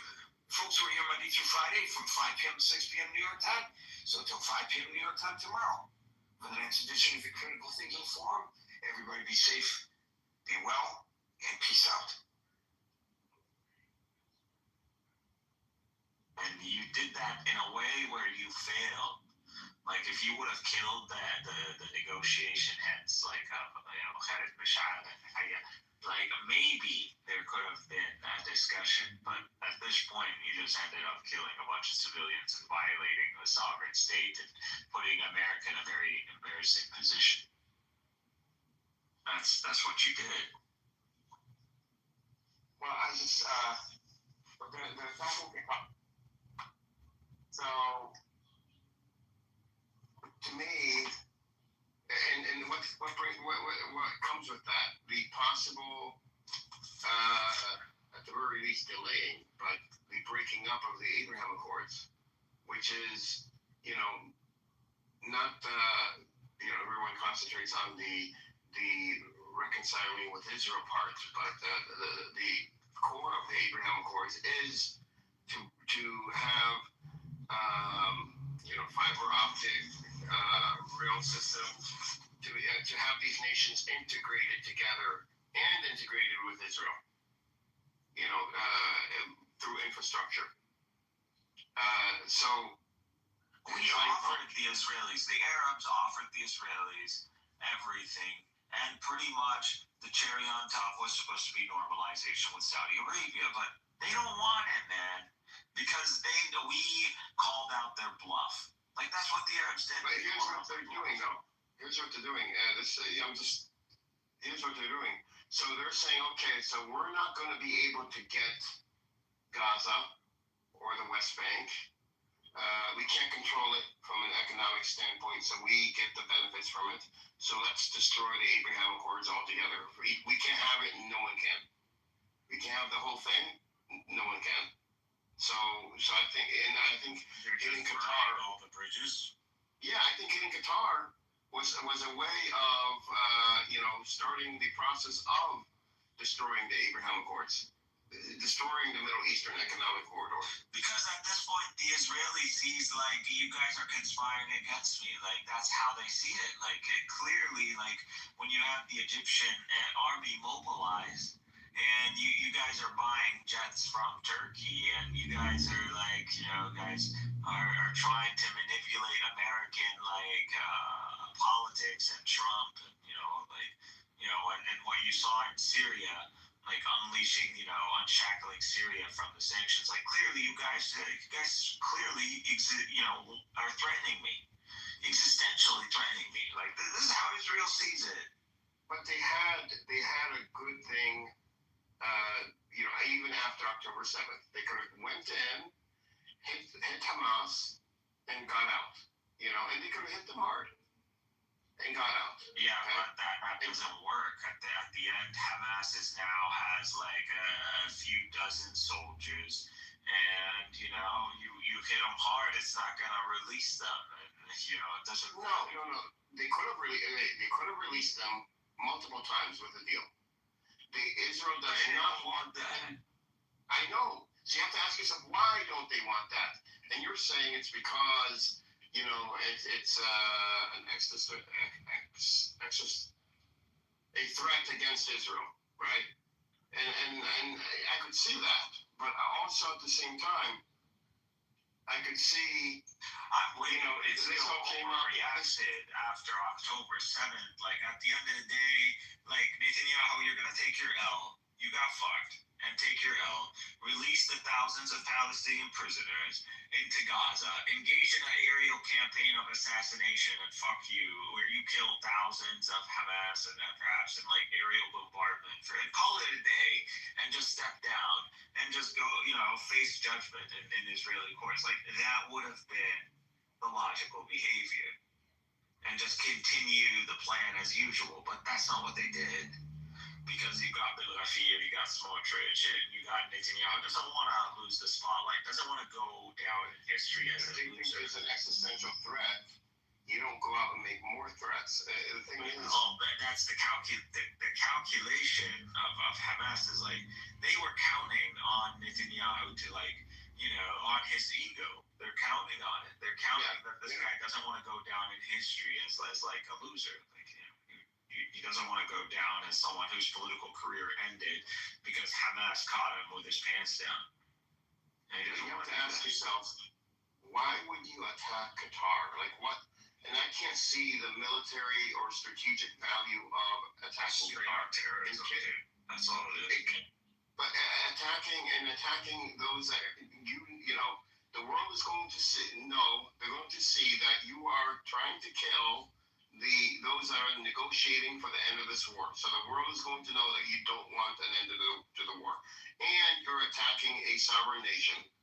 And you're attacking a Gulf nation on top of that, which is not allowed. Gulf nations are off limits to everybody. This has been the case since the petrodollar was put into place. Off limits. That was the deal, and everyone in the world lived by that deal. So when you attack Qatar, you're attacking the American dollar. So you would go through all this just to get some Hamas figures. It doesn't make sense.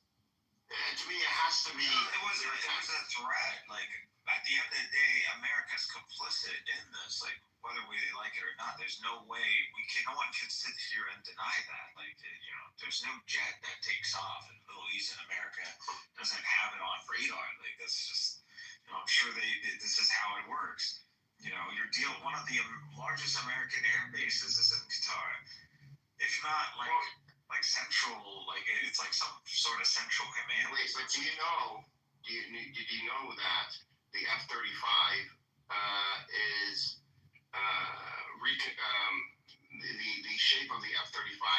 The Israelis have reconfigured it, so the shape of it is not the same. So the cross section is not the same, and the radar signature you get back would not be the same. So America would know, but at this point, I think it would know too late. I mean, you're traveling at almost. I'm not saying with the capability to intercept them or whatever. I mean, it doesn't matter. They got the green light from America. Like that's what it is. I can't imagine, because America would not want anyone, and would not want to set a precedent of attacking. I don't think those ships would have hit the air. Like, I just don't think by the time they were around Jordan, like, I even if they are F-35s, I believe, like, in Israel itself, like, they know, like, America knows, like, it's not hidden. Like, we know they know. No, I agree with you. What you're saying is true. At the same time, what I'm saying is also true. That America would not want to set a precedent where the Gulf nations which is the core of the American dollar, being the reserve currency. Okay, they would not want these countries touched, or they don't want to set a precedent that anybody is able to go in and attack any of these countries. That's also true. So we have a I don't want to call it a paradox, but we do have both statements here are true. But I also point to what they're doing in Venezuela. Venezuela is an OPEC nation, and the largest reserve crude oil in the world, second to Saudi Arabia. Depending on how you calculate it, Saudi Arabia could be number one, and Venezuela could be number two. They want to get Venezuela back into line with OPEC. Why? To put more petrodollars out there to get the U.S. dollar stronger and have it circulating in the world. So this is vitally important to the U.S. This is the number one weakness that the U.S. has, and so the number one thing that they would go out to protect is their petrodollar and OPEC. So spending money on Venezuela, they're going to force them to come back to OPEC. I don't. If you think America feels like it's petrodollar, it's alchemy has been put at risk by Israel, I think we would see at least much more harsh language than what we're hearing right now. What I'm saying to you is, I don't think America would green light anything to do with hitting the Gulf states, because that would set a precedent and lower the threshold. Well, it happened. It happened. Like, the strike happened, and we saw it. I know. It's not a dream. Like, it happened. I didn't say it was a dream. I said to you from the beginning that both statements are true. So if both statements are true, this is terrorism. and this is American-sponsored terrorism. And if you guys think like your American bases protect you, well, I just went over like what they live. I don't know if the map is real, but the one I'm seeing on X, Jordan, Syria, Iraq, and Saudi Arabia, like they went like deliberately do that. Like, what did you like? How is that? That could be an attack. I'm sorry. How many fucking jets do you need to like bomb a fucking like 2-story, 3-story building, like a villa, and fucking don't have it? Come on. Like, you don't need that kind of firepower. That was a message. That's what that was. To who? That was a message to all of us. That was a message to the U.S. Iran. That was a message. Iran already got that message. I mean, we already got that message from the attack on Iran, but this was another message to the Arabs. That's what this was. The Gulf Arabs. Like, yeah, by the way, all your shit, all your American bases, like, I flew on top of this shit with practically a fleet, and at this point, like, if I wanted to bomb your fucking presidential palace or drop, Moabs on top of your air forces, like, I can do this. Like, they just 1967 checkmated like our asses. That's what they did. I think that's a narrow view of the situation. It doesn't take into account that. But we're developing the technology. I'm sure Turkey's on it. It's not about us. It's not about. I don't think it's about us. It's about checkmating America. I don't think it's about Hamas. It's not about the Arab states. Like I said, these Arab states are they want to force America into the region. Well, obviously, Israel's in. No, they're not forcing them into a regional war. They're threatening to destroy their dominance, the U.S. dollar being the reserve currency. That's what they're threatening. If somehow the petrodollar is lost, Israel would America wouldn't. It would just be a fall of global order. Like, it would just be. I know. Collapse of economic. So that's why it's so important not to touch the Gulf nations. They're the core of the petrodollar. That's why they're so. Why? Like, do you think we're at that mercy of Israel to the point like Israel can threaten to kill us? Like, that's what you're talking. I'm saying that I think this was a warning shot to America from Israel. And they used the guise of, Hamas, who are negotiators, who are political people, not even involved in the war itself, as a cover to send a message to the U.S. Because look at where they flew. They flew over U.S. Bases. Countries have U.S. bases. So, and this is, I think this is in Saudi Arabia, and then hitting Qatar. It's saying that, U.S., America, you're vulnerable. You're vulnerable, so play along. Not that the U.S. would play along. I don't think the United States is vulnerable. I just completely, disagree with you on this. I just don't see. Well, they did attack. I don't see it's not being threatened by the likes of Israel. If Hamas can roll over Israel, if Hamas had 1,000 more pickups like that, I don't think we would be speaking. It's not about a military control. It's not about a military. I feel like this makes absolutely no sense because if Israel wanted to do something like this, the United States falls. Who's going to be protecting Israel? It doesn't make any sense, Edward.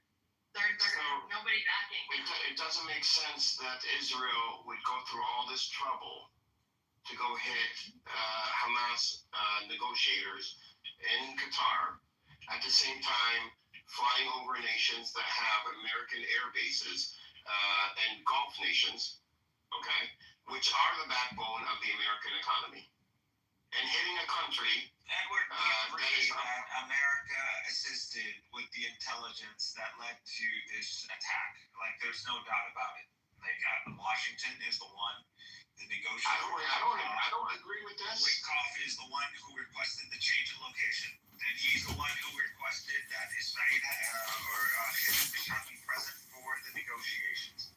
That's what it is. So they had to be in on it.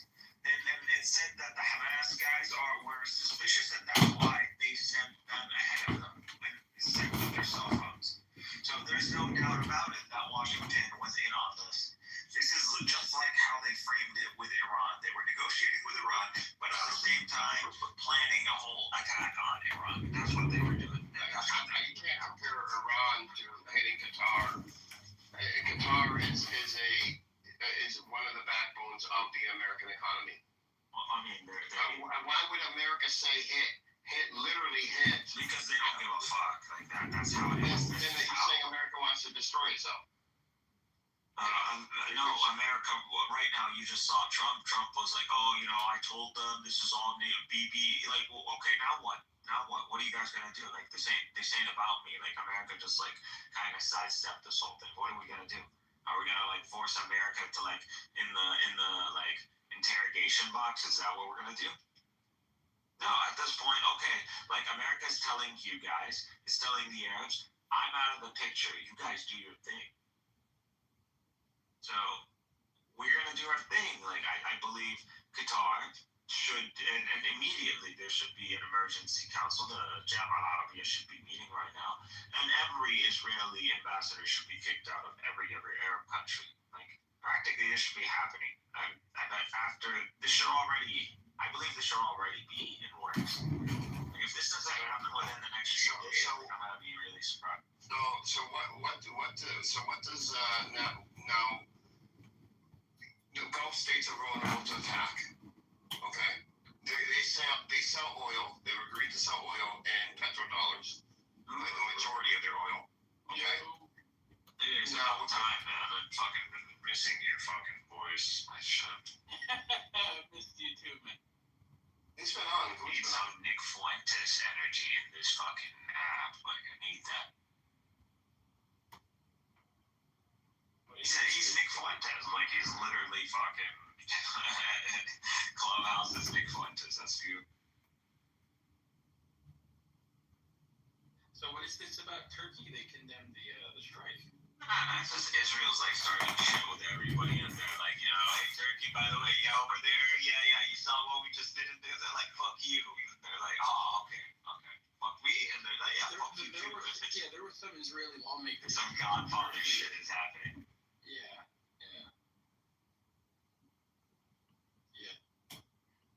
I think there's more than what we think is happening when it came down to attacking Qatar. I just think there's more to it. I'm telling you, Israel's trying to keep the war going. They want a global war. They want the region to light up. They want to involve America into a war before the administration ends and it shifts to blue. And with the current demographics, it looks like, money, it looks like, socialism is coming to Do you think America would go and attack the Gulf states? I think Israel wants to antagonize the region. I think Israel wants to start shit, and if it means starting shit with the Arab Gulf, then they don't care. Okay, so you think America would be fine with Israel starting shit with the American Gulf states, which hold up the American economy? Which it's been since 1972, part of like the world order. Like, because I believe like America's complicit, this is also an internal threat. Like, if the United States clearly isn't going to risk the petrodollar or the oil or the global trade, it's telling these Arabs, it's telling them that if you think my presence in your countries it guarantees you security from anybody except me, you're wrong. And so that's what it is. Israel can also threaten you if it believes that you, even though we are harboring these people, this envoy, these diplomats, at the request of the United States, at the behalf of negotiating on the behalf of Israel, that they can still assassinate, that they don't respect your sovereignty, nor do they respect that the United States is involved in the very process. So they don't respect that. That's the message that we got. So America gave Israel the green light on this. Israel completely ran with it, and now we're left like, okay, so what is the value? Oh, he left. Oh, yeah, damn. Okay. Yeah, so what is that? I got kicked off, and then I had to come back on. I like, what is the value of having this American military presence, and what's the value of buying all the shit? So it's telling the Gulf states that there is no value. Well, exactly. So now I believe what we're going to see is an arms race. Like I would arm up at this. Wait, hold on. If it's telling them that there's no value, then why are they a part of the petrodollar system then? Why not move on to the petro yuan, which has been created? No. See, I don't believe the leaders in these countries have enough power to just do that. They don't have, nor are they. Their wealth is set up for them to be able to do something like that. Just like a lot of their wealth is based on dollars. Anyway. So what happens if the Gulf states are no longer safe and can be attacked? Okay. How is that going to?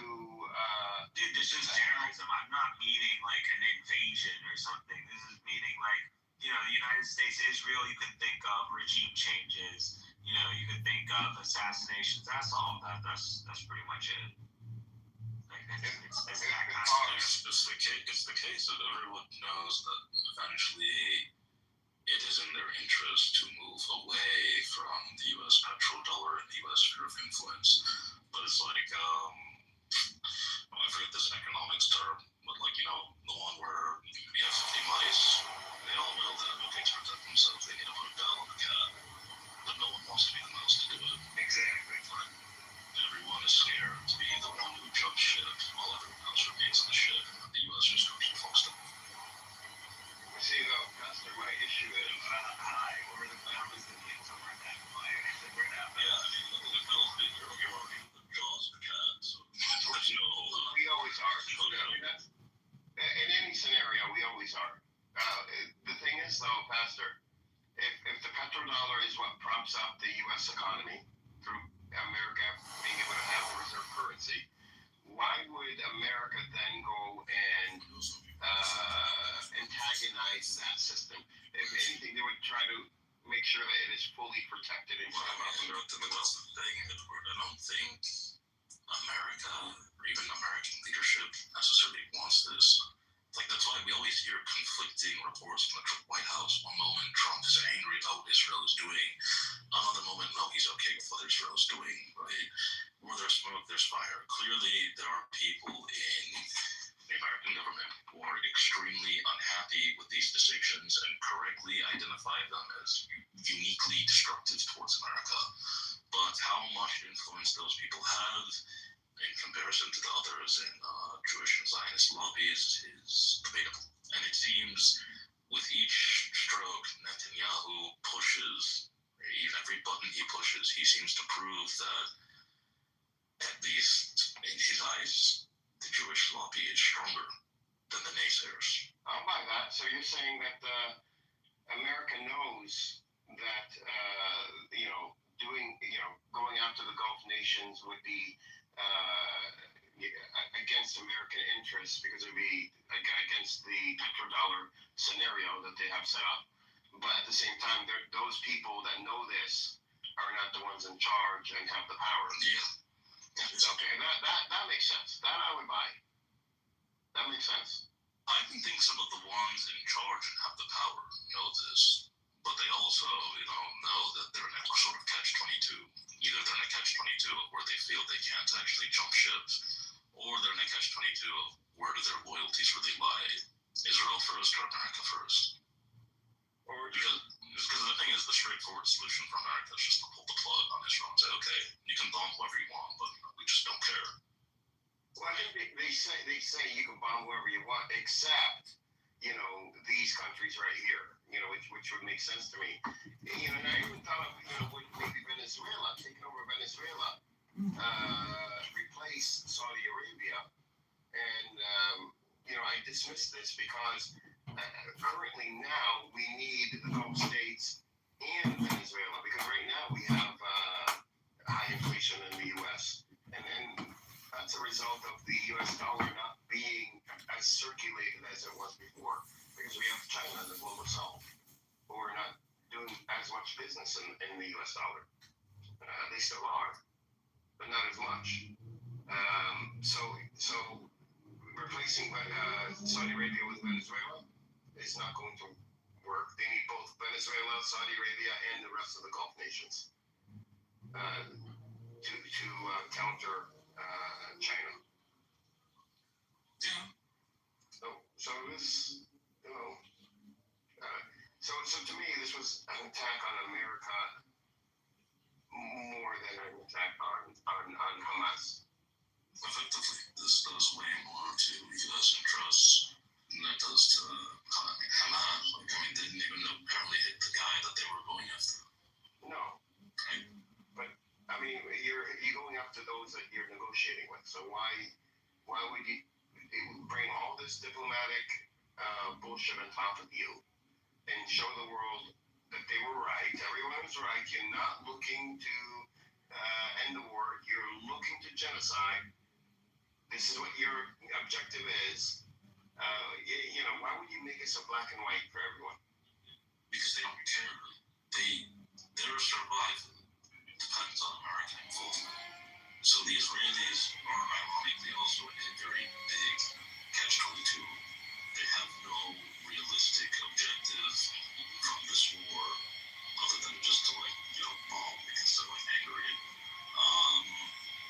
The only way this ends up well for them is if the U.S. institutes regime change in certain countries that they deem hostile or otherwise recognize and bring them up.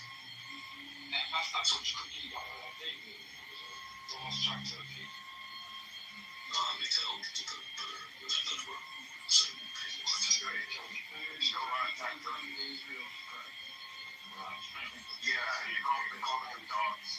You know, somebody should do something. Hey, power guy. What? The dog should do something. That's just what Somebody was just calling. I was saying that Hezbollah trolls on Twitter. I put a link in the chat. They're blaming Turkey and Qatar for Charlie Kirk's. Really? I mean, and there's just bots clearly, but it's still funny that they're putting forth this narrative. Yeah. And that was a professional job, though. I mean, there's no doubt that was a professional. People initially thought that it was like a bullet that ricocheted off his chest into his neck, but he wasn't wearing a vest. And if you rewatch the video, as graphic as it is, it's a straight shot entry into his neck. I mean, the blood wouldn't have spurted out that way. Is it? So It seems like there's the balance. There's like a balance where he gets the shockwave. Right? They said it was the shockwave from the bullet. I mean, whatever, man. That's how survivable. He's dead, bro. I mean, that's a shot. I mean, it's not that hard of a shot. It's like 200 meters. Like, it's not even that long. Well, you do need to be at least proficient as a sniper. This much, I wouldn't have made that shot. Fuck, man. Dude, you can't even 30 or 40 feet away aiming. If you are not, a Marine could, like, maybe 50 feet away could make that shot. But if you got a rifle, it wouldn't take you 2 weeks if you practice, like, make something like that from a elevation, from a high position, like looking down, like to shoot somebody in the neck. I mean, I want to take you on this. You have military training. To shoot somebody in the neck. I think it's I don't know, and it happened the day after or the day. It's a good shot. The guy is good. Like he's clearly. I mean, it's not that hard of a shot. Like there's no wind resistance. It's not that long of a shot. It's just like a close range. It's you at an elevation, like it's in a campus, like it's contained. There's no wind. Like it's all contained. So it's not a bad shot at all. But still, what they say, Goo, about you need to be what is his name? Like hitman. You don't need to be hitman to make that shot. You need to be guys. We got to call the right guy. Wait, the guy that they suspect. yeah. The right guy that is anyone showing you that's identification. Wait, who is the suspect? Goo, what is he like? Or I don't know if they caught him yet or not, but they have $100,000 reward for anyone. He's like some weird, skinny. It's really hard to tell. Like they trying to videotape the guy guy getting arrested or something? There's any convincing evidence besides them telling us they caught the right guy? I don't know. Well, they caught the old guy first, and they caught a second guy, and they released them both because they want the perpetrators. Now there's this new guy that they have. They're trying to make up a narrative now. I think they're profiling at this point. So what's this new guy's name? Is he a white guy? They don't have, but they haven't released it yet. They're saying they. Why are they offering $100,000, reward for anyone leading to any information about this guy when they're not releasing any information about him? They told me if you find him, then it's unlimited Taco Bell. Listen, we're not gonna go down that road again. We agreed that it's not. It didn't happen. $1,000 is enough, like especially with something like that. That's like you could easily get hit with like co-conspirator or accessory to, which would be considered terrorism because campuses are a no firearm zone. $100,000, you know. Yeah, but they're not releasing anything about the person that they want, but yet they're releasing a reward. I'm saying the reward I don't think is enough. Well, I mean, I think the FBI is desperate at this point. I think the FBI is desperate. I think the FBI has switched to like profiling of this guy because he's wearing some sort of American flag thing. They're like, maybe we got some dirt. Well, they had to have followed him, like through surveillance. Well, that's true. The first two, they were probably following some sort of like the first thing I would have picked up is the university campus, like cameras. They clearly they have cameras, obviously. No, they have cameras. So this guy though, do we have a picture of him? Yeah, there's a picture of him. Posted on X. It's going. Oh, we do. Okay, that's why I was asking. Like hat, wearing a sweater with an American flag. Nigga, who's we? Fuck the FBI. It's a false flag. Is he a white guy? What looks like a white guy? Yeah, it's just he's Italian, but he's Ashkenazi. Yeah, maybe. But apparently 4chan, I don't know if you heard about this, Edward. Yeah. They conducted like their own little investigation. Of course they did. Yeah, and apparently it's like some like fucking like weirdo trainee. The ATF agents did say that they found like anti-fascist, like pro-trans, like inscriptions like on the ammunition or something to that. Really? Yeah. Wow. And honestly, it wouldn't really surprise me. I mean, these fucking freaks. And it's funny that, like, and I'm not denigrating Charlie Kirk. I mean, the guy's dead, but like, it's like really Charlie Kirk. I mean, he's pretty moderate. I mean, he's not really as radical as they make him out to be. Like a Nazi, really. They think Charlie Kirk is a fucking Nazi, fucking Zionist, evangelical. What are we doing? But he was becoming like. He was turning, dude. He was turning. He was critical of Israel. He was getting. He was getting Epstein and Mossad. He was even having like a lot of anti-Zionist voices speak at TPUSA. So he was getting like a little cozy. Now, like I wouldn't put it past Israel to like take out one of their own. To be honest, they've done it before. Like Robert Maxwell. Most like explanation. Yeah. But the thing is, it happened happened the day after Qatar, right? I mean, yeah, that's a huge fucking coincidence to me. I don't know. I'm not saying it's the biggest right-wing organization that has the most influence on the youth. Starts to do a 180. I mean, come on. Oh, I don't know anything about Charlie Kirk. I tell you what, the Israel representatives who talked to Charlie Kirk about a new contract or a new talking points, new section, they realized they're trying to deviate from talking points, and they're like, you know what? Let's pull up another Hollywood JFK thing, and then we're just going to blame it either on the Muslims or we're going to blame it on the liberals, and it causes like chaos in America. That's what I think happened. And in fact, all some money as well. I was confused because they say he's an Islamist or anti-Muslim, right? Islamophobic. He definitely. And he says anti-Semitic things too. I'm like, well, he's a sucker for Israel. He eats the ass. He said comments. Yeah, listen, I would not put it past Israel to do something like this. I mean, I don't have any proof that this is the case. I mean, we're only working with the information that we have. But it wouldn't surprise me, though, if the breadcrumb trail leads back to that. He was literally saying time trials. I'm saying I believe that he probably wants to jump on the Epstein file to want to get more edgy like Nick Fuentes because they realize it sounds boring, just spin out mainstream talking points. But when it comes to Israel, this guy was not close to saying anything anti-Semitic. Not because he's loyal to them, because he's fucking scared of them. He was a coward to the day he died. And if he said something even edgy about Israel, it was like on a tight leash. So he was a sacrifice for today. Yeah, and this is not in defense of like any of the Zionist crap that Charlie Kirk used to spew, but I mean, I didn't even know Charlie Kirk was, bro, until he died. Really? That's shocking. He's been pretty influential. Can you repeat that? I didn't hear it. He said he didn't really know who Charlie Kirk was until. I didn't either. I'll be honest. I didn't either. Charlie's kind of roles meant to make our generation think like our parents in the U.S. specifically. So if you're not like in your early 30s and younger in America, you're probably not going to know that much about Charlie Kirk. Yeah, I'm 48, so I don't know anything about Charlie. I didn't know anything about. You got sound like okay. Well, I know about Andrew Tate more than I know about this guy. You know me too. Appeal to a broader audience than Charlie Kirk. Like, part of the reason why Charlie Kirk is so maligned is because, my generation is the one who, or I guess just before me, is the one who kind of realized that, okay, a lot of the stuff we learn in school and in the mainstream media is kind of, propagandist bullshit.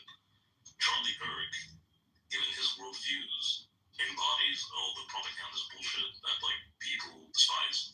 Right, Pepe is actually the one who kind of broke this down about why a lot of people on the right, forget people on the left, but people on the right despise Charlie Kirk because they view him as just like a shill of the mainstream, Zionist establishment. That's how you know that these leftists who call him a Nazi are completely fucking out of touch with right-wing politics, because the far right that they paint as the enemy actually hated Charlie Kirk.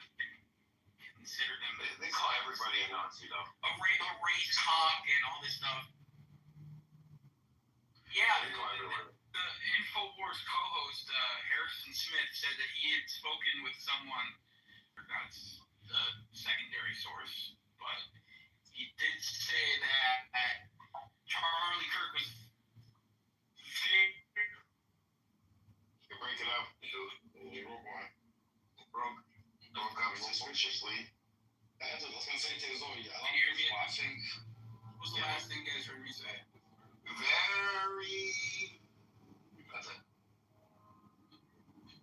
Okay, Charlie Kirk or something.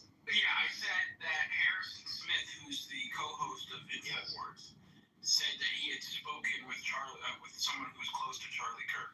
Although it's a secondary source, he did say that Charlie Kirk was definitely afraid of criticizing Israel or stepping on a line in that regard. And he thought he was being hyperbolic. He was just like, oh, they're going to kill me. As in, they're going to, rip their funds away or whatever. But I think he was and now we see, if this is the case, right, that might be the case. So, just food for thought. Again, I can't prove any of this. They're just going by what people have been talking about, so speculation. Always surprised because the guy was funded by the Zionists from day one for his career. So if he was a deviate for them, I see the emotional reason for his boss and created him and I'm trying to run away from us. So I can see the emotional reason as to why they would do it. And I always would say to you, for me, the reason you don't know this guy is because I think he's an industry plant. He's basically astroturfed. He's fake. And he basically got forced into everyone's timelines. That's what all of us know him. He's very unimpressive and just spitting out the mainstream talking points, saying nothing creative. Well, the thing is, my timeline is all AI and he did all of those fucking libtards. No, because the reason why people know Charlie Kirk. No, I think Benjamin did a better job. No, that's what I'm saying. I don't think Charlie Kirk said you won't be able to find at least 40% of Republicans in Congress. The only thing that made Charlie Kirk famous is that he went and said it to the easiest, most triggerable, emotional, irrational people in the U.S. Is American university students. Yes, yeah, that makes sense. I think it's also industry plant. He was definitely boosted up on the algorithm, these funders. He's definitely had to push. He's not like other people organic with these things that come up in authentic journeys. This guy's industry plant. Well, yeah, I mean, he was TPUSA was bankrolled by the Mercer family and the Koch brothers, Betsy DeVos, all these like Fortune 500 billionaires, and like these are the same people who are opening settlements in the West Bank, getting houses. That's right. This is an Instagram thing, a clip that I saw of his, and he talks about like criticizing this. He got chewed out for interviewing Dave Smith, who's like a libertarian, like anti-Zionist Jew. Mind you, Dave Smith is, again, he like mildly criticizes Israel. It's not really like it's the Jews and they're controlling the media. Doesn't attack Israel from that angle. He's just he looks scared. He looks scared. Yeah, absolutely. Well, my favorite Jew from that angle is. I mean, look at him. Look at this video. He looks like he's very careful in the way he's, selecting what he's about to say. Like, I don't know. There's not a lot of people in this world that you could get an American to like kind of be that careful. Like, do you know about Max Blumenthal? Yeah. Gray Zone. Yeah, I don't like him. I love that guy. I like him. Because on his publication, The Gray Zone, this guy, I'm forgetting his name, he's some Israeli turned anti-Zionist or whatever. He wrote an article covering up for the dancing Israelis on 9/11 and said, they weren't really celebrating, and we need to be very anti-Semitic. Not Aaron Matei, it's another guy. There's only two guys I like. I don't know what the rest of the clips still. Yeah, I don't know. Sharp shooter, bro. He doesn't hold back, bro. He's a sharp guy. Blumenthal was the one that went to Israel and the West Bank and did that tour last year and exposed the stage. Sheen, that's his name. You're right, dude. He's a brave guy. He was doing that stuff way before everyone knew about Palestine was going right now. He was showing people how fascist the people are. Max Blumenthal is probably one of my favorite journalists of my lifetime. He's amazing still. I don't agree with him everything, but he's amazing. His October 7th documentary, I can't deny, was like really. Even he exposed the stage that Israel had set up at the border of Gaza last year with the oversized binoculars and the school buses of teenagers or from high school or junior high, whatever, that were coming in to get on this stage, this platform, and to use the binoculars to see if they can sight Palestinians being killed. And he was the one that exposed that, and he was there when school buses were pulling up. So Israel is saying that Qatar has to choose now either to condemn Hamas and kick it out, or Israel is going to do it for it. I mean, this is getting. I think Qatar's really angry and they're really talking to the GCC countries trying to get a response, but I don't think Qatar's going to lay flat. No, Qatar is a very powerful GCC country. They've spent their money wisely, and they have a lot of soft power. I'm just loving it, dude. Like, they're calling them out, like, straight up. Like, hey, we're calling you out. Like, Qatar is like, I'm like, let me get this straight. You guys are calling me out. I'm like, yeah, we're calling you. It's like, okay. But they want. I mean, they're the mediators. And they're pushing to and it's funny about it as well, they're pushing to Iran's hands. They're talking about with geopolitics. It's no secret that really Qatar is the intelligentsia, it's the beating heart of the cause, of the Palestinian cause. It is seriously like the Al Jazeera. If it wasn't for Al Jazeera, like honestly, I don't know if it would have been cause. Right. And if it wasn't for the financial support from Qatar, again, they pretty much bankrolled Gaza. But it went through Netanyahu, the millions of dollars too. Oh yeah. So it's not like this is new. It wasn't And on top of this, It wasn't Doha, It I mean, gave people in Gaza some semblance of life under Hamas and in the line of a siege. In a time where Netanyahu was going to Israel was going to conduct such an attack to begin with eventually. of course. Yeah. But Israel sent their delegations multiple times to Doha. So they legitimized the negotiations and negotiating, and the U.S. did too. And the U.S. Wanted Doha to be the mediator, and no, this is them flipping the table, dude. They just flipped the table. They're not negotiating. They're not negotiating after this. I agree with Edward though. That's really exposed himself because I watched the interview with the Qatari official with CNN. And he really destroyed Netanyahu. He didn't even make no personal attacks. He simply stated the facts, talking about how he's broken every single rule in the rule book. This guy's not civilized. And it's so, because what he's running is the unprecedented thing. Yeah, he went the floor with him, man. He really did break. I mean, Israel did break massive rules, diplomatic norms that just aren't broken. And did do a lot of damage to Israel's credibility. No chivalry in war, right? That's what they say, right?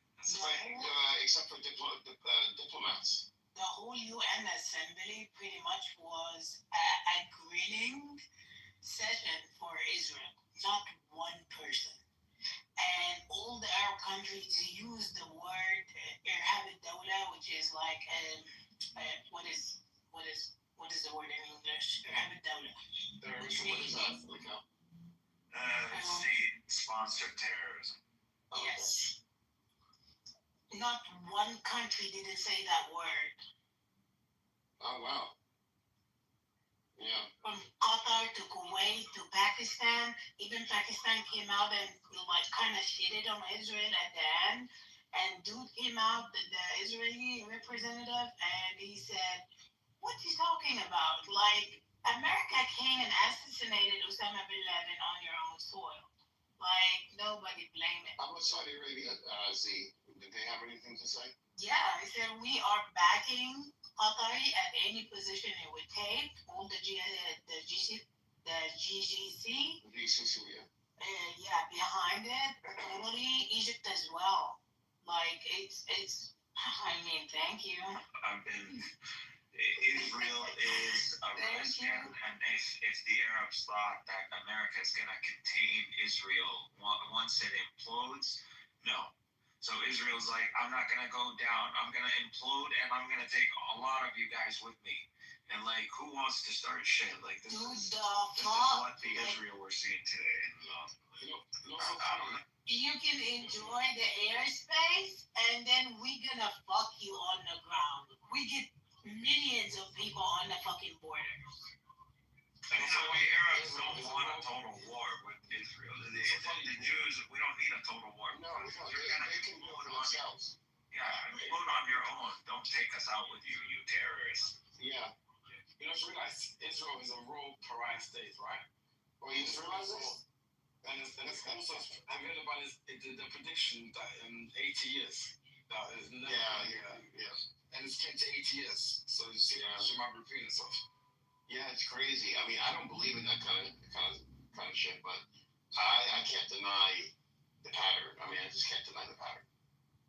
How many weeks has it been since like they announced their operation on Gaza City? Like, has it been like 2 weeks now? What? It wasn't. They scaled it back to the operation. What they call it? The gate, opening the gates of hell, which is a scaled back version, which I forgot what it entails. But it wasn't. But I know. How many gates? It doesn't have an X-ray to it. Like they've been saying. But they're not. But it wasn't about going into Gaza City though. They came into Gaza City at least 4 times.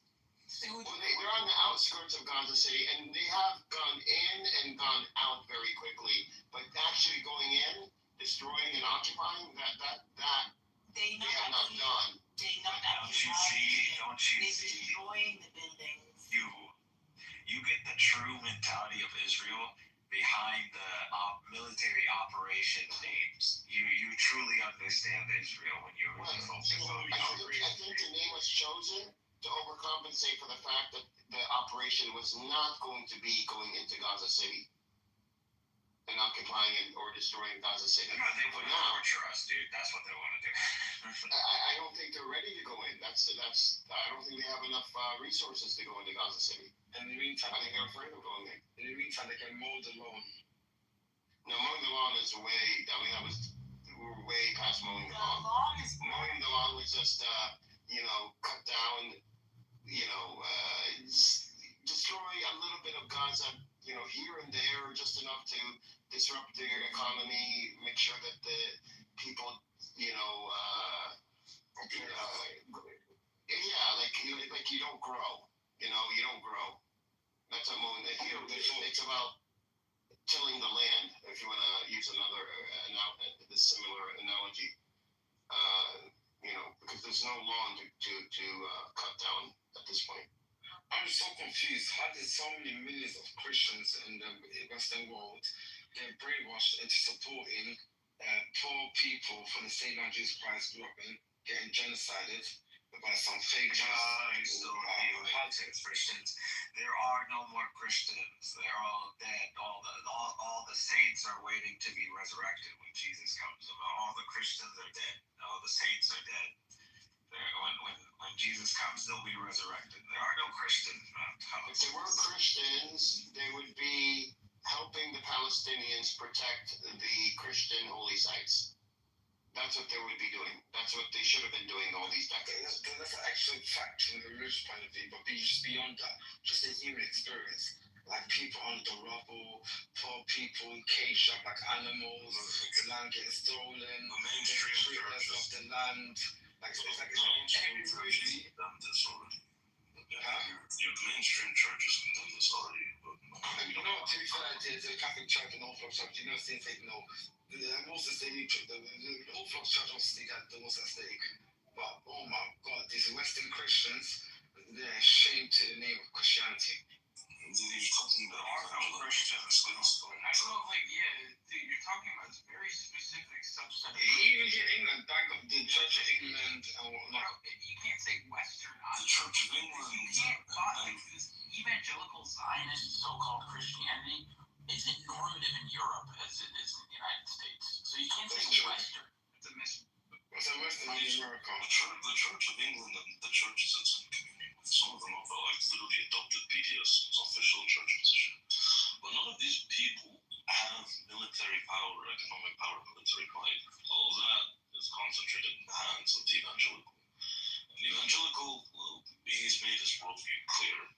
Dispensationalism, cockery, Jews are God's chosen people, cockery, and all sorts of other heresies that expound, so.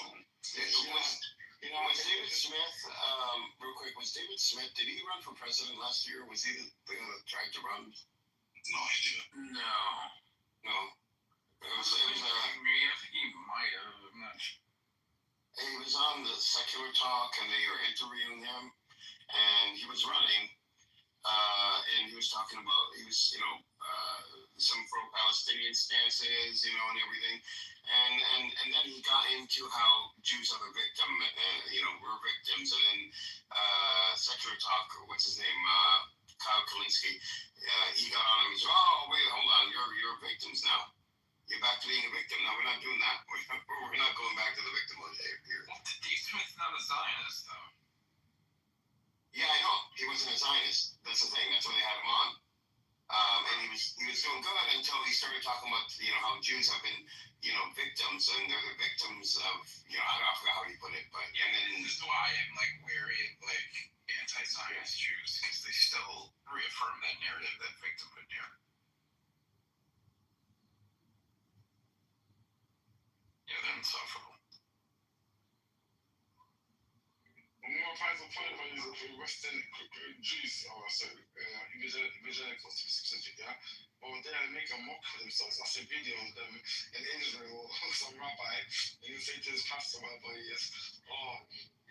know Jesus, he's a Jew, you know that, right? We're Jews. You should not worship one Jew, you should worship all Jews.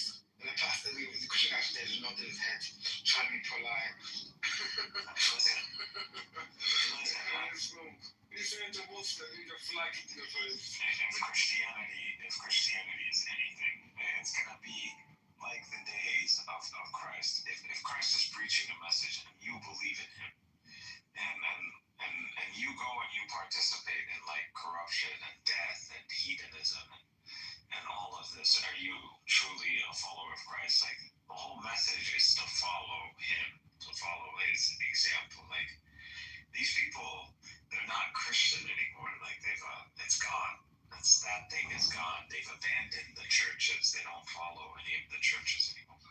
They rebelled against them. It's funny, the Western Christian claim Islam is incompatible with the West and incompatible with Christianity and their values and stuff like that. If you actually see a picture of Jesus in like the church, he looks like a Muslim bro. He wears a fold, a communist, he's got a big beard. Well, that's incompatible.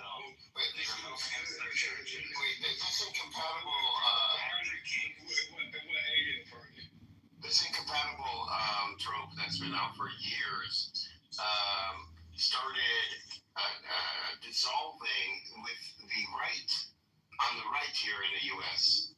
because of the agenda, left-wing liberal agenda that they tried to force on all of Americans, and then some I don't know how this happened, but Islamic values started lining up with I don't want to say Christian values, but they call them Christian values, Republican values, and they wanted to work together. Like so many Republicans have come up to me saying, how do we work with the Muslim community because of what's happening in our schools and this whole big liberal agenda, and we both, and the Muslims knew about this before we did, and they set up their own schools and we didn't, and how do we work with them and to get them to work with us? And I'm like, well, they don't need you.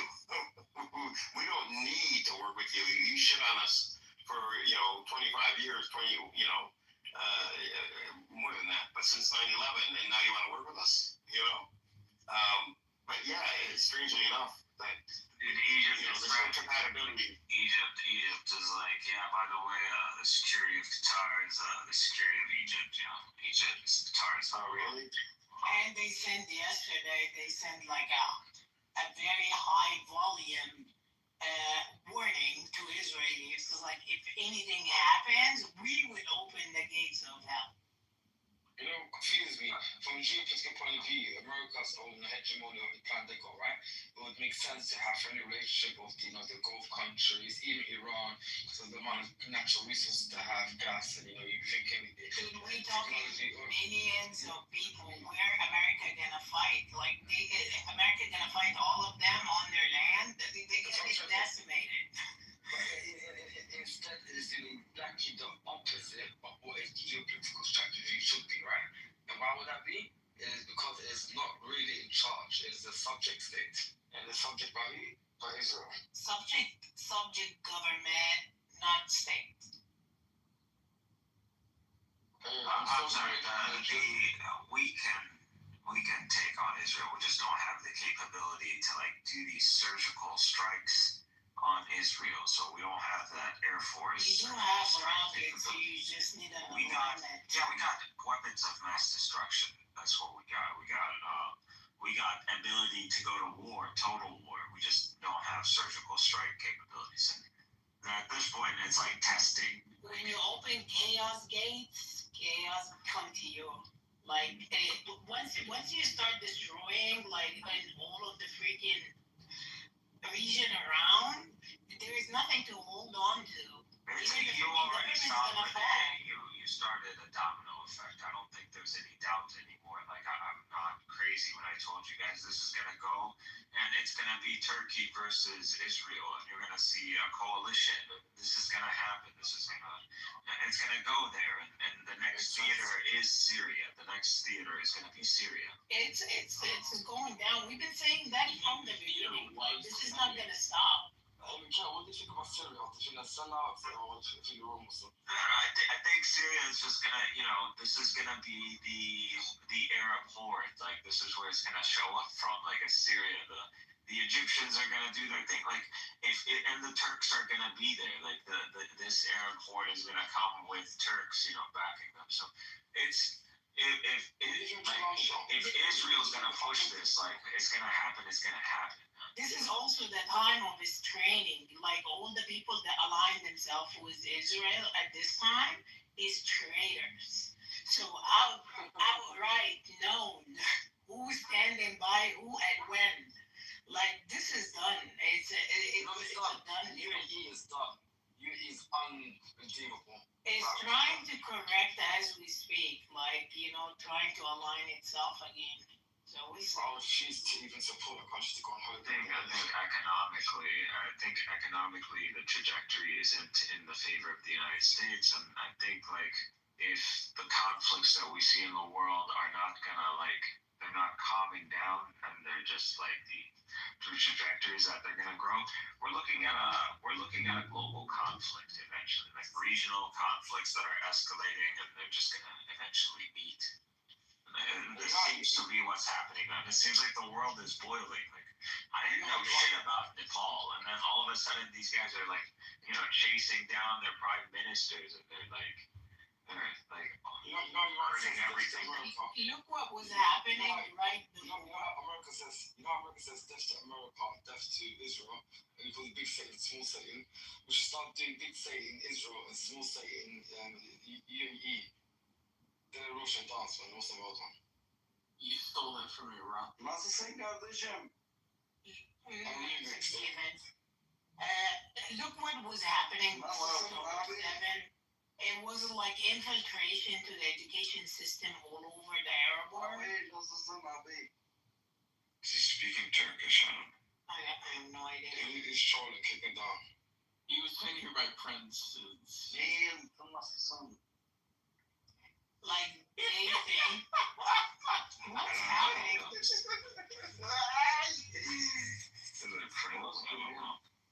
Hello guys, you right? So I'm from Turkish, guys. Okay. Are you Muslim? No, I'm not Muslim, bro. Oh, that's strange. What part of Turkey? He's a camel. We speak Turkish here, man. I don't care. Even if you're a Kemalist, you should be on our side too. At the end of the day, Israel can't have hegemony in this region. Israel's going to bully all of us. Fuck off, man. He's talking about Mustafa Kemal. I know. Brother, the Israelis are threatening you directly now. They're calling Turkey out.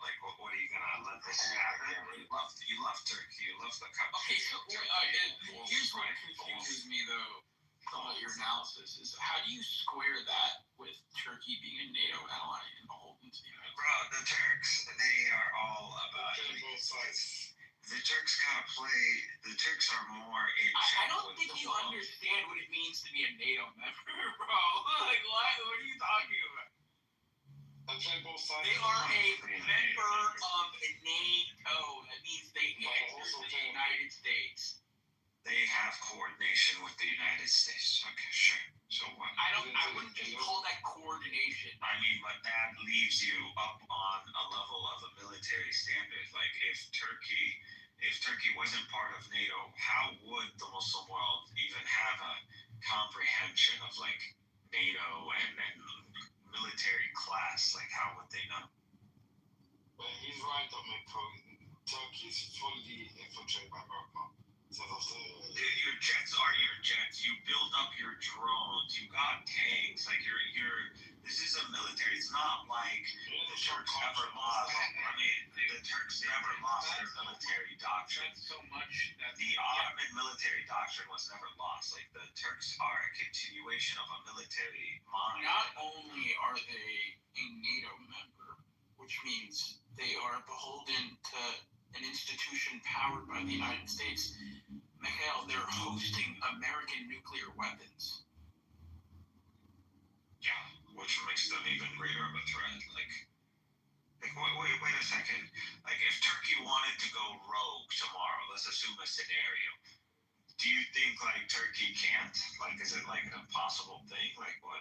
They're not going to be able to launch their aircraft like anymore. Yeah, but they don't. Oh, are you talking about nuclear? No, I'm talking about like just go like rogue against NATO, like just disconnect from NATO. Like I don't want to deal with you guys anymore. No, that's not how it works. I'm just saying, let's assume there's like I don't know, some Islamist takeover. I don't know, some hostility. Like a war with Israel and no response from NATO would pretty much do that. Like I don't. So you think Turkey is going to go to war with Israel? I think Turkey, the Turkish military, is totally capable of engaging in military operations across its borders without any assistance by NATO. I don't doubt that hostilities are there, and it's going to go down from there. Yeah, I'm sure things are going to happen. There might be, a proxy war that might take place. They might sever ties diplomatically. I'm sure that's going to ensue, right? The more things heat up in the region. But to suggest that Turkey is going to pose an existential threat to Israel by military means, I mean, that's preposterous. That's never going to happen. I don't believe that, that this coalition, this rising coalition is going to be desiring to engage in a total war against Israel. The whole thing about Israel is containment. Like, it's going to implode on its own. It's already is. We can't get rid of the Palestinians. The Palestinians, that reaction is so violent. It's just, they're imploding already. So we just got to contain them. Okay, so what's holding back Jelani Syria from diplomatically supporting Palestine? You don't have a power. What do you mean? Wait, say that again? He already supports us. Like, what do you want from him to do? Like, wait, what do you mean by support you guys? Like, he doesn't condemn. Wait, what do you want? What do you want him to do? Military? I mean, what do you want him to do? Why was this so easy for Iran to do on day one of the overthrow of the Shah amidst the Cold War between the U.S. and the Soviet Union? These Iranians got oil. Syria got nothing. Well, they have nothing. Well, they surely are a huge geopolitical chess piece enough for the Russians to get involved. Yeah, they are pretty significant. No, for the Chinese, for the supply lines, trade lines, yes.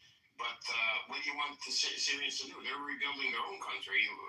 It's not like they could do much for anyone else. They gotta build up some infrastructure, some economy going, and get Turkish businesses off the ground and build infrastructure. We gotta build the infrastructure. Like, what do you want to do? Building infrastructure and bettering the country economically means getting closer to the West and cozying up to the United States, which is something you don't want to do if you want to antagonize Israel.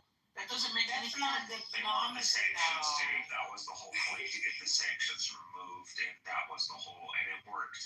So now it's just about building. It's about building a Turkish military presence and infrastructure in Syria, and that's getting bombed, man. Like, it's just easy. It's not an easy job. This is a 3D chess move. Is what you're. Yeah. This is a build-up. This is an encroachment. So when Jelani talks about building a Trump Tower in the middle of Damascus, this is all about getting closer. This is building up enough capital. Building up capital in Syria. This is us playing with a child. Yeah, exactly. This is like.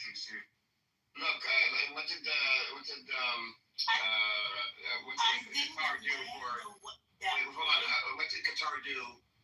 For Trump, they gave him a 747. Why? They couldn't do anything with it. It was 13 years old. They had no buyers for it, and they're like, just give it to this guy.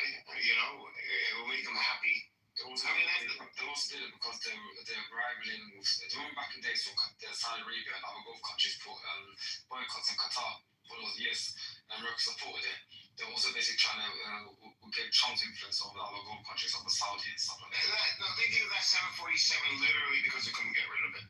They didn't know what else to do with it. They had so many planes. I want, Mekala, you still haven't articulated how this is going to result in the absolute downfall. They checked Pakistan. How Pakistan got its nuclear. Okay, nothing that has transpired. Okay, nothing that has transpired since the fall of Assad up until right now, in this very moment, That's less than a shows that they're year. pursuing a policy of containment. That's less than a year, and they've been under the revolution for like 14 fucking years to get Assad off. Don't worry about it. We don't count it that way. The West way of thinking is different than the East. Totally different. It's just strategy, bro. At the end of the day, if Syria ends up going, You can't say that. You don't know what's going on in the minds of people who are governing Syria. You can't say that. Why are you so Syria? No, I'm talking Syria because Syria played a huge role. Okay, the fall of Assad and the arming of rebels in Syria, okay, facilitated the isolation of Iran, which is beneficial to Israel. What you guys don't see, and you think that this is some sort of Syria would be a much greater threat to Israel. Sunni Syria would be a much greater threat as Sunni Syria. And Israeli knows that. That's not a much more serious threat. Yes. Mikhail,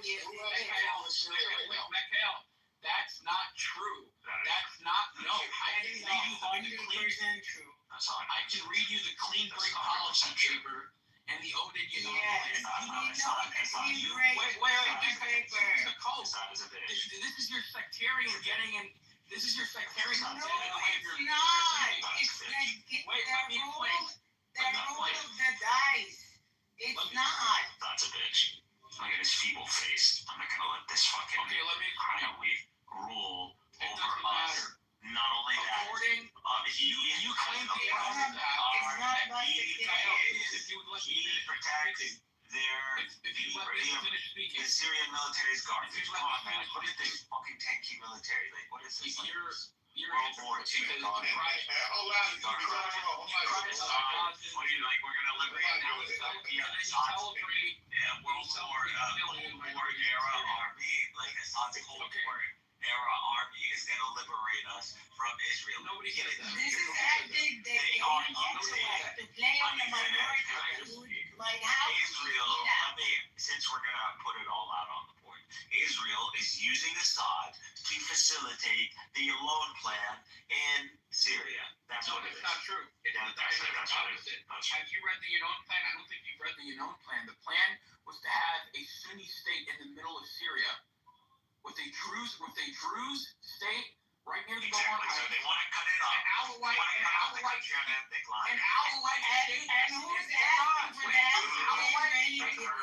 You guys aren't letting me finish because you guys are speaking about things you haven't read about. Wait a second. Mentioned them. The goal is to have a Sunni state as the dominating government in Syria. In the south, near the Golan Heights, okay, It's Jews. It's gonna be Jews. We already know that they want for the We know they want the Alawites and Latakia. And then, okay, you're Arab, so you know everything. No, we know the game. We know the So the game. Arabs know everything. We know they want to make them. They want to turn it into ethno states. We know they want to do that. We know. But the reason they weren't able to do that. Okay, dude, just calm down. So if I'm gonna go and create ethno states, like if I want to do this in America, I swear we had this conversation before. If I want to go do this in America today, what I would do is weaken white people. That's what I would do. Why? Because white people are the majority, and they're the overwhelming majority. So I have to weaken them before I divide America into ethno states. And the same thing in Syria. If I have to divide Syria into ethno states, I'm going to have to weaken the main demographic in Syria, which is the Sunnis. Because the Sunnis, actually, they're everywhere. You just need to weaken the governing ruling ideology, not the Alawites. Yeah, that's not the Odin Yanon plan. Those were nonsense. It was always the libertarian. No, you want to divide the Middle East into small sectarian states. I encourage you to read the Odin Yanon plan. Again, you speak about things that you haven't actually read. I'm literally describing to you exactly what it is. On Twitter. No. We've read it on Clubhouse. I've pinned it in the Pastor knows that they've seen it before. I've been popular. If you read it, you wouldn't have come to such It literally is dividing up the Middle East into sectarian ethno-states, where Israel can establish hegemony over all these smaller states. And they want the ruling majority of Syria. And under that, there's no Arab unity. So you would have a court. They didn't go divide up is because there was Sunni authority. There was Sunni power. That's why these guys stayed in tow. So the only way to go and divide all this region up is to weaken Sunni power. That's what it is. And so that's what they're committed. Assad's been doing that. Whether you like it or not, that's the fact. If that were the case, why did the United States support the Islamists in Syria against the Syrian government? If it's a net negative to the interests of both the United States and Israel, why did they support the rebels in Syria? There was a push. So when Syria, there were several groups, and one of the ones that have been pushing is a group that was backed by Saudi Arabia. And yeah, maybe they wanted that one to rule over Syria. I'm not sure exactly where they wanted to go with Syria. Everybody knows that revolution. There were so many factions backed by so many countries: Saudi Arabia, Turkey, United States, France, even. Like there was so many foreign actors in that. But that's what it was. And then Russia kicked in. And if that's what it was, with all those foreign actors, basically funding this foreign terrorist insurgency. I mean, what was the ultimate goal? The ultimate goal was to topple the ultimate goal. There was, I think, was to just Assad now was occupied by Russia. It just gave Syria to Russia at that point. So Syria was now under Russian control. I believe it was better for the West to have a Syrian Russia than it was for them to have a Sunni Saudi, Syria, or an independent Syria, or whatever, a Turkish backed Syria. So yeah, it's beneficial. That doesn't make any sense. That does not reflect Israel and Russia do work together. Israel and Russia do work together. Listen, that's because you're wrong. You're just imposing your category of Russia. Are you telling me that Russia opposes Israeli interest in the region? I'm not saying they do, but what I'm saying is that Russia did. So it is at least in the favor of Israel. It's in the favor of Israel, right? You're not letting me finish. It's in the favor of Israel. You're not letting me. No, it's not in the favor. No, it's not in the favor of Israel. Because Israel did not want. No. Like you think it's not. The reason why the Russians intervened in Syria is to prevent a Sunni corridor going all the way up to Chechnya, which would have been a national security liability. That was in their interest. Still thinking about Chechnya. Chechnya's gone. Tell you what the Kremlin. You think the Russians are fighting in the 21st century in Syria because they want, they're thinking about Chechnya? Yes, the Caucasus is a very entertaining fact. And I think you're completely out of touch, and you're forgetting the points that you guys are ready to talk about Chechnya at the end of the day. Please read into Russian foreign policy. I know what you're talking. Yeah, dude, every Russian of every major ethnic demographic still has a very deep distrust and fear of Chechens being in their society. Like a lot of Russians. What does this have to do with Syria and Russia having access to warm water? They have warm water. That's what they want. They want warm water. And they've put themselves in a place where they are working in the interest of Israel. So meanwhile, they're practically the broke queen, Israel and Syria. You don't think there's a connection between the rise of ISIS and the intervention of Russia in Syria?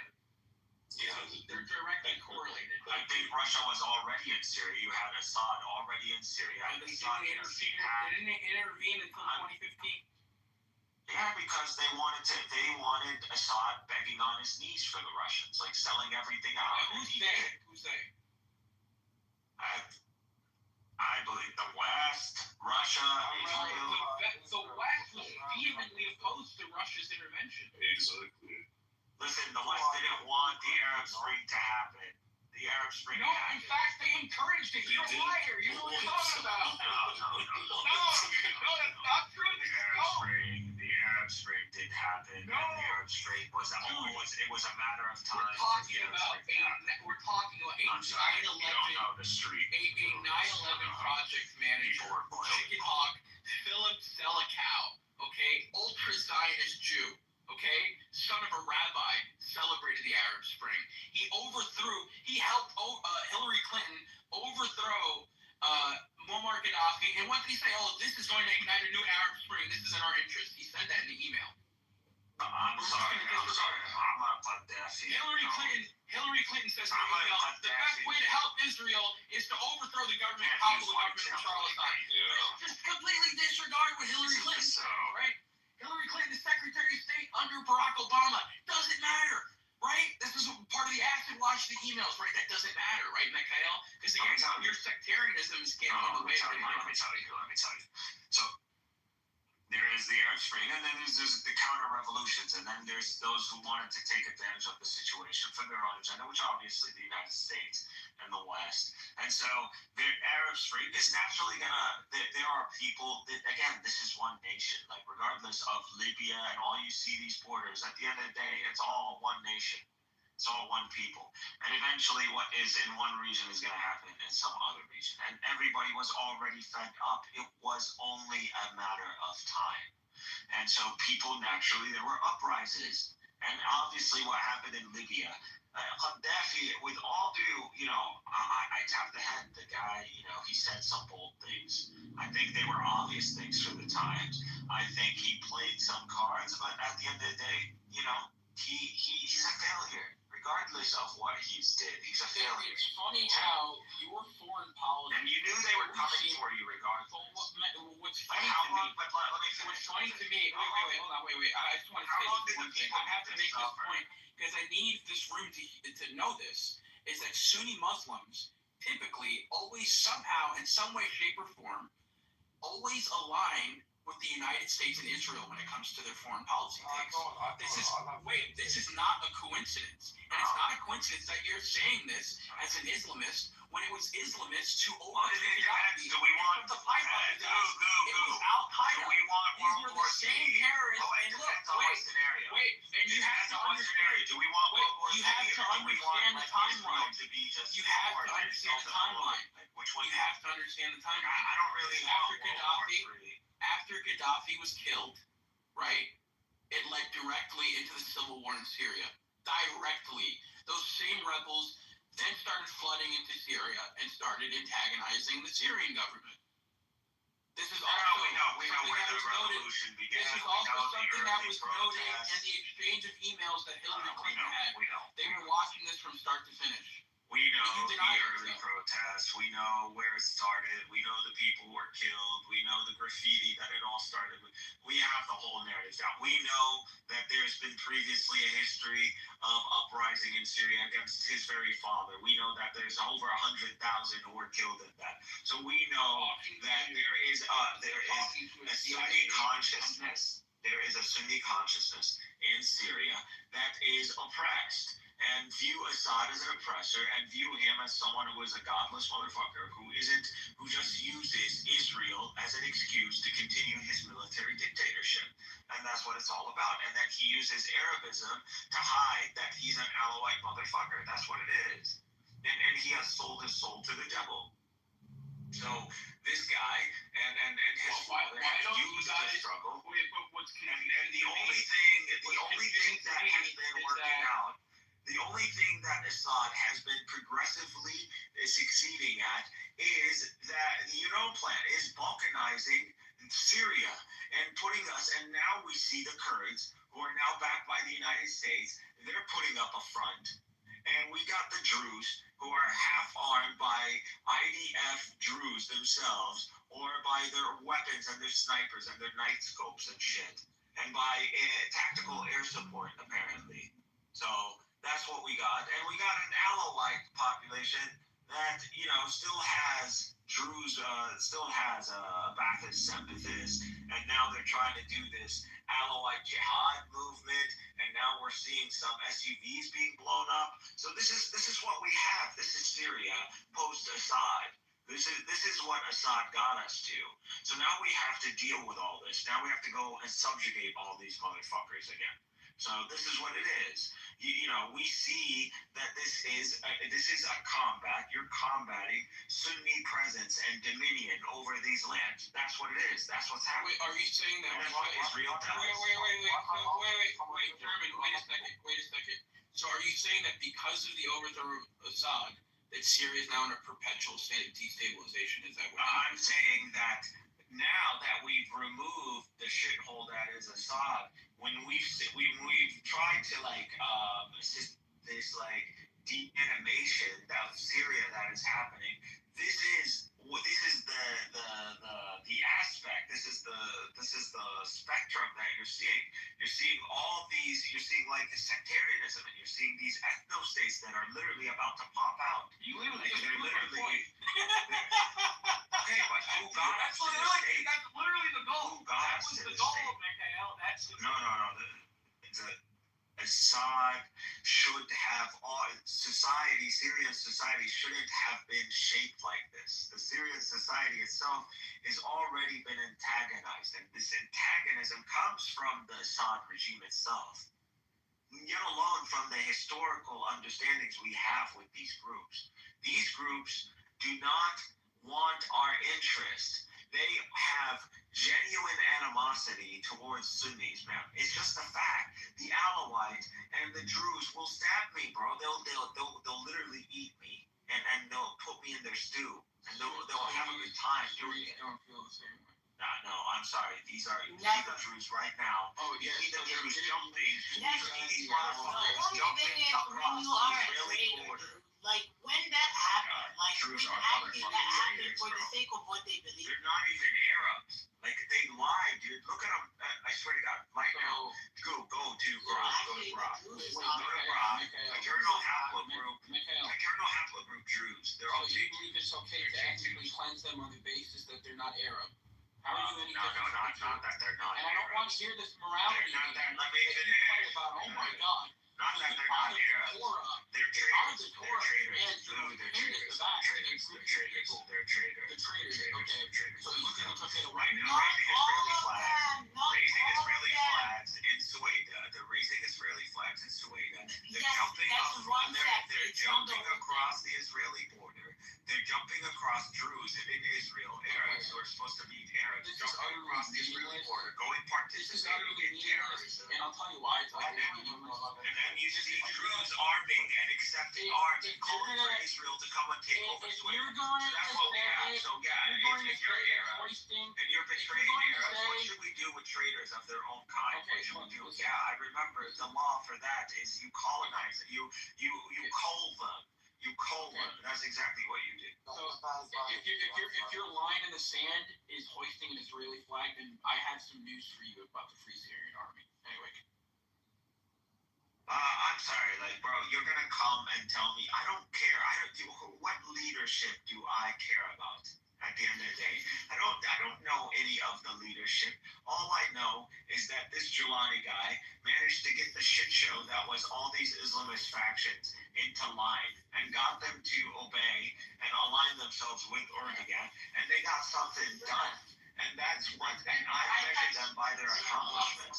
And I might not necessarily trust, and I didn't trust Jelani at the beginning, but I trust that he's done enough that he has a record now.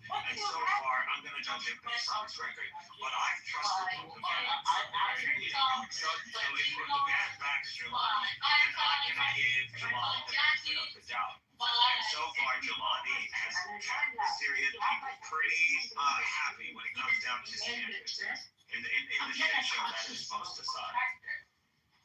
One of those persons on. But yeah, I think Jelani, what I expect from a post-Assad Syria, he's done with flying colors, and he's been very patient. Like Jelani has been very patient, and these Druze still today are antagonizing, and it's about containment, and we're giving, and he's giving and it's all about build-up. There is always a buildup. And the Israelis are bombing these depots. These are Turkish weapons. These are Turkish depots that these Israelis have been bombing recently, right before this Doha attack. They know, the Israelis know what's up. They all know what's up. So the Israelis know what's up, and they just said, fuck the negotiations, fuck you, Qatar, and fuck you, Turkey. We see what's up. Like, this is what they're going. The Israelis are calling us out. They know what's up. So we know what's up. Everybody knows what's up. I think let's just say it. You know, we're coming for each other, and it's going to happen. And if it's going to happen in Syria, if it's going to happen in it's happening. They made their choice, and it is. The Syrians are not going to live in misery. They're not going to live under the hegemony of Israel. They're going to live as a strength, and they're going to be like Turkey. And if you don't want the Turkey on your border, then come do something about it. Come do something about it. And Netanyahu, you know, keep doing what you're doing. You know, good luck. We love it. I believe there needs to be a fire under the asses of a lot of these Arab leaders, even under Erdogan, even under the Egyptian military. There needs to be a fire under our asses. I'm not sure. I want Bibi to be this fire. And if it's going to cost us some, some civilian escorts of some diplomats to get it done, some failed operation by Netanyahu to get it done, then more thank you for it. Well, good job. I want it. Let's go. And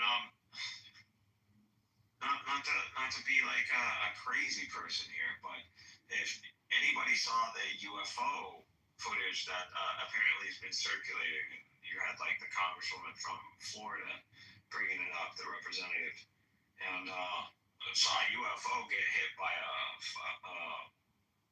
what was it? I forgot what that missile's called. But they showed it getting hit, and it just kept flying. So I'm just saying, if that footage is real, there's aircraft that can take on a missile and keep going. I don't know what it is. No one knows. It's serious enough that military testify. So it seems to be real. I don't know. Saying there are technologies out there that apparently we don't know about. So just like, well, it's not the United States, so I wonder who it is.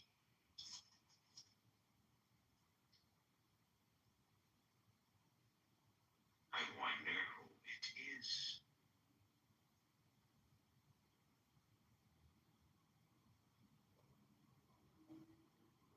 Guy wants to like still dream about Assad and some sort of Iran axis and all that bullshit. Iran was just doing its thing. It got what it wanted. It's controlling Iraq. The Americans are leaving Iraq. They're all butthurt that the Iranians are controlling Iraq.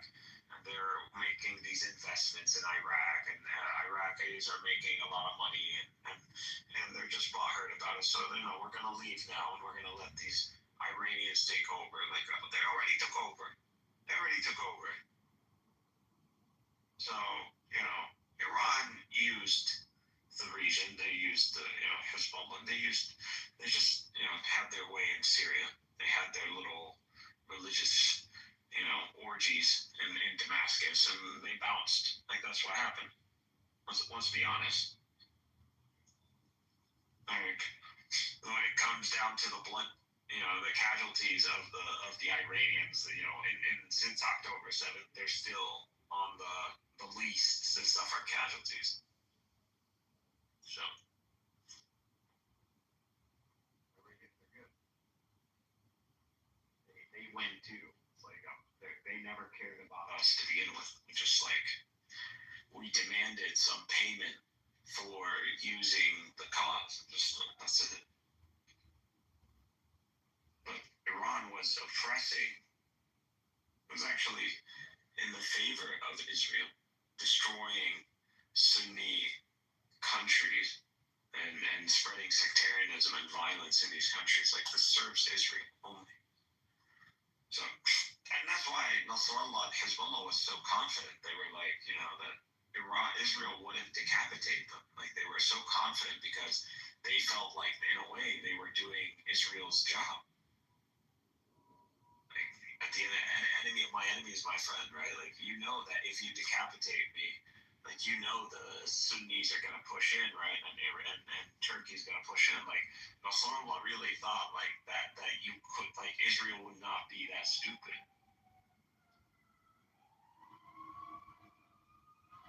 But he miscalculated, and he paid the price. Oh well. Like, I mean, that's what happens. You shouldn't gamble. Like, Nasrallah gambled. Like, I thought he was supposed to be some sort of imam or something.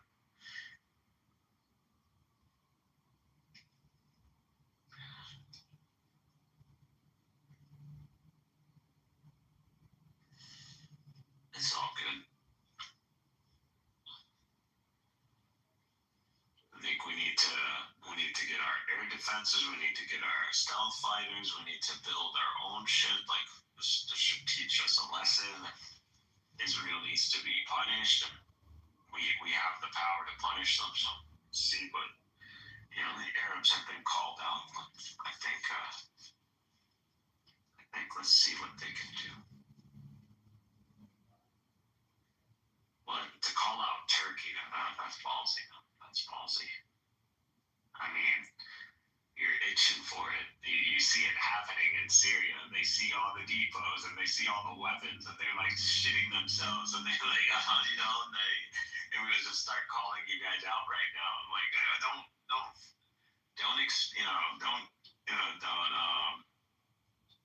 don't give away the plot. Like, don't reveal the movie.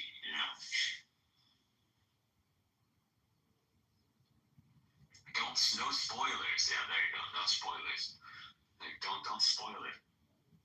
Like, that's supposed to be something for like 10 years from now. Like, it's like they just want to rush it. Like, which I don't blame them. Like, at the end of the day, what are you gonna, if you stop the war, then Syria is just gonna build up. It's gonna build up all its weapons. Syria's gonna just build up all its weapons because there's no war. You gotta respect the borders of the other countries and all that. And then what? You're just gonna watch Syria at a distance just build up its weapons and build Turkish military bases and infrastructure and like start flying 4th gen and 5th gen aircraft. Like, is Israel just gonna sit there and watch that happen? Of course not. Of course it's not gonna sit there and watch that happen. Don't be stupid. So this war is going to continue. I mean, it should continue, and it's going to involve Syria. It's going to involve Lebanon, and that's if the Egyptians and the Jordanians don't get involved. I mean, at this point, Israel attacking Qatar is a good reason to start moving. Now the Gulf country has been attacked. I mean, it might be taking it a bit far, but maybe we can press the Israelis a bit more using the Egyptian military. I don't know. But if we're just gonna rely on the Syrians, I don't know. The Israelis are not gonna let us. They're just gonna keep going. They're gonna spread the war to Syria. So. And if the war spreads to Syria, it's just Turkey's gonna have to get involved. So it's inevitable. It's inevitable. We're facing a global war, and Israel isn't gonna take the L. So it is what it is. I think this strike just proves it. Israel's committed at this point.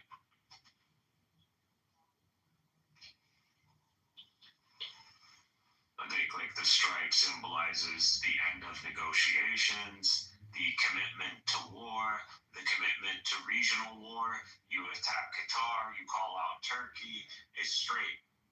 Israel is being very clear. That's it. Israel's being very clear on this. Yeah. we're going for a regional war, or we're going to threaten with a regional war. And if you guys don't want a regional war, you guys submit to our demands, which is kind of what Edward was pressing earlier, kind of thing.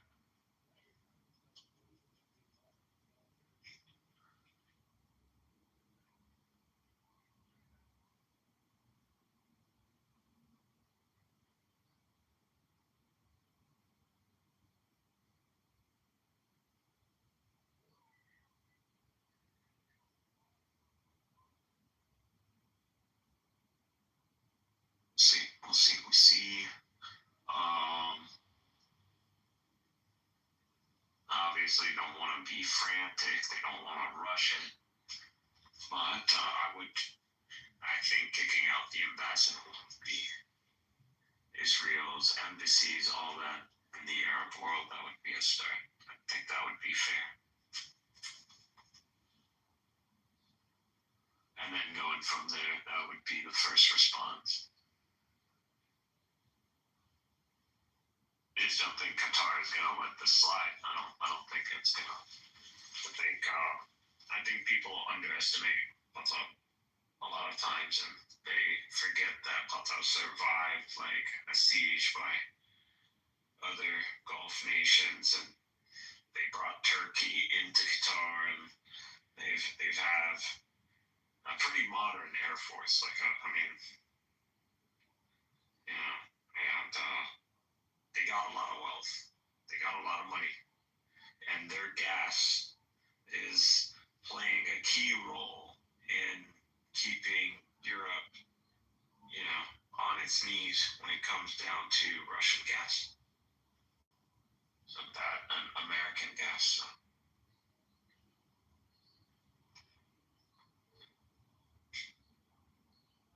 Qatar has quite a few cards to play.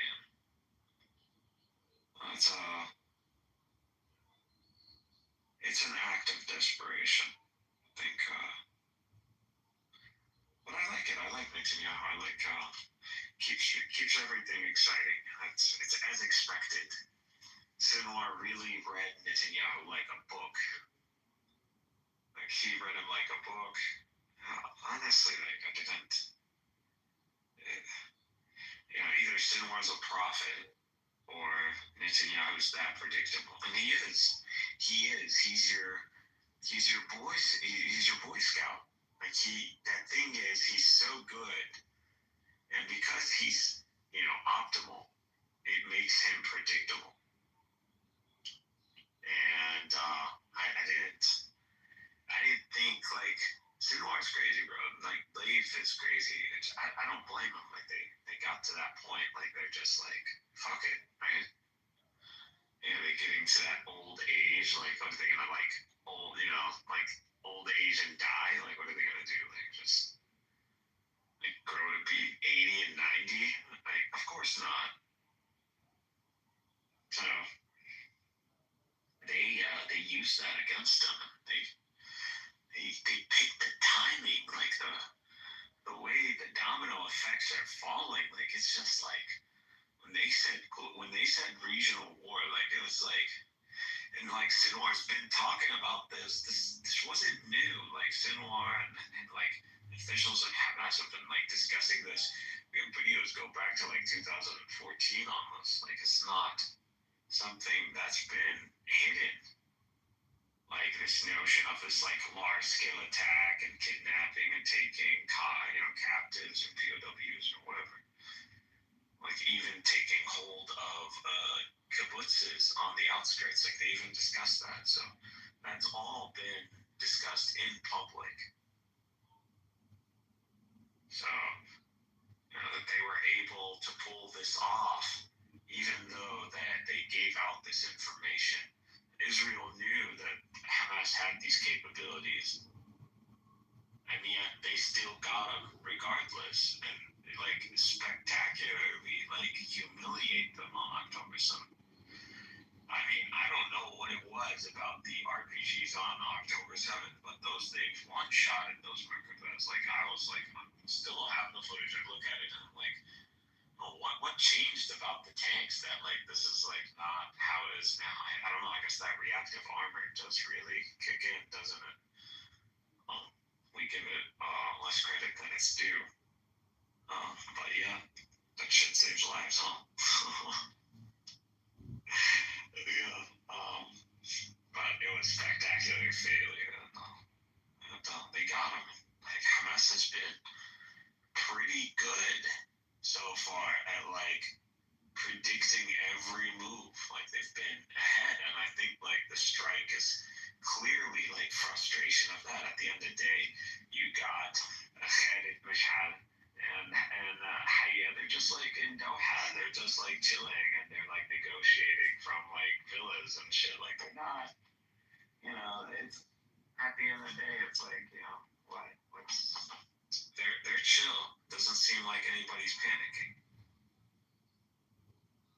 Like Hamas is chill enough to like negotiate and then negotiate again and like they're just chilling in Doha. Like, fuck that shit.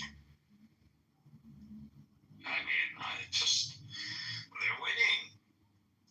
They're winning. I don't know. They're winning. Who would have thought? Like, you know, Hamas groupie too, but like, shit, like Gazans, right? Like, how sophisticated can they be? Like, they're sophisticated, right? They got it down to a formula. Listen, in Gaza, there was a very popular game we played. And all the top kids, like smart kids, and it was a skill. Like, you know, we would go to cafes and we would play strategy games, military strategy, and it was Command and Conquer Generals. And in Command and Conquer Generals, there are only 3 factions. There's the Global Liberation Army, which represents the Muslim Ummah. Like literally, it's the Muslims. And then the United States of America, and then China. There's not even a European faction. Like it's just like that's truly what it is. And we're in this game. The game is a world war, a global conflict where China, the United States, and the Muslim world are interlocked in this war. And in this game, the GLA doesn't have an air force. You don't even have an air force. So you're fighting, and the tactics are tunnels. You use tunnels, you use mass mobs, you use like garrisons in buildings, biological warfare, missile systems. You have like long range missile systems, and you're playing this. People in Gaza have been playing this game for at least like what, you know, the 2010s. So it was a very popular game, by the way. They've been playing this for a decade, you know, like over like 2 decades now. So, when I see what's happening in Gaza, it reminds me a lot of that game. I see like the tunnels and the hit and run tactics, and it's just like the back of the pickup trucks. Like that's a unit you actually buy in that game. That's your first unit. You spam that unit a lot. Like you want a lot of, you know, these pickup trucks because they're very mobile and fast.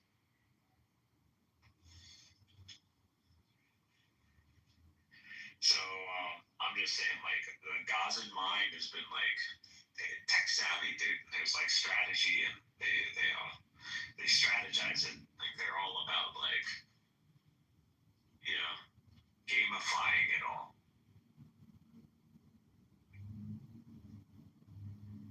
And I mean, we have your strategy book. We've got the Israeli strategy book, so we know what you did in Lebanon. So we know the playbook. We know exactly what you got. So we know that we're not going to be the PLO. Like there's no surrendering. Like you're not going to surround the camps like Shalom did with the tanks, and there's no Christian militia, you know, Maronite crazy heads that are going to come in and do your dirty work. Like and you guys are too scared to do your own dirty work. So it's like you're checkmated.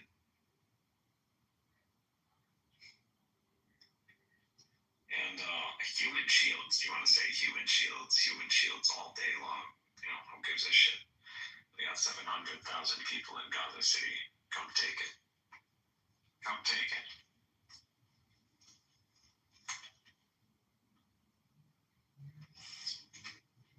Come take it. You know Gaza City is where it's all at. You know that's where the business is. That's where the mind, that's where the heart is. That's where it's everything is Gaza City. You know that. You left it for last. You went through it, okay, but you didn't. See, I thought you might have done worse, but I'm looking at it. I got to see some of the aerial footages and stuff. There's still a lot of Gaza City. It's hit. It's battle hardened. Yeah, it's battle rocked for sure. Towers have gone down, but there's still enough there to recognize it. And there's a lot of people still there. And they're not leaving.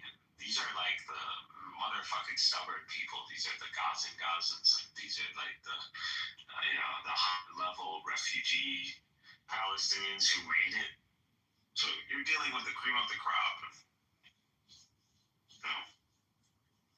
It's not going to be a cakewalk. We already saw it's not a cakewalk, right? So, you know. And what's up with the Israeli military? Like, just, you get people running up to tanks and just, like, dropping explosives in them. Like, how many times is that going to happen? Like, I mean, I'm already counting, so this is the third time this happens. I mean, there's 4 soldiers in Gaza. Like, what was that about? Like, what was that? Wasn't that a waste of life? Like, that's a Merkava tank, by the way. That's like millions of dollars. That's like 4 people. And imagine the extraction of that charred up tank with 4 IDF bodies in it. Like, you can imagine that kind of processing, right? You can imagine the man hours that's going to take to, like, peel these people out of that tank, right?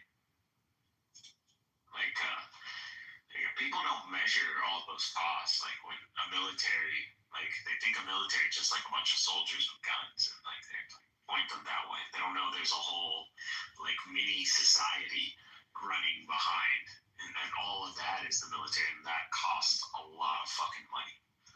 They don't know that. You know. So just like park there, like it's fucking weird in the middle of Gaza, like with a hatch open. Like, what the fuck mentality is that? Like, what kind of military training is that? Just like pops it, throws in an explosive, and just like runs off. Like, these kids are gonna be like movie stars, like in for the future generation. Like, these guys are just like, you know, imagine now you're a 10-year-old Gazan kid watching this shit. Like, imagine that. Like, that's fuel for a whole new generation right there. And my generation is fueled by, like, a few little kids that have thrown rocks at tanks and got, like, killed. But this generation is going to be fueled by, like, a bunch of, like, 20-year-olds maybe even younger, maybe, like, 20s, maybe young 30s, maybe. Running up to tanks and, like, just blowing them up.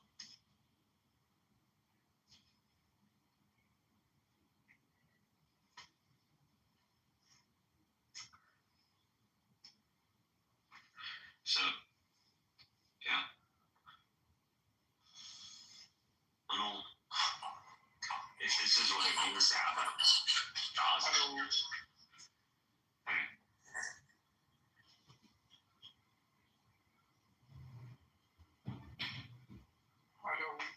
Yeah, you want to say anything? My sentence. Yes. Well, you wake up and then come back.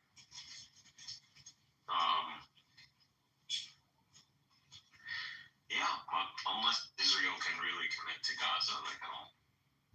But this doesn't look like committing to Gaza, does it?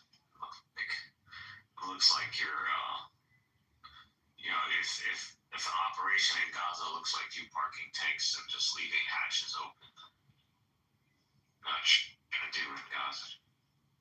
Like, I don't know, maybe they're waiting to get resupplied with like bunker busters from America. I don't know, maybe they're not manufacturing them fast enough.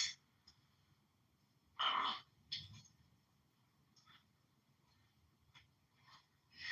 Maybe the killer Death Star needs to be cooled down. But, you know, if they're like worse, if them doing their worst is gonna take them a year, then, you know, if it's gonna take a year, you already lost. Like, what the fuck? Like, it's gonna take you a whole year. You already should just call it. Starting wars with the whole region isn't gonna do you a favor. It's not gonna, you know, just accept it. The whole Zionist project, it was never meant to succeed in the region to begin with. Go down quietly, don't go down, you know, don't try to be a suicide bomber. Don't, you know, there's no honor in this. Just go down, you know, peacefully, everybody dies. It's okay.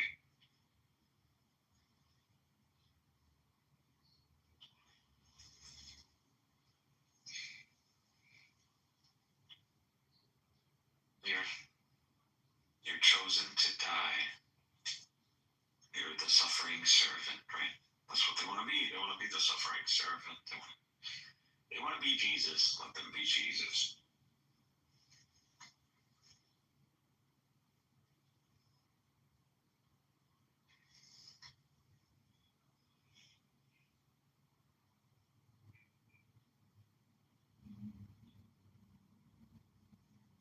The Jews have to suffer for the coming of salvation, right?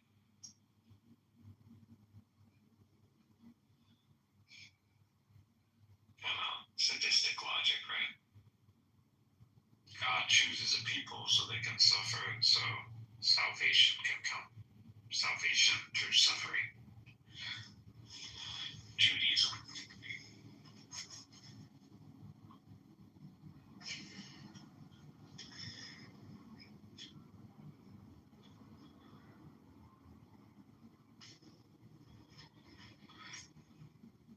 I'm gonna suffer. I'm gonna make everyone suffer too.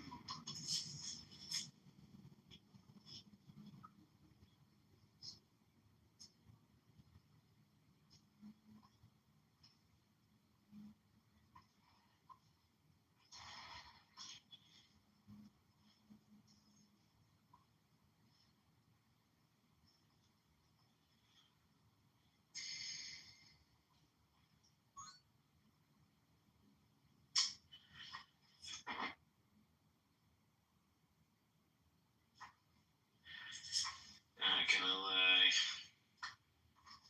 You have this anon just sitting here. What's up, Dimitri? Oh. So lazy being a mod.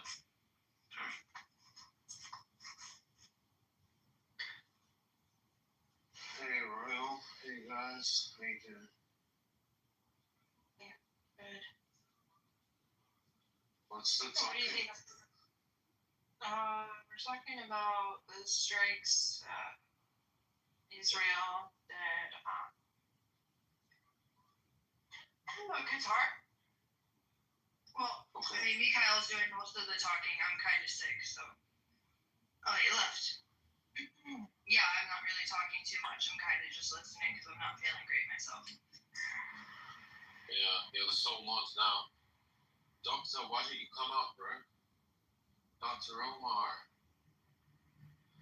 Hey guys, how's it going? Hello, Freddie. Hi, Earl. I heard that you're sick. I hope you have a speedy recovery from whatever disease you have. I don't have a disease, but yeah, thanks. Anyways, Royal, who are you thanking? You're thanking Israel for striking Qatar. This is not my room, dude. This isn't my room, bro. No, it's the satire title. Royal, do you actually have a cow? No. Oh. Royal, that's not even you in the picture, I swear. No, that's her. That's her. No, man, this is an AI of me, bro. It's an AI, but it looks like you, right? Yeah, I'm not gonna post pictures of my actual face. No, of course I understand that. Of course, but like this is very much how you look like.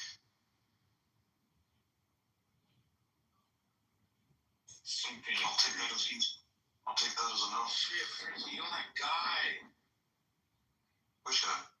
The guy? You're that guy. What do you mean? You're that guy that was got beef with. Yeah, that's true. You got me. Yeah. Oh, by the way, Charlie Kirk. Let's talk about Charlie Kirk getting shot in the neck with a 308. No, let's not. I'm so bored of it at this point. Like, I really don't care. Bro, somebody died. Somebody lost their life, and you're talking about boredom.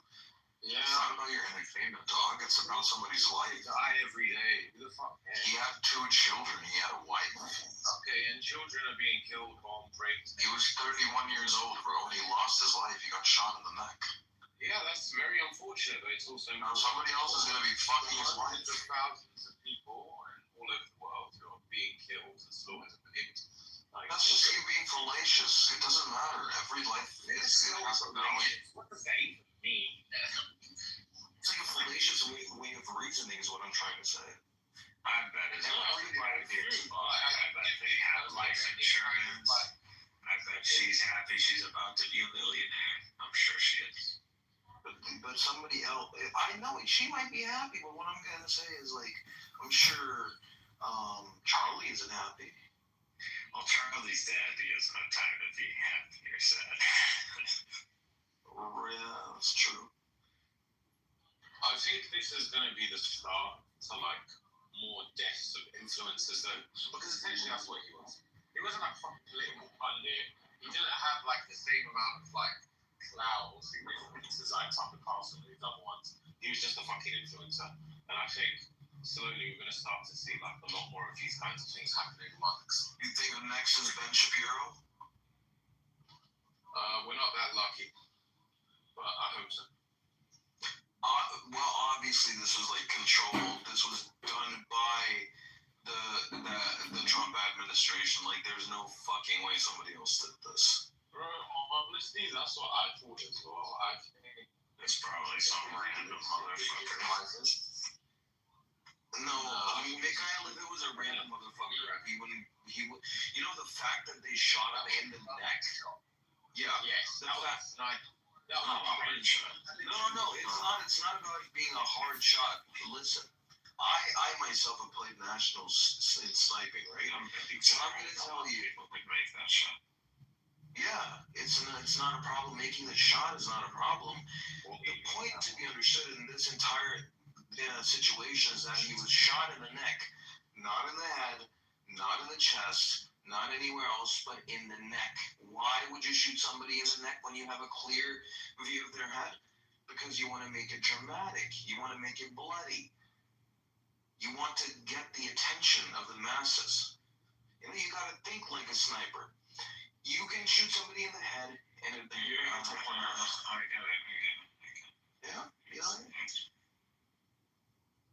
So it was done for a show. I think maybe maybe the person was aiming for the head and they missed. You never know. And they just got You just said it was an easy shot, and now you're saying that he missed. There's always going to be a margin of error. Could you imagine? There's always going to be a margin of error.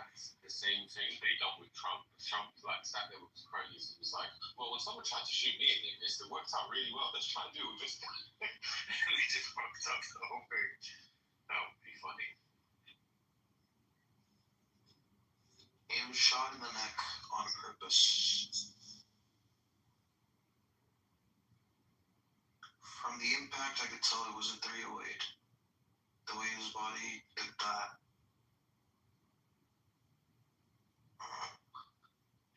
It's fucked up. It's fucked up.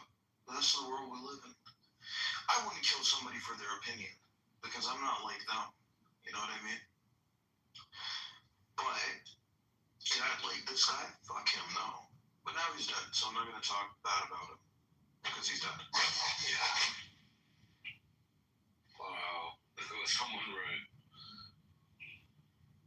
Well, yeah, that's an easy way to get your account banned. I would suggest you delete that comment if you want this account. Yeah.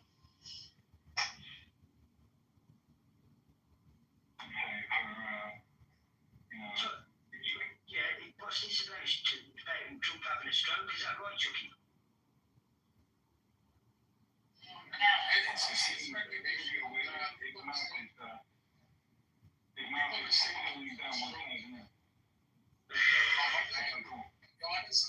I was watching the news earlier, when he was making his speech, people were speculating that he had a stroke, but nothing came out officially.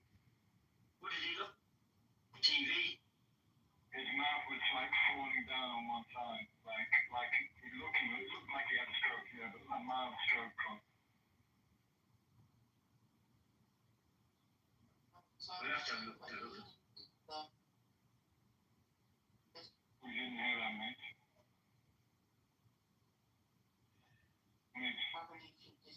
He deserves far more than that. Hi, Luna. Yeah, we didn't hear you then. Sorry. So I said that Trump is far more bigger punishment than what you said with the miles of Trump. Because it can't be complacent, yeah? With the same genocide, we think God is gonna give you good life. How are you, Luna? Yeah, good evening, Scotty. Good evening, Mira. Good evening, Sky. Long time no speak. Fellow Brit. A fellow Brit, innit? Get me. Guy does know me. Maybe he's just pretending he doesn't at this point. No, I was just talking. Yeah, hey, Lula, you got another new name. I know, I like to just keep people on their toes. How you doing, bud? You alright? Keeping well? Yeah, I'm okay, yeah. Very pleased to hear that. Good to see you. Scotty's only been on this app for like a few weeks now, isn't Scotty? Yeah. And you haven't gone insane yet, no? I know that Lula's been on, I've been on this 5 years, and I think Lula's been on it like 4.5 at least. I'm 4 years next week, actually. Yeah, September 21. Yeah. Yeah, it's an interesting space, that's for sure. I managed to get a house up to 2,200 in 2.5 weeks. Well, that's very impressive. Well done. You obviously got a lot of good stuff to say. I wouldn't say that. It depends on you. I'm just watching this video here and seeing if he's had a stroke or not. He said it's never happened. It's fake news. Perhaps referring to another candidate for another party. Definitely looks like a stroke. It's not hanging down one side, and it looks really out of it. It's very interesting to listen to you guys, they have stroke, It's like both of you waiting for that to happen. See, that's what everybody's saying, that he can't use his face. So I want to see if he can use his face or not. Yeah, he can. Is this today that this has happened? Yeah, apparently. No, like the guy has like. It doesn't look any different to me, though. No, I can't. I think from. Maybe Milano just slapped him. Medically, he can't have stroke. He's probably obese, not just overweight. Sufficiently aged. Okay. And I don't know. I don't think that he's a healthy guy, so he can have stroke. He's prone to have stroke.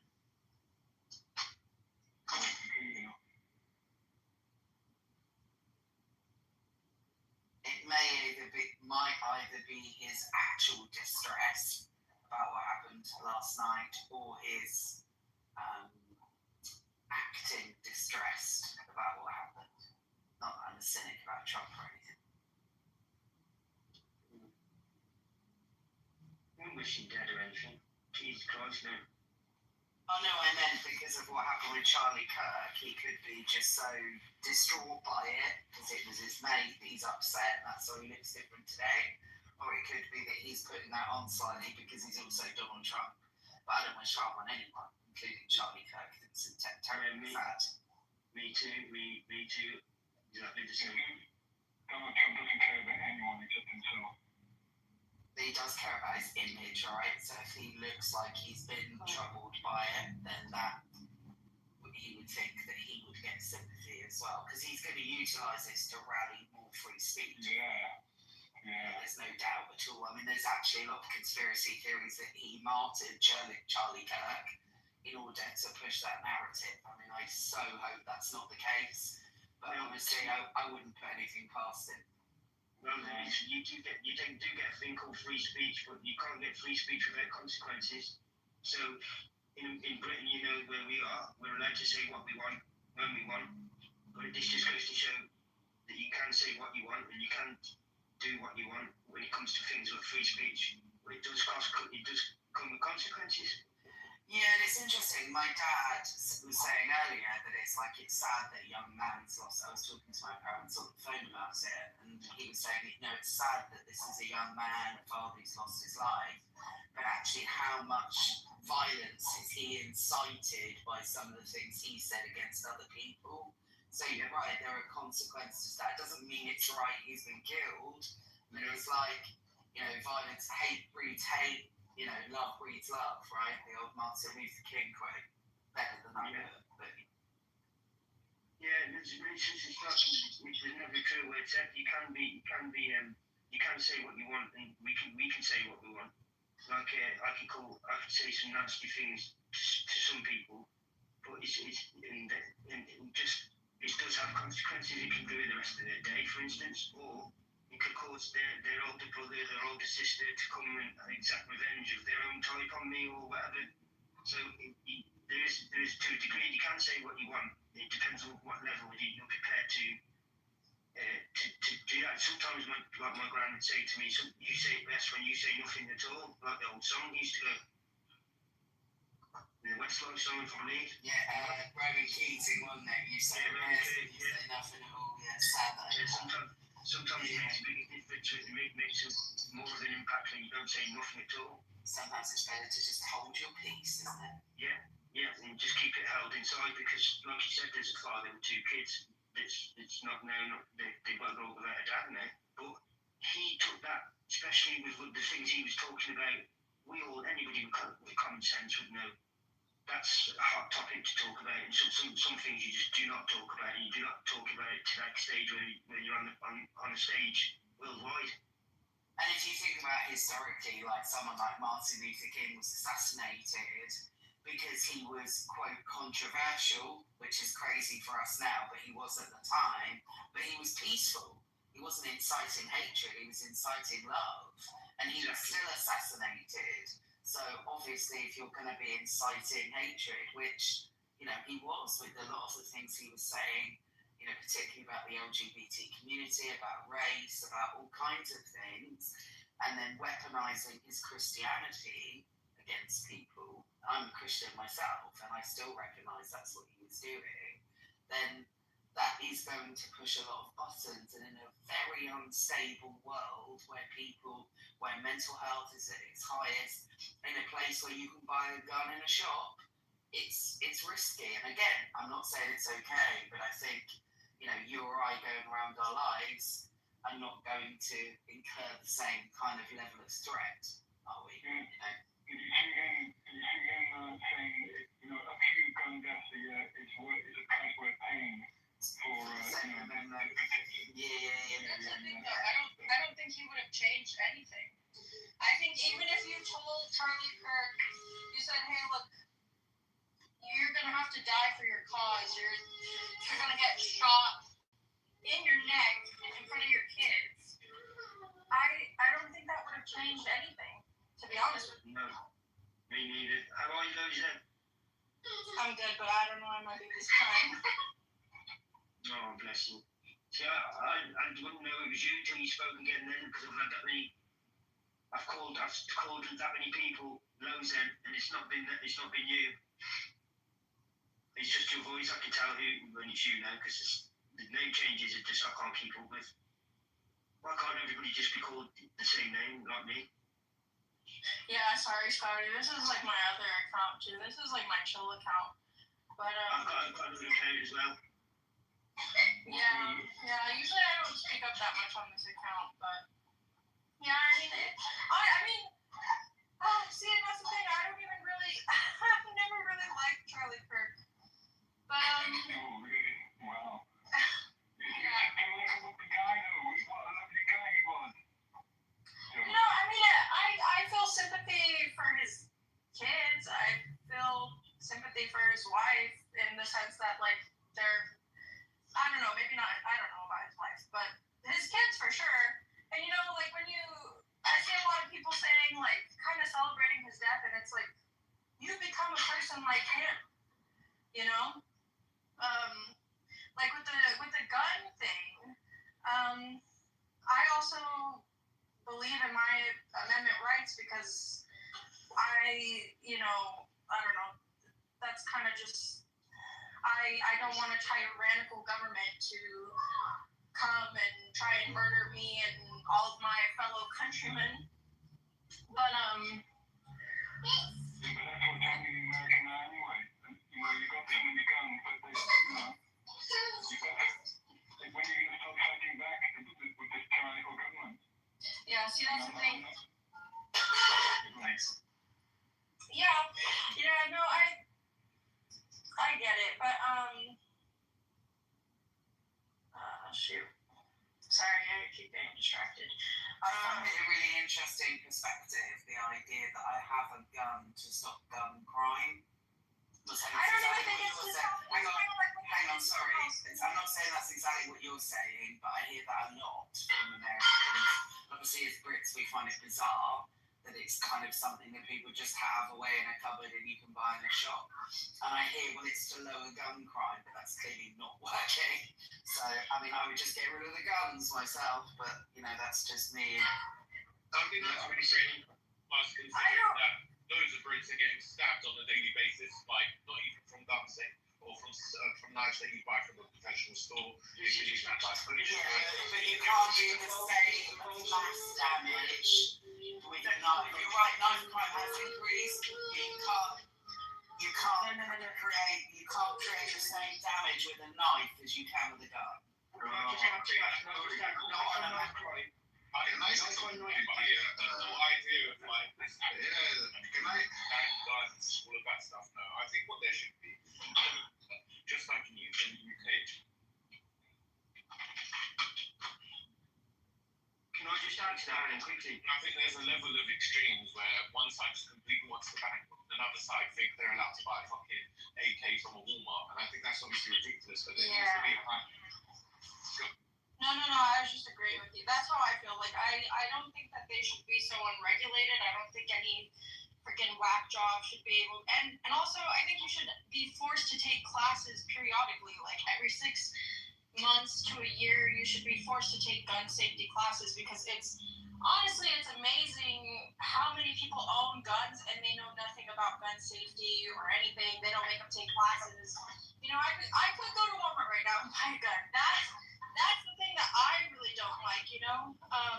But yeah, sorry, you continue. I was just agreeing with you because, yeah, I mean, it's like one thing to own guns. That's why we have the amendment, right? But to just make them accessible to any crazy age. I completely agree. But what I don't like is when people try and draw the argument of like the UK being, I'm not saying Lula done this, but like a lot of people in Europe or in other countries, they kind of like draw the argument and they try and present ourselves as if we're just so civilized and like modern and all of this stuff. I think at the same time, Grant, is a bit ridiculous. Like if someone comes into your house to try and burgle you or hurt you and your family, you can't fucking hurt them. That is ridiculous. But I'd rather that than kill someone with a gun. Can I say something? You don't have to kill someone, but I mean, like, if it's a case where it's you or them and they're physically trying to hurt Dimitri, let me just say something to that, right? When is the last time you've heard on the news or chat GPT and whatever you like to do that you've ever seen or heard of anyone in the last 25 years of anybody that's gone into somebody else's home while they've been inside that home and burgled them and used a knife or a gun? Bro, are you joking? Like, it happens all the fucking time in the UK. All kinds of Where? Tell me once. I mean, I couldn't give you a specific thing off the top of my head right now. Fucking Or one case. Bro, you're being ridiculous. Look it up yourself. I'm not being ridiculous. I'm not being. Listen. Right, you're joking. There's literally like. I've done a lot of looking into this one particular subject because one of my friends was knife. He was one of the victims of a knife crime. Yeah, knife crime in the UK is predominantly a knife crime. He was a no-see offender. The offender who commits that crime to the person knows that person randomly walking into a house, burgling a house, or doing it me walking down the road or somebody else. It's near 9 on in, never heard of. Right? Like as if you were going to get shot in America into a mall, somebody walks into a mall, starts stabbing everyone, or somebody walks into a supermarket and starts stabbing everyone here. It's near enough unheard of. Only the last couple of times have been when we had them terrorist attacks. And the geezer attacked the other guy with an narwhal whale tusk to try and protect himself and a fire extinguisher. That's really randomly a one-off. Our kids, our teenagers, going and fighting postcode fights with another set of group of teenagers with knives, pulling them out and having fights. That's common. That's becoming more common. We've got an issue around that. But that's a knife crime on knife crime that people know each other. When it comes to like people burgling houses, it's absolutely rubbish. We had Tony Martin who shot the farmer. They broke into his mum and dad's house. They run away from him. As they run away from him, the two people that broke in shot them in the back, shot one of them in the back and killed him. He got life for that. They jailed him for life and then they changed it from life to 6 years of manslaughter in prison because everybody went mad about it. That was the last case that was ever heard of. The homeowner used excessive force. Now, we really had to use reasonable force, but not excessive. So, in other words, if somebody comes into your house with a spoon and starts stealing ice cream out your fridge, you can't then go get an AK-47 and shoot him and kill him. That's just reason. It's just not right. That's not the way it happens. And it's a false equivalence, right, with the knives and the guns, because the gang crime, and even in a school, there have been old occasions where kids have taken a knife into school here, and it's awful. And if anyone is killed in violent crime, it's awful, even one individual. But when people go into schools in America, they kill like 15, 20 people with a gun, right? We're talking mass killings. That's the difference between knives and guns. And I go as far as saying in America they shouldn't have any guns anymore because it's been going on for that. Can I please say something here about the topic? With all respect, Benji, I need to talk because So of course. So I don't think that this issue of crime rates it would be resolved with like you guys have been talking, like looking for the magical solution. Okay, hey, either ban all firearms, or just hey, let's compare it to no, let's keep them. But hey, look what you have. You have in your country, you don't have firearms, and yet you have a lot of crimes. Well, I think that you can't make first any comparison between the UK and the US because they are both so different countries, like a very different. First from the culture first, the mindset of people, the mindset of criminals. A criminal in the US would never do the same thing in the UK or like someone in the UK.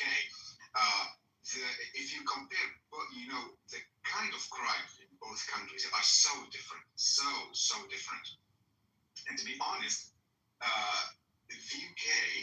Or in the UK, you would have I think, I would correct me here if I'm wrong, you expect, a more rapid and quick answer from security forces than the US, and then someone living in God knows where in the US, in that large territory, someone maybe in the mountains or I don't know in which hole, and being aggressive, and he needs to defend himself. I have my young brother, by the way, living in the US. I say this to anyone, and he is married there. He has open firearms, and when he talks to me about like, because we've had this discussion for a lot of times, and when he explained to me his perspective, why he is having this firearm, okay, and how is that important in the US, and how the Americans, they see a personal firearm or a firearm inside your house, okay,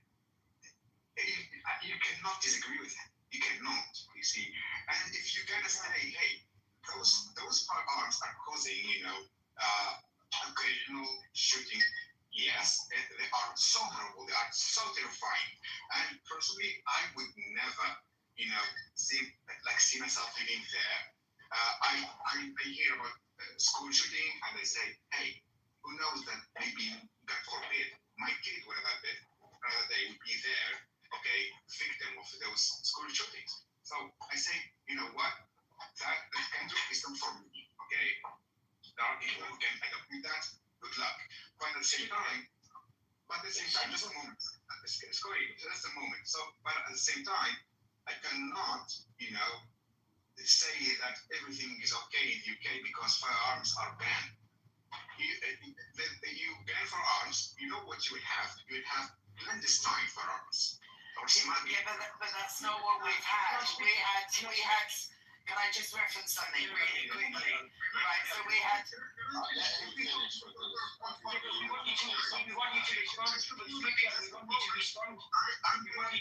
to it. It's called an interjection. Scotty, I'm gonna finish this sentence. You've been talking about Can you land those? Right, so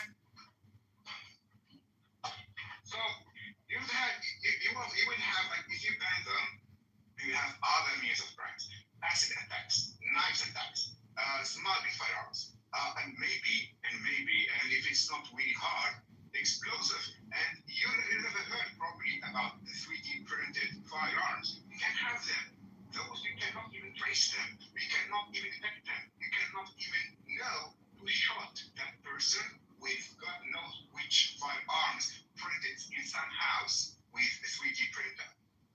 Thank you for this. Right, so we had.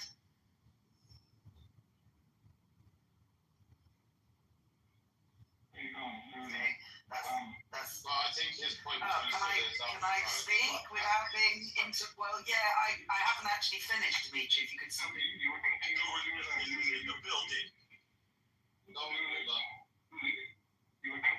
that. We couldn't hear you. Thank you, Sky. So first of all, can you hear me clearly now? I can hear you. Yeah, cool, thank you.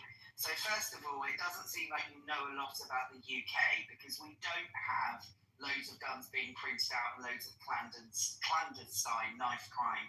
The last mass shooting in the UK was somewhere early 90s in Dunblane in Scotland, where a man who had an unregulated gun walked into a school and shot up a load of kids. Pre that, about 5 or 10 years before, there was another man that walked through the streets of Hungerford near Berkshire and did the same and killed loads of people. Both of those people had severe mental health issues and had access to guns. Guess what happened? We stopped people having access to guns and we haven't had a mass shooting since, thank God. There have been odd occasions, but we haven't got loads of clandestine shootings going on. That's not the case. You're not wrong, we have crime. But the point I'm trying to make is that you don't get mass killings. Israel. That was pleasant. You don't get mass killings from these things. What you do get is, thank you for the hearts as well, random. What you do get is individual or smaller amounts of people impacted with those attacks. We've got problems.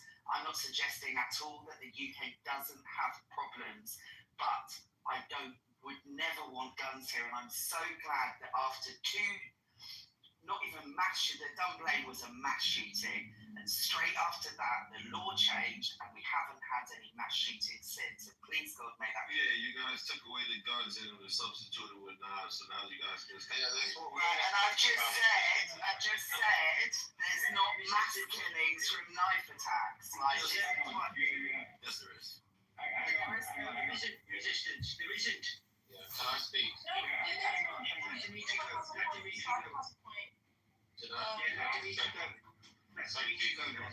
Yeah, so initially when I first started speaking, one of the things I said is that I really don't like this idea of like absolutes, you know, and I think Sepia kind of picked up on that like the US and the UK are very different kinds of societies, there's a lot of different culture and things like that at play. But I think the bottom line is that there's no perfect scenario, neither in America nor in the UK. Whether, we don't have a big enough gun problem, we do have major problems, and we all know that theft right now in London is right. And in a lot of cases, and I think also a reasonable reaction, but more often than not, you have a few people chasing a guy with a Rolex who are wielding a fucking Bowie knife or a zombie knife, and he can't do anything. So I don't think that's a good idea either. But I think both of these places need some kind of like fucking intervention where someone steps in and says, really and truly, if someone's coming after you, you can go to this resort. And I think in America at the same time, there needs to be some more regulation. But I'm not saying that guns in the UK is the ultimate solution. But you can't compare like having something stuff. I keep trying to speak. Hey, hang on a second. I was about to say that I keep hearing Americans saying that, nice crime in the UK. And yeah, there is some, but I think it's a really distorted view of lots of Americans that we have mass knife crimes like you guys have mass shootings in America. Nothing like that. No one's saying it's the same equivalent. What we're saying is there definitely is knife problems. Nobody said anything against that. You got dudes walking around with machetes coming out of their underwear. That's not happening all the I'm sorry, I do agree with him. I do think that is actually a major problem. It is so happening. You were just talking about a theft, though, Dimitri. You're saying someone's trying to steal something from you with a knife. That's not the same. Hang on. I didn't get a chance to respond to you before. You said someone comes after your knife for your Rolex. We know what you do. You give them the Rolex. It shouldn't be happening, but that's not the same as being shot in the head in the that's not the ultimate solution, but I've also wanted to say quickly that my nephew, he's actually had a lot of trouble going to school now because kids on the tram on his way to school have zombie knives. So I have it's ridiculous. It is out of hand. I want to just intervene something to resistance. Over here or there, but I'm saying there is major problems we need to address. Totally agree with you. Right, listen. Resistance, you've got to stop saying, for me, for instance, you've got things that like it's going on right and it's around here everywhere now. I just explained earlier on before you got in the room, we have got an issue with knife on knife crime, but it tends to be 85% of the time, it tends to be that it's known offenders on each other, normally between the ages of 12 to 13 years of old. It starts at normally, and I know that's way too young, all the way up till early 30s, and it's postcode. They call it like postcode gang culture. Yeah. So I know I live in this postcode, that one lives in that one. He comes down my street. It's not random people. Not normally. It's not random like he just said. It's very, very rare. Somebody coming up for his Rolex with a machete. That's quite rare. I know it's getting a problem in London with theft and all that. But when it comes to knife crime, it's normally known offenders, unknown offenders.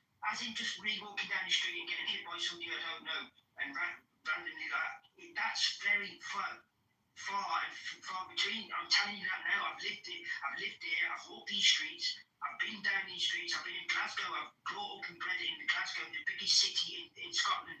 And without a shadow of a doubt, I'm telling you right now, I've gone past gangs and they just have to walk past because I'm not in that gang. If I was in that gang and I walked past, I guarantee you I'm I'd get stabbed or something. We've got the biggest knife crime in the centre of Europe, in Glasgow, in Scotland. But it's gang on gang. It's not randomness. Now, you've just put guns into them people's hands that have got the postcode thing going on. I never said that. You probation there. No. I'm saying this is my point. For me, if you're America and everybody, I know you're not going to agree with me because not one American I've ever spoken to in my whole life has ever agreed with me. If you've got rid of your gun crime, if you got rid of your guns altogether, and people would not be running around with knives, going to stab because it's too much of a personal thing. So, for instance, me come running after, or somebody come running after you, resistance, with a knife, I can guarantee you probably take that knife off them and probably send them just because of who you. Such that like there's no political dissension at all. There is no back and forth. There is no like discussion of rhetoric. Like you say something about a particular government or even a member of parliament who's not even that high up, you get visited by what's called C10 officers, right? Who operate like outside of their jurisdiction, operate in a completely different country. So for example, right now, as I'm saying this shit, right? Luckily I don't have to worry about this, but as I'm saying this shit right now, it shouldn't surprise any of you if tomorrow you hear, oh, Huey's off the app. What's gone on with Huey? I got approached by C10 officers, right? It's the Central Intelligence Officers of Zimbabwe, right? Like, for criticizing the Zimbabwe government, even though it's one of those things where people and their rhetoric, they have a right in this country. Now, I believe in freedom of speech, but the reality is that people have the ability, not the right, or even the legal right, but the ability to do unspeakable things behind being unhinged and hearing certain people's free speech opinions. So all that I'm asking from my fellow man is just to be kinder to each other. Tone down the rhetoric.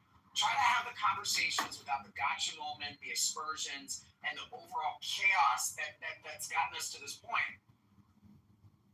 Thank you for that. That's important, and I appreciate you saying that. It seems like that's not very difficult to do, right? I mean, we're essentially doing that in the room right here.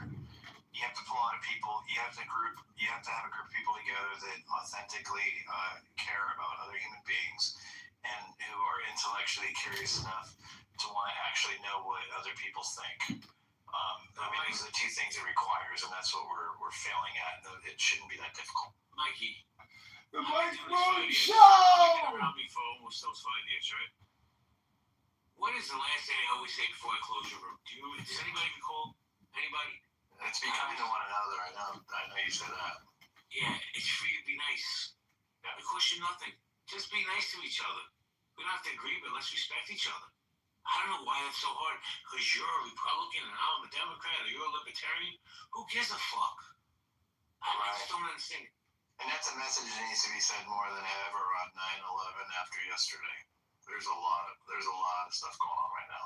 It's intense. It's deep. We're all feeling it from different perspectives, but we're all feeling the same thing. We're feeling the same thing from different directions. And we need to realize that we have more in common than we have apart. You lifted 2 buckets. I don't know if we have any. Now we had to pass through a narrow and sloping alley. We had to reach the top of the mountain. Listen, if we have any water into the valley, the condition was that his arms must remain open and his balance must not.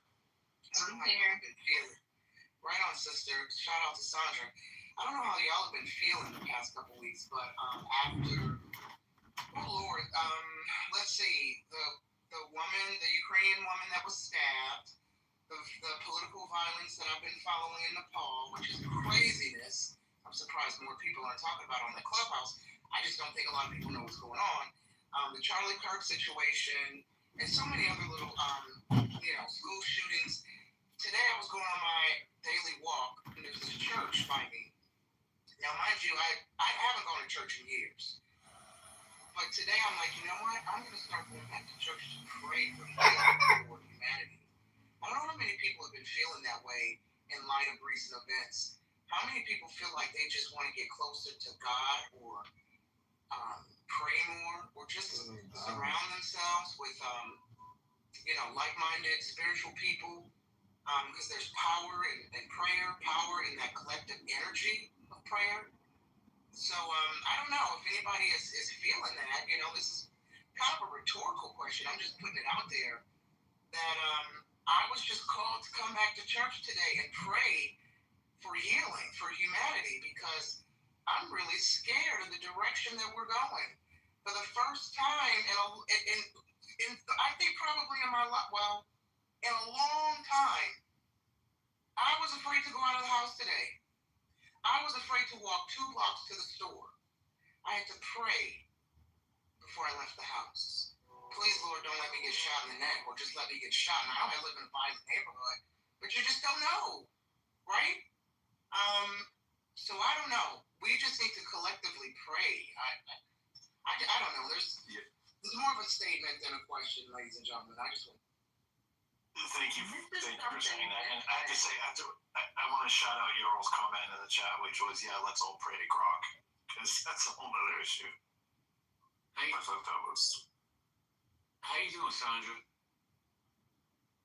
Well, JB, I was wondering where you were. I've been looking for you the last few days. I was on vacation. Oh, good for you. Good for you. I'm glad to see you. I'm glad to see you. The mic is yours, ma'am. It is a little scary. It is a little scary. And I do still pray. And I have been praying. And I'm just hoping that we can get out of this alive because it's just so many different things going on right now. It's a lot of different things going on right now. So I'm praying. I'm trying to stay focused. I'm trying to stay positive. And it is a little scary. I'm not going to lie. It's a little scary.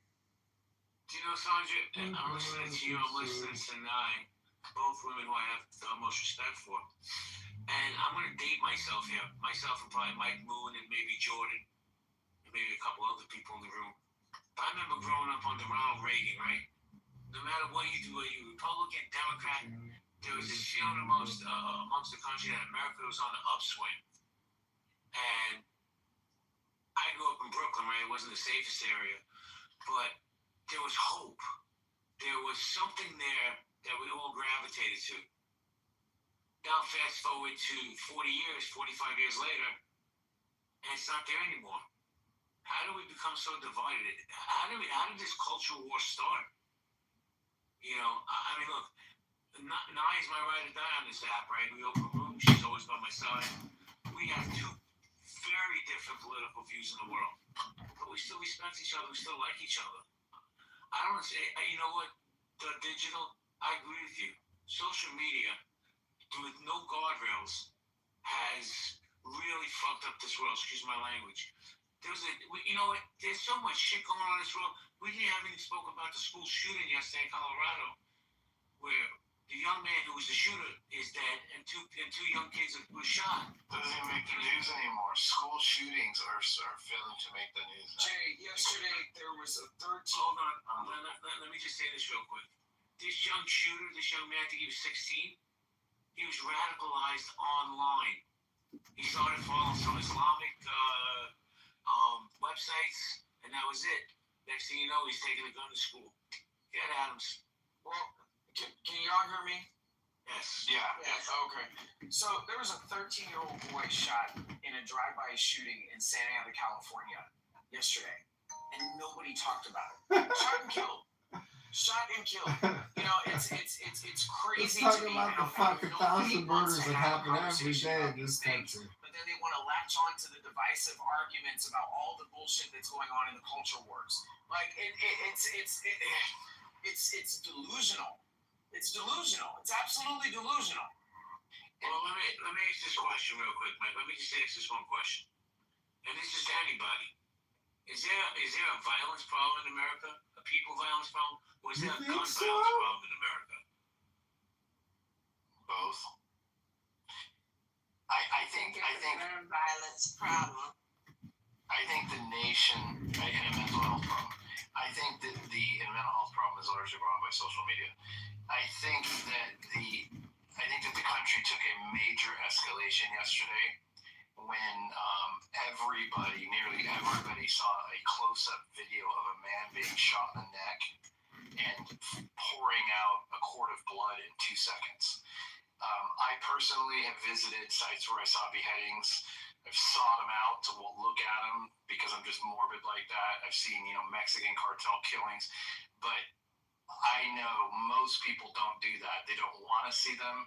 They would choose not to. Yet, yesterday, for the first time, community the majority of our population saw very graphically at close-up range what it's like to take a bullet to your carotid artery. And I think that it was a turning point of sorts where the violence was so visceral that it's impacting people who were not fans or didn't even know who Charlie was in a way that I don't know where it's going to go, but I think in my opinion, people need to see the results firsthand of this kind of destruction, human destruction, in order to really fully understand oftentimes what they're supporting without even knowing it. So I think it took a graphic step forward in a really bizarre way yesterday that I'm personally reeling from. And I've seen worse personally, but I've never seen that bad on a regular streaming platform. It was literally shown to my son who walked in from school and said, "Oh my God, some kid just threw this picture in front of me of some guy, shooting blood out of his neck." He's like, "I didn't even know." I'm like, "What the hell am I being shown this for?" That's different than the past. There's something changed because of that. Something's going to change in people because of that. And I hope that it results in something that isn't horrendous. And hopefully the opposite for some reason, maybe to give a little bit of a shit more about humanity. I don't know, but I'm just saying it was a big deal. Thank you, Mike. Let me say hello to Protagonist. Protagonist, how you doing? What's going on, JB? You're very low, my friend. Can you turn up your mic? So turn it up? Yeah, you're very low. I can barely hear you. That's better? Say again? I said, is that better? Can you hear me? Yes, sir. Yeah. Okay. Yeah, so to answer your question, I feel like it's a people's problem more than it's a gun problem. And, it's pretty evident when you see how many people, out there that's heartless and literally have no soul. I don't care what side of the aisle you're on. I don't care what ideology you have, what you believe in, right? To see a man sitting live on the stream in front of his wife and his kids get shot in the neck and die live in front of everybody, to see that and come on social media and start celebrating his death. There's some really sick people out there, right? And we can't just blame it on guns, because we're seeing it in the aftermath, right? After the death. The guns ain't doing it. The guns ain't getting on Instagram and Facebook Live with their phones and talking about, celebrating a man's death because he didn't believe, or he spoke against a man wanting to transition into a woman. Yeah, you can do that, but that doesn't make you a woman, right? For him standing on, Jesus Christ and God first and love and, being a good overall human being and being a good person, that's the type of messages he was pushing, right? To have somebody get killed for speaking the truth is I wouldn't say an eye opener, because we all know we have assassinations of, JFK for, speaking some truths and going against the grain with the system. We have Martin Luther King, we have Malcolm X. We've seen it over the course of history where when someone have an impact and influence on people and can galvanize the American people or perhaps change their mind, get them thinking outside the box, they assassinate those people. It's just that we heard about stories of that. We didn't actually see it. This is the first time, for us to actually see it, right? Not just hear about it, but, and that's what makes it even more, real, because it's yo, and this is why everybody is, where they at and viewing the world different, and some people are, probably reluctant at this point in time to even, speak and say certain things. I think that was done on purpose to inject fear into the world, to have people who speak the truth or go against the system to fall back into their shell and not be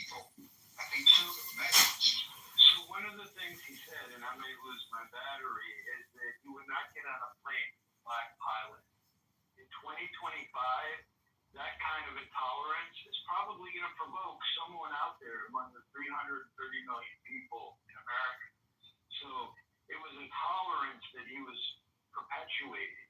You know, that wasn't even the worst of it. Hold on. Respectfully, context means everything, right? So I don't like the fact. I don't like bashing people in their death. Slippers, relax. This is what I'm saying. Like, because I heard a lot of people say that, right? The comment about him with the black pilot, right? And y'all never put it out. Y'all never put the context out there. He was asked a question, right? And it was based off of a ruling that came down in the judicial system about DEI, and it was a suit against a company, you know, for practicing or not practicing, whatever the case may be.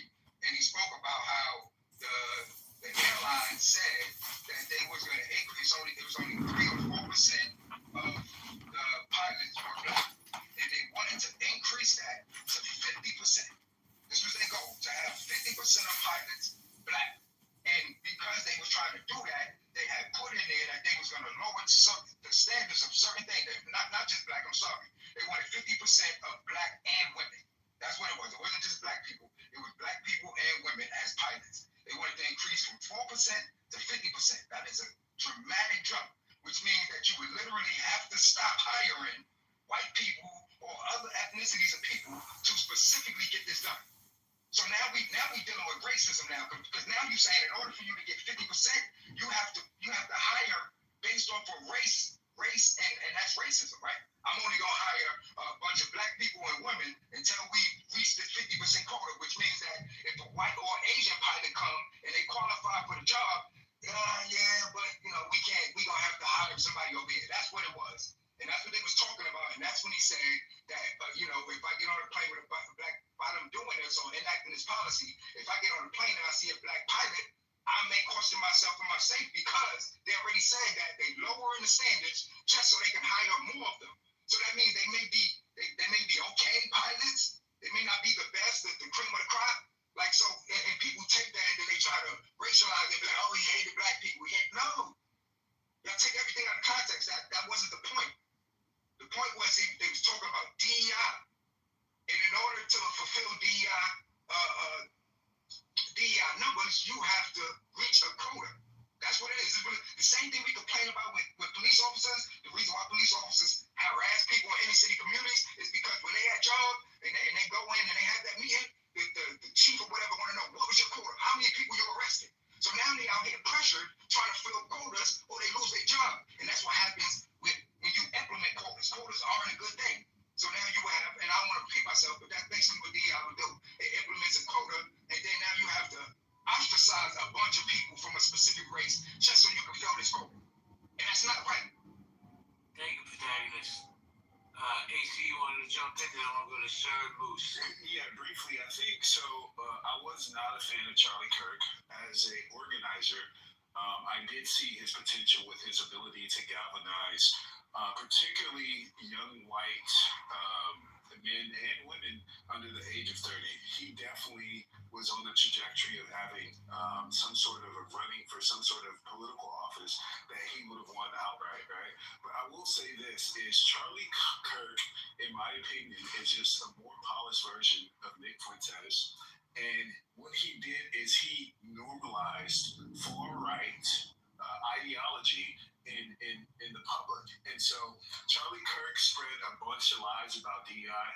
As a DEI practitioner, somebody that built not only JP Morgan's diversity, equity, inclusion initiative, but also Salesforce's, what I'll tell you is he spread so much misinformation, which protagonist, you kind of repeated what he wanted people to think about DEI. And so I will say this, without hijacking the conversation and staying on topic, is Charlie Kirk spread lies on DEI that people actually believe. When people say the term DEI hire, that that really is supposed to mean the most qualified candidate and the most vetted candidate, right? In terms of we're going to market this opportunity to everyone, and the most qualified person gets the role. But I will say this to both protagonists and Charlie Kirk's sort of position on DEI is that a lot of organizations did implement it incorrectly.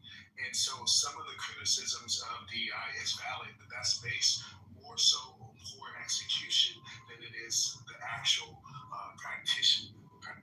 the actual implementation of the work. And I'll let my plane with that. Thank you. Everybody hold on. Because I got you. Let me just say this real quick. Whether we want to agree or disagree or argue over it, the Donald Trumps, the Charlie Kirks, and people of that ilk, they speak to a certain segment of America that feels that they hadn't had a voice in many, many years. Now, is Donald Trump a racist? I don't know. I have my opinion, everybody has their opinion. Was Charlie Kirk a racist? I don't know. I like Charlie Kirk because I thought at least he wasn't, and I felt disingenuous in his debates. He gave people a chance to push back. But like I said, there's a segment of America that resonates with these people. Get Slippers. So I really wish that people, in kind of breaking down the main rhetoric that was behind the platform that Charlie Kirk had, DEI was just a small part of that. I'm talking about the dehumanization that came behind him discussing the death of Black people in modern times in America, especially during 2020.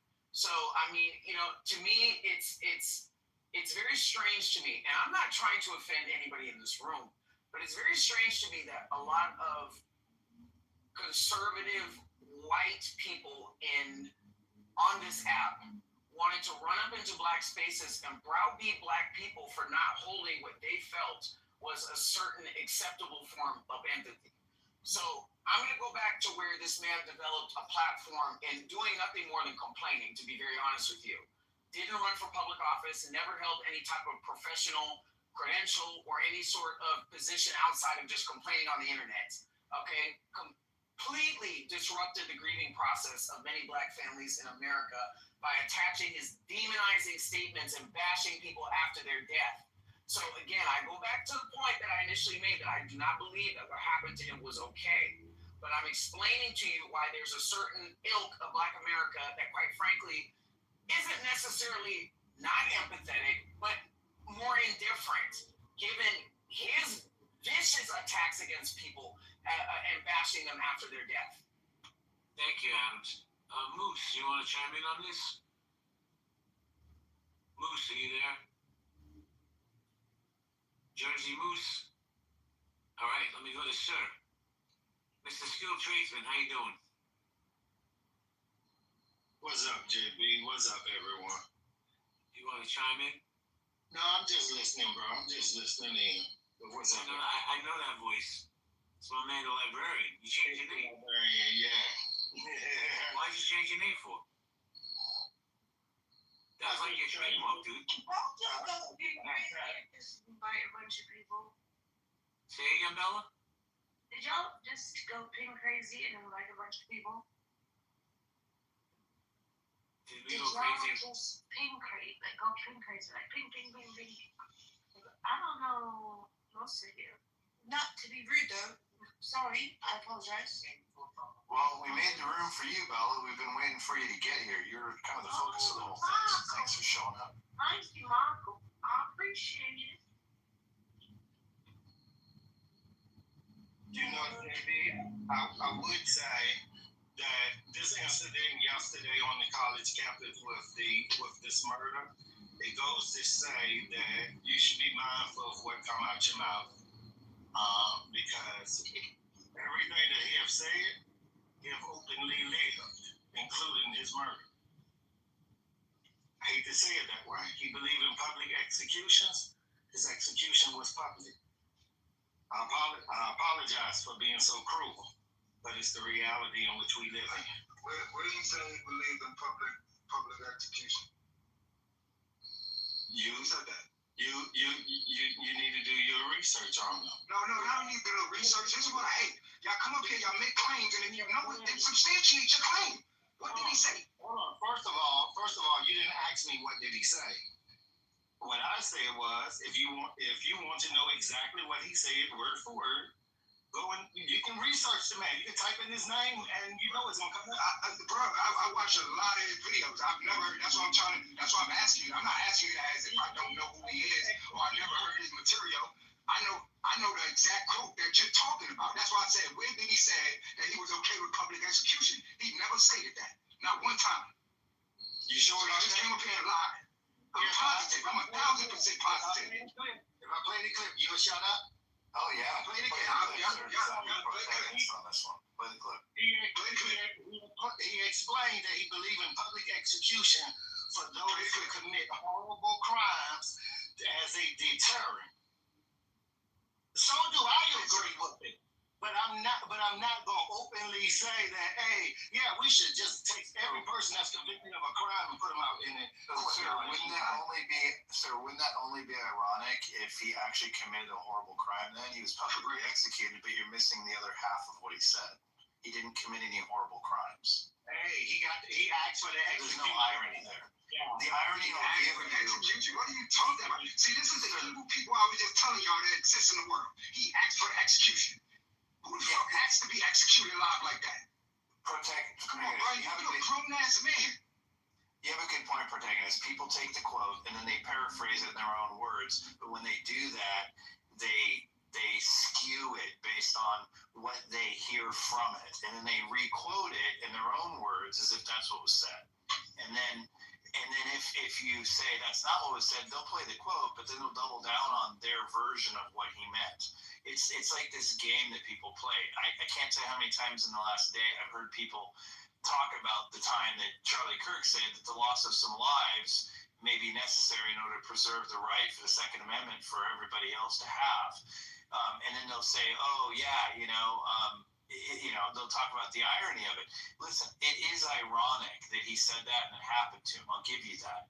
But the idea that he's responsible for answering to the deaths of every single gun death in America just because he supports the right to bear arms, he is not responsible for needing to explain those deaths. So the very premise of the question was unfair in the first place. The only thing, in light of the fact that he said what he said and was killed the way he was, is that there is irony involved. And we can talk about how isn't that ironic, but we don't talk about how that he should have expected it or he deserved it because of what he said. That's a step too far, and it's a paraphrasing that doesn't coincide with what the actual words were. So I agree with your protagonist 100%. If people want to stand by the quote and leave it for the listener to interpret, that's fine. But don't interpret it for me and then tell me as if you're quoting him and it's fact, because it's not. I've heard him misquoted so many fucking times in the last day. It's frustrating. Let me jump in for 1 second, protagonist, and then you can go with it. And I also want to say, Holly, why'd you change your PTR? As soon as you came in, I'm like, oh, look at Holly, she's all grown up. Mike Moon, I sent you a text offline. If you could just get quick. Thank you. Yeah, protagonist. Yeah, no, I just was challenging him on his position because that's what a lot of people do, right? And for those that don't know Charlie Kirk or didn't listen to him, and they just found out about him because of what happened, they're listening and they hear people come up there and say that, and then they're like, oh, he said that, and now you're skewing people's perspectives when that's not what was said. That's not the context, and then to say that he asked for his execution, come on, bro, you're a grown ass man. You're out here, you acting very emotional and irrational by making a statement like that. Nobody asked to be executed. Yeah, but let me ask you a question, protagonist. I really didn't have that. Yeah. Let me just ask you this question. This might be a polarizing question, people. First off, protagonist, please cash in your pink ticket. But let me ask you this question, bro. Do you feel that? Why does everything have to come down to race in America? Because it always seems like. Because I think it's a big business, man. It's a money grabber, and they want to keep pushing it because a lot of activists make money off of it. If I'm not one I know racism exists, but I'm not one that's big on pushing the whole race thing. Like, everything isn't about race. It's not. Like, I would align with people more if they wanted to make the argument that it's about class, right? Because that's what it really boils down to. Like that, like if you poor and you white and you poor and you black and you poor and you Asian, like they don't give a fuck about nobody poor more than other, right? So we want to talk about how impoverished communities, from all ethnicities, have issues. I'm with that argument, but like just this whole race thing, like we got to get past that. That's the divide and conquer. That's what they've been using the whole time to keep us divided. And if we learn from history, we will see everybody that was on that tip wound up changing their mind. That's why you had the Rainbow Coalition with Fred Hampton and them. That's when Malcolm X came back from Mecca. He had a whole new perspective. He wasn't on that old white people bad shit. Like, you've seen it over and over again with coalitions of the poor people coming together to change their predicament because we had more in common than we had, differences. But yeah, that's all I got to say. Yeah, thank you, Protagonist. You had some really good shares. I think everything trickles down to race in America is because America is the first and only race-based empire in recorded human history. Like, there has been other countries that have used something similar to race, like, for example, India, the caste system, South Africa with their kind of race-based system, but they've never become world powers or empires. So in recorded human history, there has never been a race-based empire outside of America. Every other empire never went by race, and I think because that was the inception of America, that everything boils down back to it. And I don't know how we're gonna be able to pivot outside of that. I just think in 2025, culture matters much more. But since it's America, everything goes back down to race.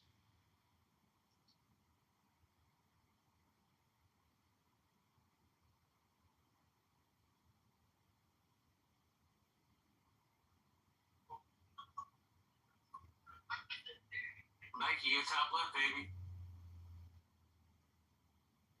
No, I made you a moderator. Yeah, I'm on the top left. You are top. You're still top left, bro. I don't want to be. I think it's time you step in. I think you get promoted to the big leagues, man. You run your Congratulations, Mike. Promotion was due any day. Wow, I still prefer being Ed McMahon to Johnny Carson, but fair enough.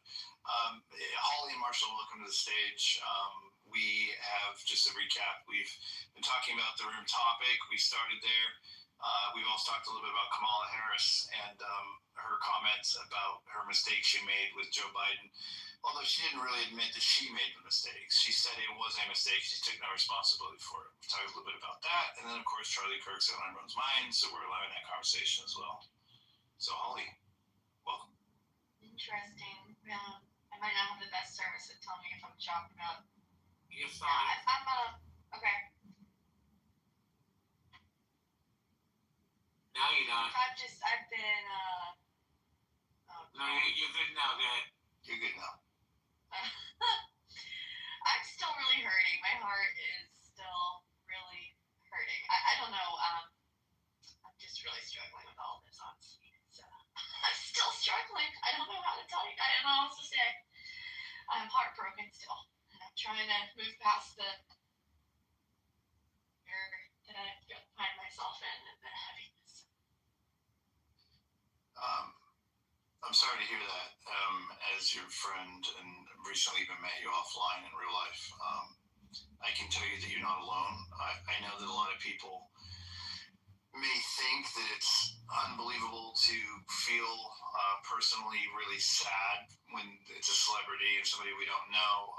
I personally have been really sad about it too. I even broke down and cried a tiny bit when I was telling my wife about it yesterday. She doesn't follow politics or news much. And I found myself doing it, but my perspective, I wasn't a huge Charlie fan necessarily at all, actually. Although I did watch a lot of his videos because I enjoyed his analytics sometimes. My perspective was that I felt like it was a major step in the decline of American patriotism that I heard so many people justifying the killing of somebody who is the clear clearest example I can possibly imagine of just exercising his Second Amendment or First Amendment rights. And I haven't heard until recently he's not a politician, he wasn't elected, he was just a guy with an opinion that was popular enough to make him famous, and he was killed for his opinion. And I hear people celebrating that, and I see that as an unpatriotic thing to do as Americans. I think any American that can celebrate the killing of somebody for expressing their constitutional rights, therefore doesn't believe in the Constitution enough to be a patriot of their own country. And it's pathetic and it's sad. And then there was also the video, which I talked about earlier. It's the first time that a lot of people have seen anything that graphic. Most people don't search that shit out, even though beheading videos and things have been on the internet a long time. It was kind of in our face, X just doesn't freaking censor anything anymore. So I think a lot of people saw a quart of blood shoot out somebody's neck for the first time in their life. I think it's impactful. I think it hit a lot of people really hard, and it hadn't, for a lot of people, had nothing to do with who it was. Had everything to do with what it represents, the whole action itself. So I'm sorry that you've been feeling that way. I've been struggling too, and that's why we tried to do a room that didn't make it to Highland. Well, let's say hello to Moose. Let's see what he thinks about Charlie Kirk. I got you, Marshall. Moosey, what's up? Hey, Moose. Good, how you doing, Marshall? I've been trying to call on Moose for 5 minutes. You don't answer me. Is it New York too? Come on, Moose. Is it a New York, Jersey thing, Moose? All right, let's go to Marshall. Marshall? So I just wanted to provide some historical context of something I looked. AC made the claim that America is the only empire based off ethnicity or skin color is what his claim was. I looked this up. Most empires in antiquity, for example, in the Middle Ages, used ethnicity, culture, language, or religion. One empire emphasized Roman citizenship, cultural assimilation, not color. The Chinese dynasty saw themselves as a middle kingdom, often drew lines between Han Chinese and the foot barbarians. But these were cultural, ethnic boundaries, not radicalized by skin color. Radicalized empires in the modern era, ideas of race as tied to skin color really solidified during the age of exploration, the 15th to the 19th centuries, when European powers built overseas empires. So there are 3 empires that find themselves in this classic definition. Spanish, Portuguese empires, the British and the French empires, apartheid South Africa. Pseudo-racial empires or states would have been Nazi Germany and Jim Crow America specifically. I just thought that might be useful. AC wasn't trying to scold you or nothing, just thought the history would be useful to you. That's actually right, but the wrong part about it is the term race actually was redefined. Race used to mean your family group, right? So when we talk about our modern definition of colorized races, America is the only world power that's that way. You mentioned South Africa, they're not a world power. I specifically said world power, world leader. So if you weren't a world empire, like the #1 country in the world, then you don't count. I don't know, Mike. How does Marshall retain all these thoughts? I don't know, but I love the angle that he brings in. I always appreciate his shares. Unbelievable. It just puts things into perspective. I like to hear about history. They say history, doesn't necessarily repeat, but it rhymes. It's really helpful when you have those submissions. I appreciate it. Welcome, Jason. And on top of that, Mike, before you go to the next speaker, and this is no bullshit, Marshall's probably the nicest human being on this app. Always has been. He is. Hell yeah, he is, dude. He invited me to stay in his family's cabin recently, and I was like, oh my God, that's so kind. I might take him up on one of these days. Yeah, but Christine. Marshall, Mike, you didn't tell Marshall that if you stay, you're not going to leave. I'll probably leave. Texas is too fucking hot for me to stay there very long. Christine, you're up, and then Jason. Thank you. Hi. Yeah, I just wanted to. Space, you're very low, hon. Can you hear me now? Yeah, we can hear you. Just talk. Yeah, get close, loud. Oh, okay. There you go. Sound great now. Okay. Yeah, I was just wanting to respond to what you said, Mike, about watching such a graphic, violent video. JB knows and Marshall knows I teach, and that's what's breaking my heart, is that kids are exposed to this. I mean, I had one class today, 2 groups of students were discussing the whole incident, and, I don't know. I mean, I have different thoughts on each side. Historically, people have been exposed to violence in the past. They weren't sheltered, but we were talking about it like it's the accessibility of the news and the constant accessibility or the constant in our face. And, I told one student, I said, unless you stop using your cell phone and any tech device, we're really never not going to be overexposed. I mean, it gives me hope that they're conscious of it, they have issues with it, but it's obviously room's not about that. I mean, kids are exposed to a lot of really bad things via tech, so I don't know. It's just heartbreaking to me, and I knew that they're going to be able to watch it, but I didn't know if they'd discuss it, and they did. They pretty much confirmed. On a side note, I did give a disclaimer to the class that I don't mind them discussing some issues, but be aware of other people in the room, and because we're on computers, I said absolutely no videos, because I'm afraid, and I've had this before years ago, that students have watched something on a computer that was inappropriate like that in a What grade do you teach, Christine? well, I'm in high school, but that incident happened in college because I also taught cop. Okay. So, Mike, you remember when we were kids? We got those bootleg copies of Faces of Death.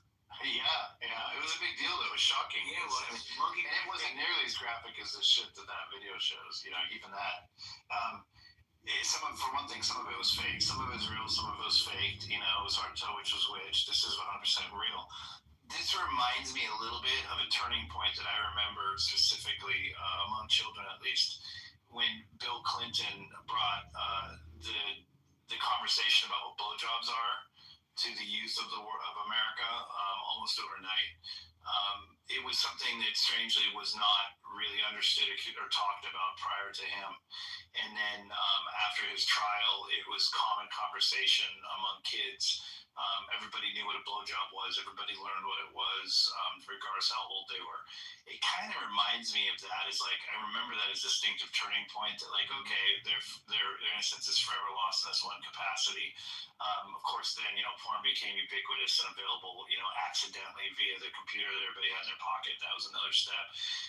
This is a step of violence that I think kind of fits in the same category. Well, can I just say 2 things?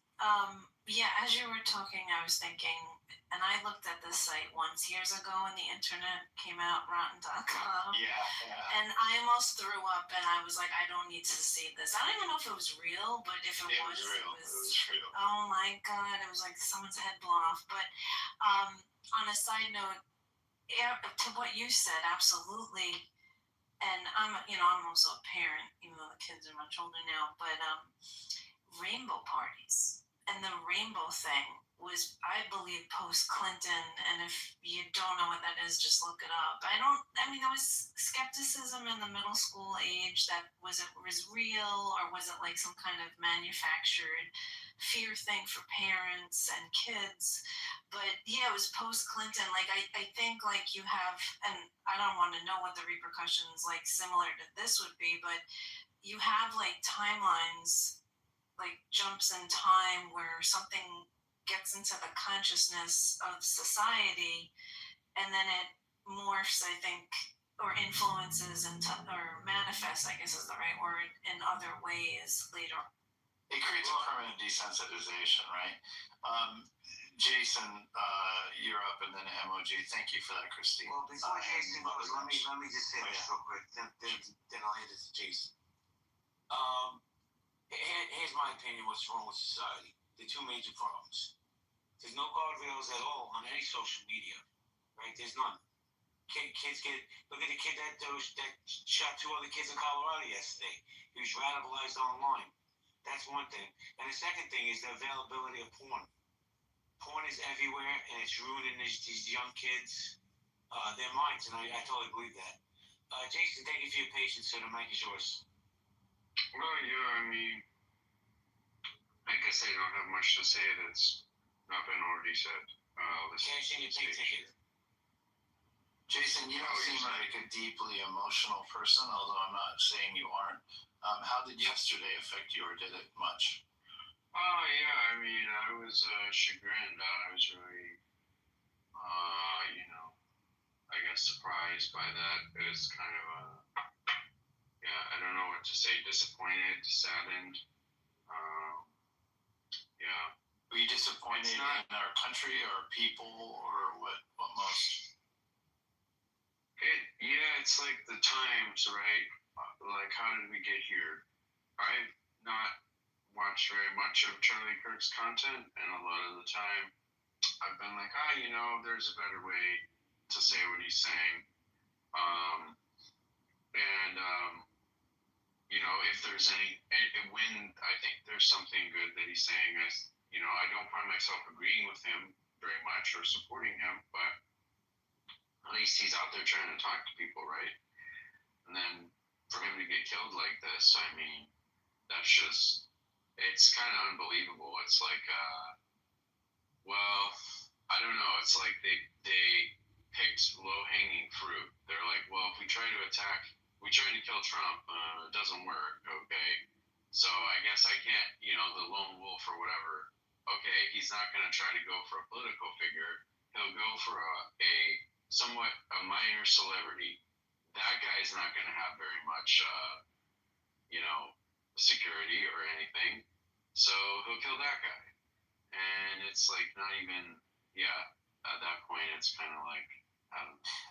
I love the way you think. It's really pragmatic and really common sense, and you always bring an extra component to something I'm not thinking about, like the simplicity of going after the soft target, in retrospect and after the fact of missing Trump, and possibly it's the same sort of motives, but just a softer target. It's something I never really thought about, and it just makes a lot of sense. I appreciate that. Well, Mike, let me say this. I don't know if people are aware that Charlie Kirk a couple of weeks ago met with a security agency, and they highly recommended that he put a bullet resistant glass around whatever speech he's going to give.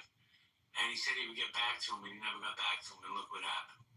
But guys, I'm going to step aside for 5 minutes. Mike Moon is the top left. It's his room. Let's respect his rules. Okay, Mike. Mike, can I be with you? Yeah, absolutely, Mother. I was actually going to invite MG, and then you were next. So, MG, if you have anything to say, go ahead, and then Mother's, of course, next. And welcome. All right, man. Greetings to the room. R.I.P. Charlie. Now, let me see. I didn't even know about this guy at all, like, period. So, I just started hearing about him yesterday, and first of all, let me say, praise to the family and stuff, because that's crazy. So, I had to do a little research on the guy. And some of the things I saw first was like some outlandish quotes and shit about like something about black people that was just kind of crazy. But I also saw some things that I agree with as well. So, But I was criticizing people. I was like, I don't understand why you all are happy. I don't care what stupid opinion somebody has. Why are y'all happy somebody got shot in the neck in 4K? Like, it's a disgusting time in American society when people are happy because of somebody with their different opinions that you don't agree with. They can't stop you if you have any willpower. They can't, like, why would you celebrate them getting shot in the neck in 4K? See, there's a couple elements around this. You saw the guy get shot, okay? And the way the bullet entered the man's body was crazy. And his children are going to have to grow up, and they're going to have to see that one day. That day, their lives will be ruined forever. And it's crazy that I see women celebrating this shit. And these leftist crazy heads. That's why they lost this election, because they're fucking possessed by the goddamn devil. Like, what the fuck is wrong with y'all? So I'm like, bro, you know, now I just want, you know, I was gonna get on the white people, man, but I've given y'all enough. All right. So, can I jump in? wait, you can't. Hold on. Mother comes up after MG, then I can throw you in next. Okay, yeah. So, And MG, I appreciate the share, and I appreciate your resistance to chastising white people for the time being. I appreciate it. I'm not going to do it. I got a lot right now. Hey, what you're saying puts you as an outsider among your own people as well, right? You're being logical about it. You understand this guy wasn't perfect, but you also find disgust in it. And I just want to say one thing. A lot of the people that are praising this don't even have the intensity or the intestinal fortitude to take down a deer on their own with a 30-06, but they'll sit there and praise. If he stuck it in their own hands, they'd probably throw up if they had to approach a deer that had been killed that way. So fuck them. Hey, Can I land with this real quick? Yeah. I didn't agree with some of the things he said, but man, I saw a lot of what he did. A lot of times he was standing up for Christ. He was doing stuff that a lot of these niggas will not do. Excuse my pronouns. But it's like, so I don't understand why the people are just celebrating it. It's disgusting. You know what I'm saying? It's completely disgusting. But you go ahead. We hear you. Thank you, Mike. So my view on this man has radically changed in 24 hours. History. I came on this app and I'm saying, it sucks that he got shot. Political violence is bad in this country. Blah blah blah. That was my position yesterday. Then I took some time today and I went and actually looked up some of what this man has been saying. And this is someone who has advocated for putting to death all of the LGBTQ people in this country. This is someone who is advocating for businesses to not serve people, gay, trans people in this country. This is a guy that says he's totally fine with deaths in this country if it protects the Second Amendment. This is a man's views. Good riddance. Fuck him. He won't be missed is my position now. Yesterday I was feeling bad for him, but now I think it is actually better for our country for him to be dead. So, well, let me say one thing. You're certainly entitled to that opinion. I'm sure that many people share it with you. I will say that the three things that you found and you said in the beginning of your those comments are arguably interpretable differently when put into context and read through different lens. So what you're giving us is a paraphrase of three things that he supposedly said based on how you heard them. But short of listening to them and interpreting them for ourselves, what you're saying is easily just as inaccurate as inaccurate. There's much more to some of the things you've mentioned that I'm well aware of than how you put them. So when you overly simplify like that, it does a disservice to the people in the room that aren't familiar with the exact quotes you're talking about. So this process where you twist what I'm. So first of all, did you want me to pull up the quote and read it verbatim what he said and do a dialogue? I think it. Hang on, mother. I think it'd be helpful. Their own research. This man is a piece of shit, and is it what I'm validating for? Again, I heard you and I respect is exactly what his statement is. So stop trying to make this man a saint. He's a perfect. So why don't you put in a link to all three of the points that you made, things you said relative to those points. Research.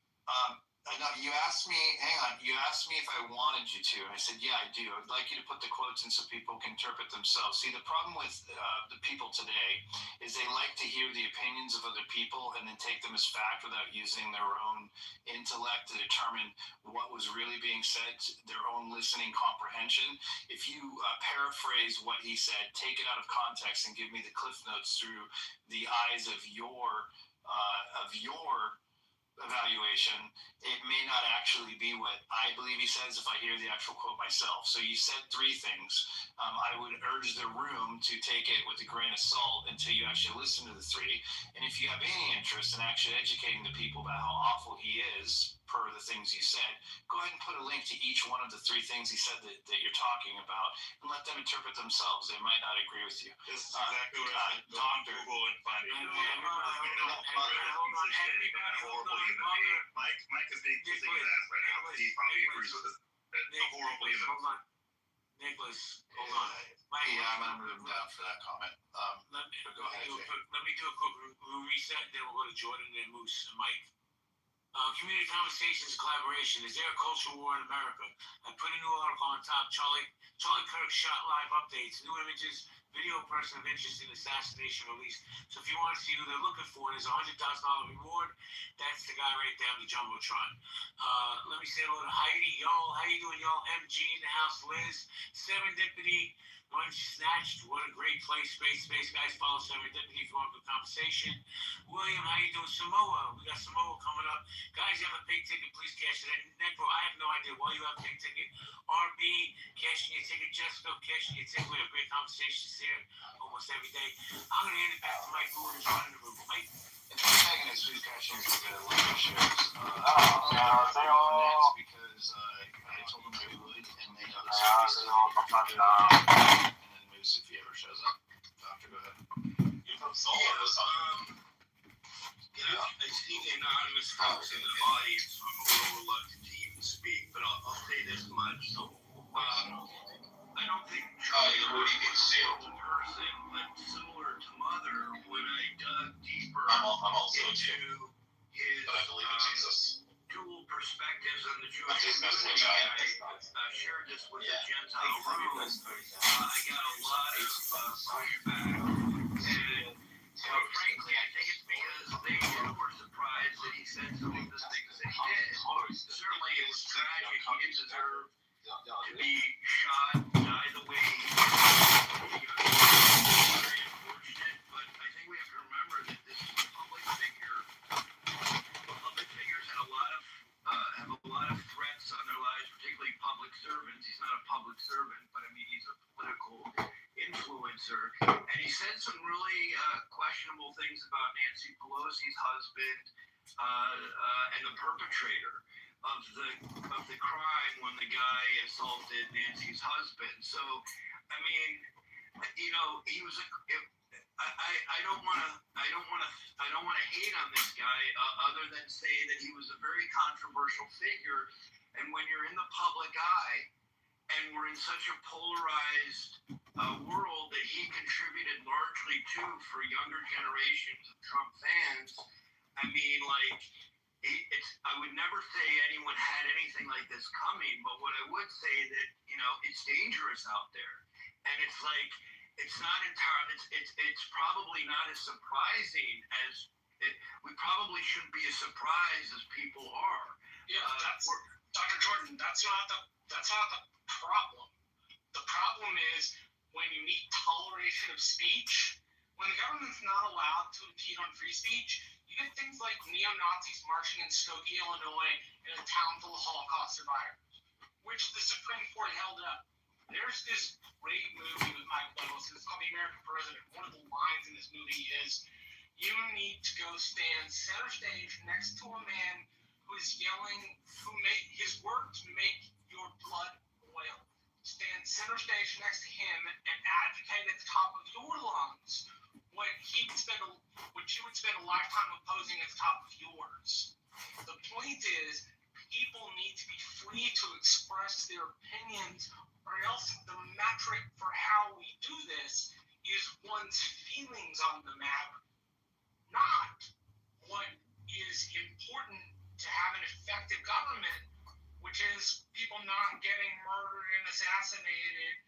You are right. He is a public figure. You are right. He does have more criticism than most people. But the problem with him being shot is not just that he got shot and murdered.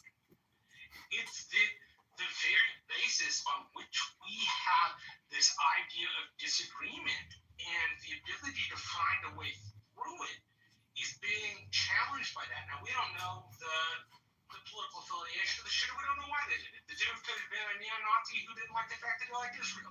Could have been somebody on the left. We don't fucking know. But the point being, the concept, one of the core concepts for our country, much like other republics, is this idea that speech that makes your blood boil, makes you think somebody is evil, is protected. It's the idea. You don't need the protection when you say shit people agree with. You don't need it when you're slightly off kilter. You need it when people think you're batshit crazy crazy and you're saying the most hateful shit you possibly can. That's when you need it. Well, so hold on. This Necro, hold on. We give Jordan a chance to perspective. But let me say this. When you start shooting and killing people like they did Charlie Kirk yesterday, like he was assassinated, you're really shooting at the fundamental foundation of our country. I believe that wholeheartedly. Okay, Jordan. Yeah, so people who are saying, or people who know that what they say may be received as controversial, choose, I'm not faulting this guy, but they choose to protect themselves with security. No, right? Like, there are, and I'm not saying that someone can circumvent security, but there's so many things that didn't go right here. For example, and this applies to everyone, not just Charlie Kirk, as unfortunate as the loss of his life is. What I want to say is that I'm losing my train of thought. What happens is that you know that sound bites are going to be amplified. You know things are going to be taken out of context. There are politicians who have great success because they've mastered the sound bite, right? So this selectivity is part of our current culture and our political landscape. And if you say one thing that could be slightly taken out of context, I don't want to say the consequences are on you, but they are, quite frankly. And so you've got to be so careful. Now, if it benefits him... Wait a second, Jordan. You're saying that this violence is normalized in our country? No.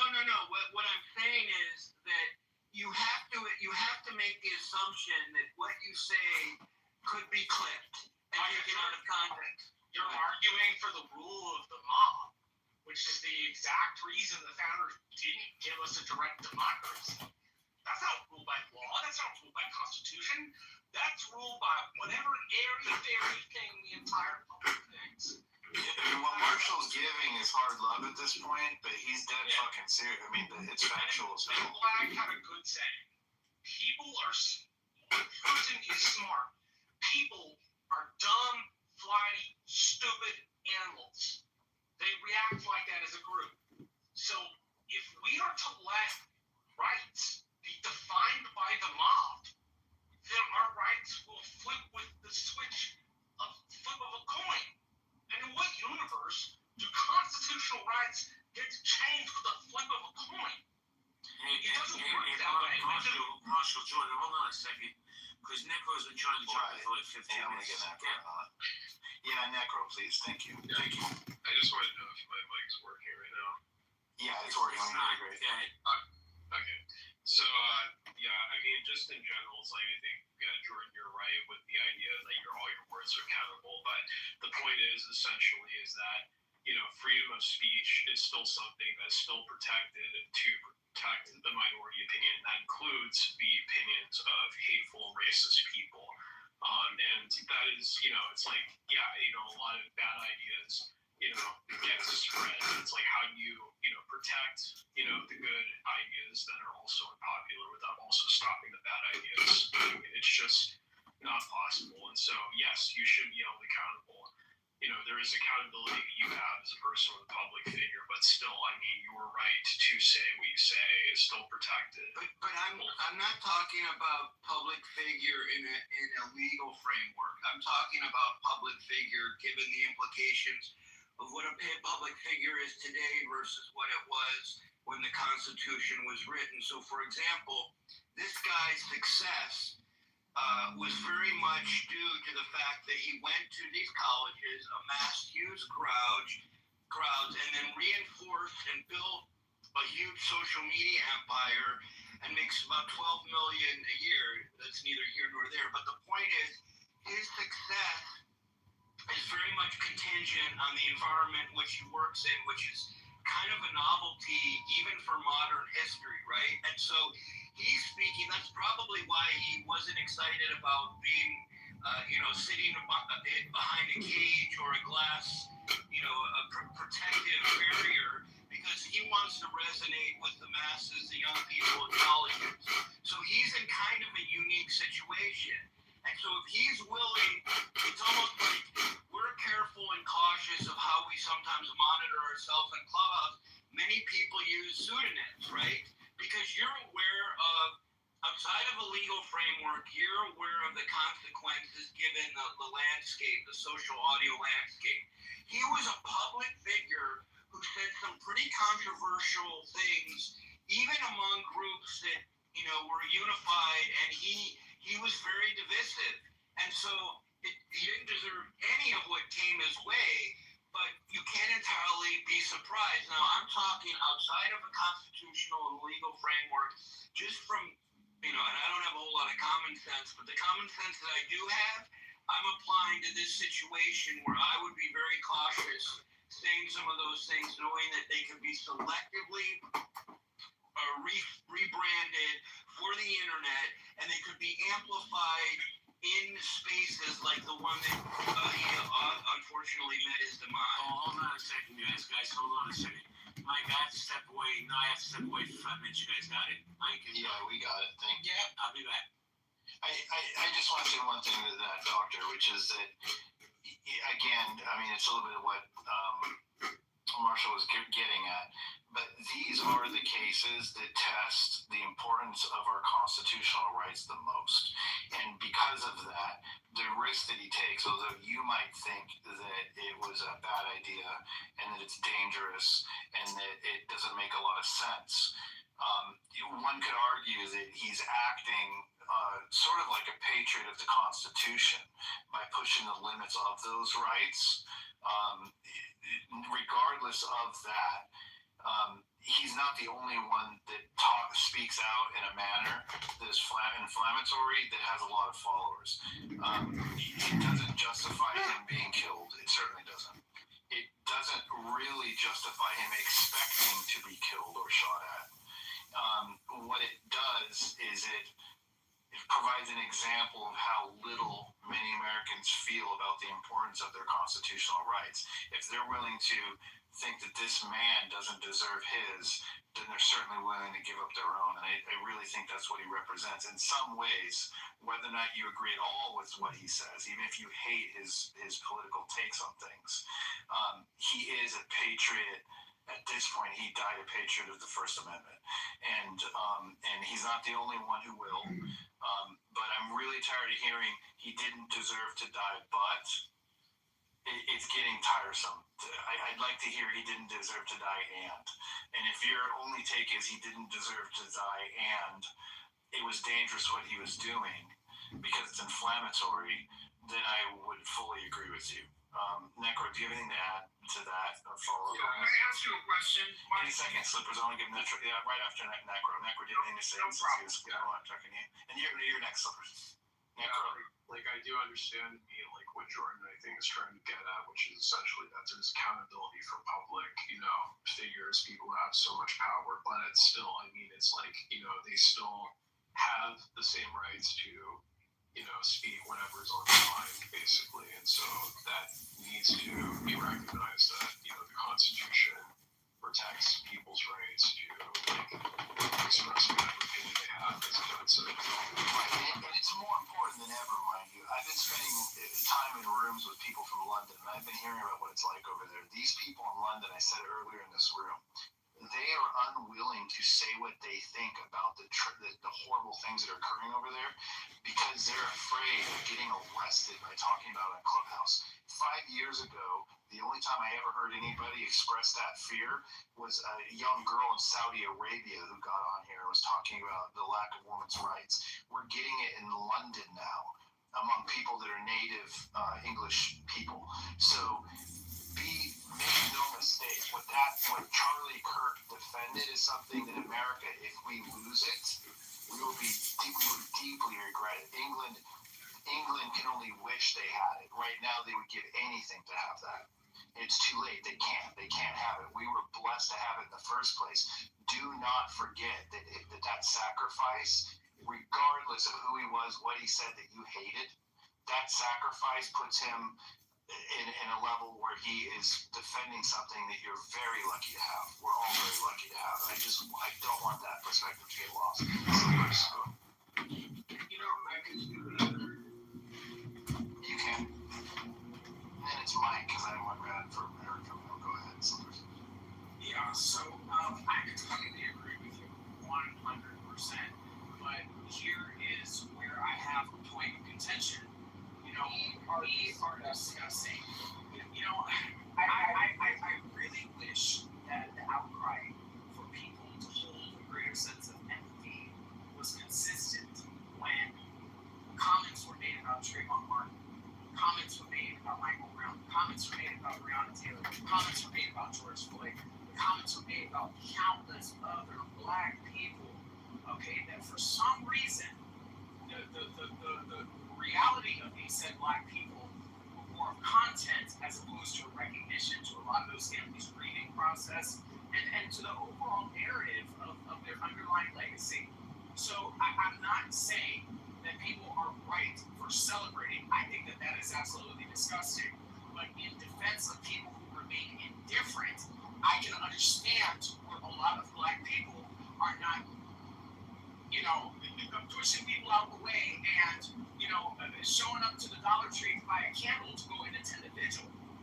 And that just simply is the reality. So, I mean, I'm sorry that we all come to an impasse in people not having the ability to see it from that perspective and to be consistent in understanding and respecting people's opinion and their free speech behind even those that are celebrating.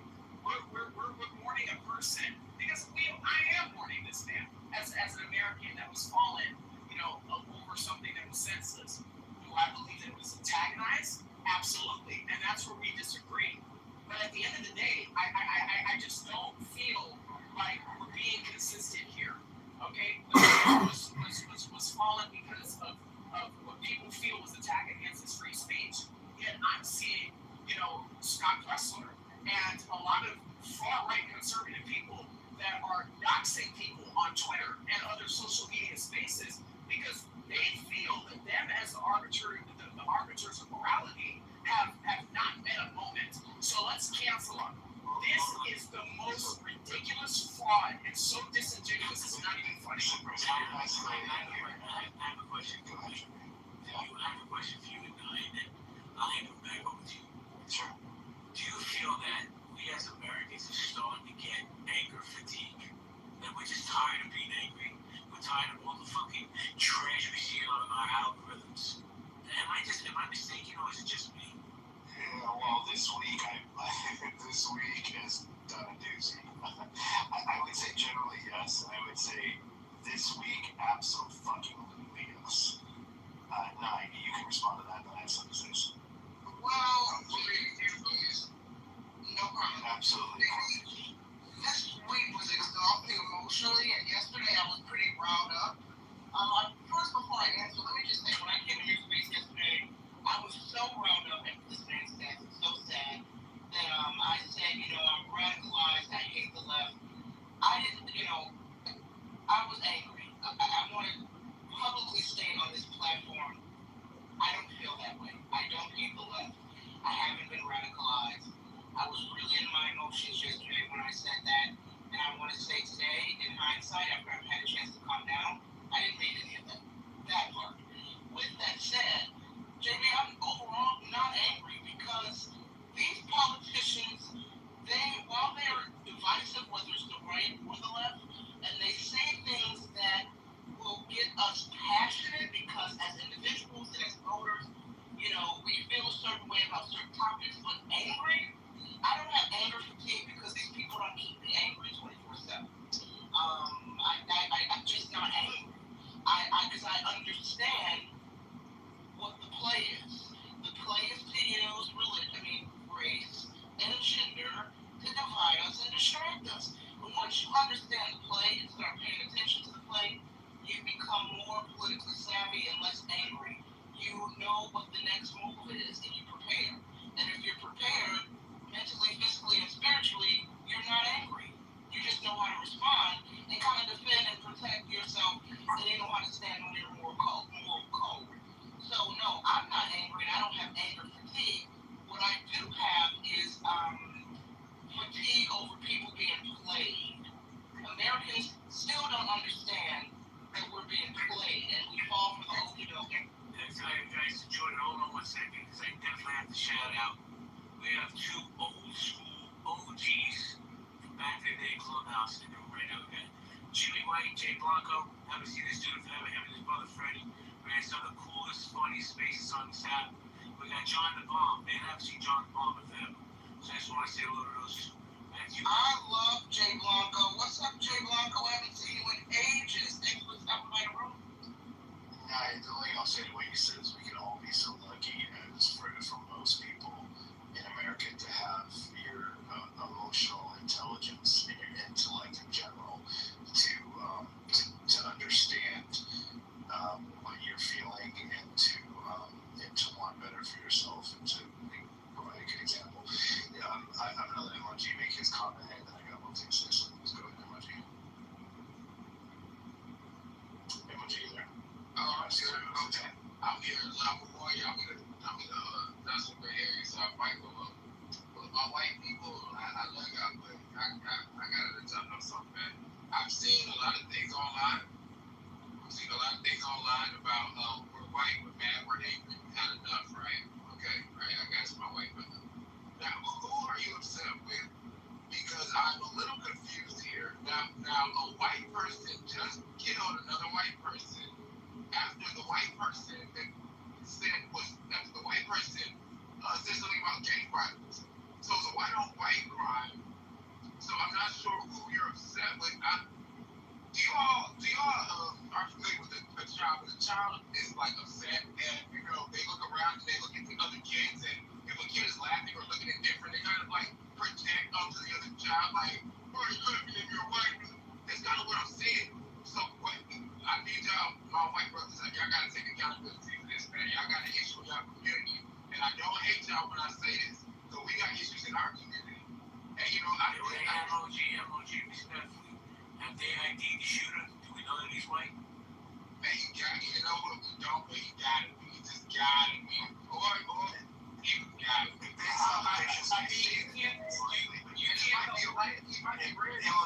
MOG, perhaps you can understand. Look, I don't want to speak for all white people. What I'm angry at is my country. I'm angry at my fellow Americans. That's white and black people. I'm angry and pissed off at my country for putting us all through this. I mean, I'm mad at the media. I'm mad at Twitter for letting teenage kids see somebody get shot in the fucking neck and making an everyday common occurrence to look at. I'm mad that we have so many killings in 3 days that we're actually not even paying attention to a school shooting that happened during the process, during the time frame. I'm mad at my country. I'm very mad right now, and that includes the people in it of all fucking colors. The only thing I want to say to Slippers is he mentioned Michael Brown, Trayvon Martin, and I don't know if you mentioned Floyd. Breonna Taylor. Breonna Taylor. Yeah, George Floyd. What I'll say is this. It doesn't make a lot of sense to me intellectually to say all four of those are the same cases. I think there was a tremendous amount of empathy for Trayvon Martin, and a lot of people didn't like the guy. They didn't like the fact that the guy got off for that. So that's one example. Michael Brown, a good friend of mine. Michael Brown, a good friend of mine, is an FBI agent. He was sent to Ferguson, Missouri, to investigate Michael Brown to find charges to give against the cop, because believe it or not, the federal government was looking to prosecute the cop to try to calm down the public. Turns out that there wasn't to prosecute over Michael Brown's fingerprints were on the inside of the cop's door. He had reached in his car to get his gun from him after robbing a fucking store and refusing to surrender in the middle of the street. So I don't think that's anything close to Trayvon Martin. And what I'm deeply bothered by is you would think that these things are equal. You're talking about there's no empathy. There shouldn't be empathy for Michael Brown. There should be a tremendous amount of empathy for Trayvon Martin. Just because they all have brown skin doesn't mean they're all the same situation. That's part of the problem. I want to go to... Wait, Mike, before you go to the next person. Yeah. Let me just say this. I think that I don't understand where we became as a country, as a culture, that we demonize the victim. And what I mean is, I don't give a and this can be polarizing. People stay on mute, please, until I'm done. I don't give a fuck what George Floyd's history was. He was murdered. Case closed. We all saw the video. But certain people But to come up and say, oh, but he had a criminal past and he did this, man, I don't give a fuck about that. Gives nobody the right to put their knee on that man's neck and kill him while he's screaming for his mother. Sorry, that's murder, Mike. I agree with you. I didn't say my take on him. I agree with you on him. So what about Breonna Taylor? What about Breonna? What about Breonna Taylor decided to die for the way he acted and the things he said? Then Michael Brown also deserved to die for reaching into a fucking cop car to try to take a gun from a cop. That's ridiculous. So what about Breonna Taylor? Breonna Taylor did not deserve to die. Okay, so again, I mean, you know, we're talking about. You said 4 people. No, I didn't give you 4. I did not give you 4. I gave you 6. So again, at the end of the day, okay, this man has been proven to be demonizing people after their death following circumstances that you don't agree with, that even they should have died in. Yeah, I mean, it's not that you're completely wrong. I just don't. I just want consistency. I do too. I do too. And Trayvon Martin is not consistent with the same with Michael Brown. They're vastly different circumstances. One person definitely deserved to die more than the other person, 1,000%. So I don't think it's consistent either to name 6 people when one of them is Trayvon Martin and the other one another one is Michael Brown. They're just not simply the same issues. Mike, are you up? You've been there a long time. I thank you for your patience. If you have anything to say, I don't know if you do. If not, then Taco, you're next, and then Dope. What about AC? And then Mother. Oh, who did I miss? AC. Oh, AC. Oh, AC up there. All right, AC. Let Mike talk, and then we're going to go to Taco, and then AC.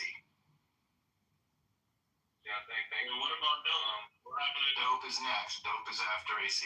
AC, keep it short. Thanks. Okay, Mike. Yeah, thanks.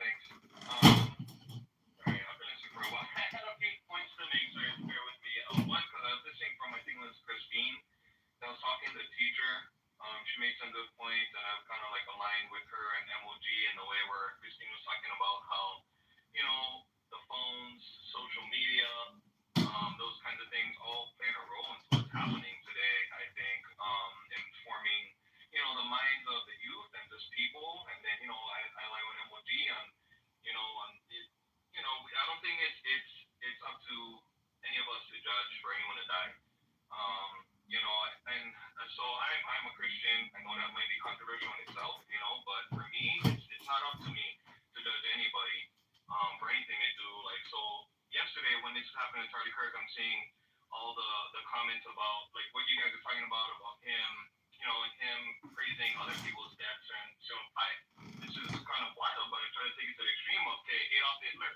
Is it up to me that guy dies, you know, for the things he did? No, it's not. What he did was bad, you know, but I'm not going to be the ultimate judge and have him pay for whatever he did. You know, I have an opinion about it for sure, you know. And then, but ultimately, what I think boils down to with all of what's happening right now is that I haven't heard much people talk about is mental health. You know, we don't know why this guy killed Charlie Kirk yet, but if it's because he didn't like what he was saying, ultimately that's mental health. That you cannot control emotions enough to just let this man speak to where you feel like you need to kill him. You know, like I think a lot of the shootings that happen, you know, mass shootings that happen is all mental health. Like no one addressing these things, that it's mental health. Like I get people want to argue guns, but still at the root of it is mental health, really. Like, and no one is really talking about that yet. You know, the only other thing I could see happening is, you know, this is an op from, say, Israel, you know, that because he was anti-Israel and they send the agent in, which is far-fetched too. But again, I think it really, really boils down to a mental health issue right now. And this also, I want to say that I'm definitely not sticking to the point where I don't like these people that, like the other guy, Mother, was saying that he deserved it, fuck him, and all these kinds of things, you know. Like yesterday, I prayed for those people. At first, I was, you know, I was kind of sickened by it, and I stopped and I prayed for those people. You know, I prayed for those people to soften their heart and not have such hard hearts, because that is just gonna continue this cycle. You know, to stop another guy on the street from the guy Mother saying, oh yeah, fucking you deserve to die. Someone that had a different experience coming and shooting Mother now saying you deserve to die because you deserve to die. We're just gonna keep going in this cycle right now, and it's just really dangerous.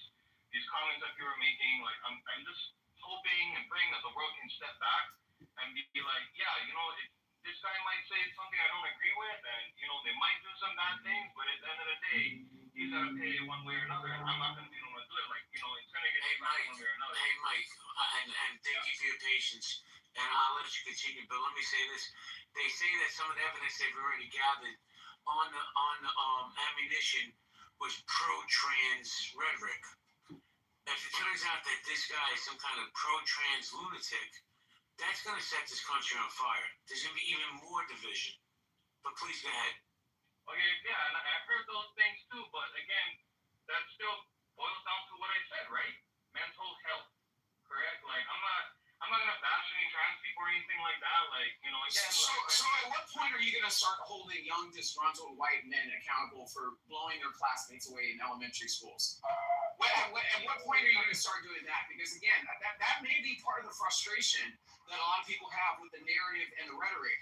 People wanting to demonize a certain group of people that they don't like, okay, and making them the problem that America should be paying attention to, when statistically the good majority of mass shooters in America, okay, in K through 12 education are white, disgruntled young men. School shooters are black, though. They don't report that shit. Hey, Slippers, we got a couple people online, so I appreciate it, but I need to keep moving through the queue here. And Mike, I hear your passion, and I feel like it's pretty heartfelt, to be honest with you. Wait, who just said I can really tell. who's the black? Can I address that what Slippers said? Yeah, go ahead, yeah, of course. Apologies, again, yeah, go ahead. Said, like, I'm not the one to hold them accountable. I would like to see the root of it addressed. That's what I'm talking about right now. We need to catch that before it happens. Like if it's a disgruntled white shooter, it's a disgruntled black shooter, disgruntled trans shooter. I don't care what it is. At the root of that issue, every time it's going to be a mental health problem.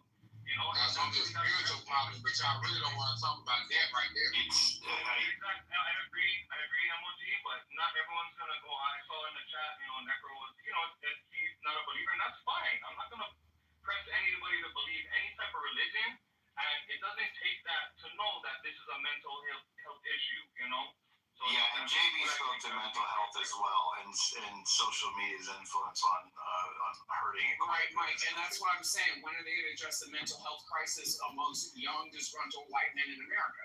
It's younger Slippers, young, disgruntled men in America, and women and kids, black, white, all the fuck. You just had our president trying to influence people to create legislation to take guns. Stop making it a racial fucking issue. Taco, go ahead. What's the realest that is he's not even that extreme, Charlie. It's pretty much just normal. And the left used to be the intellectual side, the academic side, the critical thinking side, and they lost all of that. And anytime you bring up some of these topics, they lose all the nuance. But most of the time when they have their fucking argument, they have to incorporate all the fucking nuance. Like, I shouldn't have to be considered by people conservative because I don't agree with transgender shit. I don't think that's an extreme idea that I'm having. I think what they have is fucking extreme. Like, I'm not conservative because I think a 9-month abortion's a little fucking late. But your average fucking Democrat uses peer pressure and speaks out loud about this stuff in front of other people and then ostracizes people. They've turned into fucking straight up whack jobs. And everybody's fucking sitting around acting like it's not totally true, or some of them have been brainwashed to think that that's what's normal. It's fucking 9 months in. People don't even believe that that was normal, that was going on in 7+ states. They'll fucking scream over it. It's fucking weird. Goddamn, Taco, you dropped a bomb there. That's really something we haven't heard said in quite a while, actually, in all these issues, all these rooms I've been in. Nobody's said it that clearly. The idea that he's not really that extreme by standards that were 10 years ago, for instance. It's getting annoying because they're like, oh no, you're conservative, oh you're anti-women, oh you're transphobic. People know what affirmative action is because they're floating around Charlie's statement about saying something about a black pilot. Now all of a sudden everyone's confused about affirmative action.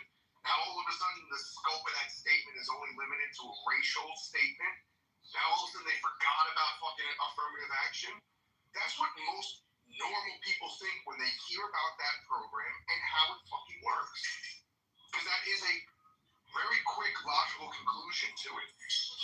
And anytime you say something about, oh, was that, well, if it's a affirmative action thing, if it's a DEI thing, well, it sounds like they kind of just shoehorned you in there over the best candidate. And if you acknowledge that, they're like, oh, you're fucking racist. Oh, no, I'm fucking normal. You're like retarded and an asshole. Because that's what it's become. I appreciate the take. Thank you. Dope. Go ahead. Enjoyed that one. Are you there, Dope? My turn? Yeah, then Mother. Well, Dope, one second. Might I have to say that Dope is one of my favorite speakers on this app. Me too. Me too. I've been spending quite a bit of time in rooms with him lately, and I really enjoy him. Oh, wow. Shucks, guys. Thanks. I really appreciate that.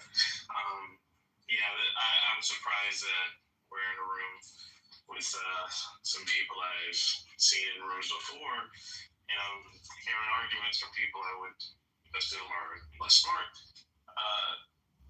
I don't think for people that are, when it comes to Charlie Kirk specifically, if you want to say like you have a right to be indifferent due to the fact that he was murdered, sure. I mean, there's lots of murders and lots of tragedies that people are indifferent to. So that's its own thing. But apparently in the chat, I'm hearing that some people were saying that he deserved to die, which is fucking crazy. What did Charlie Kirk do where he would deserve to die, or someone would rejoice in his death? Genuinely, I think about it, he's just a person that spoke mainstream conservative thoughts into the public and was an advocate for that.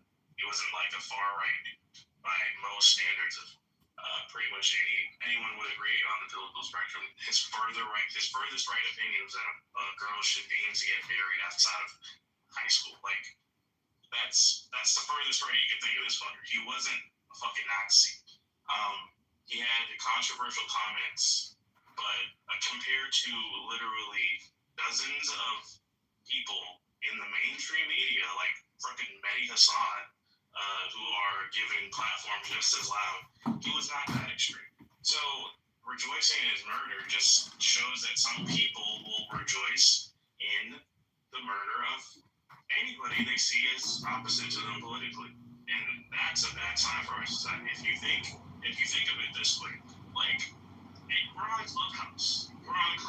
This is the app where people talk out their ass constantly and get their own opinions. According to the logic of some of the people I've seen, some people on this stage they deserve to die, basically, for their own opinions. And I'm not saying everybody that was opposed to Charlie Kirk believes that, but some people believe that you deserve to die because of your opinions. Regardless of whether or not you've done something to harm someone, you deserve to die, or you being killed is no big deal, and they might be glad at it. So keep that in mind when you hear these people talk. That's a good point. There's certainly people in here that are as extreme or even much more extreme than Charlie, and nobody's calling for their fucking death. MOG,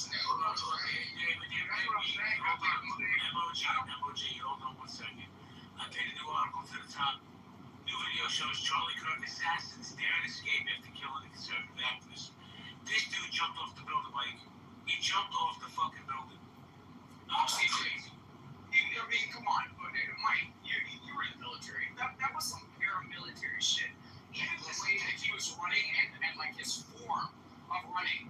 Okay, I see that part, but I will say that a 200-yard shot with 30 F6 does not require a fucking sniper to be effective. He aimed for the chest and he technically missed the center chest, and he got a lucky shot because it bounced off the freaking body armor. So you don't think that? It doesn't mean he's not. You do not have to be a sniper to take that shot whatsoever. So you can be a deer hunter at the age of 60 and do that all day long. So you don't think that especially with scope, a shorter timeline in disassembling a weapon like that to be able to run?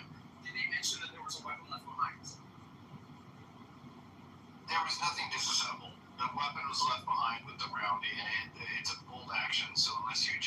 stays in there. So he literally fired it, probably threw it somewhere or carried it with him, jumped off and then threw it somewhere.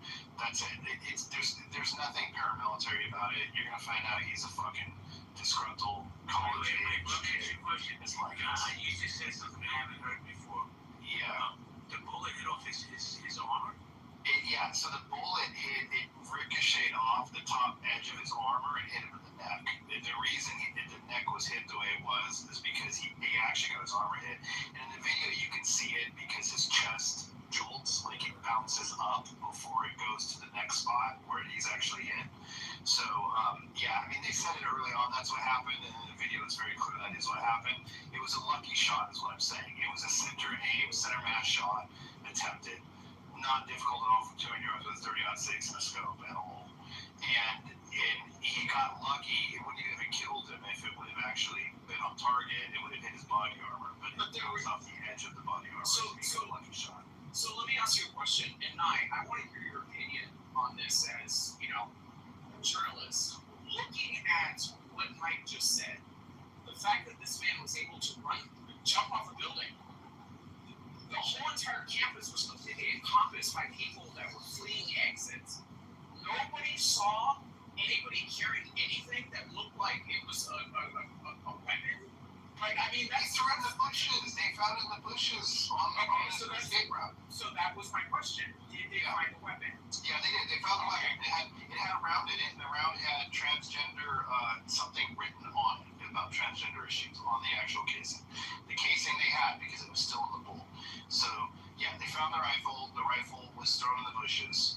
It was nearby on the grounds itself. They found on the grounds, and like I said, it had the round that was all released today. The jump, yeah, he's just young. If he was 60, he probably would have broke his fucking knee or something. But since he's a teenager, he can probably jump 20 feet and be okay, especially with enough adrenaline. So, I mean, nothing is out. All I'm saying is nothing is extraordinary in what occurred, aside from the fact that he was lucky enough to get away. There is a video of him running through a parking lot on his escape route. And there's another video that was obviously posted of him where some cameras caught him. So it wasn't a clean getaway 100%. And, with all the chaos, it's not surprising that he could sneak out of there, in a hurry. And the jump is just, I'm sure it's just adrenaline and a 20-foot fucking fall. Who knows if he landed in bushes or grass or whatever, But I don't want to the one thing I want to always make clear in this is that it doesn't require a fucking sniper to hit a center body mass from 200 yards with a 30-06 in a scope. It's really, really easy. Every hunter who's 16 years old can do it. Hey, Mike. That's all I really want. I gotta get going. I gotta walk my dog. Okay, puppy. Yeah. You guys want to keep it open? We'll keep it open for a while. I think if you're okay tonight, maybe I'll bring up one other one. We'll figure out who. Yeah, Sarah Dippy wants to come up with it. Yeah, if she comes up, that'd be great. She's willing to. Alright, I'll catch you guys later. Alright, Mother, you're up, man. Alright, so first of all, right, I'm gonna back up real quick here and just was listening to this conversation for the last 15 or 20 minutes where we had this constant game of, he wasn't that bad, he didn't say that controversial statements. This is the definition of weaponized incompetence. You people know that this man has said horrendous things about black people, that has said horrendous things about people with LGBTQ being predators, that has said all types of horrendous shit about inciting violence. He's not going to provide examples. He's not going to provide examples. Hey, guys, stop it. Stop it. Let him finish. Because you guys have a position that you already are landed on, and you want people to go through the effort of spoon-feeding you information, you could just Google it yourself, because there are years of him doing this type of content, and then you play, oh, it's not that bad. It's not that bad because it doesn't affect your community, or you don't care about it. But doing all sorts of saying all sorts of horrendous shit to other people is fine, right? So if we're gonna play this game, I just found it to be a little bit ridiculous. And also for those Christians out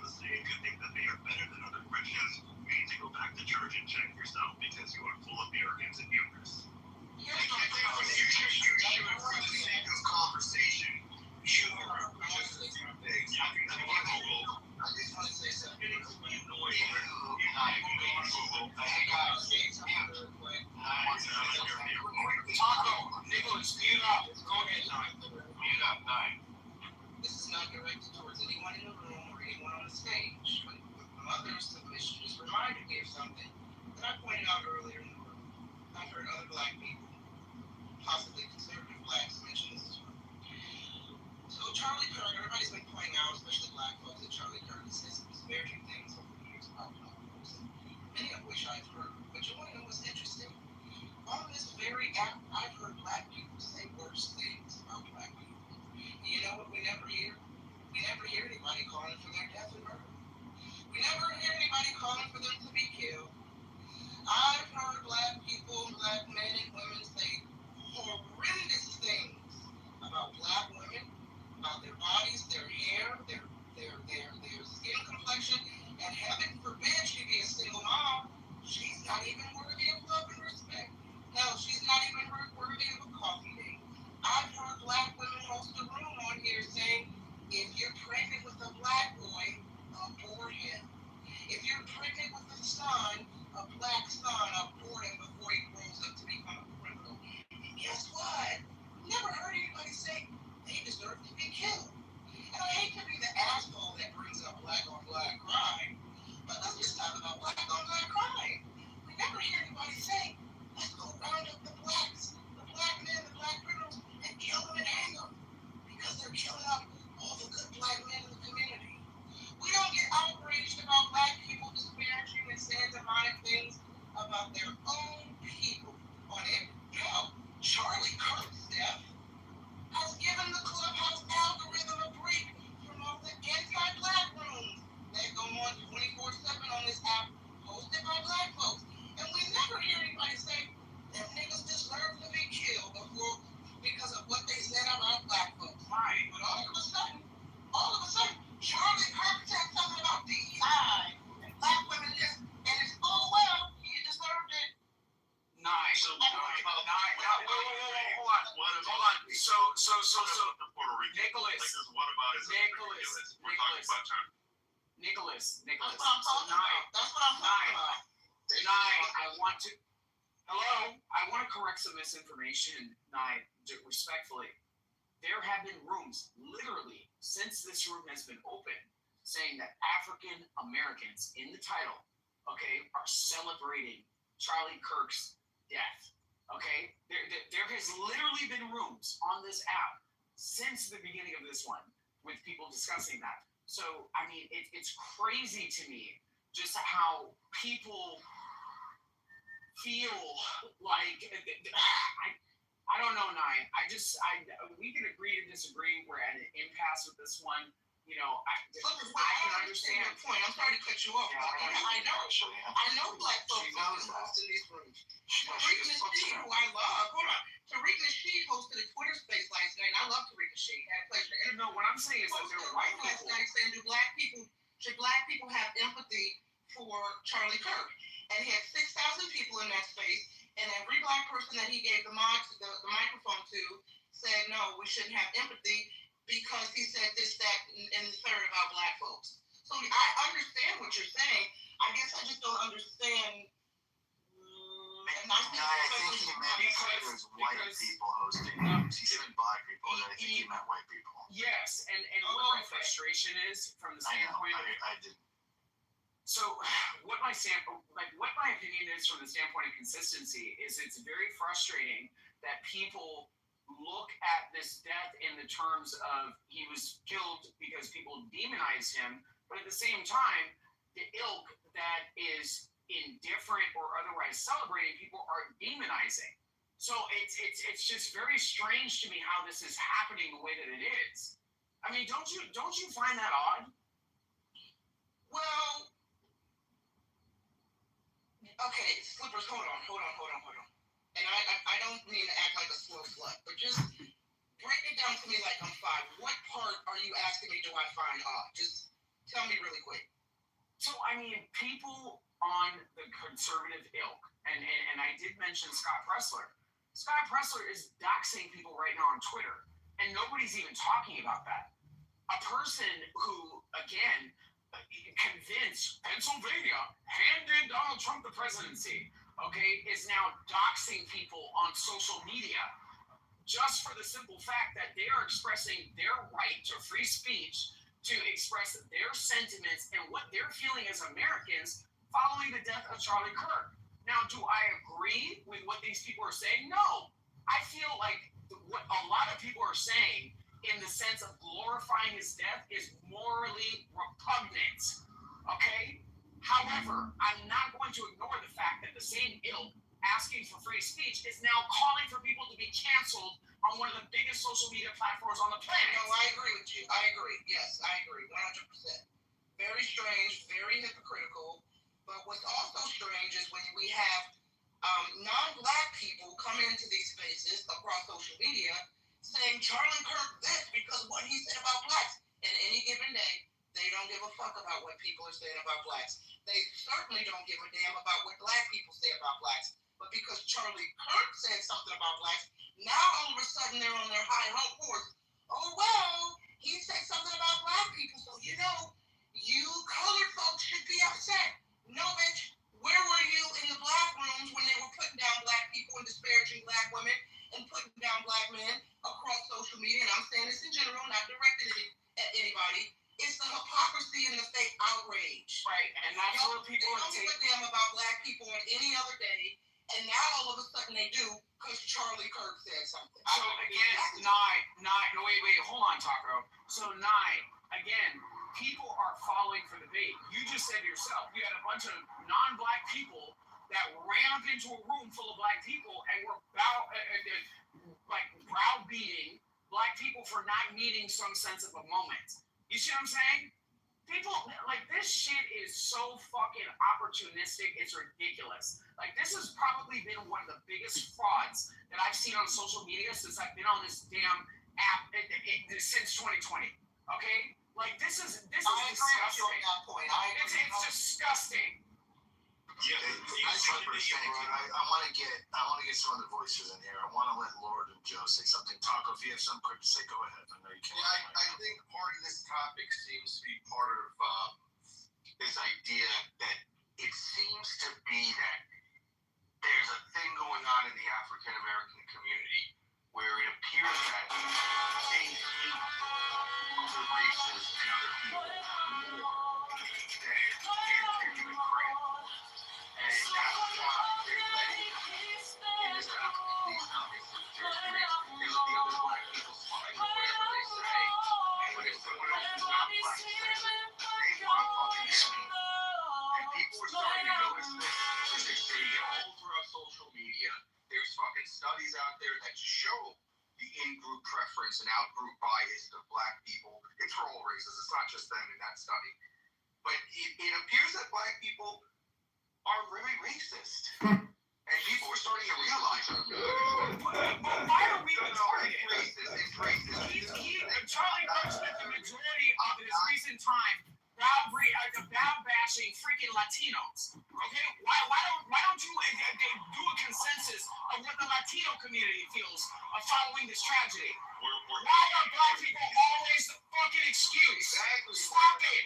They're not the excuse right now. Well, they focus on your white brethren that can't stop killing political figures. It sounds like big outrage. Why is Charlie Kirk's death being outraged? It sounds like outrage conservatism.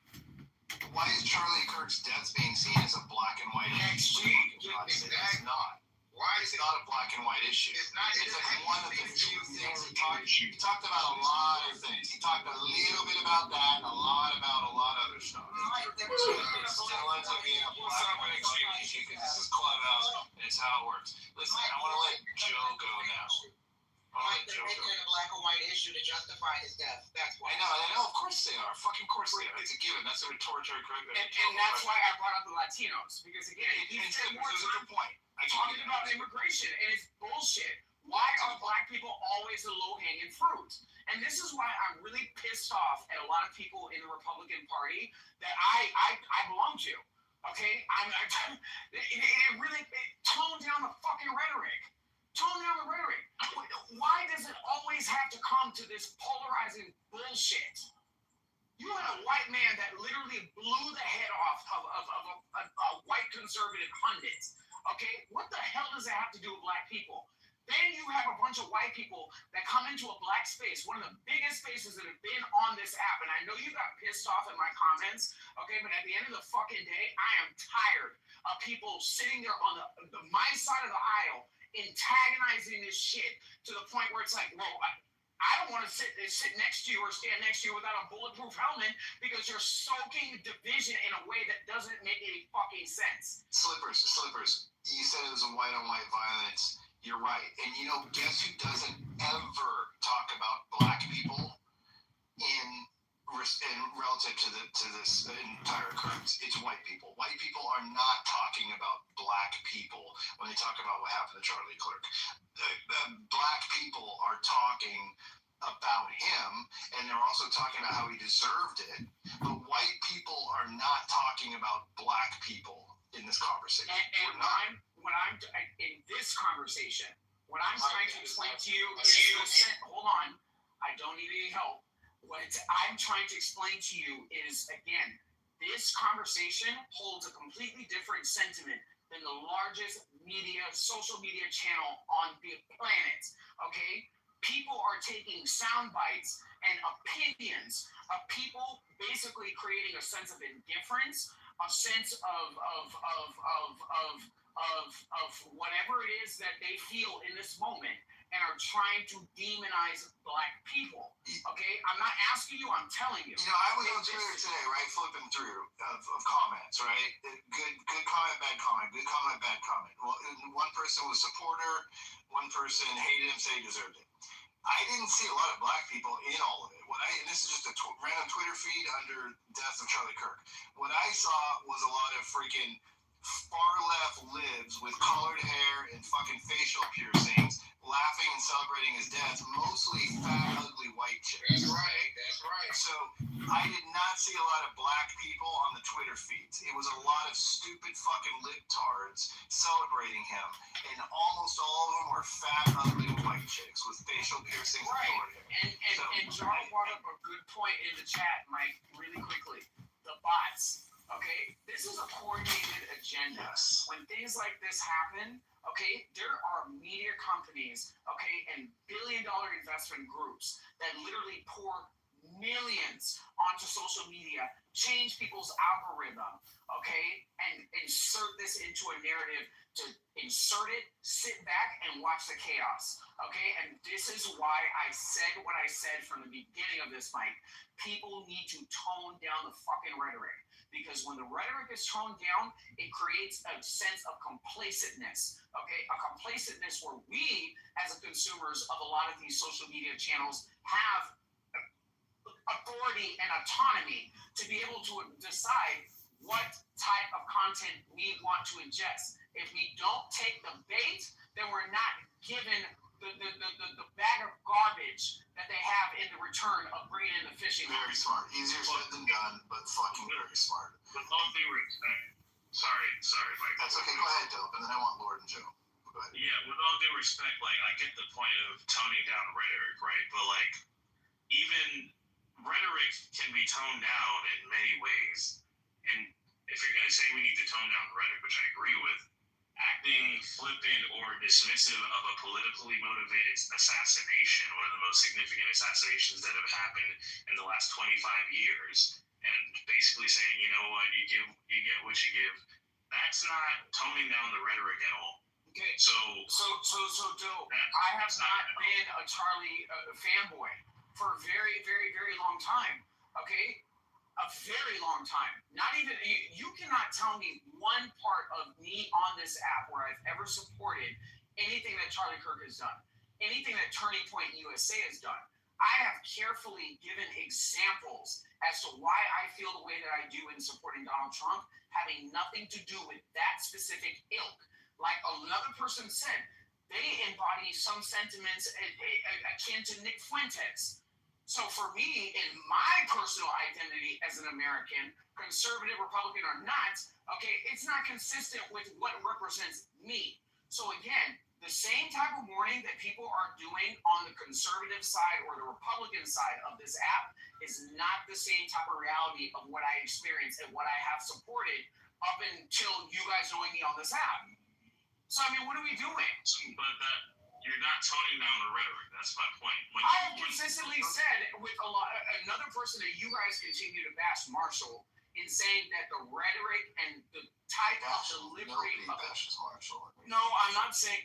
I'm not saying you, Mike. But again, Marshall has been bashed in a lot of places that Dope and I have shared spaces with of looking of looking at a specific pathway towards accomplishing what people overall want to accomplish in the bigger picture, and specifically economically. Okay, I do not buy off on this whole Turning Point America Christian nationalist bullshit. Okay, and if people really paid attention to who I am on this app, I'm a Catholic. Okay, so at the end of the day, a lot of this undertone of this evangelical Westboro Baptist bullshit, I've never gone on board with that. Right. So let's stop it. Okay, well, I don't want to make it about you, Slippers, and Dope. If you think he's not toning down the rhetoric, it's okay. We don't need to censor him. Yeah, I want to give more chance to talk. I know you're not. But he's feeling. Well, when Nicholas, I just want to delineate the statements really quickly, Mike. In what I'm saying, as far as people being browbeat for being indifferent, I didn't say that I was indifferent. I said that this actually affected me in a way to where I looked at this and, I recognize the implication that it has behind this man's young family and the future trajectory of the Republican Party. What I am acknowledging, and American fucking civil liberties in general. So what I'm also acknowledging is the fact that there are people, okay, that are sitting on our side of the aisle that, quite frankly, are running their mouths too much in just creating a bunch of chaos. Yeah. And so it is what it is. I'm sorry I disappointed you, but I am who I am, and I've consistently been on who I am on this app. Slippers, you made a good point about not fitting into the algorithm. We get what we deserve. If we stop paying attention to it, they'll switch it around. Exactly. That's lines with colored hair is algorithm bullshit. And you have an option to actually go into the post, the three little dots, and actually select. Not interested. Yeah, I like that. I don't like that anymore. I do that every. Great. I appreciate that. That's actually really good feedback. Lord, Lord's up. Go ahead. Maybe you tuned out, Lord. All right, Joe. No, I'm still going. Yeah. My apologies. I'm not. Joe can go ahead. Okay. Yeah, sure. You won't come back to him. Joe, go ahead. Yeah, I think that the people that are post-demise of Charlie Kirk in a very awful, horrid way transcends race. I don't think you could pin pejoratives that being spewed about Charlie Kirk on any one particular race. And certainly Clubhouse is not indicative of the rest of society. That's my view on it. The perspective we all need to remember, for God's sake. Lord, do you want to go up here? I'm going to go to the next. Yeah. So I definitely agree to some extent with Joe, but I'll take mine a little bit further than said that, Clubhouse is a microcosm of the rest of the real world to some extent. These social media apps, and for Clubhouse, it goes a little bit further to the extent we can hear each other's voices, right? So we can hear the sincerity and depth of whatever it is that we believe, very similar to Charlie Kirk, So, and for me, when people are bringing up, this notion that might be racist, to me, it's nonsensical to the extent that I've been following the young man for quite some time. Actually, not even young man, the young gentleman. The extent we're the same age. He's 93, I'm 92. So and he didn't go to college. I didn't go to college. I mean, we went to a little bit of college, so to speak. So there's very similar attributes relating to how he grew up and how I grew up, what he's achieved, what I've achieved, etc., etc. So when people start bringing up, these notions of trying to divide using, skin tone, to me it's nonsensical, right? Because I've watched and listened to him, and there's times we've lost debates. There's times we've lost debates, in particular scenarios, but at the end of the day, right? there's aspects of a family household which benefits America as a whole, whether you're black or white. You know, the family values, the Constitution, knowing how your fucking government is being ran and controlled. You know, you have to know the Constitution and the power and the value of the Second Amendment. You know, simple aspects like that. You know, so at the end of the day, like even for me, I'm actually I'm very saddened. You know, to the extent that you know even you know amongst people that look like me, which is quote unquote black, right? Like y'all are not seeing the value because in the times that he's spoken on black issues, one that sticks out to me is how he presented the fact that you know if black people want to move forward, well, he provided there was a problem question, you know, and then he provided the solution. Keep your fathers in the household. Stop relying on these, you know, government subsidized welfare. Keep your fathers in the household and see how that's going to work for you. You know what I'm saying? That sounds like some controversial shit, Lord. I think someone ought to shoot him for that. Oh man, bro. I mean, it might be controversial to the extent that it's taking power away from the government and putting it back in your families, which is I don't think I can't get to the bell fast enough. So, yeah, but yeah, at the end of the day, like yeah, man. Rest in peace to my brother. I'm just gonna say that, man. That was somebody. My brother. My brother was born in '94. Like I said, I was born in '92. He was '93. It was the same. We're the same age. He worked towards, you know, creating a discourse among a plethora. You know, if you even just look at the shorts every time he goes to these universities, it's multiple ethnicities of people coming to question one way or another. It's not just one, right? And then his tent is prove me wrong. You know, it's like, just prove me wrong. I'm not out here trying to whatever. Just prove me wrong about what the hell I'm saying, and then we can move forward. And that is I'd say one of the principles that makes America great. You know what I'm saying? To the extent that we're supposed to be able to share our ideas and our notions and our beliefs, knowing that we have a Republican government. But hey, maybe it's just me, and I'm missing something, right? Because for some reason, everything that's being thrown at the rhetoric of this man is race based. They're trying to pitch you against the principles of a young white man who was a family man who was a Christian to some extent. You know what I'm saying? So and that was attempting to unify, you know, one group of the United States of America, and then they want you to focus on race. Race has always been the way to keep America divided, particularly after the 1960s. You know what I'm saying? Particularly after integration, right? They've always tried to use this race joint to like keep people divided because that you ain't gonna get shit done. You're not gonna get shit done. As long as you're divided one way or another, the only way you have to unify is Americans. America is a potpourri of multiple cultures. You know what I'm saying? As much as, you know, we can say the people from West Eurasia, the Europeans, right, they have, you know, lift their mark and take it away.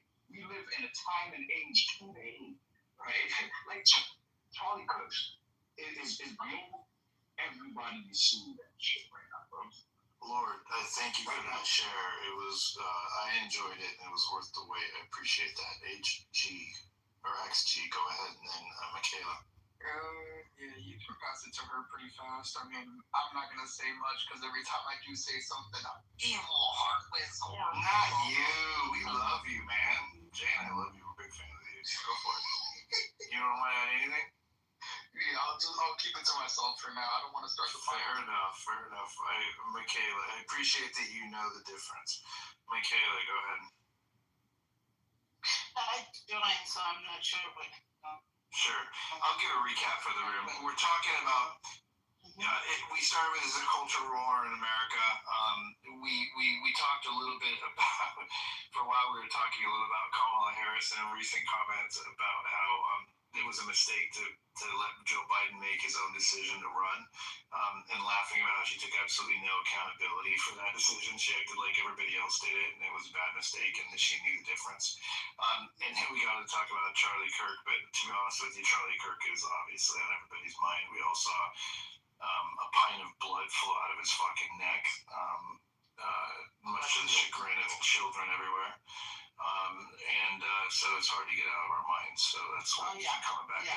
I can't get him out of my mind either. I'm pretty brokenhearted about that. But when I'm trying to think, my son feels the opposite. He's bought into the whole, I don't know, the whole anti-Israel thing and all that, and sort of really skeptical. I do think there's a culture war in this country. And now, when I was a Democrat many years ago, when Reagan was shot, it didn't bother me. I didn't feel so horrible.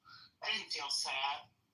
So I know how it is to be on the other side and just not care when your opponent's been hurt or killed. When the guys on the other side of the political argument. I don't know how are people here, are there liberals here or progressives that really don't feel so bad that Charlie was killed? Well, no, that sounds like empathy, though. Like what you just described sounded like a little bit of empathy based on experience. What sounds like empathy? What you just described, that when Reagan was shot, you saw whatever you saw and you were where you were, and today you've seen what you've seen, and you're able to one way or another draw a parallel. Yeah, I can sort of empathy. Yeah, the empathy from where the empathy from where it comes from is more so. I have empathy for the kids. They didn't choose him as their dad. They didn't choose to watch their dad literally get shot in front of them, right? So I have tons of empathy for the kids. They absolutely should have never seen that shit at all. So I feel terrible for them, right? But Kirk himself, tough. He should have gone out like that, but tough. Michaela, go ahead. No, go ahead. No, I mean, if you're complete, it's nice to have a little bit of wisdom on the app with somebody that's not in their 20s who can actually compare this to something that happened in the past. Maybe there's a lesson to be learned there. That history doesn't necessarily repeat, but it rhymes. And for many people, we all know what it was like to be 23 and think we fucking knew everything. Then we're 50 and we know how fucking stupid we were when we were 23. Those of you that are 23, you'll figure it the fuck out. Just give it a couple decades. Jade, go ahead. I just think that, so here's the thing. Like, we all know that there are whack jobs on every side of the political spectrum, right? All types of beliefs, and I'm just saying as it pertains to how people feel and how people take in the rhetoric you espouse and the reaction you get from it. Like, you don't get to dictate how some people feel. So when, I'm just saying, like, and here's the thing too, and I think, as men, especially when you have a family, I think one of the main objectives, right, is to have a lifestyle that kind of keeps you able to protect that. You know what I'm saying? And again, look, much to him to saying what he says, but he got a lot of courage for that. But at the same time, he's let's be very clear, like, he said some very, very divisive shit. Like, again, putting in perspective, he said divisive shit, but the shit he said was really not that divisive by regular standards. We talked about this. Like, it is only divisive by 2025 inflamed rhetoric standards. It's not divisive. He literally questioned DEI, for God's sake. Like, so fucking what? You think that we don't question it every fucking time? That's not all he said, though. No, it's not all he said. But what I'm saying is the things he said were not very that bad. I mean, literally, guys, listen. If this is the worst things you're gonna fucking hear out of somebody's mouth is any of the shit that Charlie ever said, okay? Then please, you are so goddamn sensitive. When we call you fucking snowflakes on the left, you fucking deserve it. Because that is ridiculous. Like, go put on your fucking helmets and reach down and grab a hold of your fucking nutsack and get some goddamn balls. Because it's not that bad. If you can't hear fucking words without feeling like they're hurting you, if words are violence toward you because you can't tolerate it, then go find a way to fucking deal with it on your own. But don't kill the people that have fucking opinions different than yourselves. This guy, anybody who gives their life for a First Amendment right ends up being a martyr by default, okay? Because that right is something that we're extremely lucky to have. I don't give a fuck what he was saying. That right exists for the people that do say things that we don't like. That's exactly why it exists. It doesn't exist for the people that tell us the shit we already want to hear. Just remember that. And he's not that goddamn extreme, for fuck's sake. The world had Hitlers in it, okay? Just fucking seriously. Goddamn. Okay, I feel like you guys are so fucking young you don't know any different. It's so it's just crazy. If this is the worst fucking thing you heard in 20 since you're 20, this doesn't. Wait. So Mike, don't do that. We had the same childhood under Ronald Reagan, right? No, we don't have the same childhood. I was born. I graduated high school in '92. This fucking guy just said he was born in '92, and he's not the youngest one here. I was born. No, it's not the same fucking thing. I never said that. It's not the same fucking thing. I was fucking girls in Japan when he was shit in his diaper. Mike. I'm just trying to be funny. What the man is saying. I'm just trying to be funny. Like, chill out. Lower your No. I'm not mad at you. I'm really not. I'm just kidding. I'm getting feisty. But in a fun way. I'm not really. Quick thing here. I think part of the. Well, I'm talking. Whoa, I didn't finish. We need to do an exercise with you. Yeah. So here's the thing with it, right? So again, like I said before, we have nut jobs on every side. And some people, when you say shit, they may just go back and forth with you in the comment sections. And some people gonna really take it to you, And it's gonna pull up. What it is. Right. Like, people have the freedom of speech, but at the same time, while people don't have the freedom of response, people have the ability of response. And I don't think that people pay attention to that shit enough. That's a risk he took, and he paid the price. Exactly. I mean, there are some people that are willing to take that risk. There are other people that avoid that risk at all costs. The fucking true patriots aren't the ones that run away afraid. They're the ones that fucking stand in the face of danger, for God's sake. Fucking in World War II, not that goddamn long ago, I understand that even millennials don't have grandparents that fucking did this, so you're pretty far removed from it. But my generation has grandpas that did this, okay? They ran toward bullets on purpose for their country, okay? And they didn't come out of it saying, "Oh, we made a big mistake. Woe is us." They came back of it proud. They were coined the greatest fucking generation for a reason. Like, it's not that long ago, guys. 100 years ago at this point. But I understand shit moves fast now. Shit's changing quicker and quicker as we go. I'm sorry that the shit Charlie Kirk says is the worst thing you've ever heard